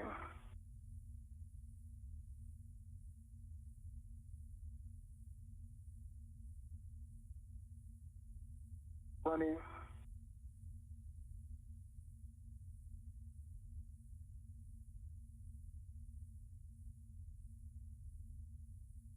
30, 25, sorry.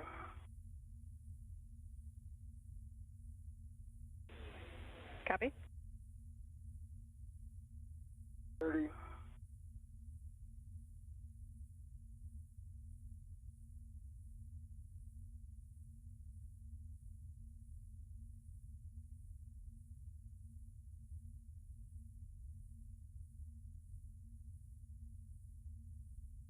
36 turns, 25.3 torque, green light. Copy, nicely done. We got 36 turns, 25.3 torque, green light. You can now stow your PGT, and you'll install the MLI booties on the FSE bolts. And Sophie, you can get back in position for arm clearances. In mark.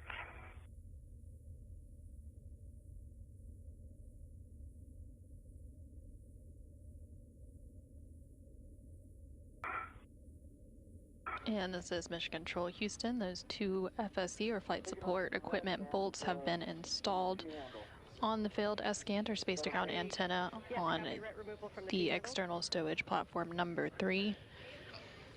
They are now putting away the PGT or pistol grip tool and installing some MLI booties. MLI is multi-layer insulation on top of those bolts to complete that installation.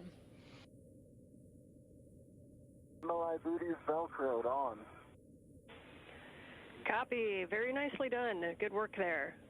At this time, we are going to go clean up the arm. So once Sophie's in a good position, actually we'll get a glove and a hap check from both of you before starting. Checking. North.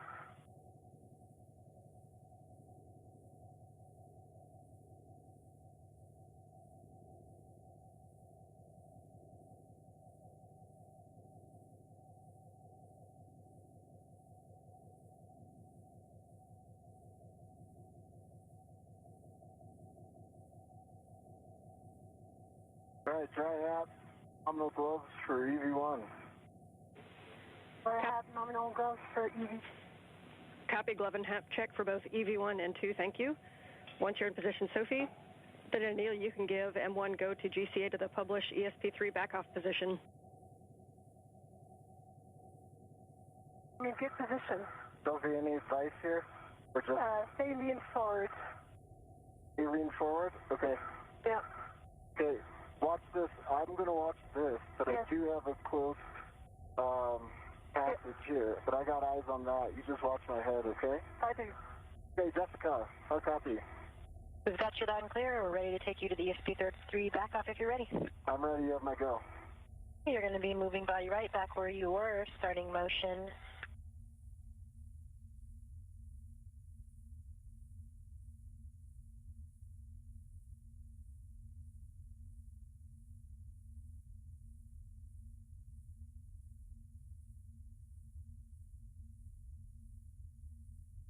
And no, we're starting motion in 3, 2, 1. Motion, good motion. Clearances are getting better. Continuing.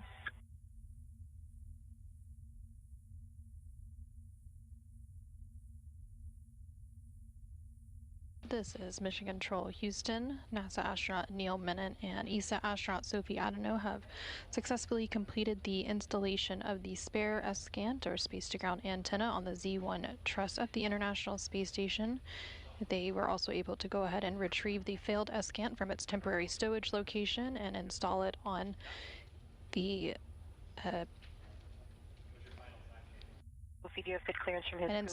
ESP or external stowage platform number 3.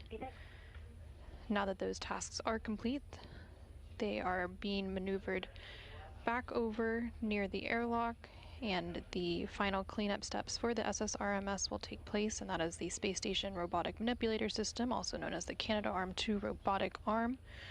Throughout today's spacewalk, NASA astronaut Neil Menon, serving as EV1, has been positioned on the end of that robotic arm using the articulatory portable foot restraint.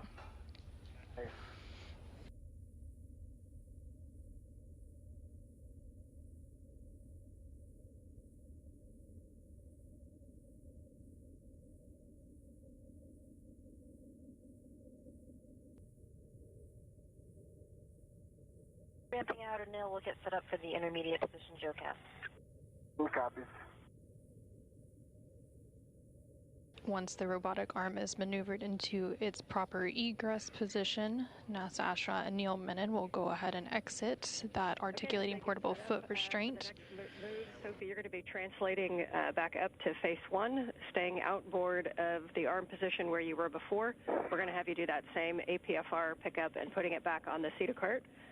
And Anil, you'll be working the tether swap. Just for your guys' awareness, we're at about 5:25 total EVA time so far. Copy. 1 copy.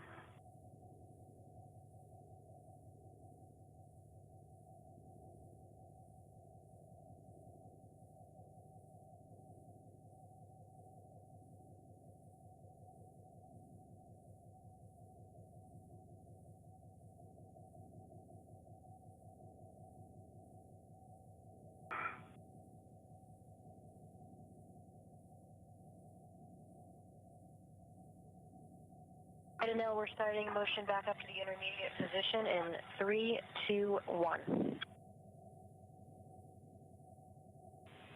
And Sophie, you're good at translate to your green hook. And what?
We have you both back on video.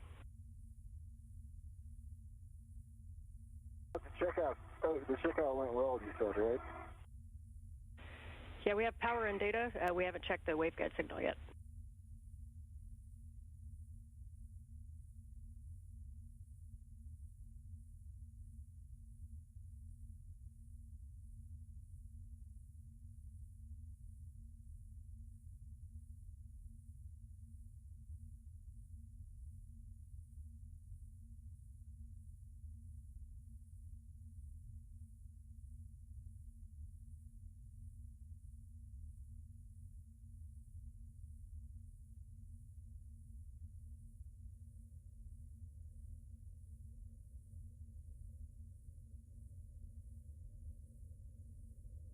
On the starboard SETA card, you want me to tap twice?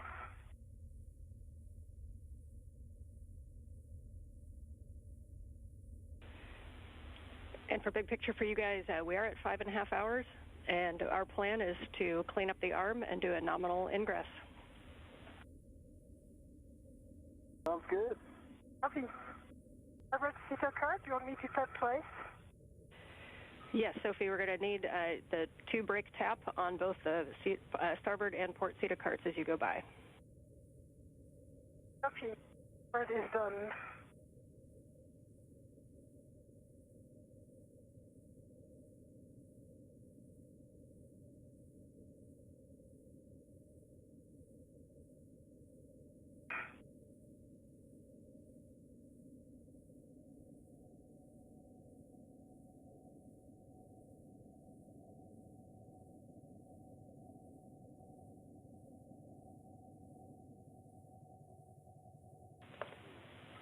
And we copied the 2 taps on the port SETA cart. The starboard one. I'm arriving at my green hook location. Copy, yes, starboard one.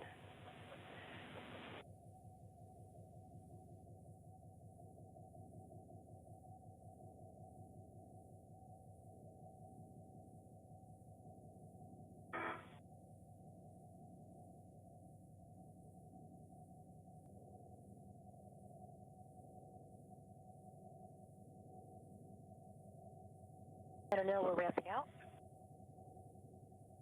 Okay.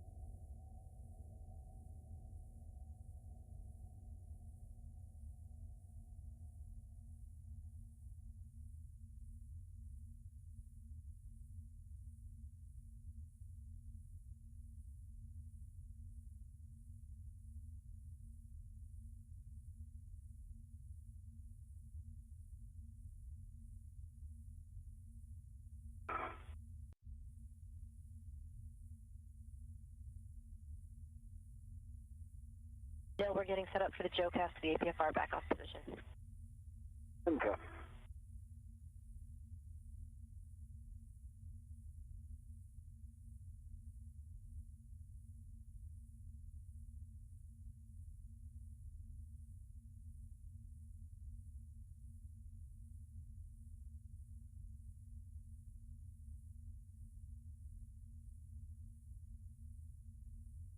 No, we're starting motion in 3, 2, 1.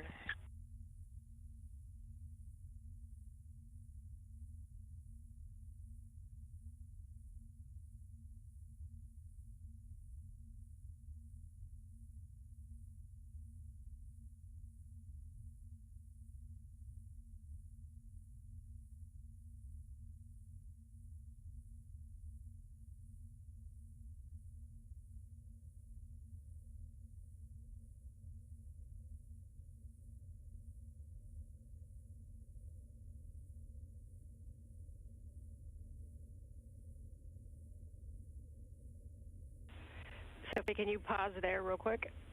And we're going to need you to just U-turn to the left and hit those brake pedals right there by your left hand that are on the inboard side. Copy. Mark.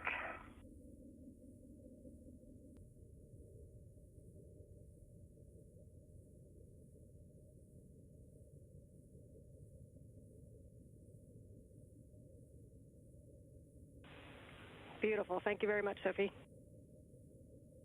You're welcome.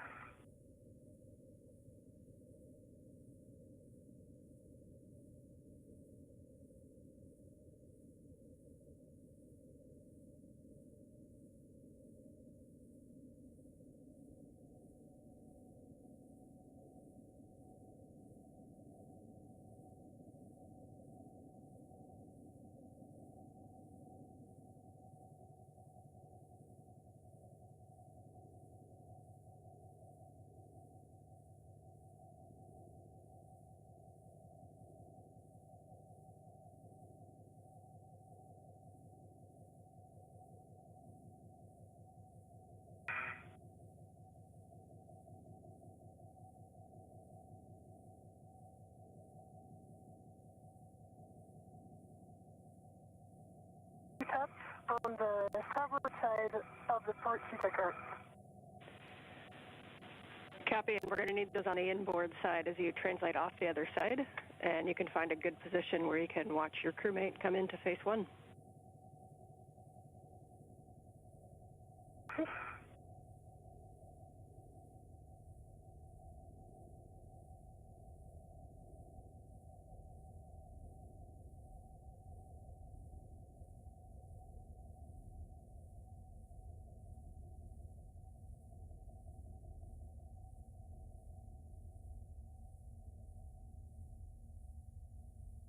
Well, if you got the bandwidth, wave to the camera.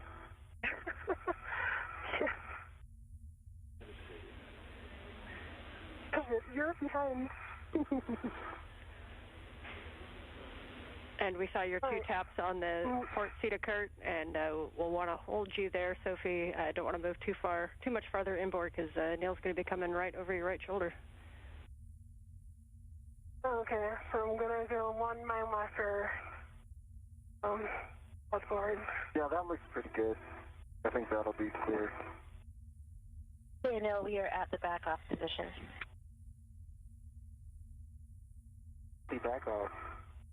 Let Sophie get situated for 1 second. Give me a sec. Yep, and once you guys are ready, and you'll be given the we're go. getting set up for the next maneuver. Yep, Yep, and I think you already know your next step is to give a go to the published APFR egress position whenever you're ready, and Sophie's set up. That TCV set to 5. Copy, EV1 TCV 5.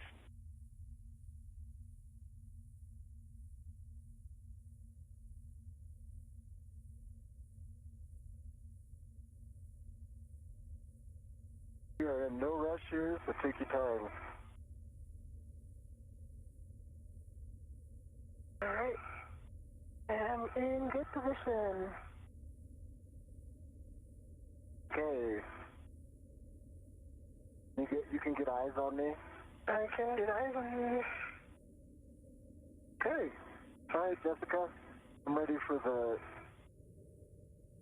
APFR published. Go for TA to publish APFR egress position. You know, we're still getting set up. We'll let you know when we're starting motion. Sounds good.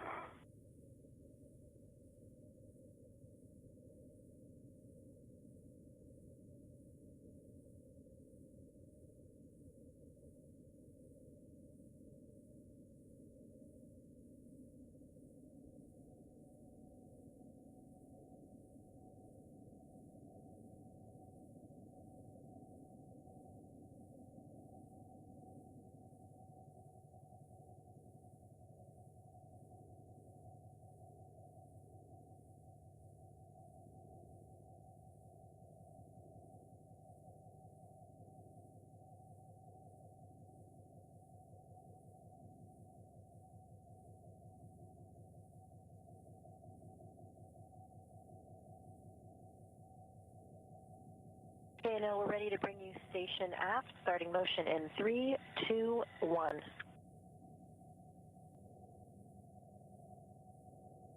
See, motion, good motion. We got great clearances. I'm going to lean back a little.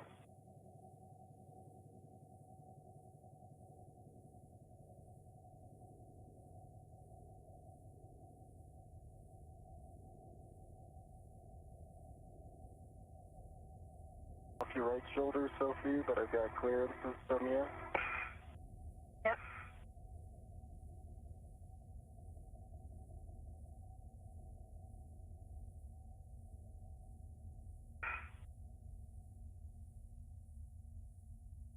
See a meter to truck, then I've got good clearances leaning back. Clearances confirmed.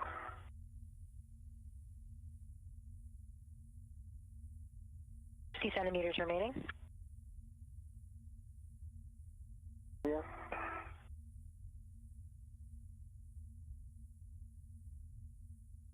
15 centimeters remaining. Plenty of room.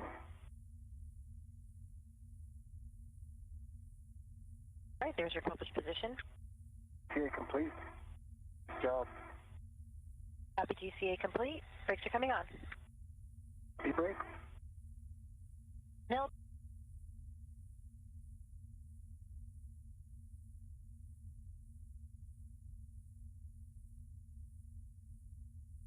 This is Mission Control Houston. We are currently in a brief but expected handover between the tracking and data relay satellite systems. We are about 5 hours and 39 minutes into today's spacewalk. Today is U.S. Spacewalk 98. NASA astronaut Neil Menon and ESA astronaut Sophie Adeneau are currently completing. Okay, we're back with you after handover. So, Anil, you are go to egress the APFR. Sophie, your next step is going. Yep, and Sophie, you'll get in a position to retrieve that APFR.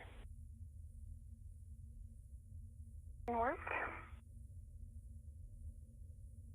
The crew is currently completing some final steps related to the SSRMS cleanup, and that stands for the Space Station Robotic Manipulator System, which is also known as the Canadarm2 robotic arm. Throughout today's spacewalk, NASA astronaut Neil Menon has been strapped into the Articulating Portable Foot Restraint, or APFR, at the end of that robotic arm to complete the various tasks of installing the spare SGANT, or space-to-ground antenna, on the Z1 truss. Now that those tasks are complete, he will go ahead and egress or exit that articulating portable foot restraint. And then ESA astronaut Sophie Adeneau will go ahead and retrieve that foot restraint and put it back in its stowage position. In that activity. So as soon as you're done with your EVA procedure review, we'd like for you to do that. We do have a time that has to be completed by, Sure, which is... Huh? I'll give you a rip. Oh, yeah. Oh, you could just put it on that if you want. On the probably easy to put it right here. I put it in last time? Yeah, perfect.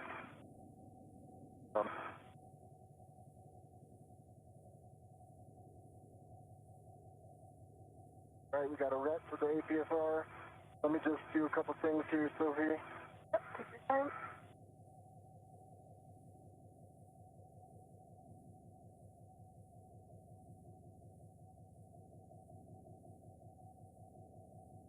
Currently on your screen, you're seeing a view from the helmet camera, or the HECO, which stands for HDEMU camera assembly, which is attached to the spacesuit of NASA astronaut Neil Menon. You can see him looking on at ESA astronaut Sophie Adeneau. The space station is currently in a daytime pass, as it flies about 260 statute miles over the Pacific Ocean.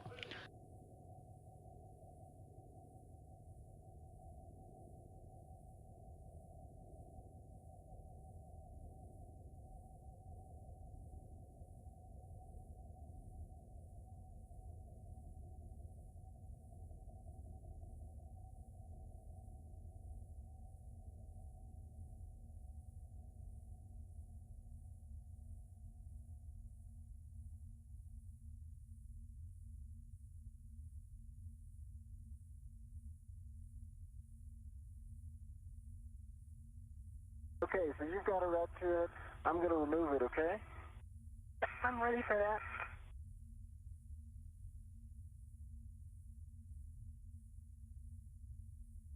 that. DFR is off. It is in your hands. You have control. I have control. Okay, and the APFR is handed off. Copy, yeah, if you could just move your HECA so we can look at that APFR position on your left cuff checklist.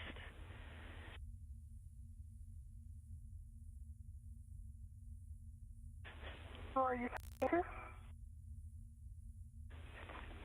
to? All right, and Sophie, we'll have you take the APFR over to the port CETA cart with number 3. And Anil, you'll get in position for the tether swap. Okay, I'm in position for at least taking off the yellow hook when it's time. Or sorry, that is not correct. Okay, yes. Let's wait for a sec there. So we'll get your waist tether down. And the first thing we're going to do is to retrieve your green hook from the NTA vertical handrail.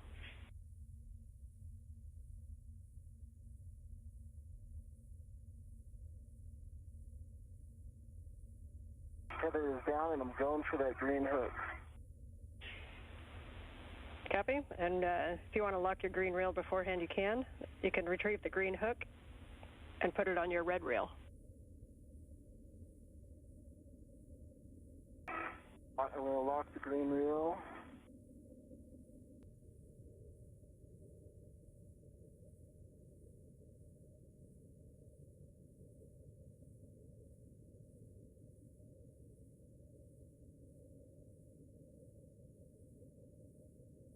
Okay, so from Sophie,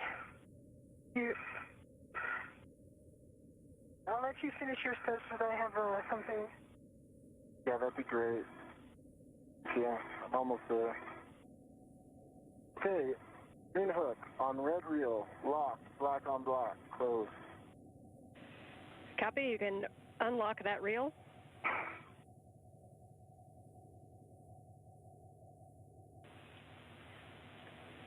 Green reel is unlocked.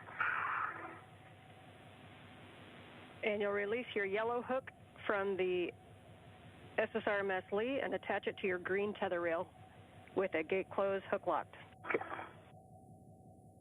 Okay, I'm going for that.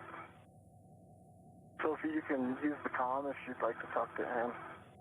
Okay. So, I'm having more and more difficulty to move my left shoulder. The joint, the left joint of the EMU is becoming really stiff. And I tried the chicken wings, and the usual thing that I do that works usually, it's not a problem of me being sorry, I'm fine. It's just the joint is really, really stiff. Okay, we copy, and once Anil's done with his tether swap, we can have him come give you a hand with it, if you want to hold there for a sec. Yeah, and we're almost there.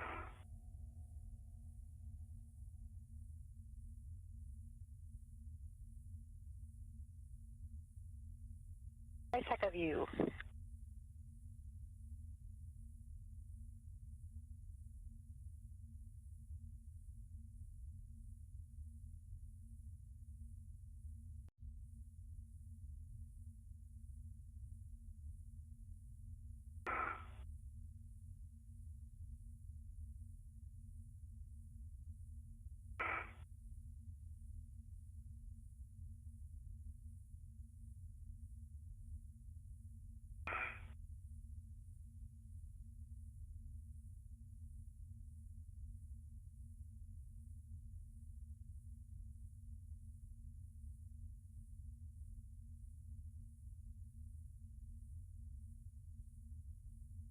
That yellow hook is now on the green reel, closed, locked, black on black.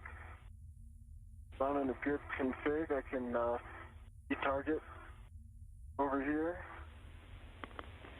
All right, we concur. So we got your yellow hook on the green tether reel. So at this time, if you want to, Sophie, we just need to get the APFR back onto the port CETA cart. There's two things we can... I can pick it up from you, Sophie. Or... Yeah, because I have really reduced mobility on my left shoulder right now. Why don't I get the APFR, but let's take a second to figure out how I cross and get it from you. And we can move the arm out of your way as well. Okay. Absolutely. Let's get that arm moving. I forgot about that. Yeah. Okay, if everything is clear of the arm, we are ready for that last maneuver to the back-off position. At my go.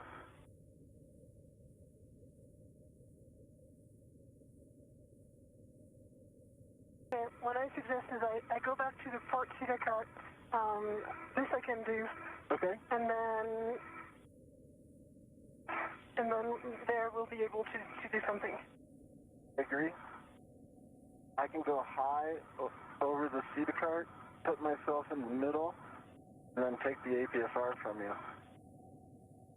Neil and Soph, we're going to move the arm station forward starting in 3, 2, 1. Okay.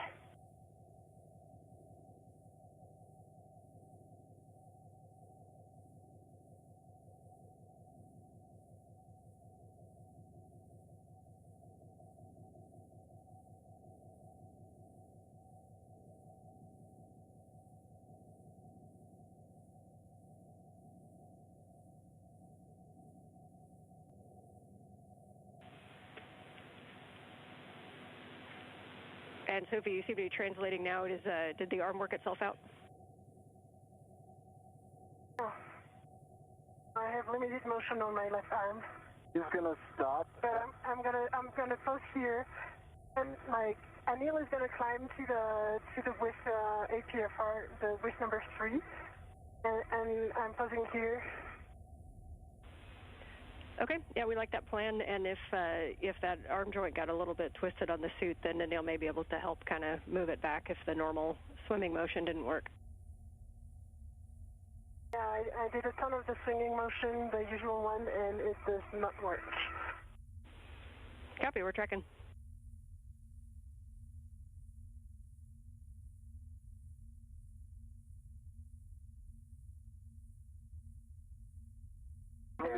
Let me get base tether down. Take your time.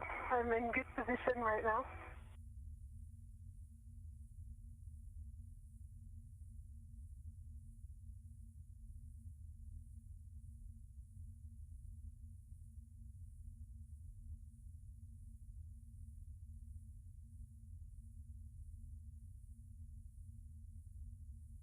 Okay, I'm in a great position. I need to ret to it first.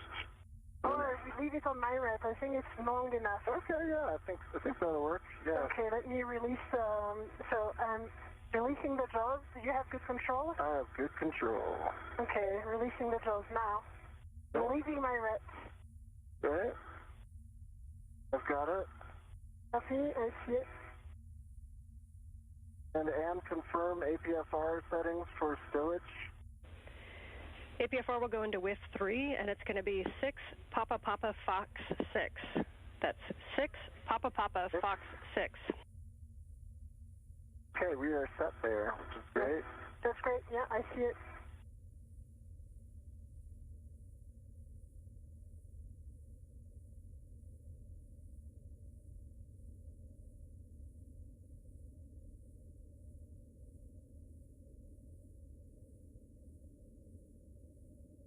Have it off dock, I'm almost there.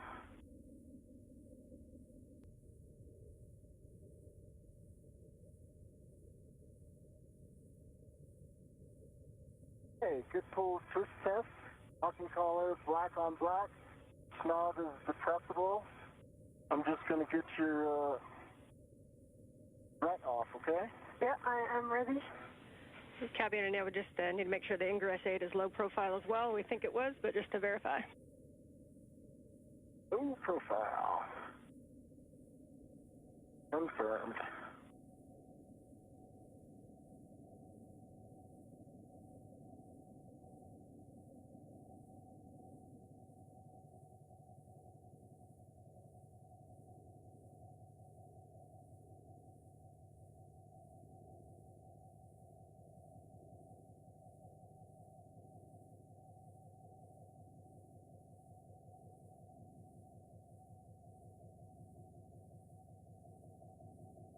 Okay, I got you red free, Sophie.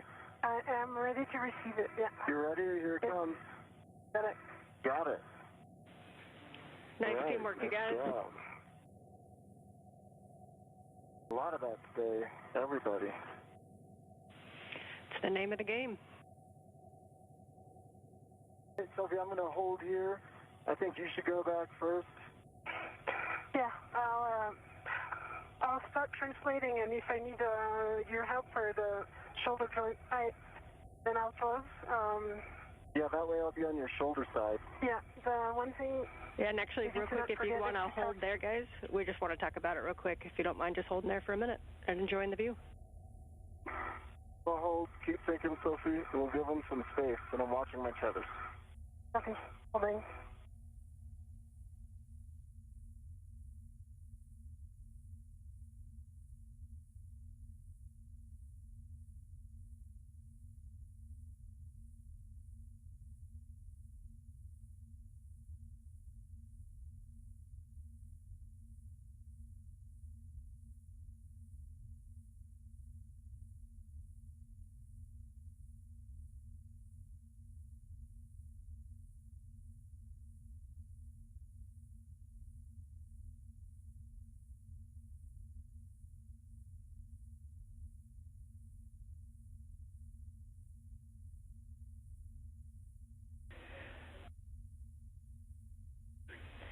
And Sophie, the question here is if we did a nominal translation, just kind of a nice slow translation, we got plenty of time, get back to the airlock, how much is that arm joint bothering you right now? Nice and slow, I think I can do it. Yeah, it's basically slower than usual.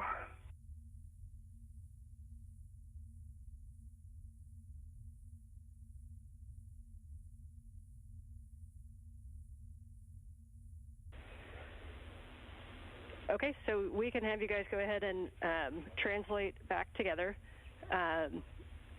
Sophie did lead out. If you guys are comfortable that your tethers will stay straight, then you can have Sophie lead back, or we can go in the order that we came out, and Anil would go first. Reminder that we'll run into a big medium ORU bag when we get to the airlock, or to the airlock toolboxes, rather. I'd rather go first, Anil, if it's okay for you. So that you're on my left shoulder, and if you need your help, then you'll be positioned. And I think that'll create perhaps a little just other cross, but I think it'll resolve back at the airlock. So I feel good about it. Just just be aware as you go down the feeder spur. Yeah, I'm checking your tether, and I'm checking as well.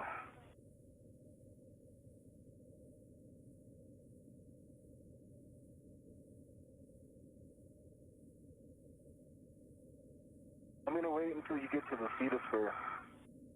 Copy.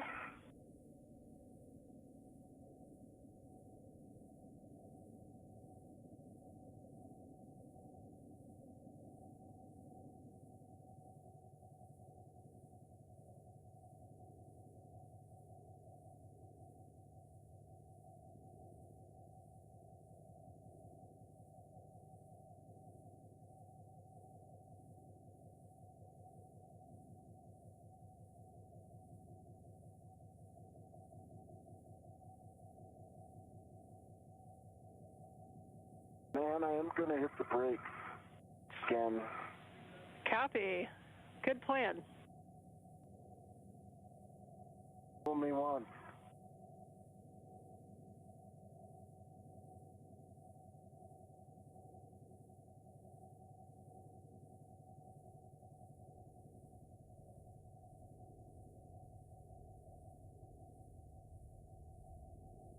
Daniel, you can go. Okay, I'm translating.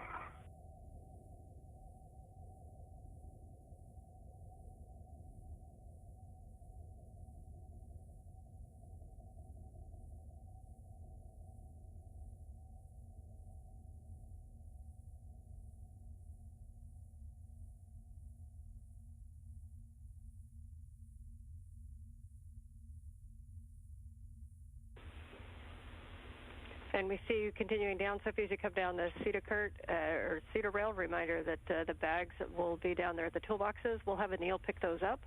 What we'll have you do is pause just outside of the airlock, and we'd like a good assessment on the flexibility and mobility of the EMU arm, in particular for movements that you will be doing when you get into the airlock, like grabbing your SCU. What we don't want you doing is trying to move against the force of the suit. Copy. Is there any assessment, photos, HECA that I can provide?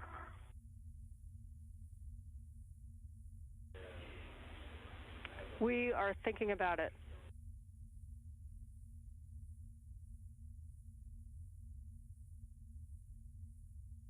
Let's see this first, Sophie.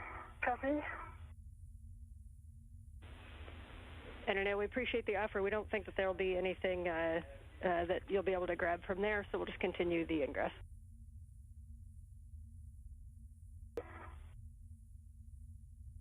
One copy. Two copies.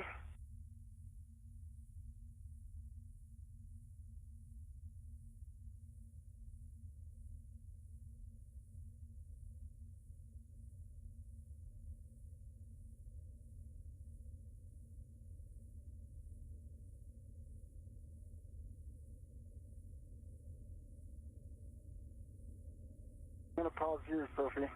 Copy.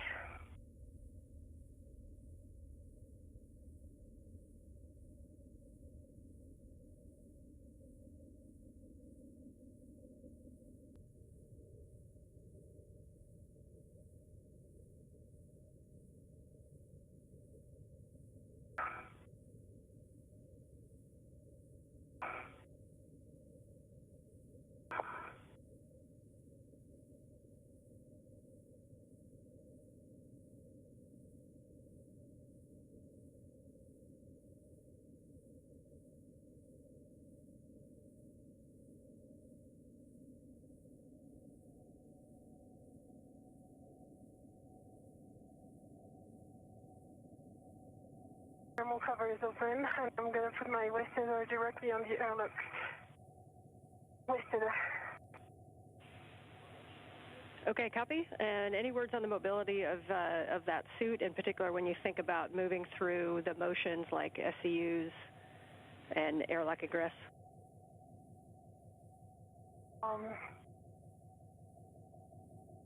The airlock ingress will be definitely okay. SCU, I think so as well. It might take a longer time. EA to press might be the tricky one. The ultra actuator to press is going to be the tricky one, just because it's I cannot my arm closer to my body. But yeah, I think I'll make it work. Okay, copy. Those are good words. And just don't put excessive force against the suit. If you feel like you're going to need to do that, just let us know what's going on, and we always have a plan B.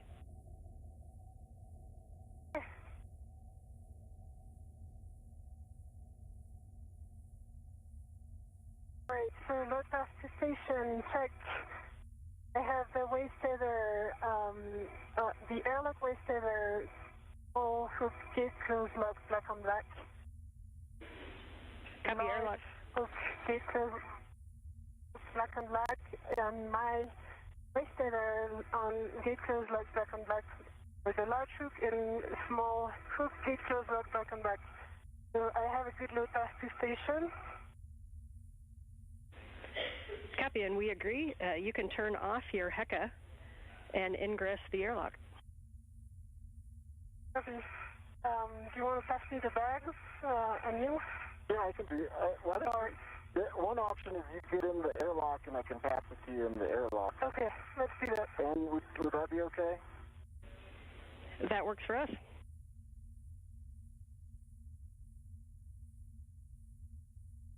I'm just getting a hold of it. I got a red on it. Okay. And just so that you're not surprised, there were 80 keys. Yeah, I see them. Thanks for the heads up.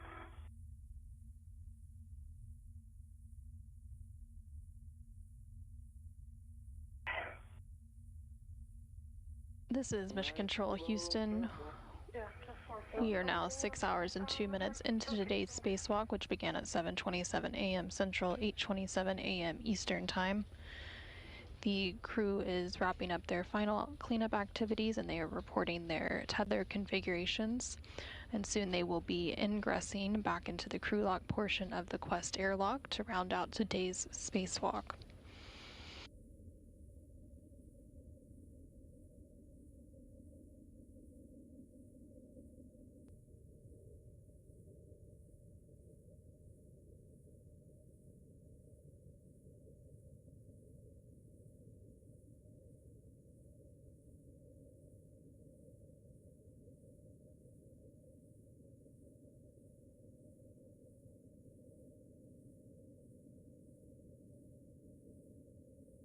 I've got the MOU bag. I'm kind of heading your way.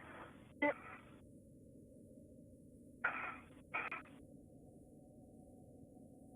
All right, I'm in, and I am ready to receive the bags.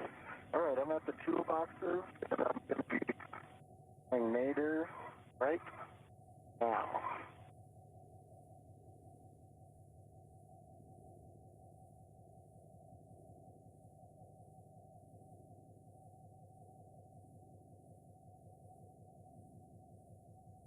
That's a circular handrail, and I'm just going to put a pull down, and then I'll get you the bag next. Copy. The bag, I've got a ret on the handrail. Copy. I'm ready to receive with a ret, and as soon as I'm going to let you know. Yeah. So careful, calm. Got it. All right, we see the ORU bag in the airlock. Sophie confirmed that she had her waist tether to the airlock D-ring extender waist tether. I do confirm my waist tether is, let me just double check as well as I do that. My waist tether is on the airlock, on the waist tether of the airlock, and all 4 sliders are locked. And I just released your ret. It's on my MWS already. Okay, great. And I'm ready, so give me a sec before giving me your bag. Yep, and when you're ready, Sophie will be giving Anil the go to retrieve your anchor hook from the aft D-ring. And I was thinking maybe I just pass her my crew lock bag and then do that. Is that okay?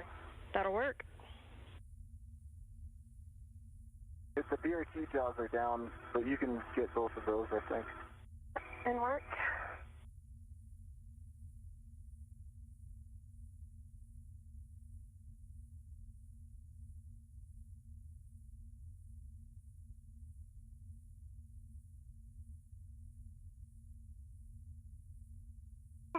If BRT jaws are released, let me give you your ret. Okay. Can you read at the bag? I did read the bag. Great. It's actually even 80 on that. Okay. And I'm just going to clean up my MWS, and I'll be with you. Copy, that sounds good.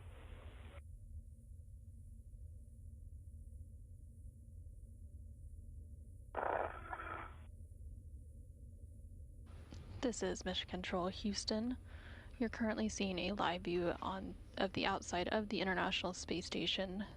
There in the center of your screen, you can see the outer thermal hatch for the Quest airlock, and you can see NASA astronaut Anil Menon, who has served as EV1 for the duration of today's spacewalk.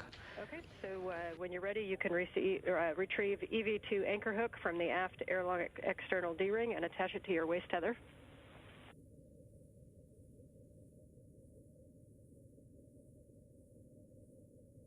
for EV2 anchor hook, attaching it to my waist tether. To your red reel. I'm going to put it on my red reel if that's okay with you, Ellen. We are also happy with that.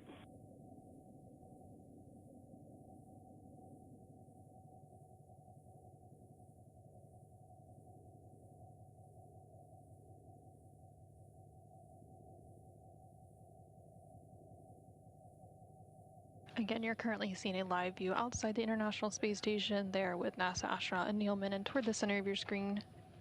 He is close to that thermal cover of the Quest airlock. ESA astronaut Sophie Adano, who has served as EV2 for the duration of today's spacewalk, has already ingressed or gone back inside the crew lock portion of that Quest airlock. Now NASA astronaut Neil Menon is completing some final tether configurations, and then he will shortly thereafter join Sophie Adano inside the crew lock, after which they will close that thermal cover and the hatch, and then that repressurization process will begin. Once the crew lock portion of the Quest airlock does begin repressurizing, that will mark the official end of today's spacewalk. Right now we are at about 6 hours and 8 minutes of spacewalking time. Again, the spacewalk began earlier today at 7:27 a.m. Central Time, 8:27 a.m. Eastern Time.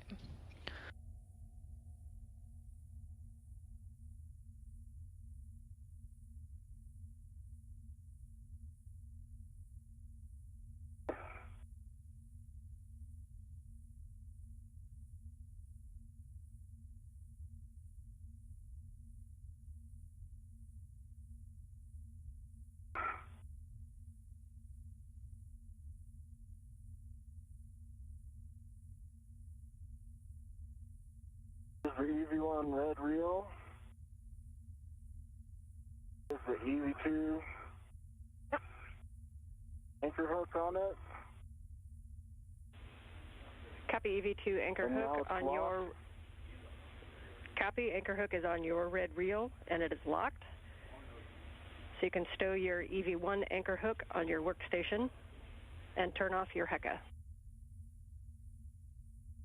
All right, I'm doing both of those things right now.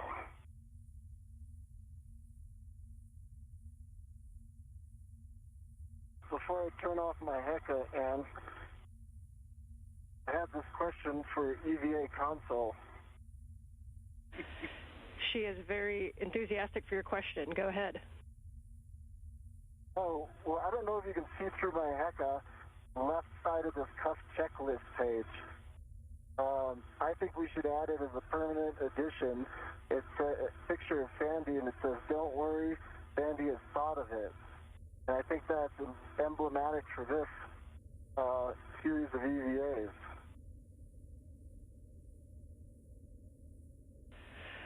Well, I think you just gave her best birthday present. We are lucky to have her on the team, and we appreciate your words, Neil. Thanks, Ann. Thanks, Sandy.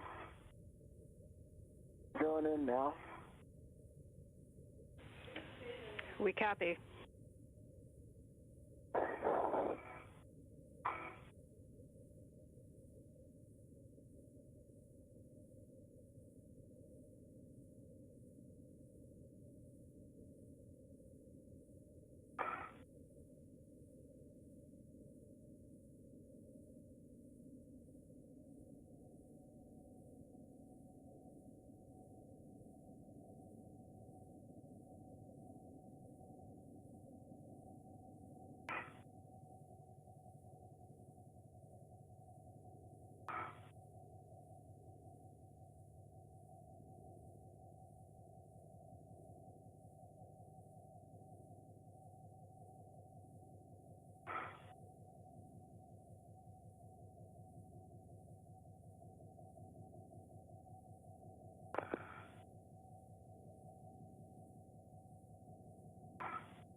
Sophie, I need to grab that thermal cover. So I'm going to turn. Copy, yeah, I'm clearing the bag as you enter. And I'm ready to grab your sheet as soon as it's the right time.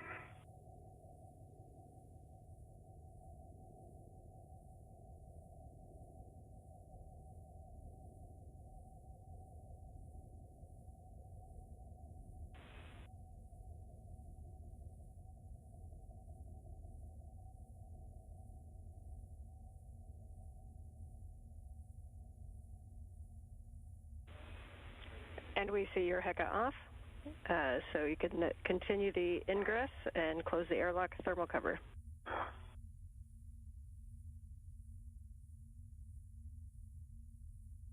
I got the thermal cover. Got to get my feet back.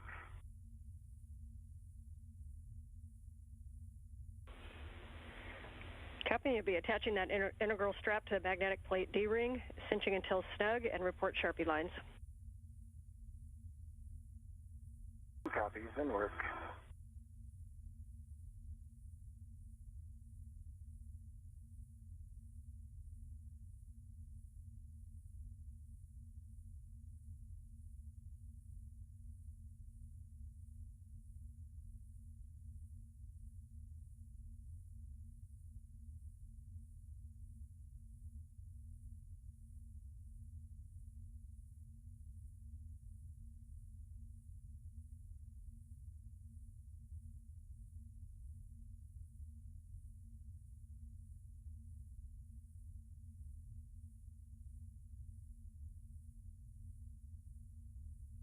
This is Mission Control Houston. We just surpassed 6 hours and 14 minutes for today's spacewalk. That spacewalk officially beginning at 7:27 a.m. Central Time, 8:27 a.m. Eastern Time. Copy. 6 Sharpie lines. You can both remove the SCU from your stowage pouch, remove your DCM cover, and connect the SCU to the DCM and verify locked. On in work.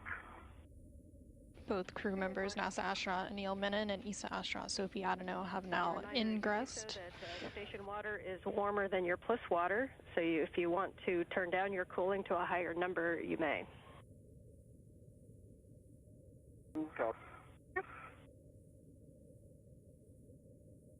They have now ingressed the crew lock portion of the Quest airlock, and the thermal cover has been closed. You've got a handful of SCU, but when you're done, if we can just verify that the magnetic plate is engaged on the thermal cover.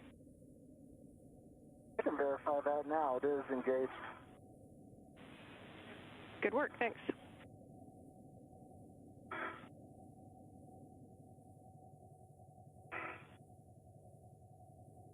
The crew is now walking through some final steps, and then they will complete the closure of the airlock hatch. Once that airlock hatch is closed, they will begin the repressurization process, which will officially mark the end of the spacewalk.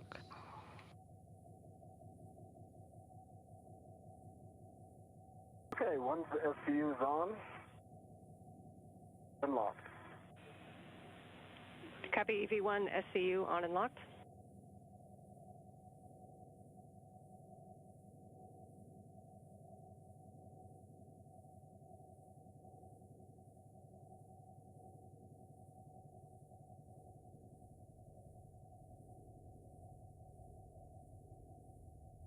And while Sophie's working on it, I'm just clearing the hatch area and taking a look at the hatch seal.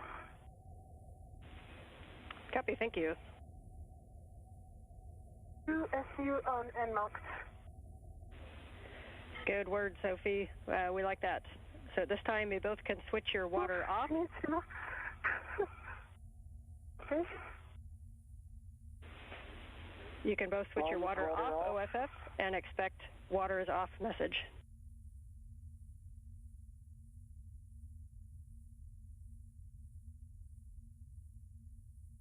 There's alert tone. One's off. Off. Copy. For water, EV1 and 2 is off, OFF. So while we have a couple of minutes, a promise made is worth keeping. So at this time, on behalf of Capcom and I, we're going to count down like a bolt. 3, 2, 1. You just saved the video dish. You just saved the video dish. Yeah. Oh my God. Oh my God. It's hard to top that, but if we had a moment, we wanted to say a few things as well. Is that okay, Ann? Yes, the floor is yours. All right. I just wanted to congratulate the entire team on executing this complex, time-critical operation successfully.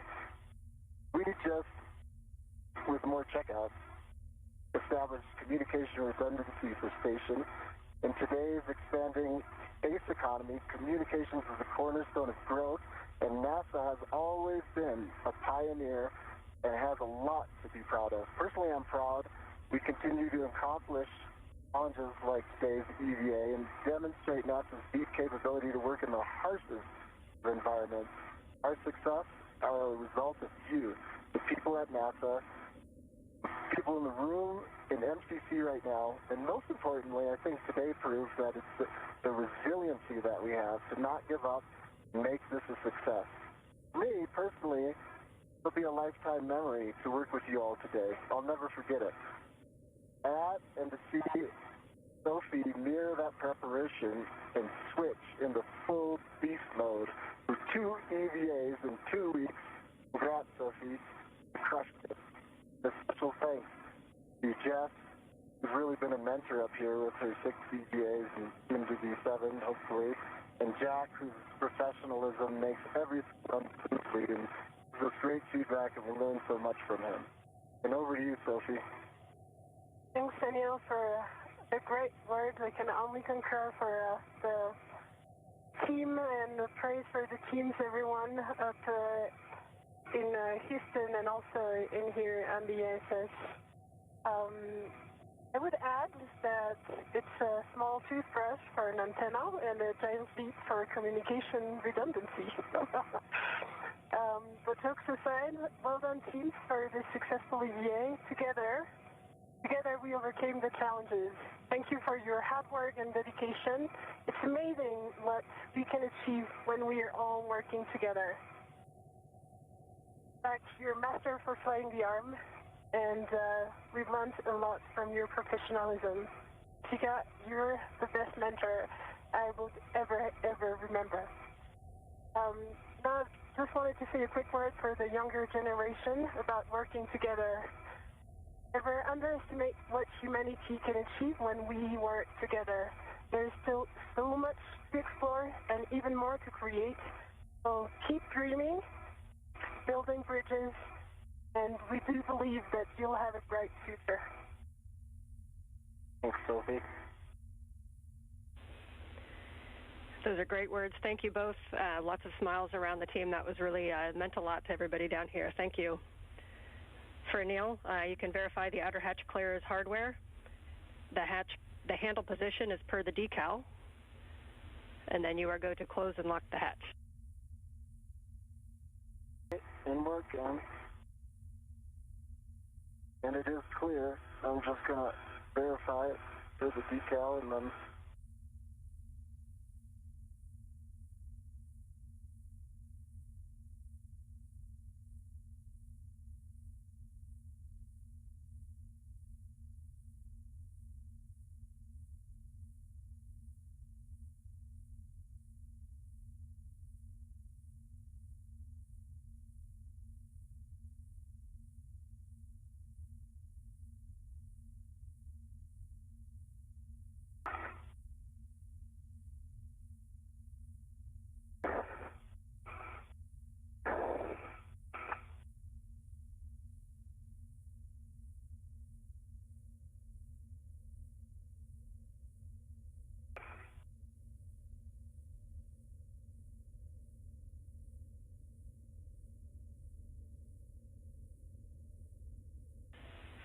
Ten seconds to a handover.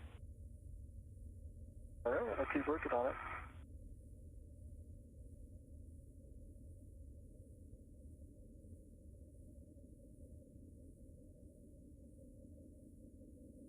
This is Mission Control Houston. We are currently 6 hours and 22 minutes into today's spacewalk, but it is coming to a close here shortly, following an exchange of words between the flight control team here on the ground in Houston, as well as NASA astronaut Neil Menon and ESA astronaut Sophie Adeno, who are currently in the crew lock portion of the Quest airlock. They are now completing the final steps to close and lock the airlock hatch, and once that is confirmed to be complete, they will begin the repressurization process. And that will officially mark the end of today's spacewalk clock. Again, that spacewalk time started when the crew switched their suits to battery power, taking place at 7:27 a.m. Central Time, 8:27 a.m. Eastern Time.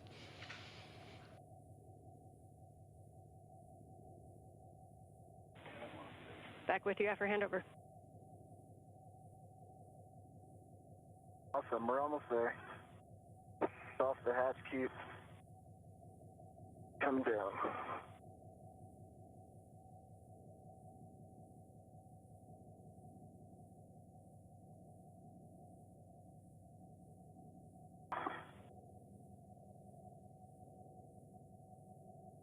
Okay, this is down. I'm just checking it's in the proper position, and it was clear, and I'm going to go to latch. Copy.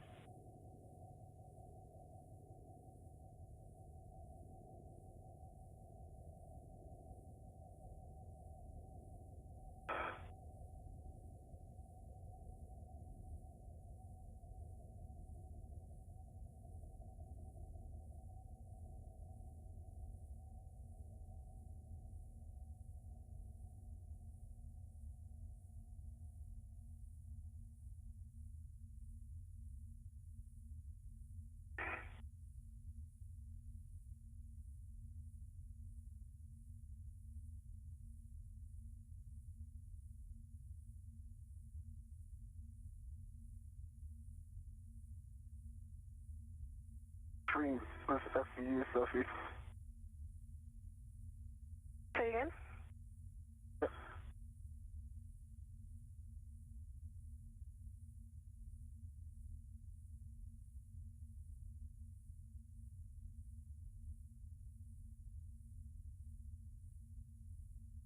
Anything we can do to help? No, we are. Hatch is closed, latched, and locked right now. And the MPEV is closed. Okay, we copy. The EV hatch is closed and locked. With that, I'll hand you back over to your crew mates, Jack and Jessica. Nicely done, guys, and we'll see you tomorrow.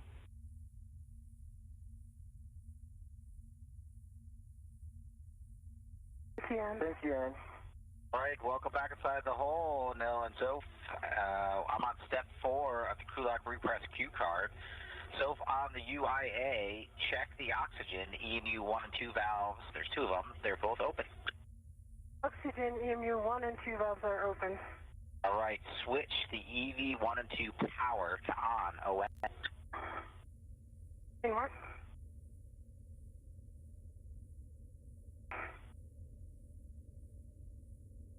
EV1 power on, EV2 power on. Right, check the power for EMU 1 and 2 LEDs are illuminated. There should be 2 of them. 2 LEDs illuminated. Check the power, EV 1 and 2 volts are reading between 18 and 19. 18.8 and 18.6, check.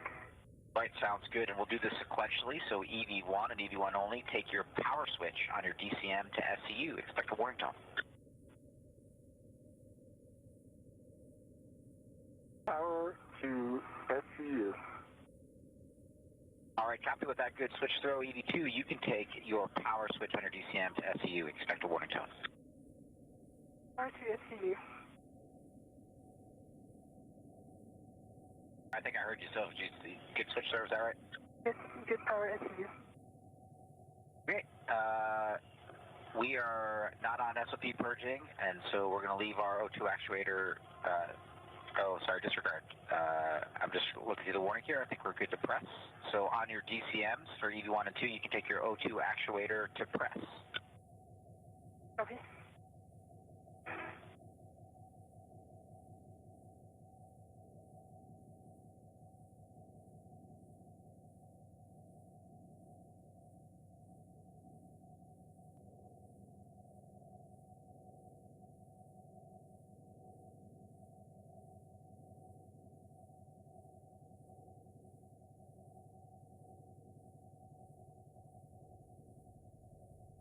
To press EV1.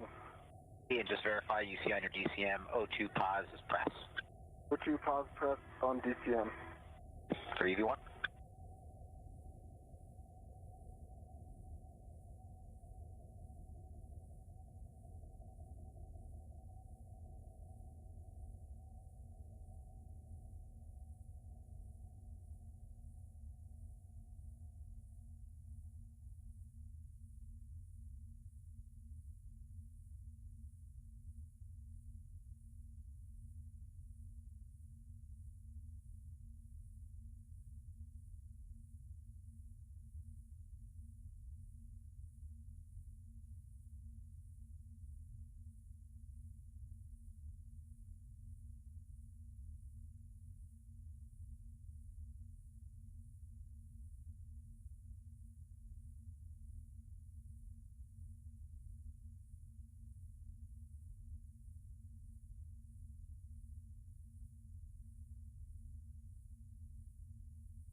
O2 press EV2.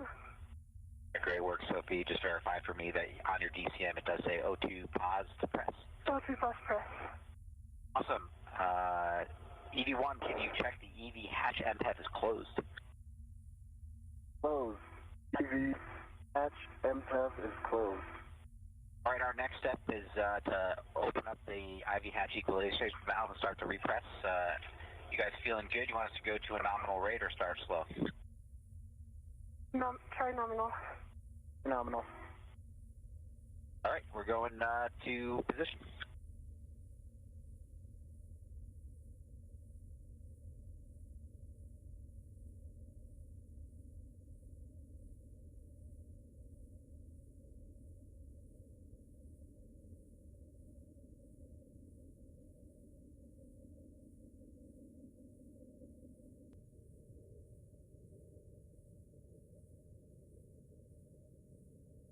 You guys might get an alert tone as we start this refresh.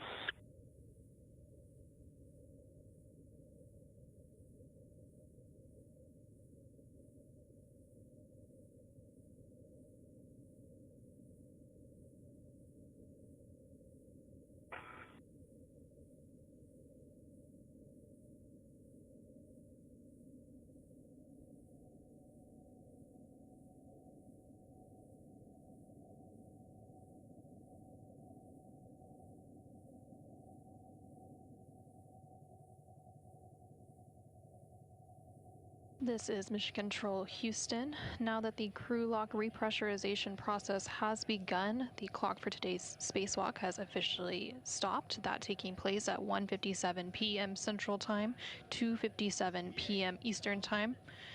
Today's spacewalk officially began at 7:27 a.m. Central Time, 8:27 a.m. Eastern Time. So the duration of today's spacewalk was exactly 6.5 hours.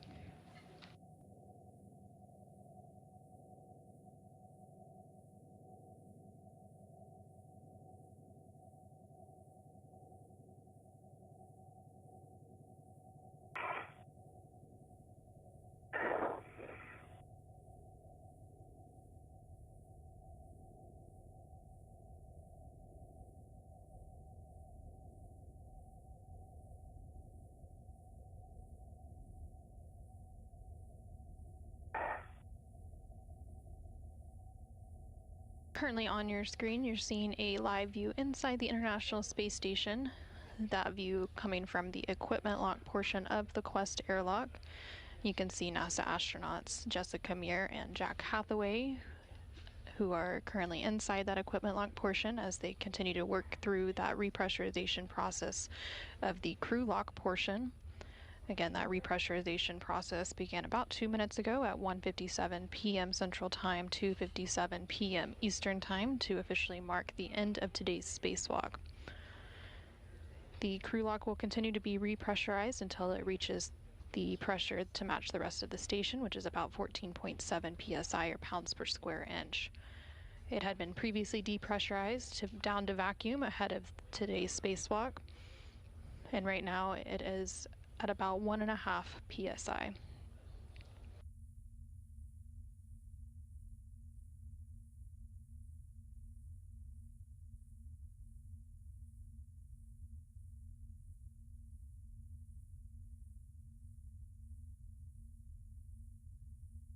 During today's 6.5-hour spacewalk, the crew successfully retrieved and installed the spare S-Gant, or space-to-ground antenna, which had been located on external stowage platform number 3, and they installed it on the Z1 truss.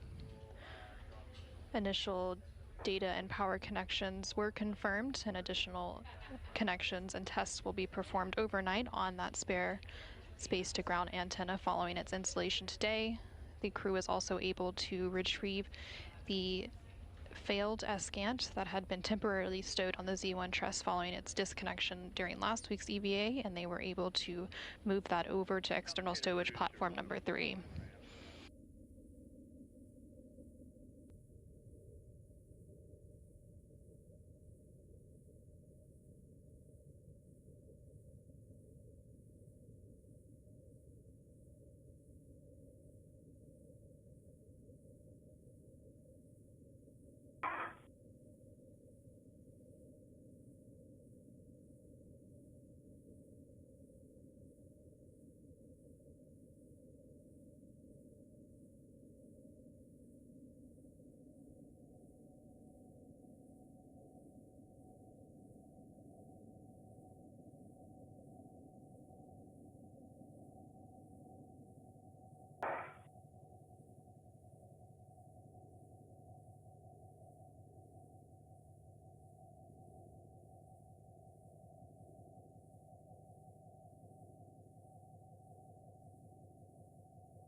Increasing through 3.5 psi at 4 psi, you might get an alert from. 1.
This is Mission Control Houston, live from the International Space Station Flight Control Room as the repressurization process of the crew lock portion of the Quest airlock continues following today's EVA. Today's spacewalk lasted for 6 hours and 30 minutes, concluding at 1:57 p.m. Central Time, 2:57 p.m. Eastern Time. It was the 283rd spacewalk in support of space station assembly, maintenance, and upgrades. It was also the 6th spacewalk out of the International Space Station this year and the 3rd for Expedition 75.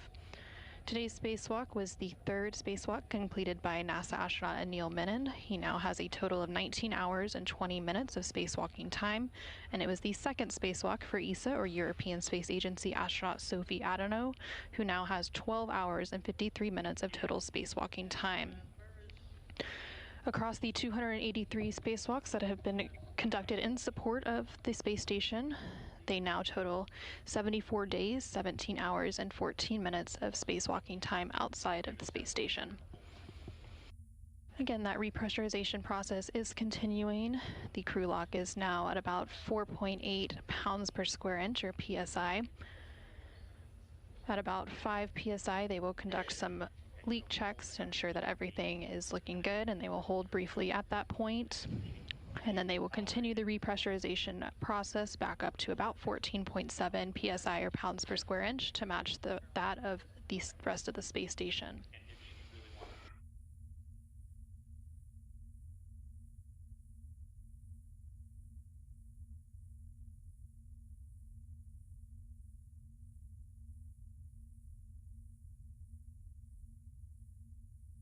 Welcome to 5 PSI. We got 2 minutes for the crew lock pressure stabilize and then a 1 minute leak check. 2 copies. 1 copy.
Minutes, crew lock pressure stable, and we're 1 minute for the leak check.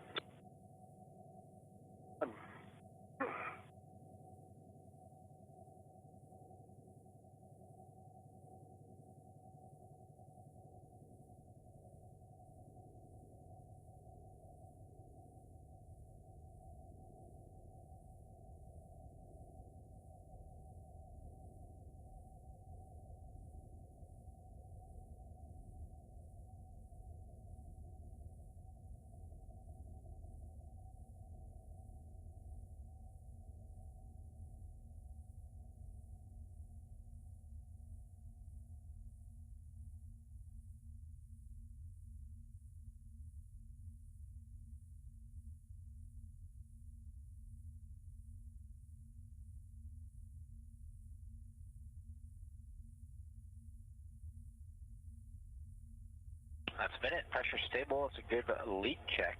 If you wanted to check the switch for your glove heaters, it's in the off OFF position. off OFS. OFS. Copy OFF for both EV1 and EV2. Any contamination on your gloves you guys want to report? 1 negative, no contamination. 2 negative, no contamination. No contamination. Any cough symptoms you guys want to talk about before we move on? 1 negative. 2 negative. All right, for both EV1 and EV2, we're in step 10 now. Take your O2 actuator to IV. Work.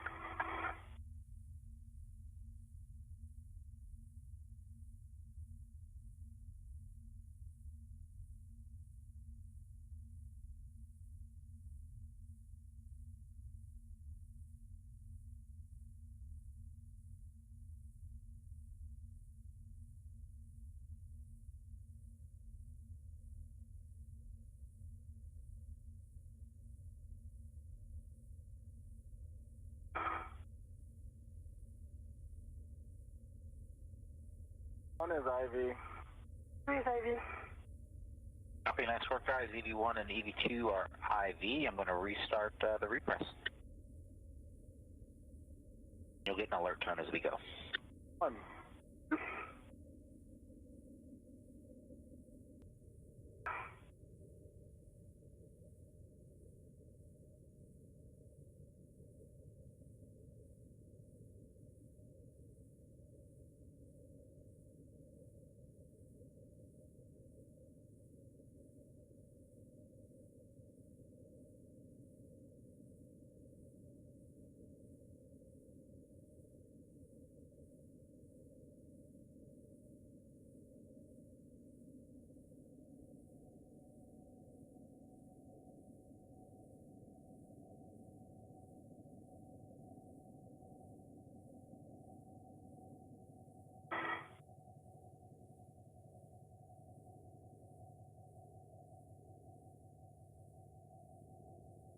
This is Mission Control Houston. Again, you're seeing a live view inside the Quest airlock, specifically the equipment lock portion of that Quest airlock. You can see NASA astronaut Jack Hathaway as he continues to monitor the repressurization process of the crew lock portion, which is just beyond that hatch that you can see there in the center of your screen. Inside that crew lock portion are NASA astronaut Anil Menon and ESA astronaut Sophie Adeno. They recently paused the repressurization at about 5 psi or pounds per square inch to complete some final leak checks, and that pause has since been completed and the repressurization has resumed. Now the crew lock is at about 6 psi or pounds per square inch and continuing to rise. Again, that repressurization will now continue all the way up until it reaches about 14.7 psi to match the pressure of the rest of the space station. Once that repressurization is complete, then that hatch between the crew lock and the equipment lock will be opened, and the crew will then be moved into the equipment lock portion of the Quest airlock, and NASA astronaut Jack Hathaway as well as NASA astronaut Jessica Meir will be assisting NASA astronaut Anil Menon and ESA astronaut Sophie Adeno back into the equipment lock portion, where they will then begin to remove their extravehicular mobility units, or those white spacesuits that they have been wearing for the duration of today's spacewalk.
PSI, about 5 minutes to go.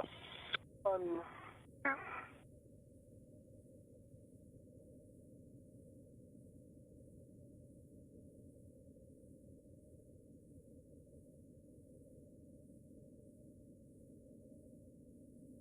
This is Mission Control Houston. Again, you're seeing a live look inside the International Space Station Flight Control Room here in Houston, Texas. The Orbit 2 team of flight controllers remains on console, and they have been the team responsible for executing today's spacewalk, being led by Flight Director Chris Dobbins. Again, that repressurization process of the crew lock portion of the International Space Station's Quest airlock is continuing, and right now they are just over 10 PSI, or pounds per square inch, and you did hear that call down from NASA astronaut Jack Hathaway, who you can see there on your screen again. He is in the equipment lock portion of the airlock, awaiting for that pressure to equalize at about 14.7 PSI to match the rest of space station before that hatchway between the crew and equipment locks can be opened and NASA astronaut Neil Menon and ESA astronaut Sophie Adeneau can be brought back into the equipment lock, at which point they will begin the process of removing their spacesuits or the extravehicular mobility units that they've been wearing for the duration of today's spacewalk. Today's spacewalk officially began at 7:27 a.m. Central Time, 8:27 a.m. Eastern Time, when their spacesuits were switched to battery power, and it officially concluded at 1:57 p.m. Central Time, 2:57 p.m. Eastern Time, for a total duration of 6.5 hours. During the spacewalk, the crew was able to successfully retrieve and install the spare space-to-ground antenna on the International Space Station's Z1 truss. This work initially began on August 18th, just last week, when NASA astronaut Neil Menon and ESA astronaut Sophie Adeneau conducted an initial 6-hour and 23-minute spacewalk to remove the failed antenna and secure it on the station's truss structure. During today's spacewalk, in addition to installing the spare space-to-ground antenna, they also relocated that failed antenna back over to external stowage platform number 3, where it will be permanently located.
Airlock Houston on 1.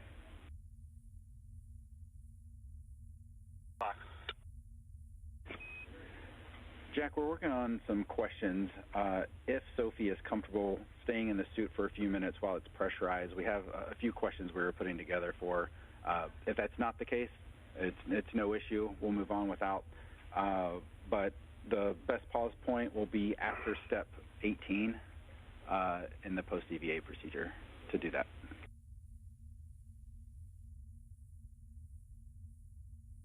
We copy at 18, and we'll let you know if that'll be feasible or not. Copy, thanks.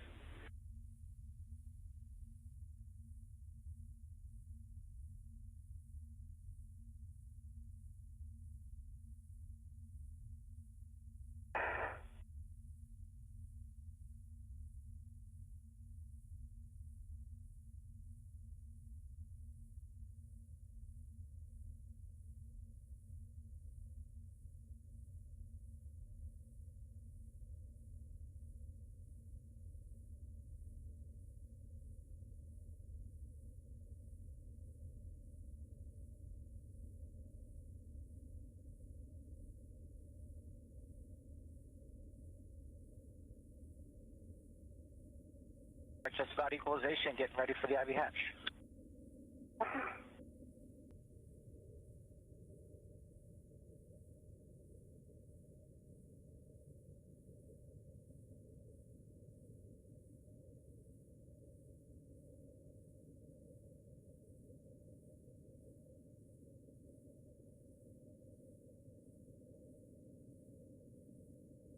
This is Mission Control Houston, and you can now see NASA astronaut Jack Hathaway there on your screen, being joined by NASA astronaut Jessica Meir, and that hatch between the crew lock and equipment lock portions of the Quest airlock is now being opened.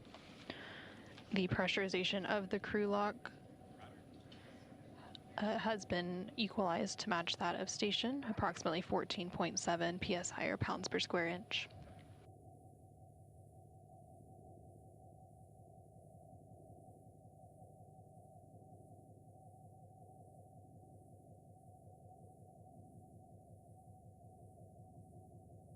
Airlock, we've got steps 2 and 3 done. You guys are go for 4.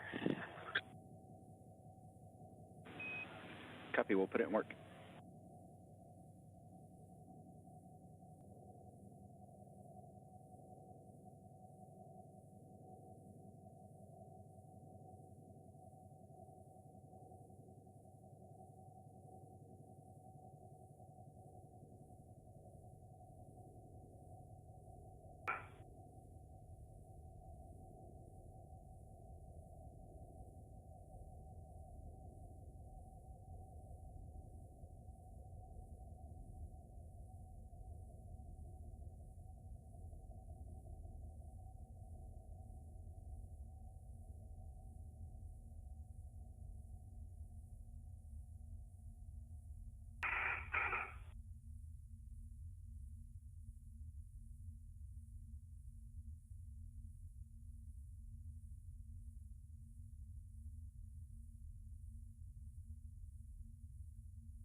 This is Mission Control Houston. There on your screen, you can see that the hatch between the crew lock and the equipment lock portions of the Quest airlock has been opened, and ESA astronaut Sophie Adano has been moved back into the equipment lock portion, and now NASA astronaut Jack Hathaway and Jessica Meir are working to move NASA astronaut Neil Menon back into that equipment lock portion.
This is Mission Control Houston. There on your screen, you could see NASA astronaut Jessica Meir removing the SAFER, or the Simplified Aid for EVA Rescue, from NASA astronaut Neil Menon's spacesuit, or extravehicular mobility unit. Those SAFERs were attached prior to the crew moving into the crew lock ahead of today's spacewalk, and they are sort of like a jetpack system that the crew can use should they become untethered from the space station.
Houston airlock in sub 18.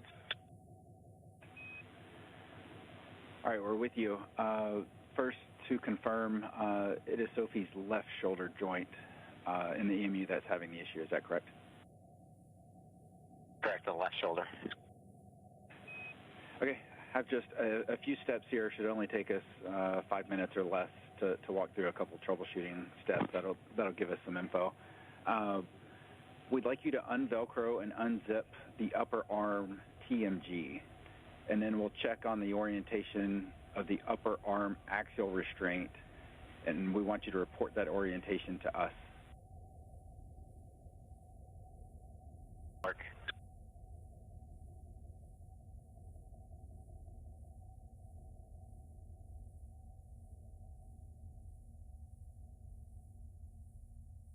We're going to reorient the airlock camera and make sure.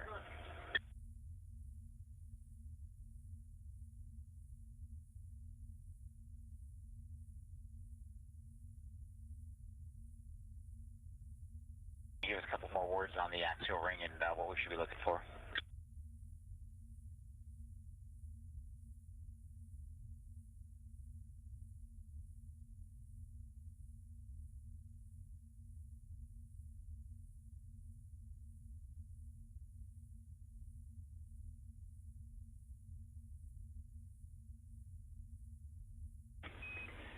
And Jack, what we're looking for is on the restraints, if they are angled, horizontal, or vertical, and opening up the right shoulder TMG and doing a comparison will probably help.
Station on 2 for the qualitative exercise. Peter Houston's with you on 2. Airlock Houston on 1. From our initial take, it looks like the power harness may have been wrapped around the restraint. With that now loose, we'd like to see if full motion has been recovered on that shoulder joint. Yeah, I looked at that when I opened it. It wasn't really wrapped. It was up on top of it, so I was wondering if it was caught on something, but it wasn't caught on anything. It does look like there's a little edge. I'll take some pictures of that. Some of the coating is pulled back, so maybe there was some pressure there. I don't know if that was like that to begin with. All right, we copy, and we see that as well.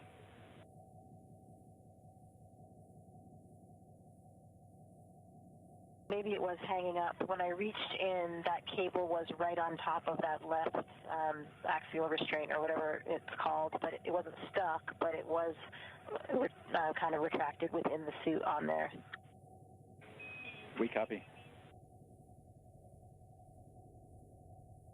Feels normal now. All right, Jessica, that's helpful. And with Sophie moving around a bit, is she more comfortable now? Is it back to normal, or do we need to continue with some questioning here? Feels completely normal now, so I think that cable must have been kind of stuck there. Again, it wasn't like hung up on anything, but maybe it was wedged when it was still zipped up.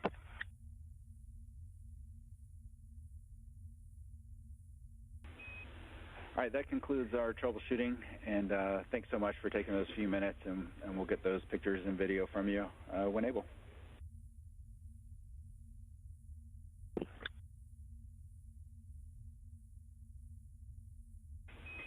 And Airlock Houston, with that, we can pick back up in step 19 of post-EVA.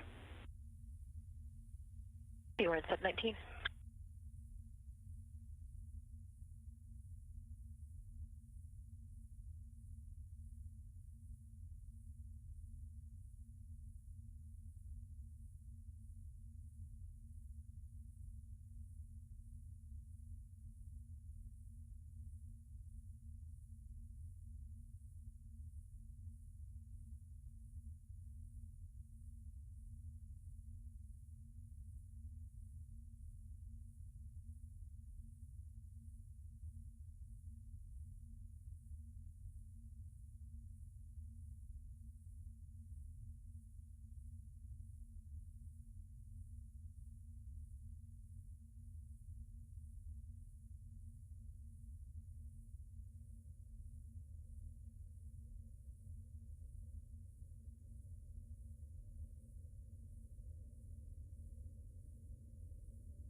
This is Mission Control Houston. You're seeing a live look inside the equipment lock portion of the International Space Station Quest airlock. ESA, or European Space Agency astronaut Sophie Adano on the left-hand side and NASA astronaut Anil Menon on the right-hand side recently completed a 6.5-hour spacewalk, replacing a space-to-ground antenna on the International Space Station's Z1 truss. This work initially began on August 18th when Menon and Adano conducted an initial 6-hour and 23-minute spacewalk to remove the failed antenna and secure it on the station's truss structure. However, at that point, the crew needed a bit more time than expected on August 18th to disconnect electrical cables and loosen bolts, which delayed the installation of the replacement antenna. So today, the spacewalkers were able to go ahead and retrieve the new unit and complete that installation process. The crew also retrieved the failed space-to-ground antenna from its temporary stowage location on the Z1 truss and relocated it and installed it to its permanent location on an external stowage platform 3. Again, a 6.5-hour spacewalk is now complete, marking the 283rd spacewalk in support of station assembly, maintenance, and upgrades, the 6th to be conducted out of the International Space Station this year, and the 3rd for Expedition 75. Now that the crew is safely back inside the International Space Station's equipment lock and they have removed their helmets, we will go ahead and conclude our coverage for today. Again, thank you for joining us for U.S. Spacewalk 98. This is Mission Control Houston.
Eglin Air Force Base, information Foxtrot, special weather at 1531 Zulu, wind 080 at 7, visibility 10, sky clear below 12,000, temperature 11, dew point 4, altimeter 3027, pressure altitude -237, density altitude -661, runway 1219er in use.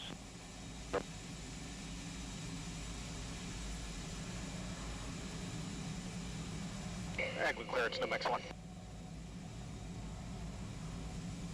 NMX 1 clearance. NMX 1, flight at 2T38, VPS 29, quick climb on request. NMX 1, roger. Please Eglin Airport with the VPS 29 departure is filed on departure. 5 runway heading maintain 3000. Expect flight level 230, 10 minutes after departure. Departure frequency channel 5, squawk 5104. Runway heading to 3000, 230 within 10, button 5, 5104, NMX 1. NMX 1, read back correct. NMX check ox. 2. NMX check. 2. Clear VPS 29 standard, button 5, squawk 5104. 2. Eagle Ops, NMX 1, ready to crank words. Negative words, sick 'em. NMX, push 3 crank.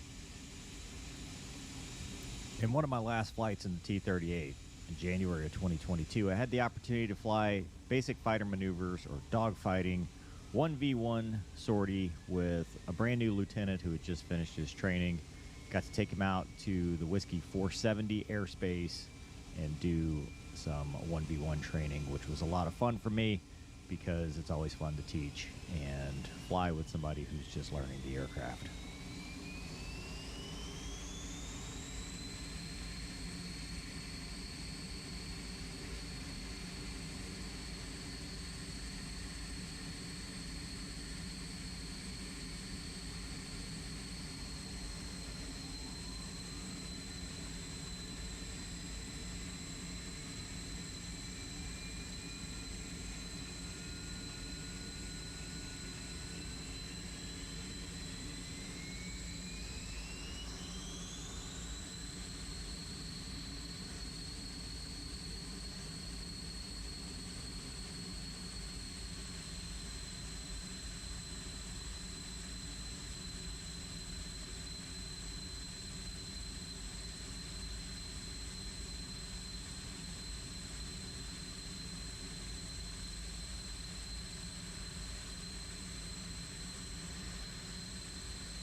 Startup was mostly normal.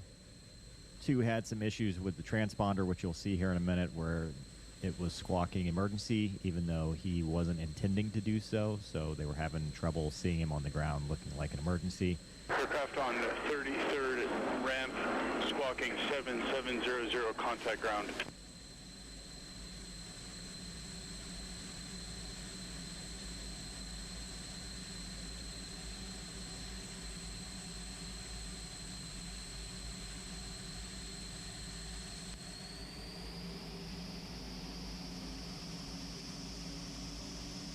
Musket 1, ground. Ground, get for Musket. Is one of your guys in your flight squawking 7700? And a Musket, I don't believe so, but I'll double check. Roger. No, Max 2. I've had some issues on transponder. I'm resetting it. No, Max 2, roger.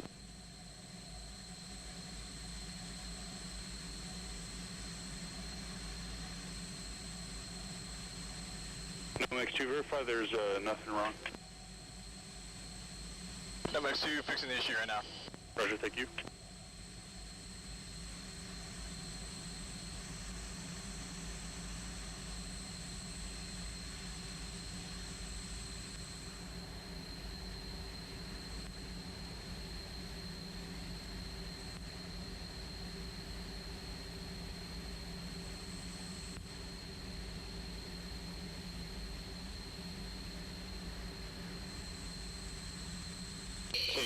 taxi. 2 needs about 30 seconds. Call it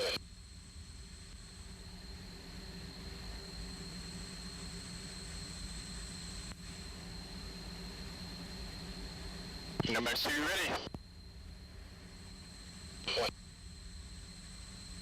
Egland ground, Nomex 1, flight of 2 T-38, taxi from the pound with ATIS and clearance, quick climb to 11,000 on request.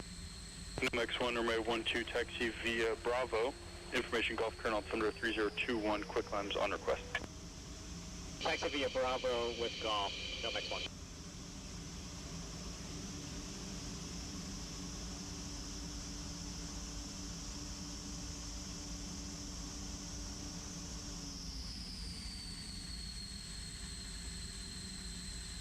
Nomex 1, 2 minutes. Nomex 1, Roger. Roger. Still showing a 7700 code on our tower radar. Okay, is that for Nomex 2? We'll have them working. Nomex 2 on AUX, my transponder's back up. Out of emergency. Copy. If you can just have Nomex squawk by. Say again for Nomex. Nomex 2 squawk stand by.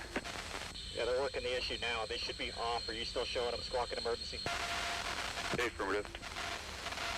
Ground Nomex 2, I'm squawking standby, and I've got it out of the emergency. It was stuck for a while. Roger, we're still showing a 7700 code. We'll go get with the SOP and see if there's another aircraft in the ramp.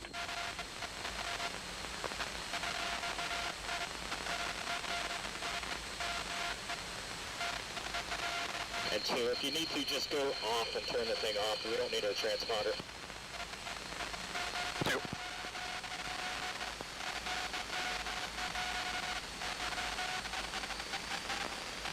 Push 4.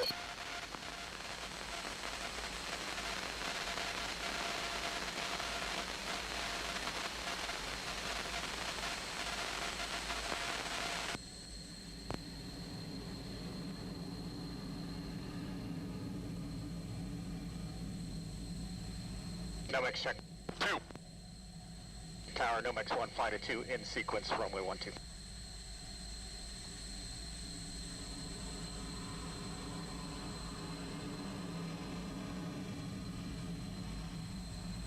Nomex 1, Egland Tower, hold short, runway 12. Hold short of 12, Nomex 1.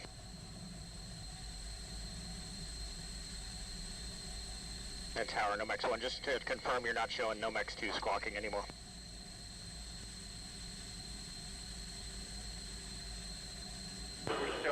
Yeah, we're still showing you guys. Yeah, affirm, ground was showing Nomex 2 is squawking 7700. Just want to confirm that that's no longer the case. Still squawking 7700.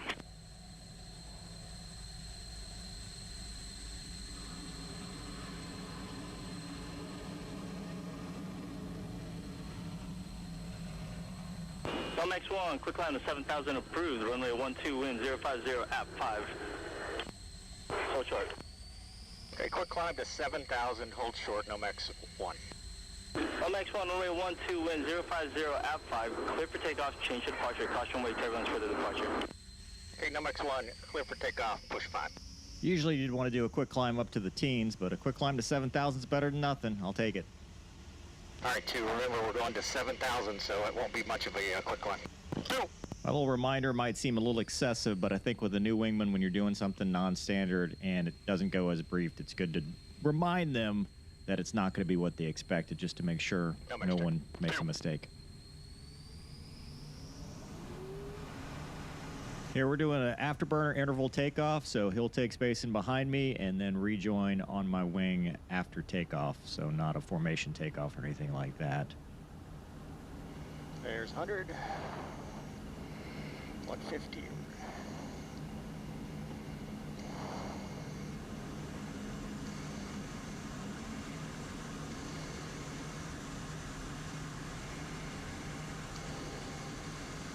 $250. 300. 350. And 2, we'll just be going to 400. 400, go.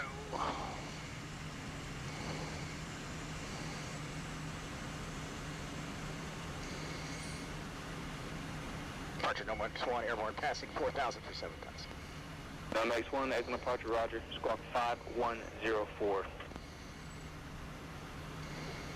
5104, Nomex 1.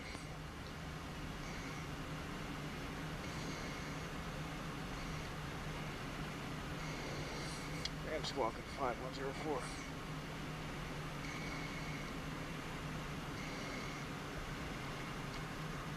Nomex 1 showing 7,000, squawking 5104.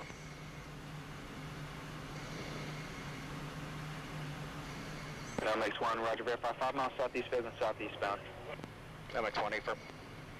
Nomex 1, radar contact, still not showing a transponder working on you. We'll recycle Nomex 1. Nomex 1, roger. Nomex at 350. Musket 1, contact mission 258.1, see ya. Musket 2581, push next, yep. Gas 901, contact, Tyndall approach 125.2, see ya.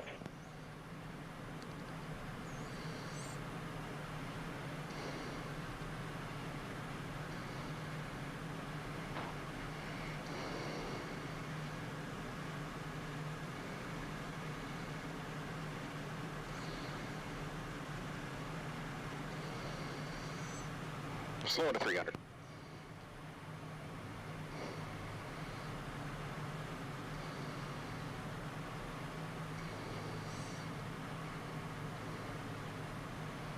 Nomex 1, fighting 090. Left 090, Nomex 1, and I just recycled the transponder.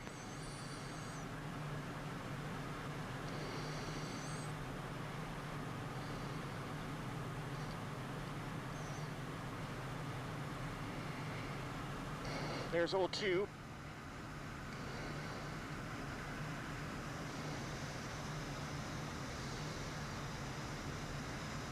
Factory hands 108. Proceed direct to White Point and westbound along the coast.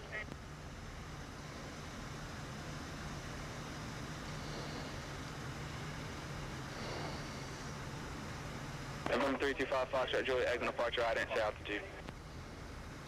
With Nomex 2 joined up, we're really just cruising out to the airspace, conserving fuel so we have more to use to fight. Even with conservative bingo numbers, Eglin was a very busy airport, and sometimes you needed to conserve fuel just so you could get back safely in case something happened, a runway got shut down, or a lot of traffic, or not weather today. You can see it's a beautiful day flying in the Panhandle, but still, anything is possible. Nomex 1, contact Tyndall approach 392.1, see ya. Nomex 1, push 392.1, manual main. Nomex 1, maintenance frequency. Nomex 1, staying on button 5.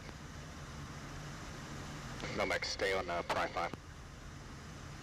Factory hands 108, traffic 12 o'clock, 3 miles northeastbound, PA 31, 1,200. Nomex 1, contact Tyndall approach 392.1, see ya. Nomex 1, push 392.1. Till approach, Nomex 1, 7,000.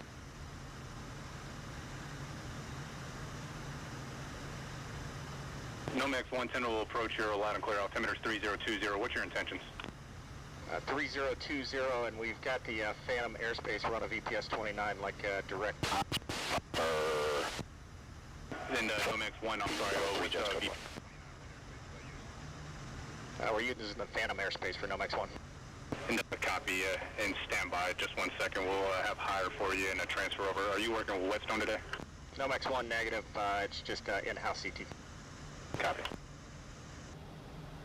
Nomex 1, turn right direct Trout, and they'll have a clearance into 470 for you from there.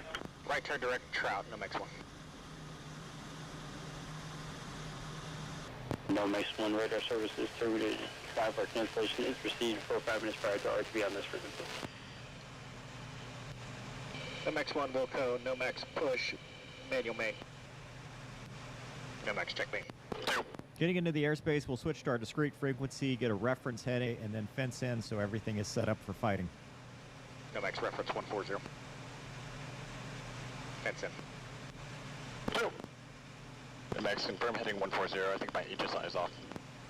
Yeah, I'm showing 140 on both the Whiskey and the HSI. I'm showing about 160 and 140 is making me go really wide. Copy. Recommend you bring it in. You can also use the iPad if you need help too. Downside of flying older jets, sometimes things didn't work, like heading and attitude indicators, so we had to make do with what we had, and sometimes you just have to make it work. Nomex will use 3020, flight floor 5,000 feet, unlimited clear clouds. Nomex, push it up, standby GX. So a GX, or G-awareness exercise, is a series of two 180-degree turns. The first turn checks your system, make sure your G-suit's inflating, and kind of get your body ready to pull Gs. And the second one checks your body, make sure that you are ready to fight and pull Gs. The T-38's not going to pull 9 Gs, but you still want to be able to pull that 5 to 6 Gs to make sure that you are ready to go, feeling good. And if you're not, you sing up and say, hey, today's just not my day, let's do something else. So it's a very important exercise in general in any fighter you do. And here we'll do 180 degrees to the left and then 180 degrees back to the right. Nomex reference 140, Nomex 1's ready. Nomex 2 ready. Nomex for G warm up, hook left. So the first turn is lower G, like that 4 to 5, 4.5 Gs. Second turn is going to be the higher G turn. The G warm up is just what it sounds like. It's a warm up. It's just getting your body used to it and making sure the system works before you pull more Gs.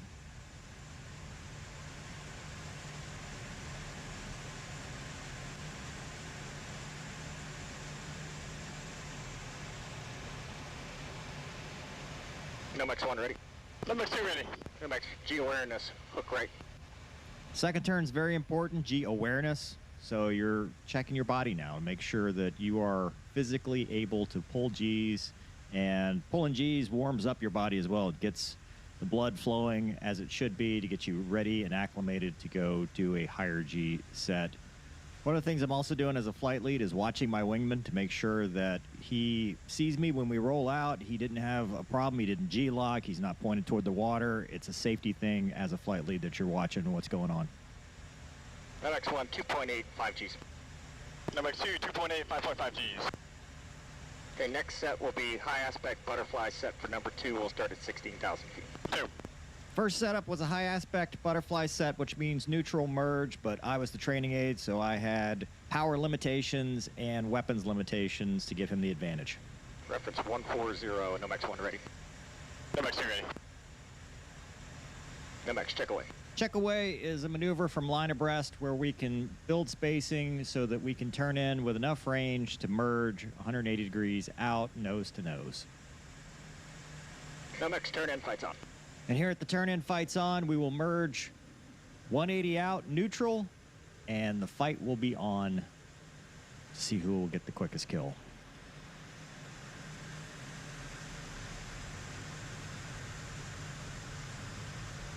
That tiny black dot is your adversary. He's just as hard to see in real life as he is on the video. Good luck. Lose sight, lose the fight.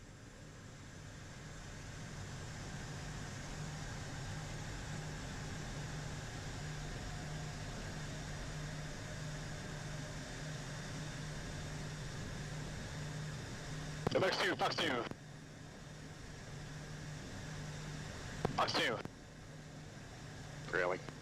Wingman calls 2 shots. Second one was kind of sketchy. That's why I said really, because it looked a little bit invalid. But I wanted to keep the fight going just to see what he would do with the opportunity to keep fighting. Because you should always keep your guard up, fight to the bell. Don't get lazy and complacent just because you think you got the quick kill. And remember, in this setup, I'm the training aide. He has full unlimited power. I am limited to military power, so no afterburner. So I'm kind of wearing him down a little bit and end up in a more neutral to slightly offensive position, which will be a learning point. Fox 2.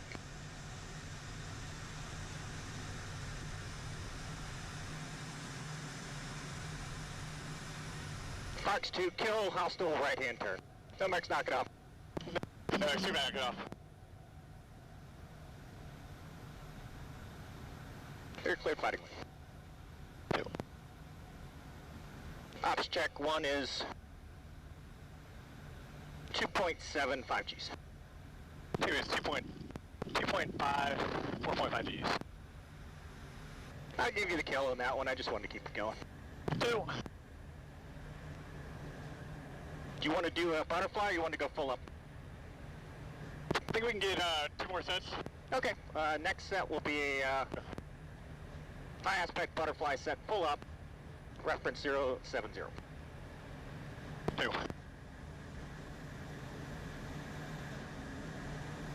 We'll start at 15K.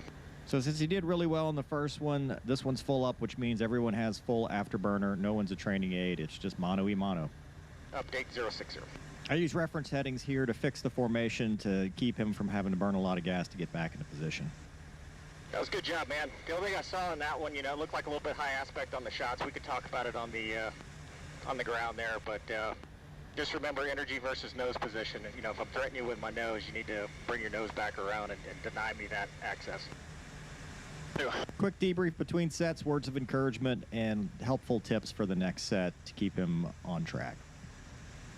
We'll check it right for the formation reference 070.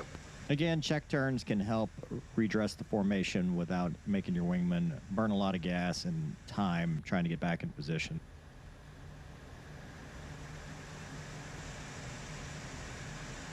Go back to push it up.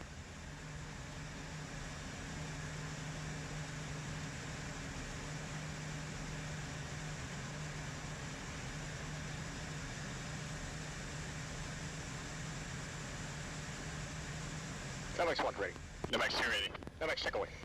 So this part's kind of an eyeball cow. It's 3-ish miles, but visual limits. So once we hit visual limits, you can kind of tell, and then it's a turn-in flights on, or the other one calls padlocked.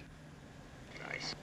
Turn-in flights on. It's been a long time since this flight, but I think the reason I look over to my left and say nice is because I see him using altitude to his advantage, which when you're full up, you can do that. There's no restrictions.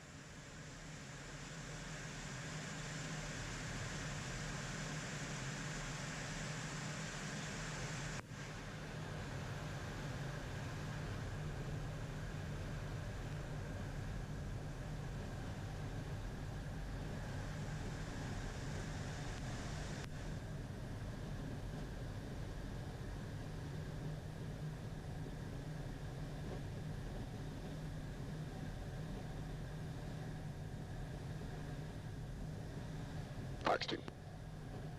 NMX2, Fox 2.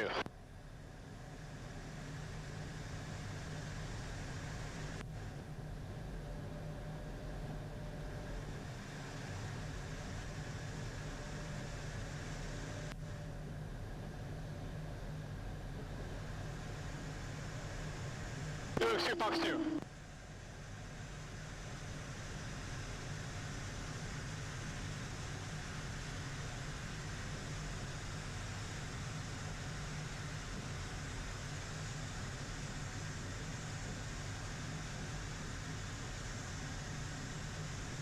No joy. Continue. He'd called 2 shots here, and then called no joy, which meant he lost sight. Watch your field. NMX, knock it off. NMX1, knock it off. NMX2, knock it off. Reverse your turn. Reference west. I just knocked it off so we could get one more set. 2. He did a good job on that one. Didn't call a kill, but he had 2 shots. We'd have to assess that in the debrief. And he lost sight, which meant he was defensive at the end. Object NMX1 is Joker 5Gs. NMX2, Joker 5Gs. NMX next set will be a beam set, reference 250. 2. We'll start at 12,000. Update 240. Okay, remember on this one, it's just deconfliction, so let me know where you're going with your jet. I'll do the same, and if there's any doubt, American rules of the road, okay? 2 copies. 12,000 feet, 350 knots. NMX1 is ready. NMX2 ready. NMX, 3, 2, 1, fights on. All right.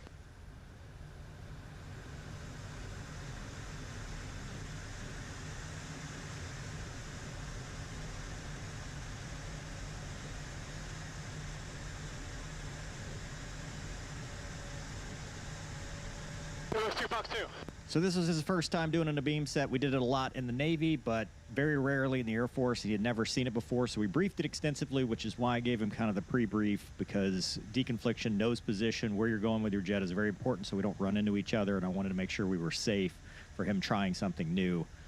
It's just a different look, and we did it a lot in the Hornet, not so much in the T-38, so I briefed it extensively for that very reason.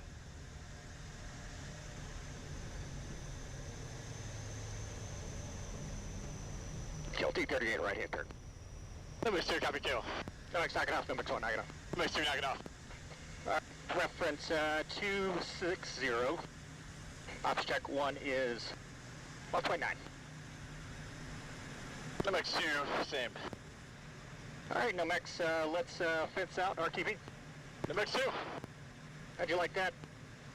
That was intense. Yeah. Straight to it. Come back, you're cleared fighting with. And push manual main 258.1. 258.1, 2.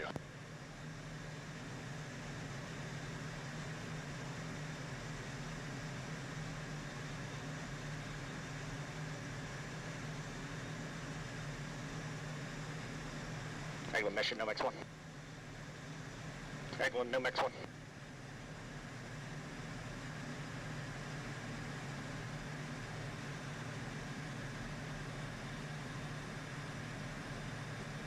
Are you hearing me up 258.1? 2 firm. That was the frequency, right? Dude, that's what I think. Yeah. I'm gonna stay here in case they call back. I'm gonna try it probably 12.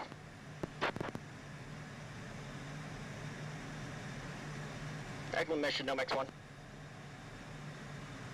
Eglin mission, Nomex 1. Check switch.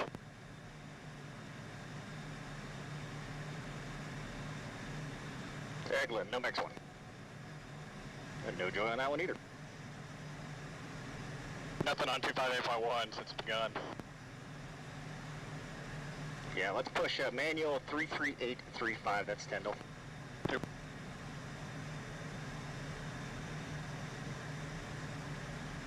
Nomex check. 2. Tyndall, Nomex 1.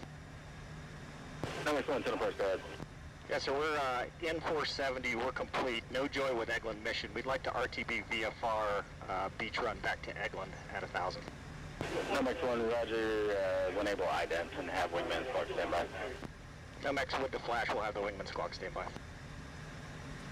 2 strangle pair. Had some comm issues checking out of the airspace, finally got Tyndall approach, and now Wing Rock 2 in for what we call the battle damage check to make sure everything's good. Nomex 1, radar contact 2 miles east of Shroud, verify canceling our IFR at this time. Nomex 1, A-firm, cancel IFR, would like to maintain flight following it along the coast. Nomex 1, roger, IFR cancellation received, maintain VFR along the coastline, present squawk. VFR along the coastline, present squawk, Nomex 1. So for the battle damage check, he'll get in close, I'll give him the signal, he'll look me over, make sure no panels are missing, nothing's damaged, and then we'll swap leads. I'll do the same for him, and then he'll give me the lead back, and we'll head back home.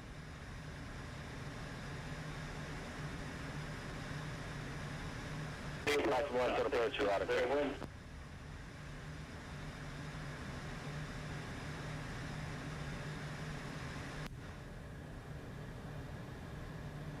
Nomex 1, do you know if you're the last ones for 470? Nomex 1, there was no one else with us unless there's somebody out. I think this is complete for the 1200 to 1300 block. Nomex 1, roger, thank you.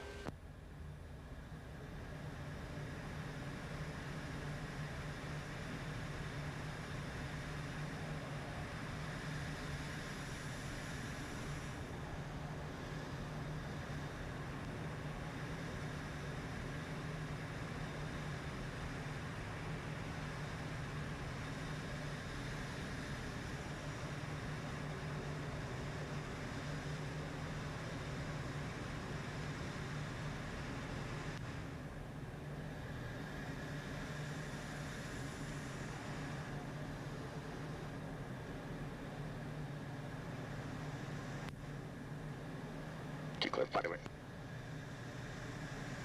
Full formation is required, whatever you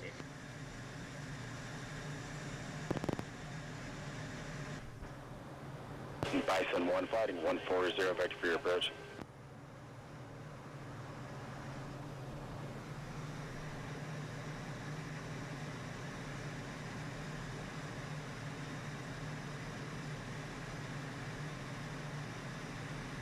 Flex ops check 1, 12.7. 2 Sam. Nice job, man. Good flying.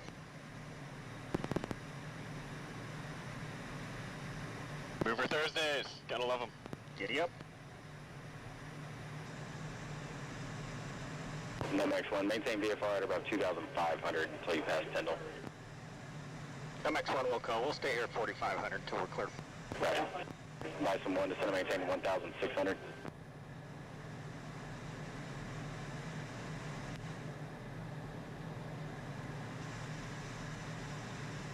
Bison 1, there will be traffic once you join. Final will be at your 11 o'clock at about 10 miles. Initial for the left side. RTB is pretty quiet, just soaking in the views. Panhandle's beautiful, beach run back. Stayed a little high just to conserve fuel, but also just realizing this was one of my last flights in this area, in this jet, in a pointy nose aircraft, so just trying to enjoy every minute of it back then. Ops check 1, 1.5. On the top right, Romeo 10 approach, a lot of clear, got traffic 12 o'clock, 5 miles opposite direction, Papa 210.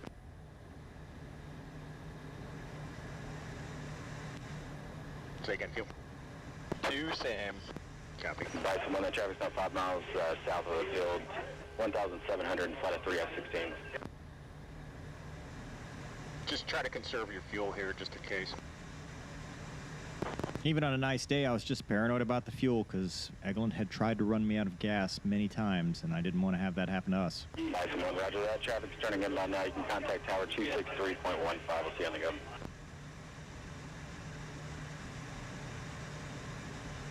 Number 1, Golf Tango, descend and maintain 6,000.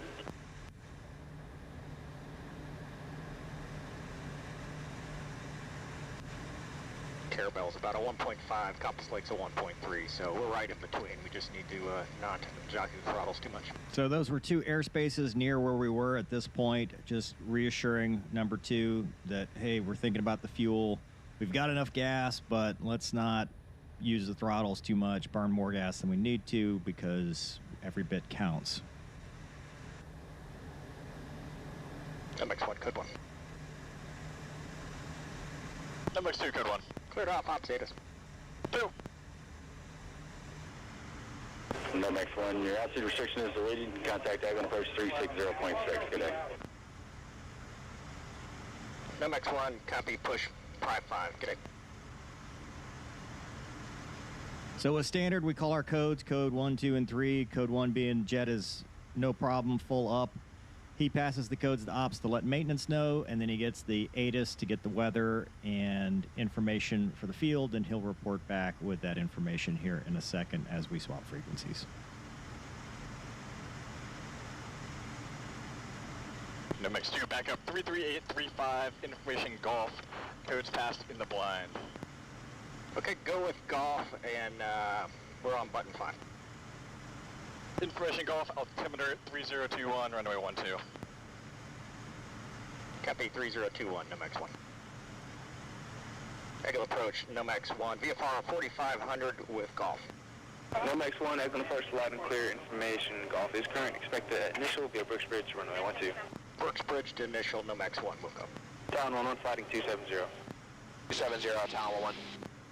Since it was a nice visual flight rules day, we were coming back home via Brooks Bridge, which is the VFR reporting point, to come up initial, like fighter pilots, and land via the overhead at Eglin.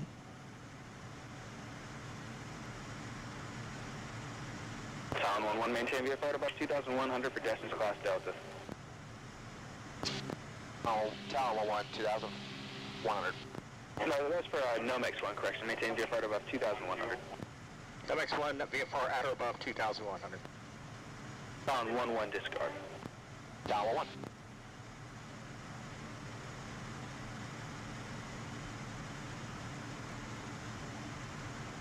Lamp 1, you can expect a straight into runway 19er. Maintain 6,000, expect a descent. Lamp 1, straight in 19, maintain 6,000. Nomex 1, maintain VFR at 2,100, proceed direct Brooks Bridge. Setting at 2,100, direct Brooks Bridge, Nomex 1. 1 Papa Victor, descend and maintain 1,600. Foxtrot traffic, 10 o'clock, 4 miles westbound, turning towards Eglin, flight of T38, 2,900 for 2,100. Camp 1, descend to maintain 6,000. Lamp 1, 6,000. Fuel Foxtrot fighting 140. Nomex 1, request tower. Nomex 1, contact tower, channel 4. Nomex 1, push 4.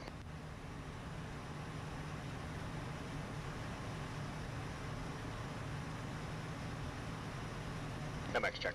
2.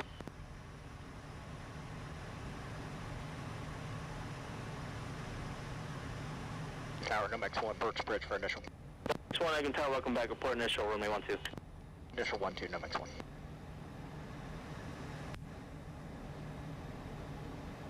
It's one big right-hand turn from Brooks Bridge until you get to initial, so being smooth and not bringing the wingman in too close too soon helps him out a lot, and then we get on board right before initial so that we come up looking good, sounding good. And for those that don't know, the overhead pattern, 1,500 feet, 300 knots, up initial, in fingertip, and I'll give him the pitch out signal and 5 seconds spacing, and then I will brake to the left to inside downwind. 5 seconds later he'll brake, and that gets us into the pattern the most expeditiously and effectively, especially with a lot of traffic.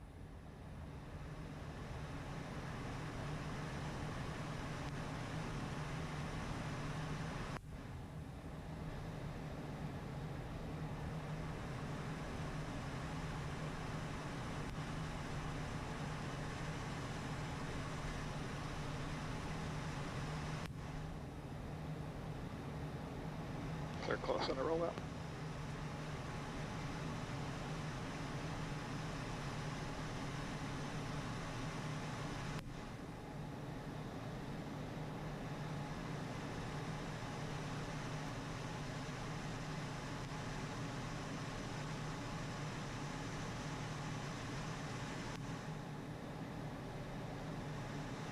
MX1 initial 1-2. MX1, roger.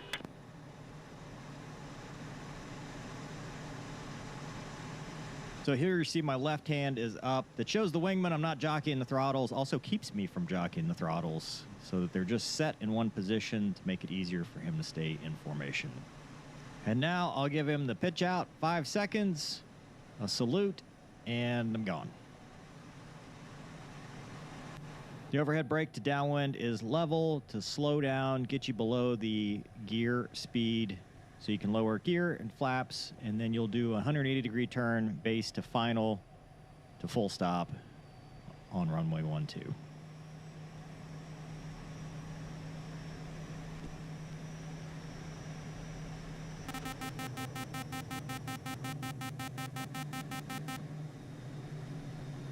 MX1 base gear stop 12. Nomex 1, runway 12, land 330 at 3, clear land. Land MX1.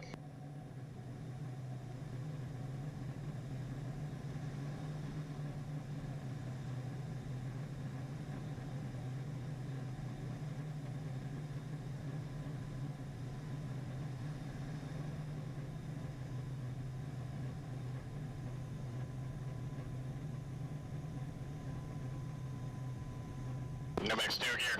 Nomex 2, roger. MX2 just has to call gear down because clearance to land to me as the flight lead is clearance for the formation to land, unless he wants to do something different. If he called low approach or something like that, then they would give him a separate clearance. But if he just says gear, it's assumed that he is cleared to land just like me.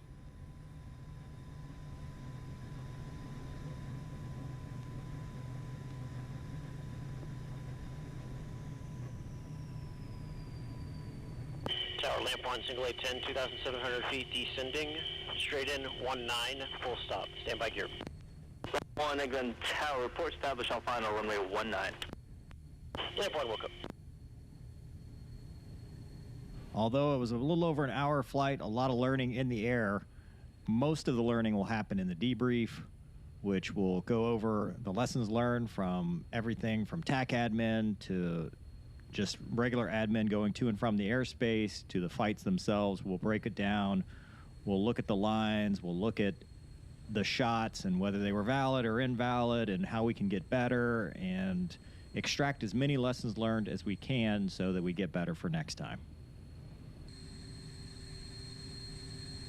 Once clear the runway, we pin the seat and open the canopy because it gets hot. The air conditioner only works in the air, doesn't work very well on the ground. But this was a fun sortie. It was great flying with the new lieutenant. He had a great attitude. He's a very good pilot and learned a lot. I learn every time I fly with new lieutenants because they always do something that maybe I wasn't expecting and show me something new. But we got a lot out of it, and I really miss it. It was a fun sortie. Probably one of my favorite sorties is just being able to go out there and be the old man and do old man BFM.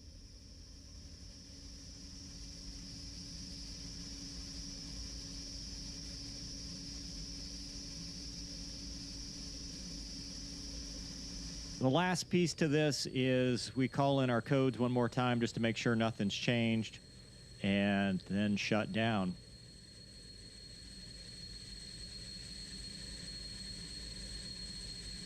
No max check. 2. Big elapse, no max 1 on the ground, no change. No max 2, no change. Yeah, can you repeat your codes? We didn't get them the first time. We're both code 1. 2's code 1. Copy. Sick. Hope you guys enjoyed this video and the breakdown with me talking and explaining things. Although the T-38A and the 301st with the At-Air mission and TUFITS doesn't really exist anymore, there are still plenty of opportunities in the Air Force Reserve and the Air Force to fly fast jets and do cool stuff like this. Information is in the description if you want to learn more on how to be an Air Force Reserve fighter pilot or an Air Force fighter pilot or just a pilot in general. Even if you're not flying fast jets, there's still a lot of cool opportunities to fly. Thanks for watching. See you next time.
The Artemis II mission is a test mission of the Orion space capsule. Artemis II will be the first time we put humans on this rocket. We're going back to the moon because it's the next step in our journey to Mars. We were always going to the moon. Pushing ourselves to explore is just core to who we are. That's a part of being a human. And liftoff. We shall return. Continuing to test out every bit of Orion. Coming back to Earth, 7 miles a second. When humanity sets big goals, we can bring together genius from around the world. You have the best people on planet Earth putting this vehicle together. to innovate for the benefit of humanity and to inspire the world through discovery. And here we go.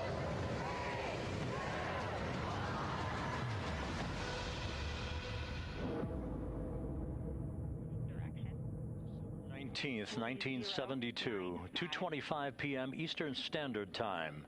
The Command Module America splashes down in the Pacific with Gene Cernan, Ron Evans, and Jack Schmidt aboard as the Apollo 17 mission came to an end, along with humanity's first series of expeditions to the moon.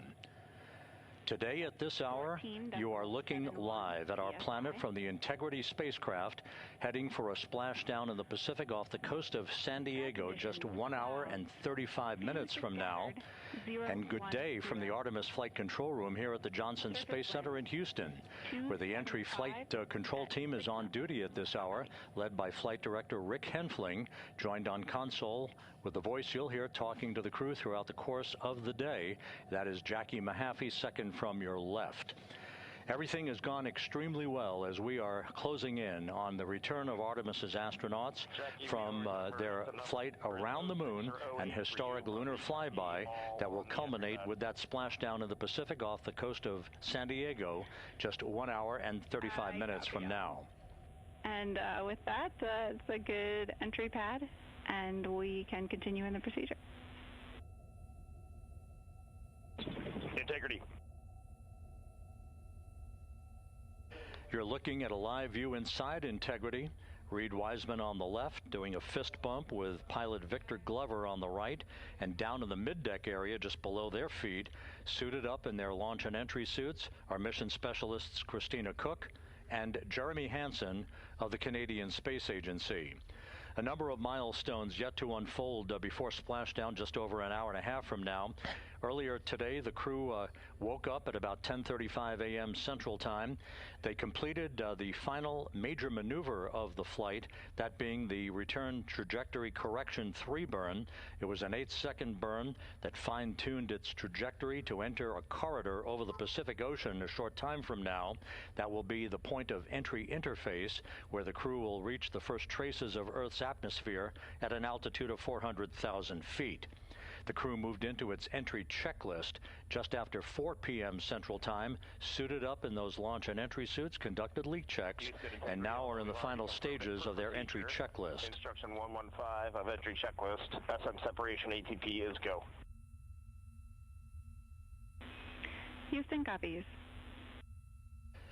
The next major milestone on the route home. Fully zipped, and they're working on EBS and then seating up. We copy. Thanks for the status. Jackie Mahaffey talking to Reed Wiseman aboard Integrity. The spacecraft now about 12,000 nautical miles from the Earth's surface. The next major milestone on tap for the crew will be the handover of communications from the Deep Space Network to the Tracking and Data Relay Satellite System. The Deep Space Network came into play after the translunar injection burn back on April 2nd that propelled Integrity toward its lunar flyby. We'll be back on the TDRS network here in about 41 minutes. Following that, the next activity will be the pyrotechnic separation of the crew module from the European service module. That is scheduled at 6:33 p.m. Central Time, followed 4 minutes later by one final critical maneuver. That will be a 19-second burn of Integrity's thrusters in what is called the crew module raise burn. Now, what that does is it basically acts. If you were sitting in a reclining chair, you'd basically tilt yourself back. It raises the aft end of Integrity ever so slightly, and that is the final opportunity for us to fine-tune the angle of attack of Integrity through the area of peak heating at entry interface. That will come a bit later on, about an hour and 18 minutes from now. So after the raise burn, we will be in the final orientation that will minimize any peak heating on the heat shield of Integrity, and prior to the time the crew enters the Earth's atmosphere at an altitude of 400,000 feet. Entry interface.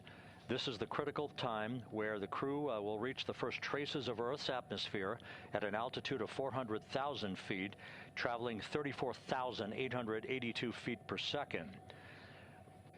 Just 24 seconds after entering the Earth's atmosphere, we will experience a communications blackout expected to last 6 minutes in duration. This is planned, and it is caused by the interaction of the velocity of integrity with the friction of Earth's atmosphere. There will be a buildup of plasma around the vehicle, and that ionization will prevent any communications with the crew and any receipt of data by flight controllers here in Mission Control.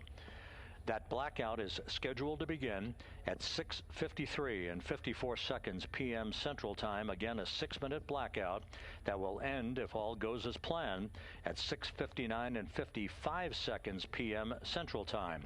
At that point, we expect to regain communications with the crew and a reacquisition of data through the Tracking and Data Relay satellite system. We will have a series of roll maneuvers. These are computer commanded that will roll the vehicle slightly to the left, then back to the right. That will bleed off excess energy as we begin our peak period of velocity. We expect to reach a maximum velocity of 24,661.21 miles per hour, equivalent to about Mach 33 times the speed of sound, shortly after we enter that blackout period. Once we exit the blackout period, of course, we're in the denser regions of the Earth's atmosphere, and then we get set up for the parachute deployment sequence. First, the deployment of 3 forward bay cover chutes that will pull essentially the top forward bay cover off the very top of the Integrity vehicle. That will be followed by the deployment of drogue chutes, and then the final deployment of a series of 3 main parachutes at 7:04 and 44 seconds p.m. Central Time. From that point on, it is about 3 minutes or so until splashdown. Splashdown scheduled at 7:07 and 8 seconds p.m. Central Time at a gentle speed of 19 miles an hour. So just to give you some perspective, at the time that we enter the Earth's atmosphere, we're traveling somewhere around Mach 32. We will splash down at a speed of about 19 miles an hour. The G-forces that will build on the crew members inside Integrity will build to about 3.9 Gs. That is what is expected and what they have trained for and what the spacecraft is designed to support.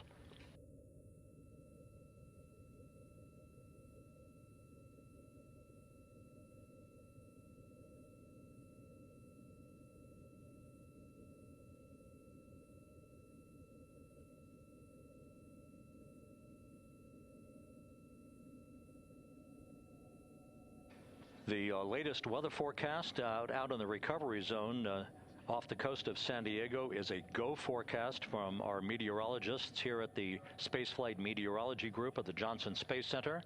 And standing by on the deck of the USS John Murtha is my colleague from the Kennedy Space Center, Megan Cruz. Megan?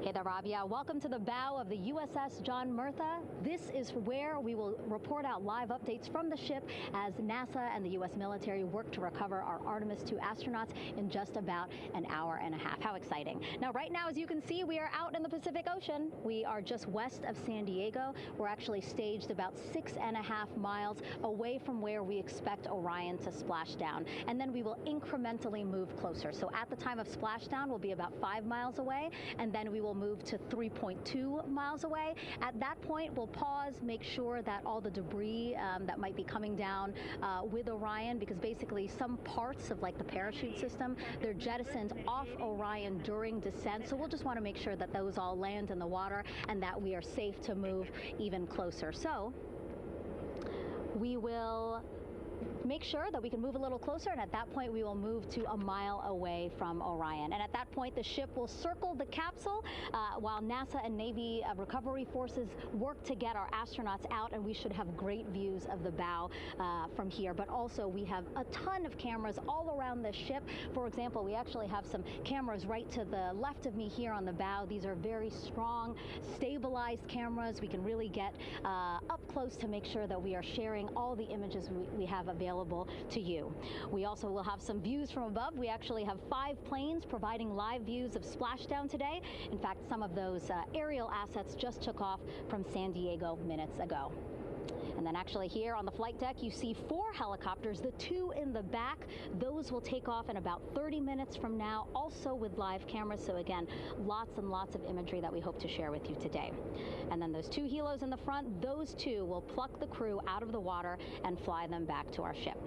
Now, the combined team here on the ship, more than 550 people, left San Diego 4 days ago, and since then I've watched different teams train every day, rehearse, final preps to make sure that they're ready for today. So to give us more of an update about how recovery is going on right now, why don't we turn over to Paul here, Paul Serpinski. He is the Assistant Artemis Recovery Director. Great to have you here, Paul. Great to be here, thanks. Absolutely. So you just left the Landing Forces Operations Center here on the ship. How are we looking for recovery?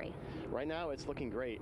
When I left, they were just about to get into weather briefing with Mission Control Center in Houston, but listening to the loops this morning and everything that's been going on, the reentry trajectory correction burn, the return trajectory correction burn went great. They were right down the money, right on the money, right down the middle where they should be coming back. Our forces here are teams out in the water. All our boats are launched or will be imminently. So yeah, it's just coming along great. Yeah.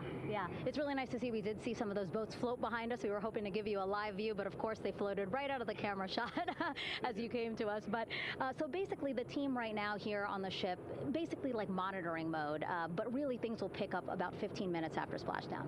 Yeah, so a couple minutes before splashdown, things start happening really, really fast. Mm-hmm. Some events during the re-entry, they're maybe a second or 2 apart, and so it just takes a whole lot of effort and a lot of updates back and forth between us and Houston to try to keep track of everything that's happening, all in real time.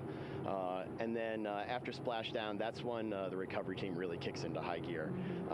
We have our boat teams, our boat crews going out, our divers doing hazardous assessments as they get progressively closer to the capsule, making sure, it's safe for all of our people to go in, and it's also safe for the astronauts to come out, because really at the end of the day, that's what we're here for, is we're to make sure that the astronauts get home safe after their tremendous journey to the moon and back. But then also we have, like you mentioned on a minute ago, all of our imagery helicopters are taking imagery, camera shots of it as it's coming in all the way through splashdown. I mean, they'll see it as soon as it crosses the horizon, all the way to the ocean here. And then afterwards, we have to recover actually Orion to bring it into the well deck of the ship. Absolutely, yeah. And so once the astronauts are safe on board, then those same dive teams are going to transition into securing the capsule. They'll position some equipment around it to kind of facilitate that. The ship will move into position. We'll attach a really big winch line to it, and then a bunch of tending lines. We'll pull the capsule around behind the ship and then start to slowly bring it in. And then, Orion comes in, goes hard down, and everyone cheers. Yeah. Great day. Great day, exactly. Lots to coordinate, a lot to manage. Basically, planning for this recovery, Artemis 2 recovery, started a month after Artemis 1 launched. That was the uncrewed test flight of the Space Launch System rocket, as well as the Orion spacecraft. That was November 2022, a month later, all the planning for this. How does it feel to be so close to welcoming our friends, our astronauts, home? I mean, for the whole team, I walked around the ship this morning, just kind of visiting with a lot of people, a lot of groups, and just kind of get the feel of them. And everyone has that same kind of mentality. Everyone's excited, everyone's thrilled to see all that work that we've been doing, like you said, for the last 3 years, since right after the last one came back till now. And some people even further back, some of them go back a decade or more. So everyone is just excited, and they're ready. They're really ready for this, and just to be able to see our crew come back, that's going to be a thrill for everyone. How are you feeling? Are you ready? Is this something you ever thought you'd be doing? I'm ready. I'm excited. This has been the pinnacle of my career so far. It really has. I've seen a lot of firsts, a lot of lasts, but I can't think of ever topping seeing the first crew to go to the moon and back in 50 years, and to be here and be a part of that. And it's just a tremendous privilege. And on behalf of the whole team, I'm thrilled, and so are all of us. We're ready. Yeah, I definitely think that those words really embody how everybody on the ship is feeling. So thank you so much, Paul. I appreciate you being here. And so, Rob, we'll toss it back to you again. We will continue to join you with live updates from the ship as much as possible. Thank you, Megan. Back here at the Johnson Space Center, the entry team of flight controllers looking over the shoulders of Reed Wiseman and Victor Glover there on the flight deck of Integrity, and again, just below their feet in the mid-deck area, if you will, Christina Cook and Jeremy Hansen of the Canadian Space Agency. They're in the final review of their entry procedures and all of the activities that will follow here very shortly in trip hammer fashion. We should note that after splashdown occurs, the flight control team here in Houston will be monitoring the orientation of the Integrity spacecraft. We are expecting it to splash down upright in what is called the Stable 1 configuration, with the top of the spacecraft pointed upward. Stable 2 would indicate that it is upside down in the water. Regardless of the orientation, there will be 5 inflatable airbags called the CMOOS system. That's the acronym for Crew Module Uprighting System. We are suit dot complete. Houston copies. Reed Wiseman acknowledging that the final steps in suit donning are now complete for the crew. Leak checks have been completed earlier. The CMOOS system, those 5 inflatable airbags, will be inflated with helium. Those airbags will ensure that the vehicle remains upright. While that activity is going on, the flight control team here will be checking the systems on Integrity, also making sure that there's no leakage of toxic gas from the spacecraft. It should take about 15 minutes from splashdown to the power down of all of the systems on Integrity. And at that point, assuming everything is in a nominal fashion, then the green light will be given for the Navy recovery teams to begin to make their way closer to Integrity, to begin the erection of a large inflatable life raft called a front porch that will be buttressed up alongside the hatchway to the spacecraft.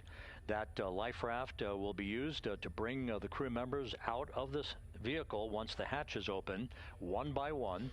They'll get their land legs back after 9 days of weightlessness before they're put in harnesses to be hoisted one by one in sequential fashion, in an alternating fashion, to the 2 hovering Navy helicopters overhead. Houston Integrity for a status. Go ahead.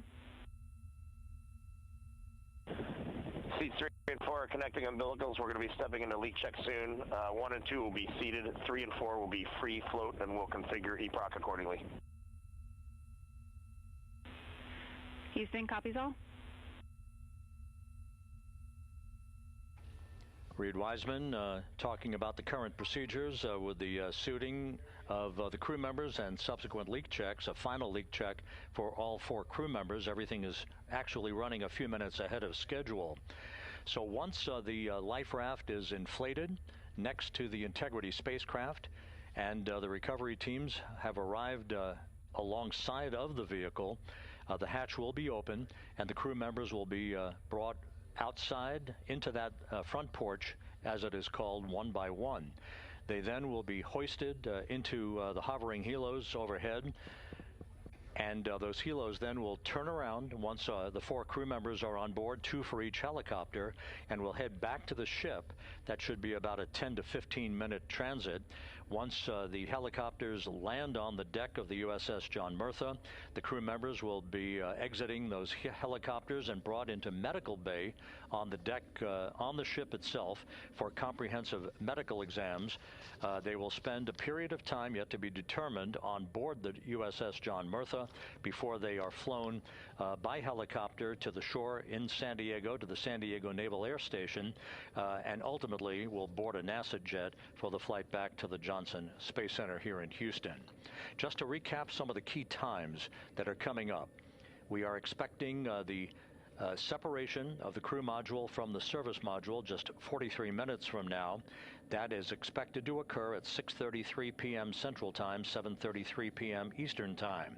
That will be followed just 4 minutes later by the crew module raise burn, the use of Integrity's thrusters one final time in a 19-second burn to slightly tilt the vehicle up into the correct orientation or angle of attack to ensure that it enters the Earth's atmosphere at the right angle, if you will, that will help deflect the buildup of heat against Integrity's heat shield.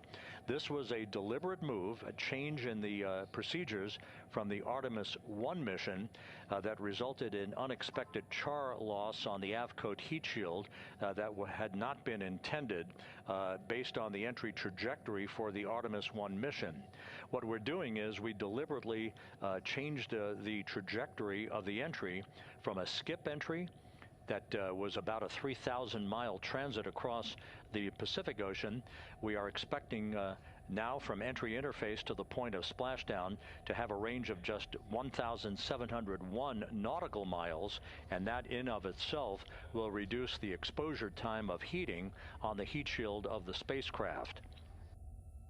Once the raise burn is complete, then the stage is set for entry interface at 6:53 and 31 seconds p.m. Central Time.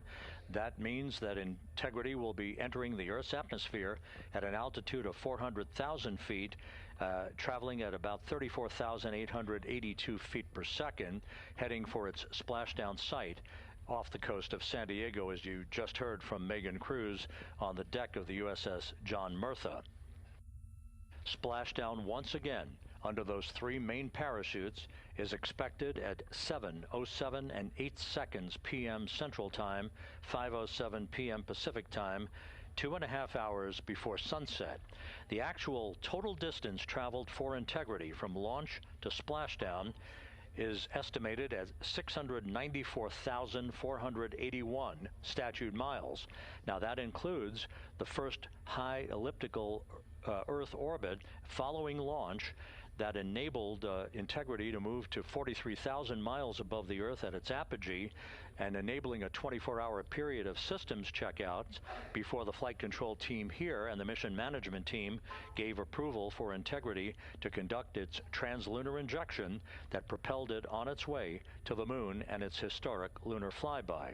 So the total distance we expect this vehicle to have traveled at splashdown, 694,481 statute miles.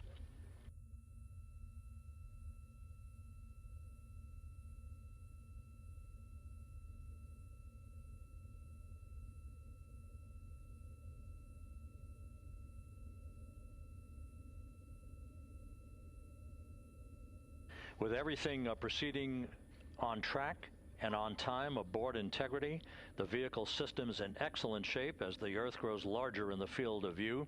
Let's go back to the USS John Murtha and Megan Cruz, who is standing by.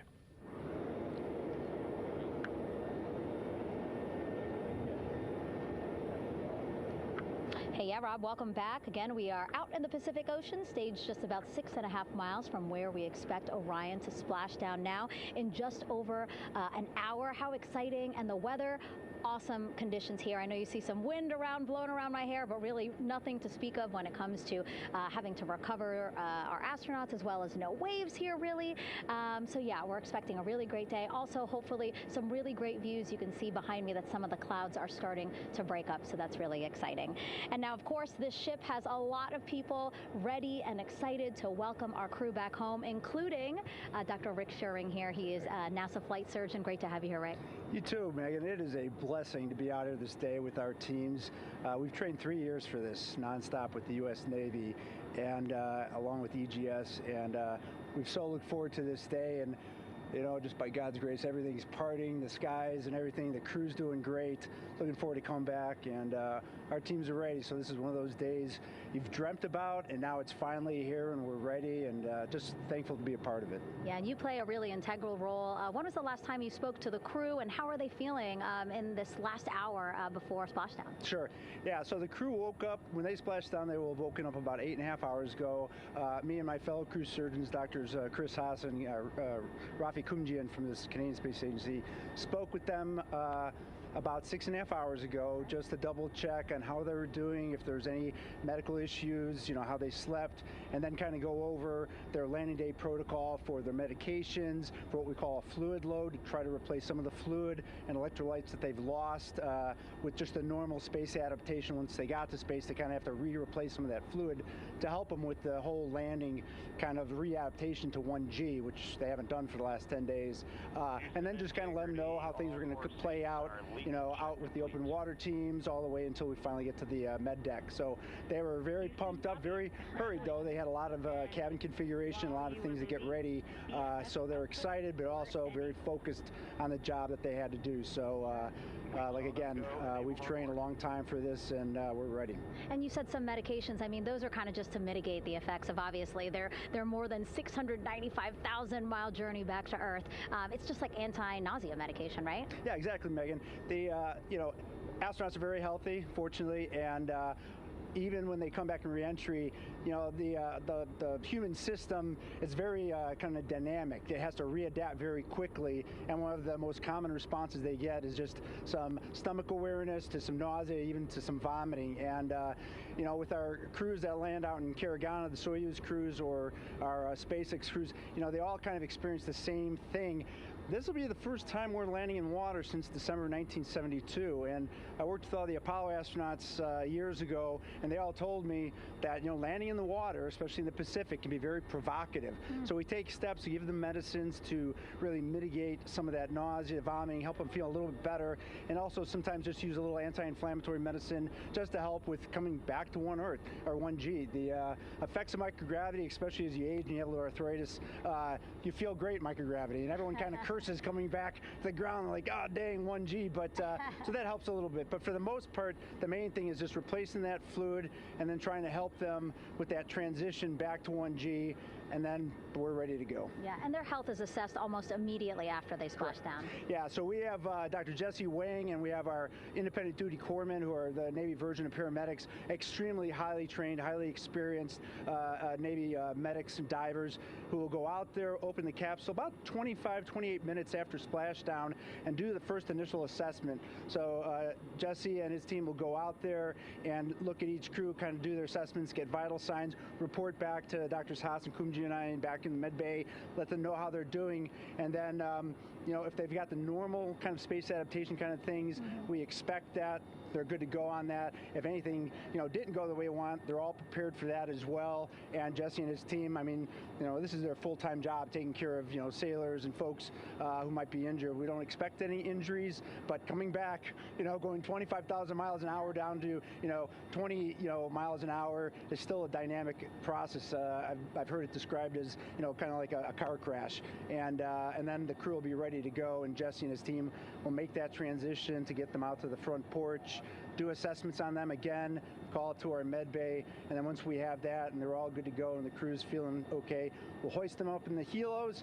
It's about a 3-minute flight back to the flight deck, and that's where me and the astronaut chief, Scott Tingle, will actually meet them. I'll get eyes on them, make sure they're all good, just take very slow transitions, and then one by one we'll either get them out with the SMTs, the SAR med techs, under each arm, just kind of just walk them very slowly to med bay, which actually helps them acclimate back to 1G. Or if they really don't have their sea legs back yet, then we might put them in what we call a stair chair, which will be right behind them, and then just very slowly kind of get them back into med bay to start our full assessments for the team. Yeah, so a really great team here to support them as soon as they get back, and also all throughout the mission, of course. You talked a little bit about this, but obviously, we have seen astronauts return from the International Space Station for over 25 years, so we kind of know that that journey, how it affects the body. But yes, we're talking about humans returning from the moon for the first time since 1972. How is this different from your perspective? So it's different in one very significant respect. On Apollo, for exercise, they had something called the Apollo Exergenia, which was basically just a little canister with some ropes, and they would have some resistance and kind of do that. And the Apollo astronauts really liked that. They liked the ability to exercise, because you decondition from a musculoskeletal standpoint, you lose your strength and your stamina very quickly. We had something called the Orion flywheel, which was able to impart much greater loads in terms of resistance, so they're able to do squats, deadlifts, different things, not dissimilar to what the ISS astronauts do, but with a lot less room to do it. And they also did rowing activities for cardiovascular health, and the crews loved it. But for the lunar crews, the future lunar crews, maintaining that physical conditioning, which are astronaut strength and conditioning rehabilitation specialists, affectionately known as the ACERs, back in Houston, really work hard to get them in the best shape they're going to, have to be in to get to the moon.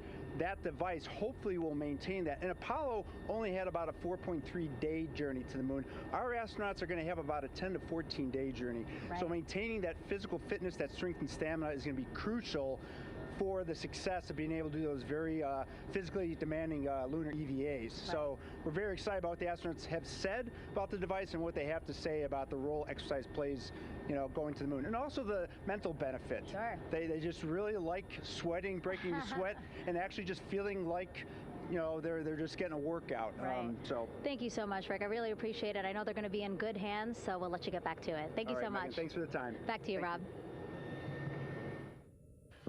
Okay, Megan, back here in Mission Control in Houston. Everything is moving along in order. This view of Reed Wiseman on the left, Victor Glover on the right. We have good suit leak checks. Everything aboard integrity is in excellent shape. The vehicle, with the Earth growing larger and larger in the field of view, we're now just about 8,200 nautical miles away from Earth and closing in for a splashdown just 1 hour and 5 minutes from now.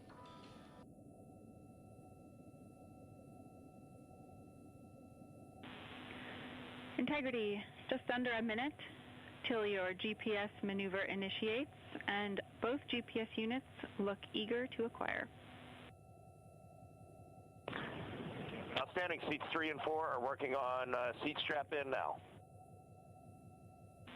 Houston copies.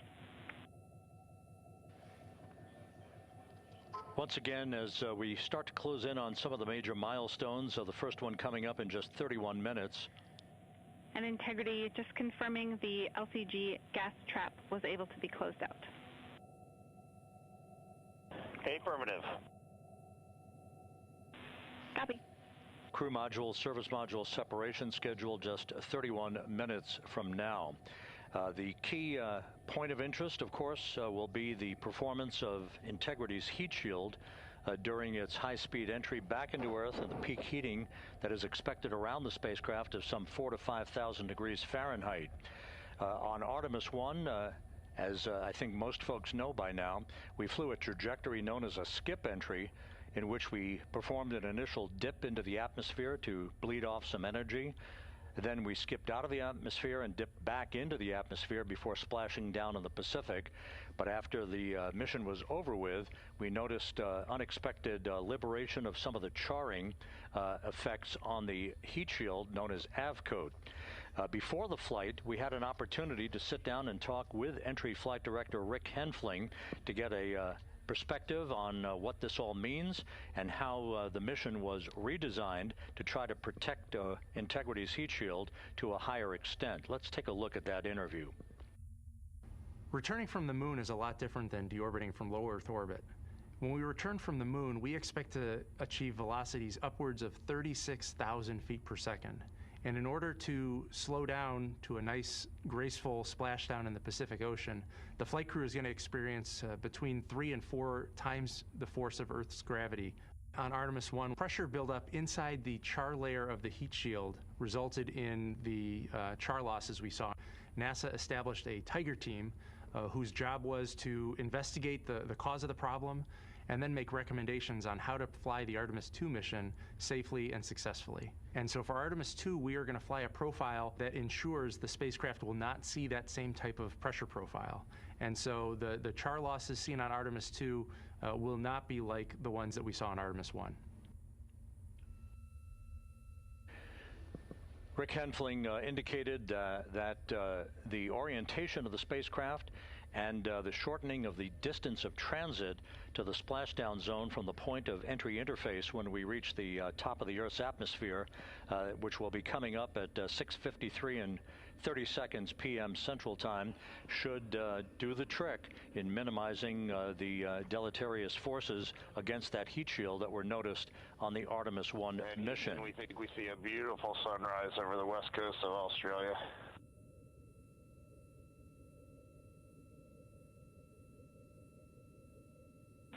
We copy. Commander Reed Wiseman reveling in his final hour in space on this mission as Integrity is passing over the southwest coast of Australia now at an altitude of some 7,600 nautical miles. That will begin the southwest and northeasterly transit across the Pacific Ocean. Let's talk a little bit more about some of the highlights and some of the numbers associated with the points of interest here. We are 27.5 minutes away from crew module service module separation. That will be followed about 3.5 minutes later by the raise burn that we've discussed, a 19-second burn of Integrity's thrusters to fine-tune its angle of attack as it enters the Earth's atmosphere. Entry interface is scheduled 47.5 minutes from now. That's the point at which we will reach the top of the Earth's atmosphere, traveling about 34,882 feet per second at an altitude of 400,000 feet. Just 24 seconds after entry interface, we will begin a blackout period of 6 minutes in duration at 6:53 and 54 seconds p.m. Central Time. Now, right about 10 seconds after the blackout period begins, we are expected to reach peak speed, which would be 24,661 miles an hour. That'll be about 103 miles an hour short of the velocity record set by the Apollo 10 astronauts, Tom Stafford, Gene Cernan, and John Young, when they returned from the moon on the Apollo 10 mission in 1969. That blackout period is expected to last 6 minutes in duration. At 6:54 and 52 seconds p.m. Central Time, we'll reach our peak heating period of about 4,000 to 5,000 degrees while we're in a communications blackout from Integrity and its astronauts. That blackout should end at 6:59 and 55 seconds p.m. Central Time, at which point we expect to regain communications with the crew. Capcom Jackie Mahaffey here in the flight control room will be talking to the crew, calling them, and we'll await a response from the crew as they come out of that blackout period. And at that point, their altitude will be just 157,000 feet above the Earth, traveling at 13,000 feet per second with a range to splashdown of just 147 nautical miles. From that point on, the next key series of events will be the deployment of a series of parachutes that we discussed before. First, the forward bay cover chute deploy that will pull the forward bay cover away from the top of Integrity, followed by drogue chute deploy, and then the main chute deploy that's expected at 7:04 and 44 seconds p.m. Central Time. That will begin the gentle descent of Integrity towards its splashdown at just a velocity of just 19 miles an hour. And that will begin the recovery operations that you just heard Megan Cruz discuss with her folks on the USS John Murtha. All of Integrity's systems in great shape. The crew is suited up. Leak checks complete as we stand by for the next major milestone, which will be the crew module service module separation just 24.5 minutes from now.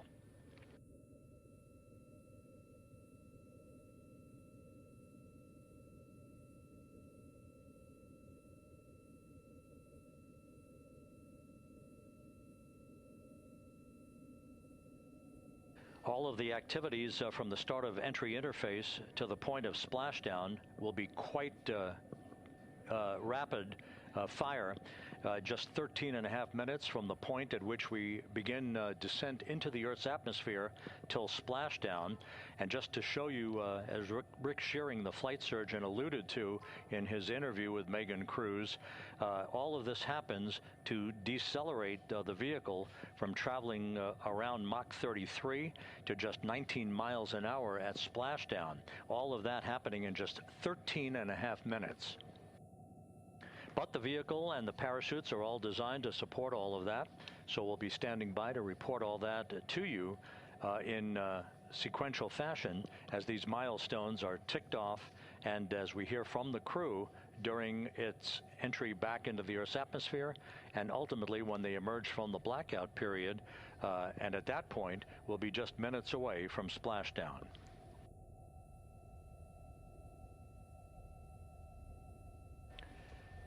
So with all of those preparations ongoing, we can return here briefly for another report from the USS John P. Murtha and Megan Cruz. Megan?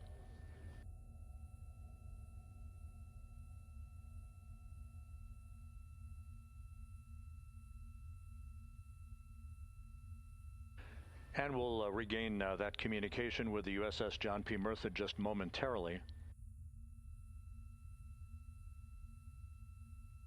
In the meantime, everything is on track aboard Integrity, the flight control team here in Houston, led by Entry Flight Director Rick Henfling. The voice you will hear talking to the crew is that of Jackie Mahaffey.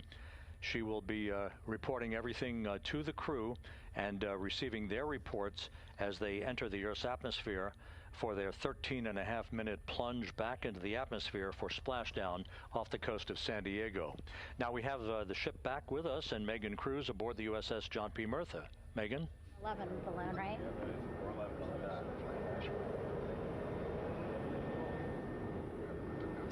Hey, Rob, yeah, the excitement is really building here on the ship. I'm watching right now one of the weather balloons being lofted up from the ship. Again, weather balloons, very important for us to make sure that we are tracking the right kind of weather and also the data that's needed for what's called our Sasquatch team. Again, it's a team out of NASA that basically makes sure that the debris that comes off of Orion, again, some of those pieces of the parachute system, make sure that they don't fall on us here in the sea, and also our aerial assets, our folks in helicopters. So watching that float away right now. But with me right now is Captain Eric Kenny. He's the commanding officer of the John P. Murtha naval ship. Thank you so much for being here. There are so many moving parts that you have to keep an eye on. That's absolutely right, yeah. But first of all, on behalf of the crew of USS John P. Murtha, Megan, thanks for having me on today. Happy to tell you what we're doing and excited to get the interview started. Yeah, absolutely. Why don't we actually take a look at the flight deck here? We'll start there. Basically, we also, while watching this weather balloon float away, we noticed all 4 helicopters leave the flight deck. We now have an empty flight deck. We had 2 imagery helos as well as the 2 crew helicopters that will go recover the crew. This is just one of the many things that, again, our ship of 550 people, it's something that you oversee as commanding officer. Yeah, absolutely. Every commanding officer, I would say really every naval service member, our priority is always safety. And as the commanding officer, I take that as one of my primary roles here on board. Mission accomplishment is important, safety always. So my day really has, I would say my message to the crew has sort of changed over the past 24 hours. As we're leading up to today, we've been building up the excitement and motivating the team for the training that we've executed. But really over the past 24 hours, now I'm trying to get us to slow down a little bit. Trust our training, right? Don't believe all the hype. Don't believe everything that's going on. Just let's trust what we've done to get to this point. And if we do that, we'll be successful today. Mm-hmm. And also part of the big success is obviously the coordination between NASA and the U.S. military. How does it feel being able to support the human space program we have? Yeah, I mean, since 1959 with Mercury, Gemini, Apollo, the history between NASA and the Navy has been in lockstep. But like any other skill, if you don't practice it regularly, that skill atrophies. So we've had a few decades off from that. But, over the past 4 or 5 years, really with this ship over the past year, we've constantly trained and working for this moment right here. Building up the hype, but to get to this point today, to be able to trust all the training we've done. We've worked with, working with NASA, the Air Force, the medical team, dive team. You want to talk about high-performance organizations coming together, working in unison? We are seeing that here on board the USS John P. Murtha, and I can't be more proud of all the work everyone's doing. Yeah, you had some great words this morning saying just that, again, that it's really nice to see everybody working together and so excited. I mean, you just became the commanding officer of this ship back in February. How does it personally feel for you to be a part of this historic moment today? Yeah, I mean, first and foremost, I'd say any opportunity to command any warship in the United States Navy is a tremendous honor, is a pinnacle of any naval officer's career. That being said, as my change of command was approaching, and I realized that Artemis was going to be in the window here, to say that I'm humbled and honored to be here is an understatement. What really just excites me is the opportunity to see this crew, who has been training so hard over the past year plus, come together. it is what inspires me. Listening to NASA and the ownership and pride they take, they make my crew better. I think we're making NASA better together. That synergy is something that I'm happy to see and hopefully take forward with me in my career. Yeah, it's all about partnerships. We couldn't do it without you, and we couldn't have gotten to the moon without our international partners as well. So thank you so much, Captain. It was really great to have you here today. Thanks, Megan. Awesome. All right, Rob, back to you. Thank you, Megan. Back here in Mission Control in Houston. We just had a quick view of the crew. We'll get that view back, and there they are again. Here in Mission Control, the entry team of flight controllers led by Rick Henfling and Jackie Mahaffey serving as the spacecraft communicator. We have just handed over communications links from the Deep Space Network that we communicated with the crew through from the time of the translunar injection burn back on April 2nd. We've just handed back to the Tracking and Data Relay satellite system as we prepare for the crew module service module separation that will take place just 17 minutes from now. With the Earth looming in front of Integrity as it barrels back for a splashdown of the Pacific just 50 minutes from now, we're just 5,700 nautical miles from splashdown. Just one other quick note about the comparison from the Artemis 1 entry profile to the Artemis 2 entry profile and how that is serving as an extra layer of protection for Integrity's heat shield. The Artemis 1 entry had an entry range of some 3,178 nautical miles, a very long downtrack and a very longer period of exposure to heat loads than we're experiencing tonight. It also had that skip entry profile that we discussed earlier, dipping into the Earth's atmosphere, then back out, then back in. It was about 20 minutes of exposure. Integrity, Houston, comm check on TDRS. Jackie, we have it loud and clear on TDRS. We have you the same. And there's one of the weather balloons being deployed from the USS John P. Murtha.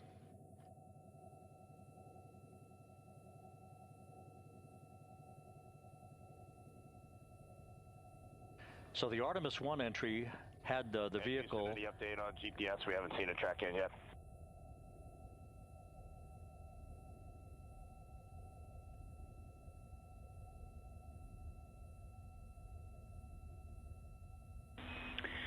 Reed, we are watching. We are starting to get into the window where they may start acquiring, so should be within the next 10 minutes. Okay, sounds good. We're holding at step 17 and getting ready for CM/RCS hot fire.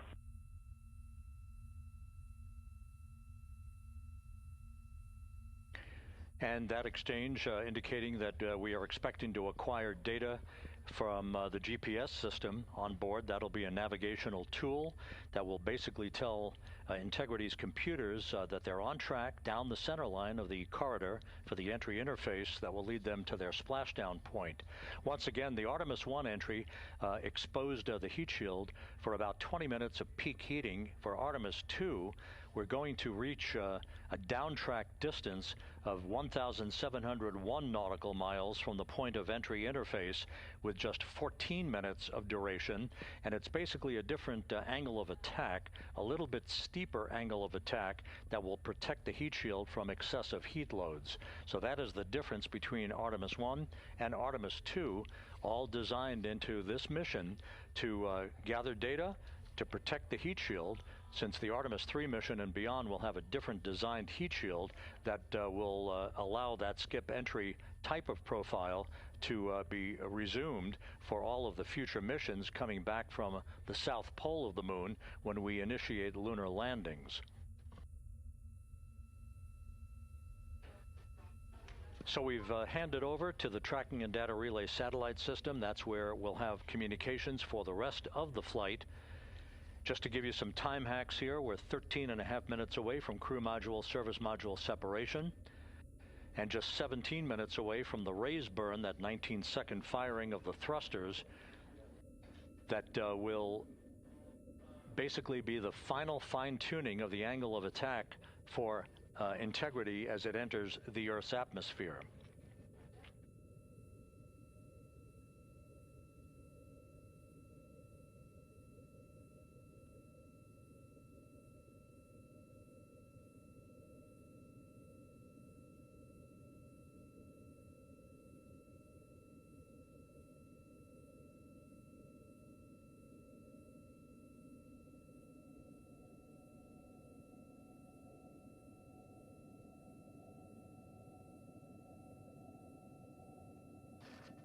And once again, a dueling box view of some of the assets that are involved in recovery operations today.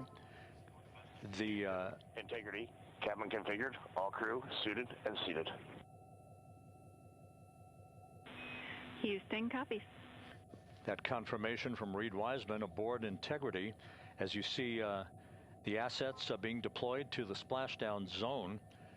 At the time of splashdown, we expect the John P. Murtha to be about 5 miles away from Integrity, keeping a safe distance until we are sure that the vehicle is in the water and upright, and that it is in a good configuration system-wide for the recovery teams to begin to approach the vehicle to erect that inflatable raft. 2 minutes to CM RCS warm-up hot fire. We're ready. That call from spacecraft communicator Jackie Mahaffey indicating that we're 2 minutes away from a quick burst of the reaction control system. Thrusters, that will be a hot fire test prior to the separation of the crew module from the service module. The European service module has performed flawlessly throughout this flight. Everything, all the burns that had been prescribed for that service module have been executed on time and without a problem. There is the European flight control room that has overseen the manufacturing, the design of the European service module. They deserve quite a bit of credit on this mission for not only propelling the Integrity and its astronauts toward the moon, but also conducting the fine-tuning of its trajectory to bring it to this point where we are dead spot on down the middle of the corridor trajectory-wise to bring Integrity down for its splashdown in the Pacific just 44 minutes from now.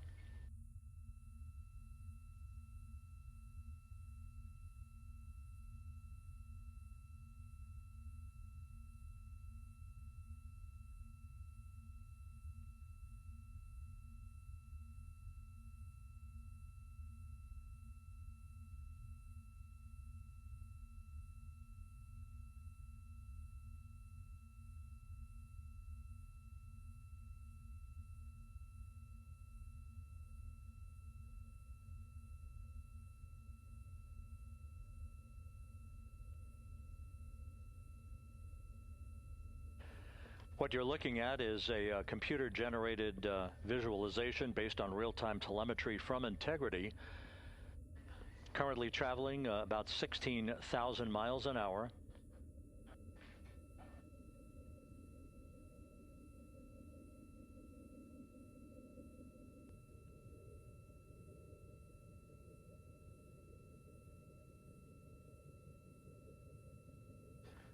Integrity traveling about 16,000 miles an hour. For the prop cautions, we're taking a look. Copy that. Now just about 5,100 miles from Earth. Splashdown scheduled 43 minutes from now. We're just 9.5 minutes away from the crew module service module separation.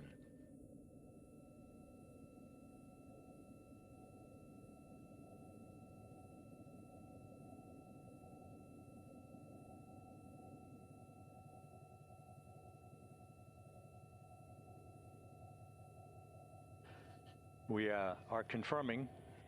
Integrity, we are assessing details, but so far looks like a good hot fire. Looks good on board, Jackie. Thank you. And Jackie Mahaffey took the words out of my mouth. I was just about to say that we had a good hot fire test of the thrusters in advance of the crew module service module separation that's coming up just 8.5 minutes from now. This will begin the period in which we will have rapid-fire succession of critical activities on board that will lead to entry interface just 28 minutes from now, where the vehicle will enter the Earth's atmosphere at an altitude of 400,000 feet. The time of entry interface, 6:53 and 30 seconds p.m. Central Time.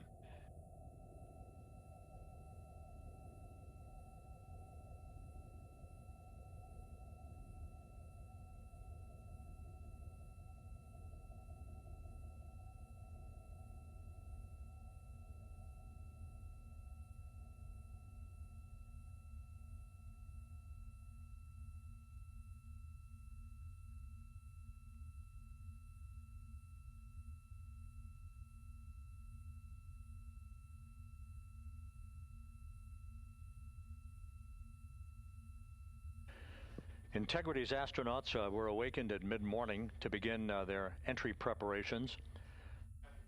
And propulsion officer now reports a good hot fire test in preparation for the crew module service module separation.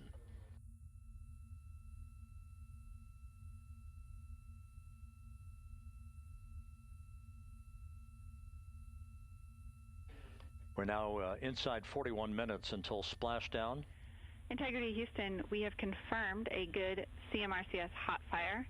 And although we are not seeing GPS acquired yet, you can skip the troubleshooting steps in 157 for now. Integrity copies.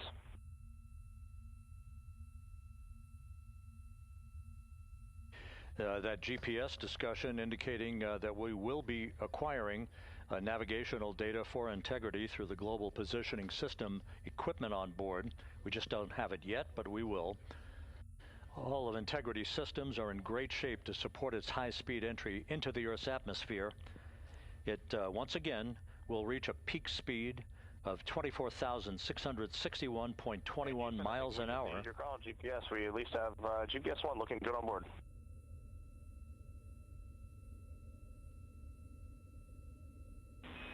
We are confirming.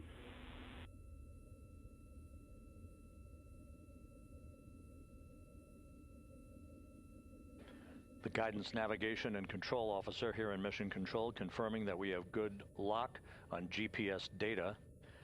We are on a communications link now through the Tracking and Data Relay satellite system. Now, following splashdown, we're going to lose that link and go to what's called a VLDR, a very low data rate communications link, so that we can talk to the crew inside Integrity as they are on the water. Integrity, confirm we do see good GPS. We do too, especially GPS 1 is accepting in nav channels 1 and 3. That GPS data is basically telling Integrity's onboard computers its position relative to the Earth, but its trajectory and its orientation according to flight dynamics and the Guidance, Navigation, and Control Officer is spot on. We have now armed the pyros for the crew module service module separation coming up less than 5 minutes from now.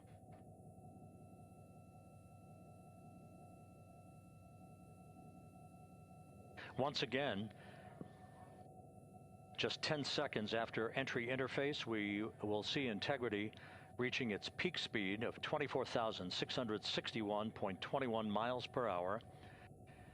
That will be just seconds before we begin a 6-minute blackout period. Integrity Houston, your vehicle is in a good config for CM-SM SEP and go for CM raise. Houston, we see the same on board and copy go for CM raise.